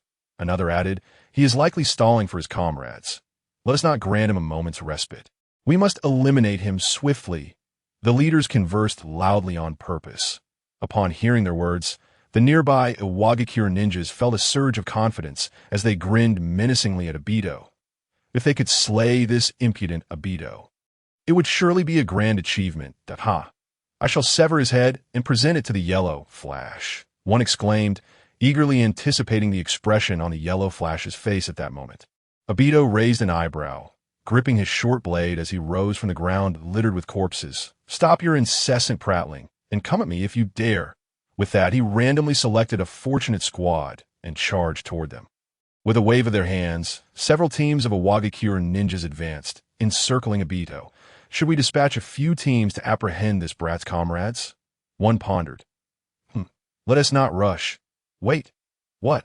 Just as the leaders were conversing, the Iwagakure ninjas surrounding Obito began to fall one after another, the intervals between their collapses barely a second apart. Stop wasting time and charge together. One shouted, we need to deal with this brat first. Meanwhile, Kakashi, leading Riku and the others, pressed onward without pause. The pursuing Iwagakure ninjas were few in number. The four retreated while fighting, ultimately managing to shake off their pursuers thanks to Riku's cunning strategy. It is strange, Riku murmured softly. After being behind enemy lines for so long, only a handful have pursued us. Riku spoke with a complex tone. There is nothing strange about it. Obito-kun must be drawing the majority of their attention from behind. He continued, honestly, I cannot even fathom the peril he is facing right now. Upon uttering this, Riku immediately regretted it. He glanced at Rin, noticing her eyes glistening with unshed tears once more. Kakashi cast a glance at Riku and comforted Rin, saying, Rin, do not worry. Once I ensure your safety, I shall return to retrieve Obito. Tears flowed from Rin's eyes like a broken string of pearls. Will Obito-kun truly return? The weight of her words caused the hearts of the three to sink. In truth, they knew that Obito might not return. The guy had chosen to sacrifice himself for them. Yet they all instinctively averted their gazes, unwilling to confront this reality. What if Obito had a hidden trump card? But what sort of card could allow one to face 100 foes alone? The four remained silent as they continued on their path. At that moment, Kakashi suddenly felt a warmth emanating from his lower back. In the next instant, a striking figure appeared, landing smoothly before the four. Kakashi gasped. Sensei Minato. He quickly pieced together the situation. That kunai you gifted me, imbued with your technique. Upon seeing Minato, the group felt as though they had found their anchor. Rin grasped Minato's sleeve, sobbing, Sensei, Obito-kun is still behind. Please go rescue him. Minato's expression shifted. What? What on earth is happening? Riku interjected, gently patting the weeping Rin. Allow me to explain, Sensei. Riku, with clarity of thought, swiftly recounted all that had transpired. Minato's countenance darkened. You all stay here. I will return shortly. Kakashi urgently exclaimed, Sensei, I shall accompany you.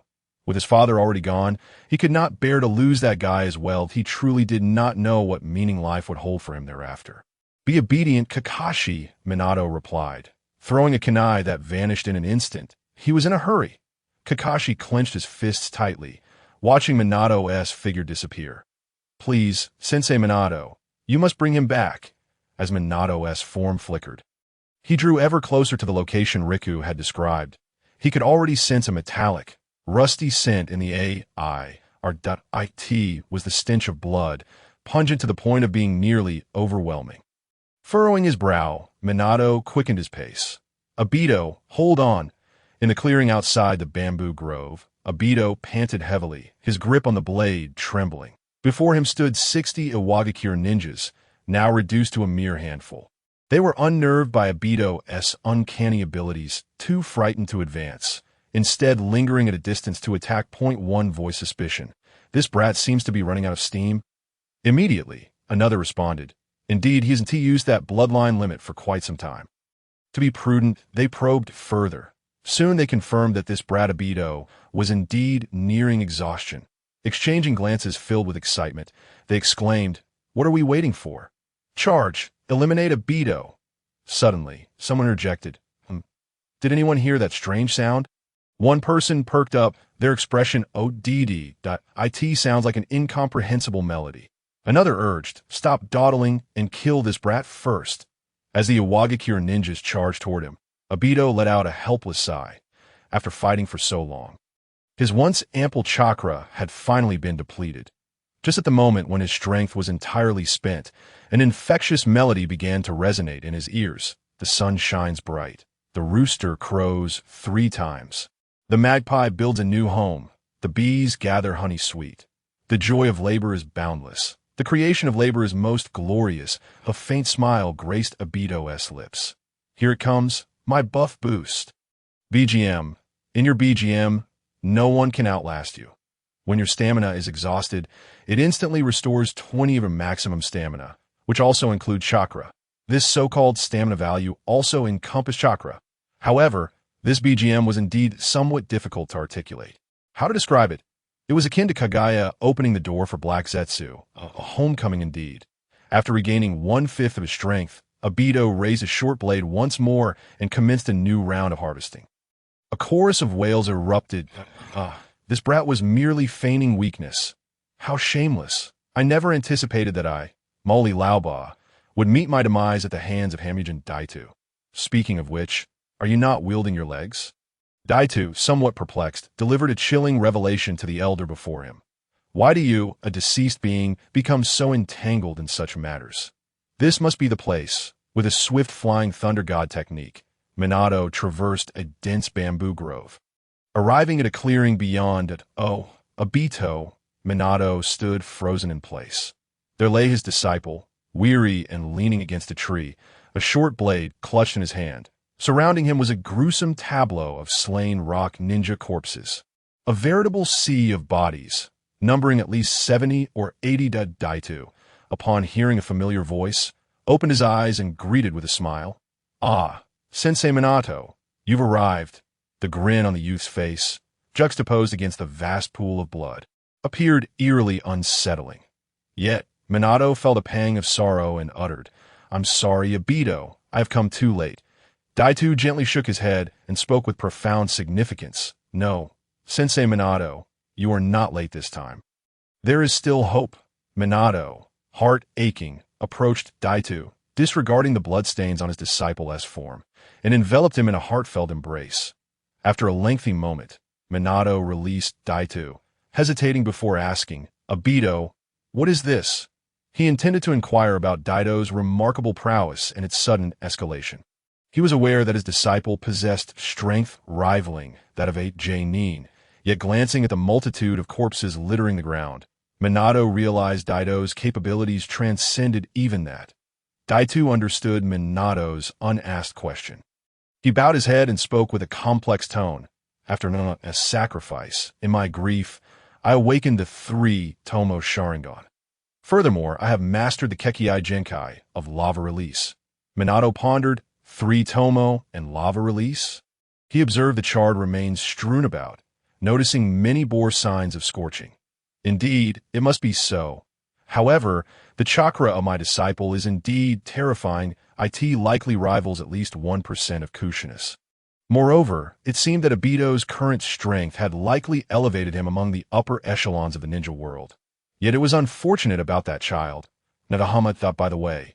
Sensei Minato, Daito spoke with a hint of despondency. We failed to accomplish the mission you assigned to us. Minato nodded slightly. I am aware. I encountered Kakashi and the others earlier, and they relayed everything to me. Daito, upon hearing this, quickly inquired, they are unharmed, right?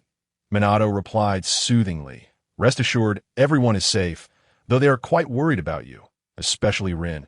Upon learning that everyone was unharmed, Daito felt a wave of relief wash over him, yet the thought of Rin's concern tugged at his heart. Minato affectionately ruffled Daito's hair. Now, leave the subsequent matters to me. You should rest quietly here, and I will take you back shortly.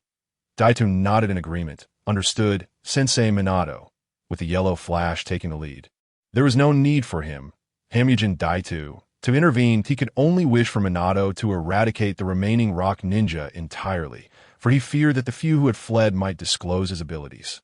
He still wished to conceal his powers and undertake significant endeavors. Minato, living up to his title as the Yellow Flash, vanished in an instant, only to return shortly thereafter.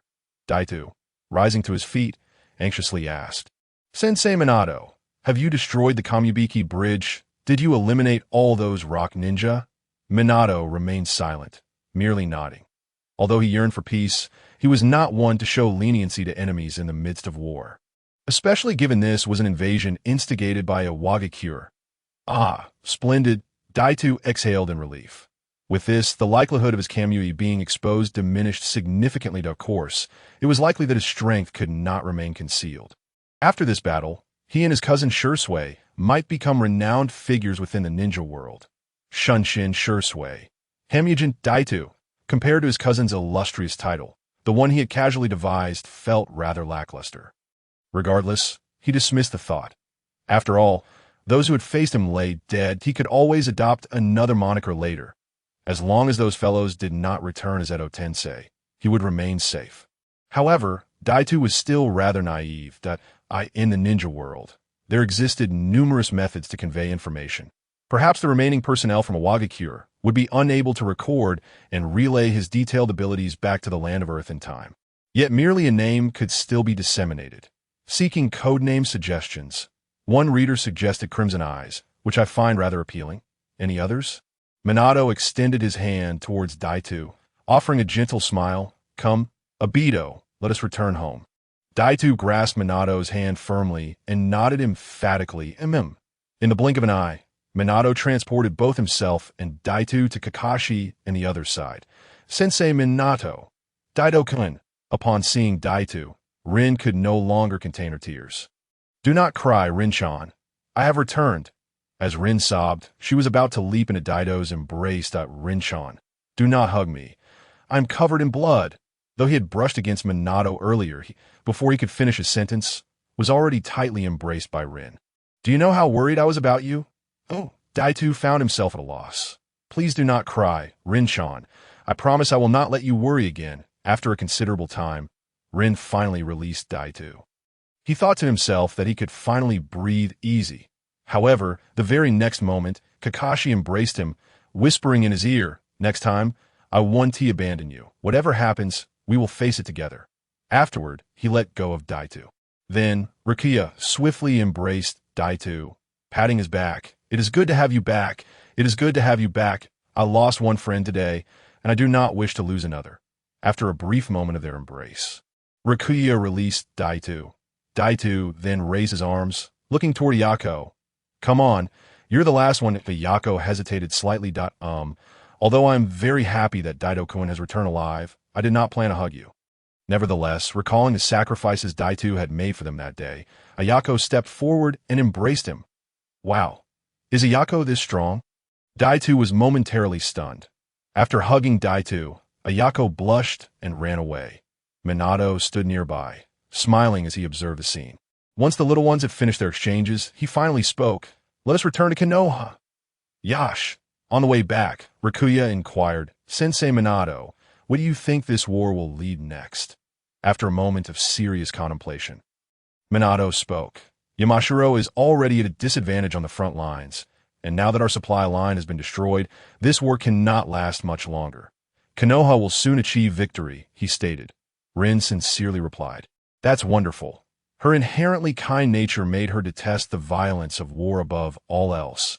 Obito cast a glance at the girl he cherished, resolving in his heart that he would reshape this world, even if it was for Rin's sake. Minato turned to the 5 young ones, saying, Konoha's victory is also greatly attributed to your efforts. The sacrifices made by all, including Nagano, are not in vain. It is precisely because of you and the countless Konoha ninjas shedding blood on the front lines that everyone in the land of fire can live in peace. Kakashi, upon hearing this, silently nodded, the image of his father surfacing in his mind. Father, if you were still alive, you would surely be proud of me, Dede asked for Yako at that moment.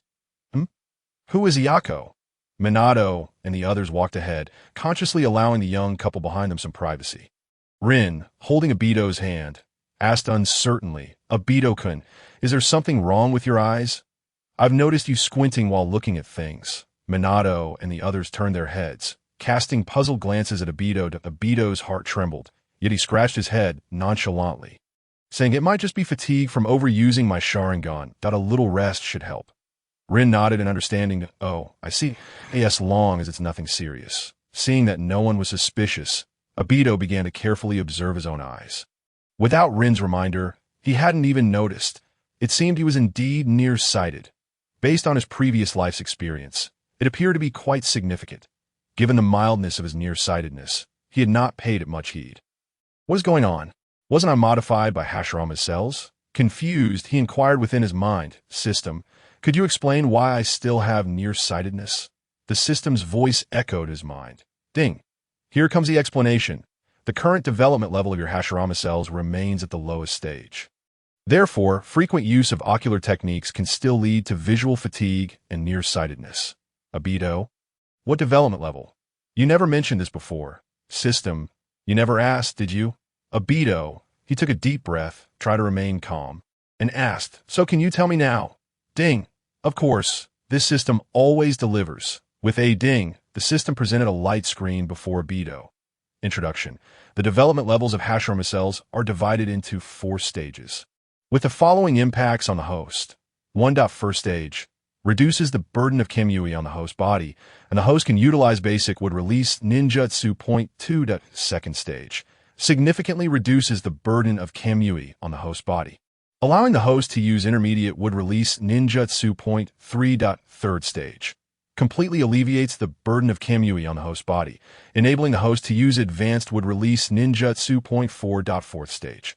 The host can utilize Hashirama Senju's would release ninjutsu and awaken their own Rinnegan. Obito. Whoa, System Dad. I forgive you. As Obito saw the introduction of the 4th stage, he nearly drooled. The Rinnegan, that was power surpassing the Sharingan, known as the eye that controls life and death, and Hashirama's would release. If he could obtain that, wouldn't he be able to single-handedly subdue the tailed beasts? He imagined saying, your power is far too great, while effortlessly pinning the 9 tails to the ground with one hand. Or perhaps unleashing a true 1,000-handed technique, elegantly dispatching his opponent's 2 hands. He had even prepared his lines. I've given you 2 hands. It's your chance, and yet you fail? Maybe he would still be lacking in chakra. But this did not dampen Obito's enthusiasm. He eagerly asked, System Dad, how can I enhance the development level of Hashirama cells within me? System. Choose wisely, Obito dash. He couldn't shake the feeling that, as his strength grew, the system seemed to become increasingly personable, no longer coldly issuing tasks, but instead interacting with him and making jokes. Ding. Obito stared at the light screen before him, lost in thought. Option 1.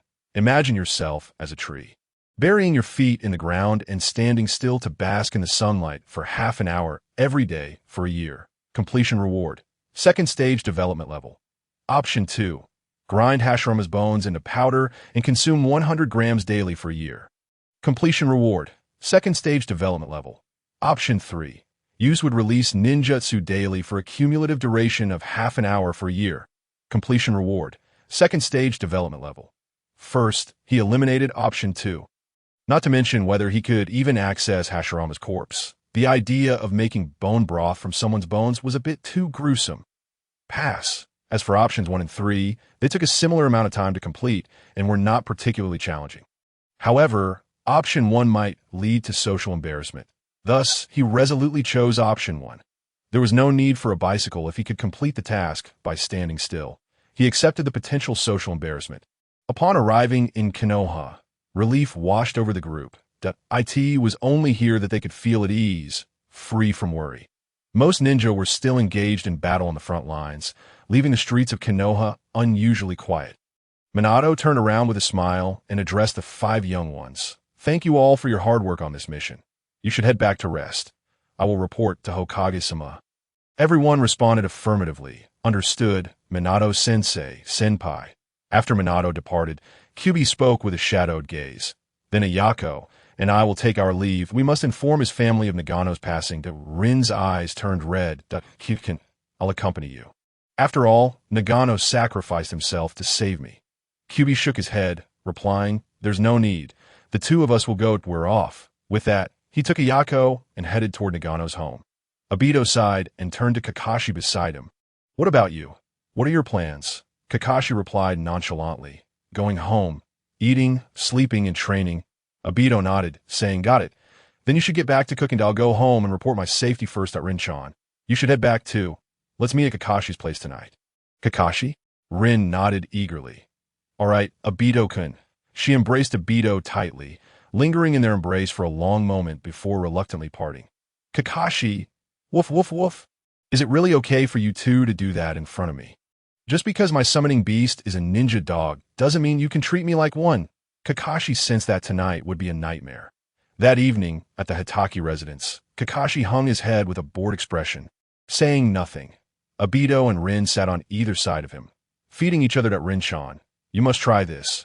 It's delicious. Obito-kun, taste this meat slice. It's really tasty. Kakashi looked at the 2 with disdain. Can't you eat your own food? Must you do it this way, for amusement? Unable to endure any longer, Kakashi crossed his arms and declared, Shadow Clone Technique. Another Kakashi materialized beside the dining table. Both Obito and Rin were momentarily taken aback. Unsure of Kakashi's intentions, the newly created clone proceeded to fetch a pair of chopsticks from the kitchen and began serving food for the original Kakashi. You eat this, my original self, and you eat that. Obito, Rin. Kakashi shot a provocative glance at Obito, who raised an eyebrow in response. He then stood up and walked behind Rin, embracing her and planting a gentle kiss on her cheek. Both Kakashi and his clone were left astonished, exchanging bewildered looks. After a brief silence, the clone vanished with a soft poof. Kakashi. What on earth was that? Do you think I would kiss myself? After the 3 finished their meal, the night deepened, resembling an inky blot that refused to dissolve. They gathered by the hearth and began to converse. This was their first experience of war, their first encounter with the sacrifice of comrades, inevitably stirring some negative emotions within them. They shared their thoughts and comforted one another, finding solace in each other's presence. Then, Kakashi's nightmare returned. Unbeknownst to him, Obito had taken Rin into his arms, whispering sweet nothings into her ear right before his eyes. Kakashi seethed inwardly. Enough of this, you too. As Watergate had anticipated, after the destruction of the Kamizukabashi Bridge, Iwagakure could hardly mask its fatigue on the front lines. Konoha seized the momentum and drove them back to the land of Earth. Thus, the conflict between the land of Earth and the land of Fire came to a close, concluding with the tragic victory of the Fire Nation. The third Hokage, Hiruzen Sarutobi, against the tide of dissent, resolved to sign a peace treaty with Iwagakure.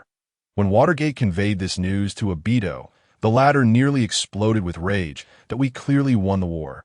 Why should we voluntarily sign a peace treaty with Iwagakure? They initiated the aggression, yet they bear no consequences, and our comrades died in vain. Watergate's eyes reflected a hint of helplessness. Obito, this is a decision that has already been made, in a fit of anger. Obito sprang to his feet and stormed out that I will personally confront the Hokage and demand an explanation for this. Watergate sighed, watching Obito's departing figure, but he did not attempt to stop him. Though he understood the third Hokage's rationale, He did not personally endorse such an approach. Outside the Hokage's office, Obito charged in with fervor. "Who is this reckless brat?" The Umbu ninja at the door furrowed her brow, raising her hand to push him aside. However, the boy paid her no mind and, with a swift motion, shoved her to the ground before storming into the Hokage's office. The Umbu ninja sat there, stunned. What just happened? Inside the Hokage's office, Obito, brimming with agitation, questioned, "Hokage-sama, why did you sign a peace treaty with a Wagakure?"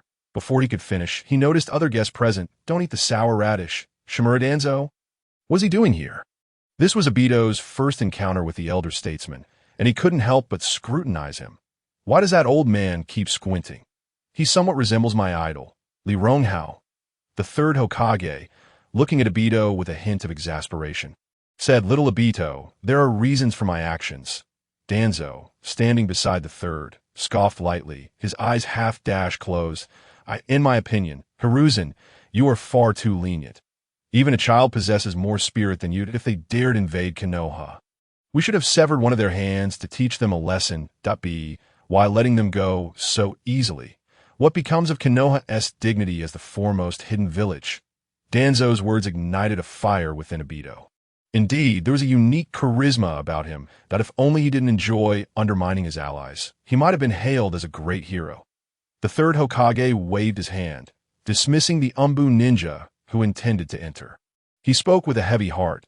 "You do not understand. You simply do not comprehend." As the leader of Konoha, Hiruzen Sarutobi had to consider the broader implications. Having endured extensive conflict, Konoha's ranks had thinned. Continuing to engage in senseless disputes would not serve them well. It was more prudent to swallow their pride for the sake of future generations. Konoha was home to many exceptionally gifted youths who, given time, could become the pillars of the village. Obito, Kakashi, Asuma, Guy, and Shursui among them. Once they matured, no one would dare challenge Konoha. However, if the wars continued, these promising talents might perish on the battlefield, a fate he wished to avoid. The third Hokage turned away, stating, "You both may leave now. My decision is final, and there is no need for further discussion." Obito left the Hokage's office feeling dejected. What troubled him further was Danzo's unwavering gaze upon him. "Ah, Uchiha Obito, I have heard of your remarkable performance this time, that if you wish, you may join my rude organization, and together we can strive to improve Konoha." Obito managed a strained yet polite smile. "Thank you for your invitation. I will consider it seriously." Danzo nodded and said no more, leaning on his cane as he departed. As Obito watched Danzo's retreating figure, he inwardly scoffed, "You wasteful old fool. Who would want to join your organization? Humph. Kakashi took 10 years with one Sharingan. Yet you, with 10, couldn't he achieve anything in half a day? Did our Uchiha clan owe you something in a past life? And as for Uncle Shikumo's vengeance, I shall settle that score with you one day." Obito, feeling restless, wandered the streets of Konoha. He was still young and could not grasp the reasoning behind the third Hokage's decision. All he knew was that his friends had perished, and the instigators, Iwagakure, faced no repercussions. A shadow flickered in Obito's eyes, darkness slowly taking root in his heart. Perhaps it would be better if I took matters into my own hands? With my current abilities, I could surely impart a lesson that a Wagakure would never forget. Obito licked his parched lips, pondering as he walked. Suddenly, he found a tall figure blocking his path. Whoa! Startled, Obito barely managed to solidify his form in time to avoid passing through the person. He collided with them, looking up to see a familiar face. The red marks under the person's eyes looked strikingly familiar, with a head full of white hair and a forehead protector emblazoned with the character for oil. Obito's mouth gradually widened into an O-shaped dot. Jiraiya-sama. Jiraiya broke into a hearty smile. "Well, that's correct. I am indeed the renowned white-haired hero, one of the legendary Sannin, known far and wide." Obito's eyes twitched at the corners. Hey, Jiraiya-san, do you really feel no shame after such a lengthy self-introduction?" Jiraiya observed Obito's silence and assumed he was taken aback by his own reputation. With a smug posture, he declared, "You are Minato's student. He must have mentioned me to you." Obito nodded vigorously. "Yes, you must be Master Minato's teacher. He said you're a decent person, aside from being a bit unreliable and somewhat lecherous. Jiraiya felt a bit embarrassed at this remark. Ahem, that Minato. Why does he share everything with you? Obito chuckled to himself, knowing he had fabricated that last statement. Then, with a hint of confusion, he asked, Jiraiya-sama, have you returned to Konoha for a particular reason? Are you here to see Master Minato? Jiraiya waggled a finger back and forth. No.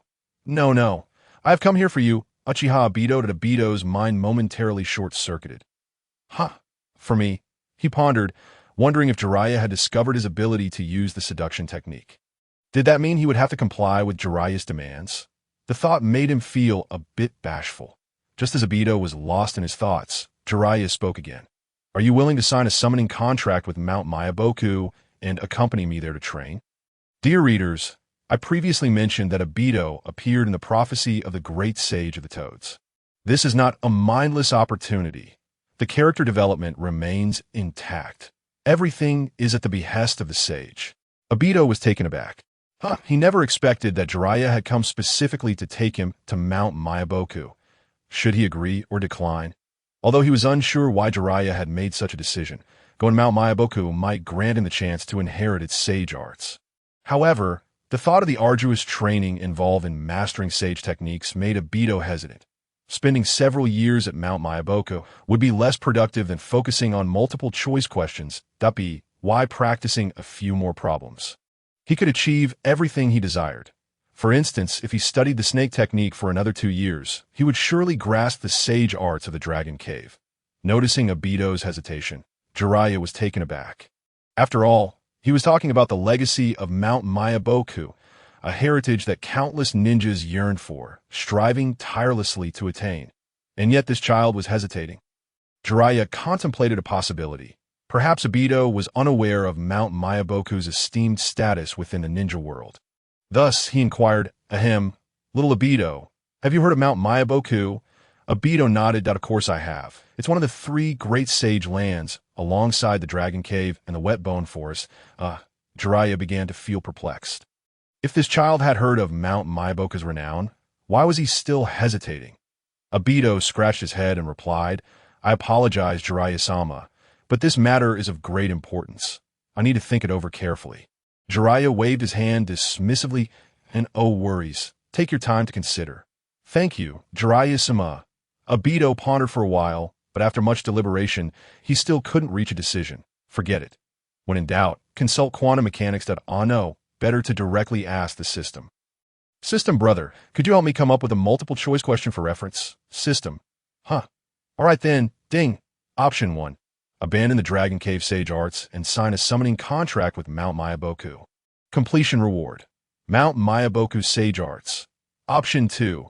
Decline the invitation from Mount Mayaboku. Dragon Cave's 3 Divine Sisters and Dragon Cave Sage Arts are supreme. Completion reward. Dragon Cave Sage Arts. Option 3. Take everything for free. I want them all. Walk 2 paths. Simultaneously cultivate both Sage Arts. Completion reward. Cold-blooded creature to cold-blooded creature. Your body will undergo irreversible deformity. But don't be sad. Though you may become ugly, you will also become stronger. But truly very ugly. Cultivating both Sage Arts, Obito's eyes sparkled with excitement. However, regarding this reward, Obito tentatively asked, System brother, can I choose option 3 and then forego the reward? The system vibrated in Obito's mind. No. Moreover, this system does not recommend the host simultaneously cultivating 2 Sage Arts. Hearing this, Obito was somewhat taken aback. Why not? The system explained, given the host's aptitude, let alone the time needed to independently comprehend the Sage Arts. To perfectly harmonize 2 Sage Arts would require at least a decade. That if perfect harmony cannot be achieved, the chakra from the 2 Sage Arts may easily conflict, hindering the host's entry into Sage mode. Ah, I see. Obito sighed. It means I can only choose one. But no matter which I give up, I feel somewhat reluctant, especially after having studied the snake technique for so many years and facing so many embarrassing moments. The system sensed Obito's emotions. Ding, it chimed, meaningfully stating, what you should have, you will have in the future. Obito chuckled. If that's the case, then I understand, system brother. Option 3 pass. After eliminating option 3, Obito quickly made a choice between the remaining 2 options. I choose option 1, 1. Since I can only choose one, I will definitely choose Mount Myaboku. And I can also skip a few years of embarrassment. First of all, by choosing Mount Myaboku, I also get a summoning beast. Choosing the Dragon Cave may not guarantee that. Furthermore, if he obtained the inheritance from Jiraiya, he would be able to use sage arts openly without any reservations, unlike the Dragon Cave sage arts, which would require him to hide and cover up. After all, he couldn't just tell others, I studied the snake technique for 10 years and gained enlightenment in sage arts, because no one would believe him. Thus, Obito looked at Jiraiya with determination in his eyes and declared, Jiraiya-sama, I have made up my mind. I wish to establish a contract with Mount Maiba. Jiraiya secretly sighed with relief and smiled. Oh, splendid. He formed hand seals and clapped the ground. In the next moment, a large toad adorned with blue-green patterns and bright orange skin appeared, adorned with a string of prayer beads around its neck. The largest bead inscribed with the character for loyalty, Obito's expression turned to one of realization. This was the toad, Fukasaku, with whom he was forming a contract, and it was also Jiraiya's most trusted summoning beast. Responsible for safeguarding the summoning contract scroll, Fukasaku opened its mouth and spat out a scroll, extending its long tongue to present it before Obito. Jiraiya crossed his arms and said, This is a contract passed down through generations in our family. Go ahead and open the scroll. Obito scrunched his hands in distaste, but still grit his teeth and took the sticky scroll, spreading it out on the ground. Jiraiya continued, Write your name on the scroll with your blood. Then seal it with your 5 fingerprints, and the summoning contract will be established. Yash, Dato nodded slightly, indicating his comprehension. He bit his finger, inscribing his name upon the scroll. Then he clasped his hand, allowing his blood to stain his fingertips. Subsequently, he pressed down heavily onto the scroll. Upon completing this series of actions, a notification echoed in Dato's mind. Selection successful. Reward. Myabokuzen Sage Arts. A flicker of excitement coursed through him. One of the pinnacle power systems in the world of Hokage was now within his grasp. Jiraiya, witnessing Dato's successful completion of the contract, nodded in satisfaction. Next, he simply needed to channel his chakra into the hand that had signed the contract. Following that, he would form the seals in the order of the boar. Dog, rooster, monkey, and goat. Dato nodded. His nimble fingers danced swiftly, effortlessly completing the 5 seals. He raised his right hand and struck it down forcefully upon the ground. Ninja art, summoning technique. A cloud of smoke erupted. Dato gazed forward with anticipation. What would his first summoned creature be like? A hearty voice emerged at, Wasn't I in the midst of a meal? Who summoned me? As the smoke cleared, Dato beheld his summoned beast. It was a small toad, a blend of red and orange. When crouched, its height was roughly at Dato's, kneed on its back. It bore 2 short swords, each about 30 centimeters in length. It was fierce yet oddly endearing. Cute but with a hint of ferocity, the small toad surveyed its surroundings, swiftly grasping the situation. Hey, little guy in blue, did you summon me? Dato nodded, his curiosity piqued as he looked at the small toad. Indeed, I am Uchiha Dato, and I have just formed a contract with Myabokuzen. The toad responded with an O, raising its hand towards Dato. Greetings, I am Toad Shin, a swordsman. Dato was taken aback momentarily before exchanging a high five with the small toad. Hello, I look forward to our future collaboration. Toad Shin retracted its hand, exclaiming, Let us talk about that later. I haven't finished my meal yet, so I'm heading back. With that, Toad Shin vanished with a puff. Dato pondered, was this a change in the author's narrative? Perhaps Jiraiya was merely boasting. Additionally, regarding the matter of Longji-bai, it seemed that he had effectively gained 2 years. Life is like that. Investment does not always guarantee returns. Dato felt a touch of exasperation towards Toad Shin, the gluttonous frog. However, reflecting on Naruto's initial ability to summon only a small tadpole, he considered himself fortunate. Jiraiya observed the scene with a smile. The bond between a summoner and their first summoned beast is often the deepest. As time passes, their connection may even surpass that of friends or family. After sending Toad Shin away, Jiraiya clapped his hands together and remarked, Toad Shin is quite a commendable junior, and he possesses a rather amusing personality. You will come to understand that in time. Now, gather your things, and we shall prepare to depart. Dato hesitated for a moment before nodding in agreement. Yes, Lord Jiraiya, in truth. After receiving the sage arts as a reward, he had been contemplating whether he should still go to Myobokuzen. Of course, he must go. Mastering sage arts was one thing. Being able to wield them skillfully and flexibly was another. At Myobokuzen, he could receive the most systematic inheritance. This was one of the reasons he had chosen Myobokuzen. Although he had spent 8 arduous years studying under Whitesnake, that was a sunk cost. Rather than dwelling on the past, it was more beneficial to make choices that served the present. In this regard, Dato maintained a commendable mindset. He scratched his head and said, "However, Lord Jiraiya, could we possibly delay our departure by a few days?" Noticing Jiraiya's puzzled expression, Dato chuckled as he explained, "Before I leave, I wish to spend a few more days with my girlfriend." Due to Nagano's demise, Rin was still engulfed in guilt. Dato was quite concerned about her mental state. "Nanny!" Jiraiya exclaimed in shock. This child is so young, yet already has a girlfriend? His own life over the past few decades felt like a monumental failure. "I'll wait for you at the gate of Konoha village in a week." With that brief statement, Jiraiya hurriedly departed. He was eager to visit a tavern, seeking some lovely ladies to confide in about his own misfortunes. Dato originally believed that his teacher, Minato, was aware of Jiraiya's plan to take him training. However, when he broached the subject with Minato, he too appeared quite surprised, clearly uninformed. This left Dato puzzled. What could Jiraiya's true intentions be in deciding to take him to Myobokuzen? Moreover, if he and Jiraiya formed a true master-disciple relationship, could he then refer to Minato as his senior brother? Wouldn't that be a promotion in status? If he were to later establish a bond with the Sage of Six Paths, he would be super promoted. Forgive my candor, but everyone in the ninja world is my grandchild.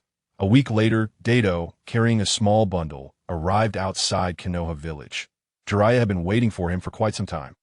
"Let us embark," Jiraiya said with a smile. Dato nodded enthusiastically, replying, "Yash." Jiraiya led Dato eastward. Along the way, Dato curiously inquired, "Lord Jiraiya, are we not heading to Myobokuzen for training? Shouldn't we be using the reverse summoning technique to get there?" Jiraiya turned his head, looking at Dato with a knowing expression. "There's no rush for training. Your heart is in turmoil." Dato was momentarily taken aback. Indeed, it seemed his mental state had been troubled of late. He was astonished that Jiraiya could perceive it so readily. In that instant, Jiraiya's stature in Dato's mind grew significantly. A few days later, Dato gazed at the building before him, 3 question marks slowly materializing above his head. "Spring hot springs?" Jiraiya, with an arm around Dato, laughed heartily as they entered the building. "Indeed, this is the most renowned hot spring in the land of water. What better place to wash away the troubles of the heart than a hot spring?" Dato's lips twitched. "I am truly foolish for believing Lord Jiraiya's words." Half an hour later, Dato was fully immersed in the hot spring, letting out a deep sigh of comfort.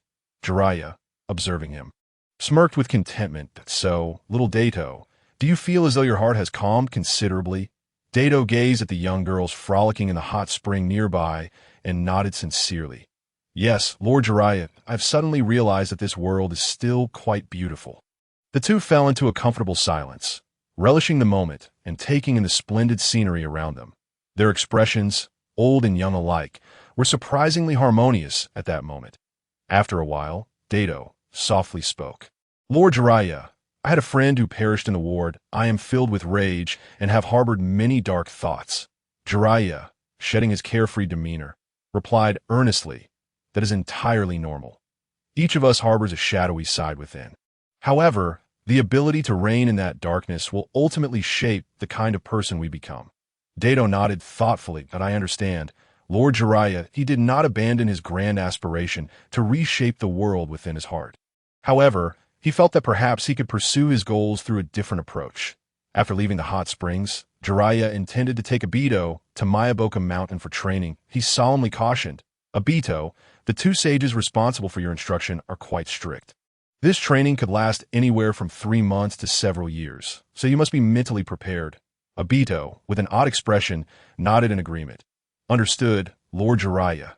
Can I say that I have learned Senjutsu? Going to Myoboku Mountain is merely for advanced lessons."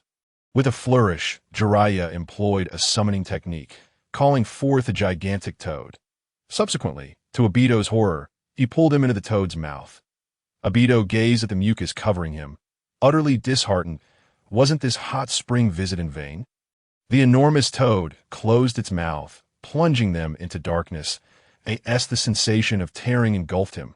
Clarity returned to his vision, revealing Jiraiya leading him out of the toad's mouth.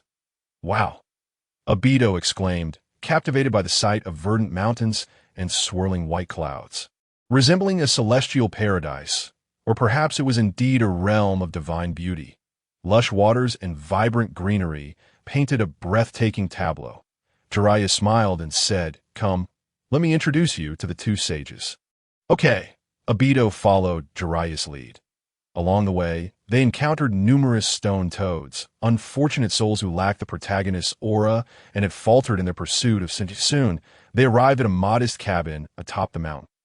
Jiraiya pushed the door open without knocking. Inside, a green toad with white whiskers and a flowing robe greeted them with a smile. "Ah, it's little Jiraiya." Beside him was a light green toad with purple hair, its curls bouncing. Recognizing them from the tales he had heard, Obito realized these unassuming toads were Sannin Shimizu and Sannin Jima. Jiraiya nodded slightly, acknowledging the two sages before introducing them. Sannin Shimizu, Sannin Jima. "This child is Uchiha Obito. Obito, these two are Sannin Shimizu and Sannin Jima." Obito politely greeted, "Hello, esteemed sages." Sannin Shimizu looked at Obito, a flicker of unusual interest gleaming in his eyes. This the child mentioned in the prophecy of the great Toad Sage, destined to alter the landscape of the ninja world. "Greetings, young Obito." Sannin Jima bounced into the room, exclaiming, "Hey, dear father, we rarely have guests. I'll prepare some delicious food." Jiraiya's expression shifted at this remark. "Esteemed sages, I must leave Obito in your capable hands. I have some matters to attend to." Sannin Shimizu, with a knowing smile, looked at Jiraiya, fully aware of his inner thoughts. Go on, go on." Jiraiya awkwardly chuckled before turning seriously to Obito. "Oh, Obito, you must adhere closely to the sage's teachings." "Understood." Obito nodded earnestly. "Rest assured, Lord Jiraiya, I understand." Satisfied, Jiraiya nodded slightly. "Very well, I shall take my leave now." "Ha! Goodbye, Lord Jiraiya." Once Jiraiya departed, Sannin Shimizu guided Obito to sit down, initiating a conversation filled with humor and intriguing secrets of the ninja world. They lost track of time until Sannin Jima emerged with a meal, prompting them to pause reluctantly. Setting the bowl on the table, Sannin Jima smiled at Obito. "Little Obito, do try this and see if it suits your taste." Obito's face turned green as he beheld the colorful insects in the bowl. "What is this?" he stammered, raising his head stiffly, only to find Sannin Jima gazing at him expectantly. "Don't just stare, Obito. No need to be polite. Eat it while it's warm." Does this really count as food? Am I going to end up in dire straits after this?" he thought desperately. Just then, the system chimed in with a task. Option 1. A true warrior eats heartily. And if unsuccessful, one meets their end. Devour to your heart's content. Reward. Perfect Sannin mode.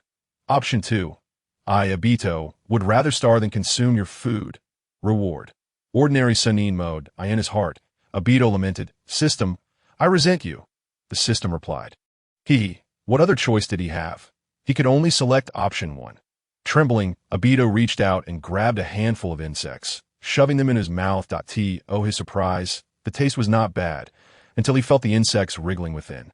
Tears streamed down his face as he thought, for the sake of the reward, I must endure.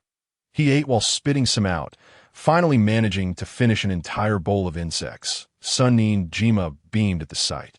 "I never thought little Obito would enjoy my cooking so much that he finished everything." Obito was stunned. "What? System, I detest you."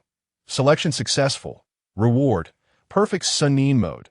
"Hello, mischievous system," he muttered as Sannin Jima cleared the bowl, brimming with enthusiasm.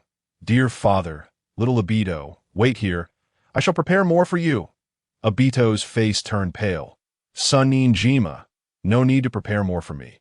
I am full." Sannin Jima, ever enthusiastic, replied, "But you mustn't be polite with us. You devoured that so quickly. Clearly, you weren't satisfied, and I'll make you extra." Obito felt his heart sink that I truly wasn't being polite. After the meal, Obito felt as if his face had transformed into a kaleidoscope of colors. Now that we are full, let's commence our training. Sannin Shimizu announced that Obito's expression brightened as he nodded vigorously. All right, Sannin Shimizu and Sannin Jima leaped ahead, with Obito following closely behind them. They soon arrived at the training grounds of Mayaboka Mountain. Sannin Shimizu grasped Obito's arm, applying a sticky substance to it. This toad oil can attract natural energy, aiding your training. Sannin Jima added, however, there is a risk. If you cannot control the natural energy, young Obito, you may transform into a frog. Expecting to see Obito's alarmed reaction, Sannin Jima was taken aback when he discovered that Obito displayed no response whatsoever. What reaction could there be? With perfect Sannin mode secured, who fears turning into a stone frog? Sannin Shimizu began explaining the essentials. Absorb the energy circulating in the world and maintain a balance among the three types of energy. During training, cease the flow of animal instincts, seek the equilibrium, and harmonize with nature, achieving unity between heaven and man. Very well. Attempt to meditate here, that I shall observe you, he concluded, producing an enormous black staff that was even taller than himself. Watching Obito with a smile, Obito wiped the cold sweat from his brow. Understood, Sannin Shimizu. He sat cross-legged atop the head of a colossal stone frog, closing his eyes to begin sensing the natural energy that permeated the world around him. Before long, the natural energy began to surge into his being. Taito reminded himself to proceed with caution, wary of inadvertently entering sage mode, which would certainly draw undue attention. However, in the next moment, before his brain could fully comprehend the situation, he instinctively fused the natural energy with his chakra in a flawless manner. Taito thought to himself, realizing the precariousness of his situation, I can't control this transformation. Boom! As the invisible energy surged, an orange-red mask appeared beside Taito's eyes, while his black pupils transformed into a golden hue, gradually morphing into a horizontal line. Bang! The staff in the hands of the sage of deep work fell to the ground. Not only him, but also Shima beside him was equally astonished. What is happening? This child has mastered the art of refining sage chakra in less than a minute. Is this truly the prophesied one? How terrifying. Feeling a bit awkward, Taito scratched his head. It seems I've inadvertently learned this. The sage of deep work, still with his mouth agape, nodded with a complex expression. It seems so. Now wash off the toad oil and give it another try. Taito eagerly nodded in agreement. Understood, sage of deep work. He leaped off the stone frog's head, washed the toad oil off his arms in a nearby stream, then climbed back atop the stone frog, closing his eyes once more to enter a meditative state. Boom! Once again, he instinctively harmonized with the energy, re-entering sage mode at an even quicker pace than before. Taito, sage of deep work. Shima, Taito finally understood it was due to his proficiency that he entered sage mode so swiftly. Rather, it was his lack of experience that rendered him unable to control his instinctive reactions.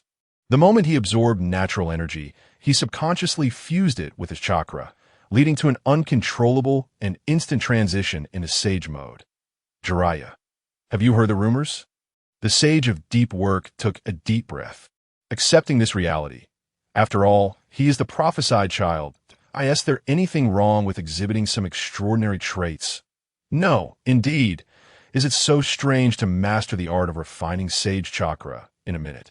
It is indeed quite peculiar, Shima remarked to the sage of deep work. Since little Taito has already progressed this far, let us directly teach him how to utilize it. The sage of deep work tapped his head. Right, little Taito. I shall now explain to you how to wield sage chakra. Into the Hidden Leaf Village. Kakashi anxiously gazed at the third Hokage before him. Noticing his demeanor, the third Hokage couldn't help but chuckle heartily. Do not be so tense, young Kakashi. Your application has been approved. Kakashi, filled with excitement, clenched his fists. Finally, thank you, Lord Hokage. The third Hokage retrieved a scroll from his robes and handed it to Kakashi, and no need for thanks. This is earned through your own merits. Remember to destroy it after reading. And if you have any questions, Feel free to consult Minato, he said half-dashed jokingly. Do not allow this information to leak out, or I shall not be lenient, my dear. Kakashi nodded earnestly. I understand, Lord Hokage.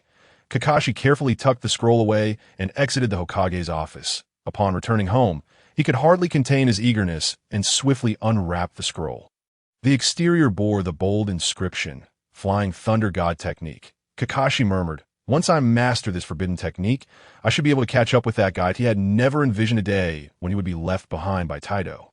This was unacceptable. The two of them could stand side by side or back to back, but he could never allow himself to fall behind Taito, especially now that Taito was training in Mayaboka Mountain.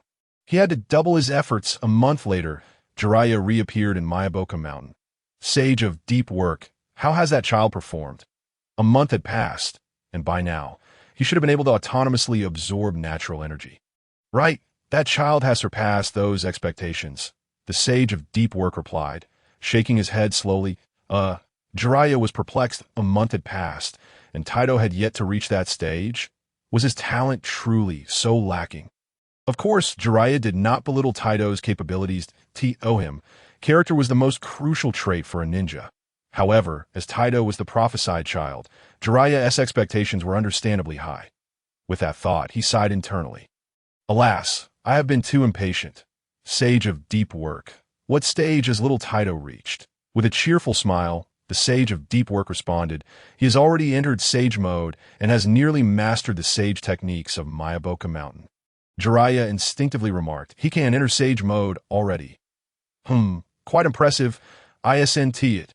Suddenly, Jiraiya realized the implications and gasped. What did you say? He has mastered sage techniques. The sage of deep work nodded. Indeed, Jiraiya fixated on the sage's face, searching for any hint of jest. You cannot be serious. The sage chuckled. I am not so idle as to jest. Look, little Taito is right over there.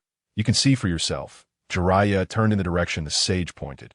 And there stood Taito, adorned with the visage of sage mode, diligently practicing his techniques. Jiraiya was filled with astonishment. Taito mastered sage techniques in just 1 month. This child is undoubtedly the prophesied one. If he were not, I would willingly remove my own head and toss it into the women's hot spring. Seeing Jiraiya's shocked expression, the sage of deep work silently chuckled to himself. He recalled his own reaction when witnessing Taito instantaneously enter sage mode. It had been quite similar to Jiraiya, but however, he had gradually grown accustomed to it. Perhaps there truly are those born with innate knowledge. Otherwise, how could this child have become the prophesied one? Jiraiya hesitated. What comes next? The sage of deep work declared, since this child has already learned sage techniques, let us take him away. He shot Jiraiya a meaningful glance that, you remember the great Sage Toad's instructions?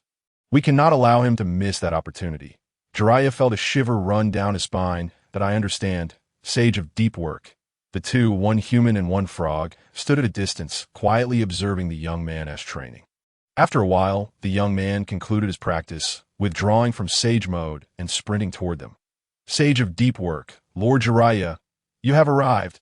Jiraiya smiled and nodded at I just heard from the sage of deep work that you have been performing admirably. Here is a small token of reward. Taito's eyes lit up at the mention of a reward. What kind of reward? With a mysterious smile, Jiraiya produced a small booklet from his robes and handed it to Taito. Once we return, find a secluded spot to examine this. I assure you will find it delightful. Taito beamed with appreciation. Thank you, Lord Jiraiya. Wait, are we heading back now? There are so many gifts today. I need to work harder this afternoon. No one can stop me. Why is no one actually stopping me? The sage of deep work, standing nearby, smiled warmly. You have excelled in your training. It is time for you to depart. Upon hearing the words, Obito felt a twinge of reluctance. But Shinsaku leaped onto Obito's shoulder, gently patting his head. Little Obito, there is no banquet that does not eventually disperse. There's no need to feel overly melancholic. Your friends are still waiting for you, so hurry back. At the mention of the term friends, Shinsaku paused slightly, though Obito did not take note of it. Shinsaku continued, Moreover, if you wish to see us, you can always return. My Bokuzen will always welcome you. Obito nodded heavily. I understand, Shinsaku sage. Thank you, and Jiraiya Sage, for your care during this time. Please convey my farewells to her. Shinsaka once more patted Obito's head with a sense of satisfaction. Little Obito is a good child. Jiraiya led Obito away from my Bokuzen. He looked at the somewhat despondent Obito and said, "This month of training has been arduous. Let us find a place to celebrate your return." Obito's eyes sparkled with curiosity. "Is it the same kind of place as last time?" Jiraiya revealed a mischievous smile. "No, it is even better than that place." A day later, the two reclined side by side on beach chairs, accompanied by two lovely young ladies who were massaging their shoulders and legs. "Ah, Lord Jiraiya, you truly know how to savor life," Obito exclaimed with a sigh of contentment. Jiraiya laughed heartily. "Ha, indeed. How does it feel to have the weariness of your body vanish in an instant?" Obito responded with a pleased "Of. Indeed, I feel as if I have been reborn." Once the two young ladies departed, Obito's eyes shifted playfully, and he asked with a sly grin, "Lord Jiraiya, do you have a woman you admire?" Jiraiya was momentarily taken aback, seemingly unprepared for Obito's inquiry. After a brief contemplation, he replied, "I suppose there is one, though I'm not entirely certain." Obito chuckled subtly. "Surely, a woman who occupies your thoughts must be extraordinary, perhaps one who can shatter a wall with a single punch or break Susanoo with her bare hands." The corners of Jiraiya's mouth curled upwards slightly. "Ah, that is certainly true." Obito pressed further. "Then why do you not pursue her?" A wistful expression crossed Jiraiya's face. "In the past, I did not believe I had feelings for her, but when I finally recognized my heart, it seemed I had already missed my chance." Obito nodded in understanding, choosing not to delve deeper, for further inquiry would reveal his intentions too overtly. After basking in the sun for a while longer, they donned their clothing once more and set off. 5 days later, the two arrived at the gates of Kanagakure. Obito turned to Jiraiya and asked, "Lord Jiraiya, do you not intend to return to the village?" Jiraiya laughed boisterously. "The clouds return to the sky, and the dragons return to the sea. As a man, I must wander the world." Obito's expression reflected an understanding of this truth. Jiraiya was, after all, a born wanderer. A wanderer cannot simply remain at his doorstep. That would make him a mere loafer. "Then take care, Lord Jiraiya," Obito said earnestly. Jiraiya had already turned to leave, waving his hand without looking back. Obito watched Jiraiya's departing figure and sighed softly. "Ah, I hope this time you find a favorable conclusion." He then stepped boldly into the village. After such an extended absence, he was finally back. "I wonder if anyone has missed me." In Konoha, at Minato's home, Kakashi was leaning towards Minato, listening intently. The Flying Thunder God technique was proving exceedingly difficult. After a month of personal study, he had made no progress. Out of desperation, he sought Minato's guidance. Minato did not disappoint him. Mastering the Flying Thunder God with flair and finesse, Minato casually shared insights that were more than sufficient for Kakashi to grasp. After a thorough explanation,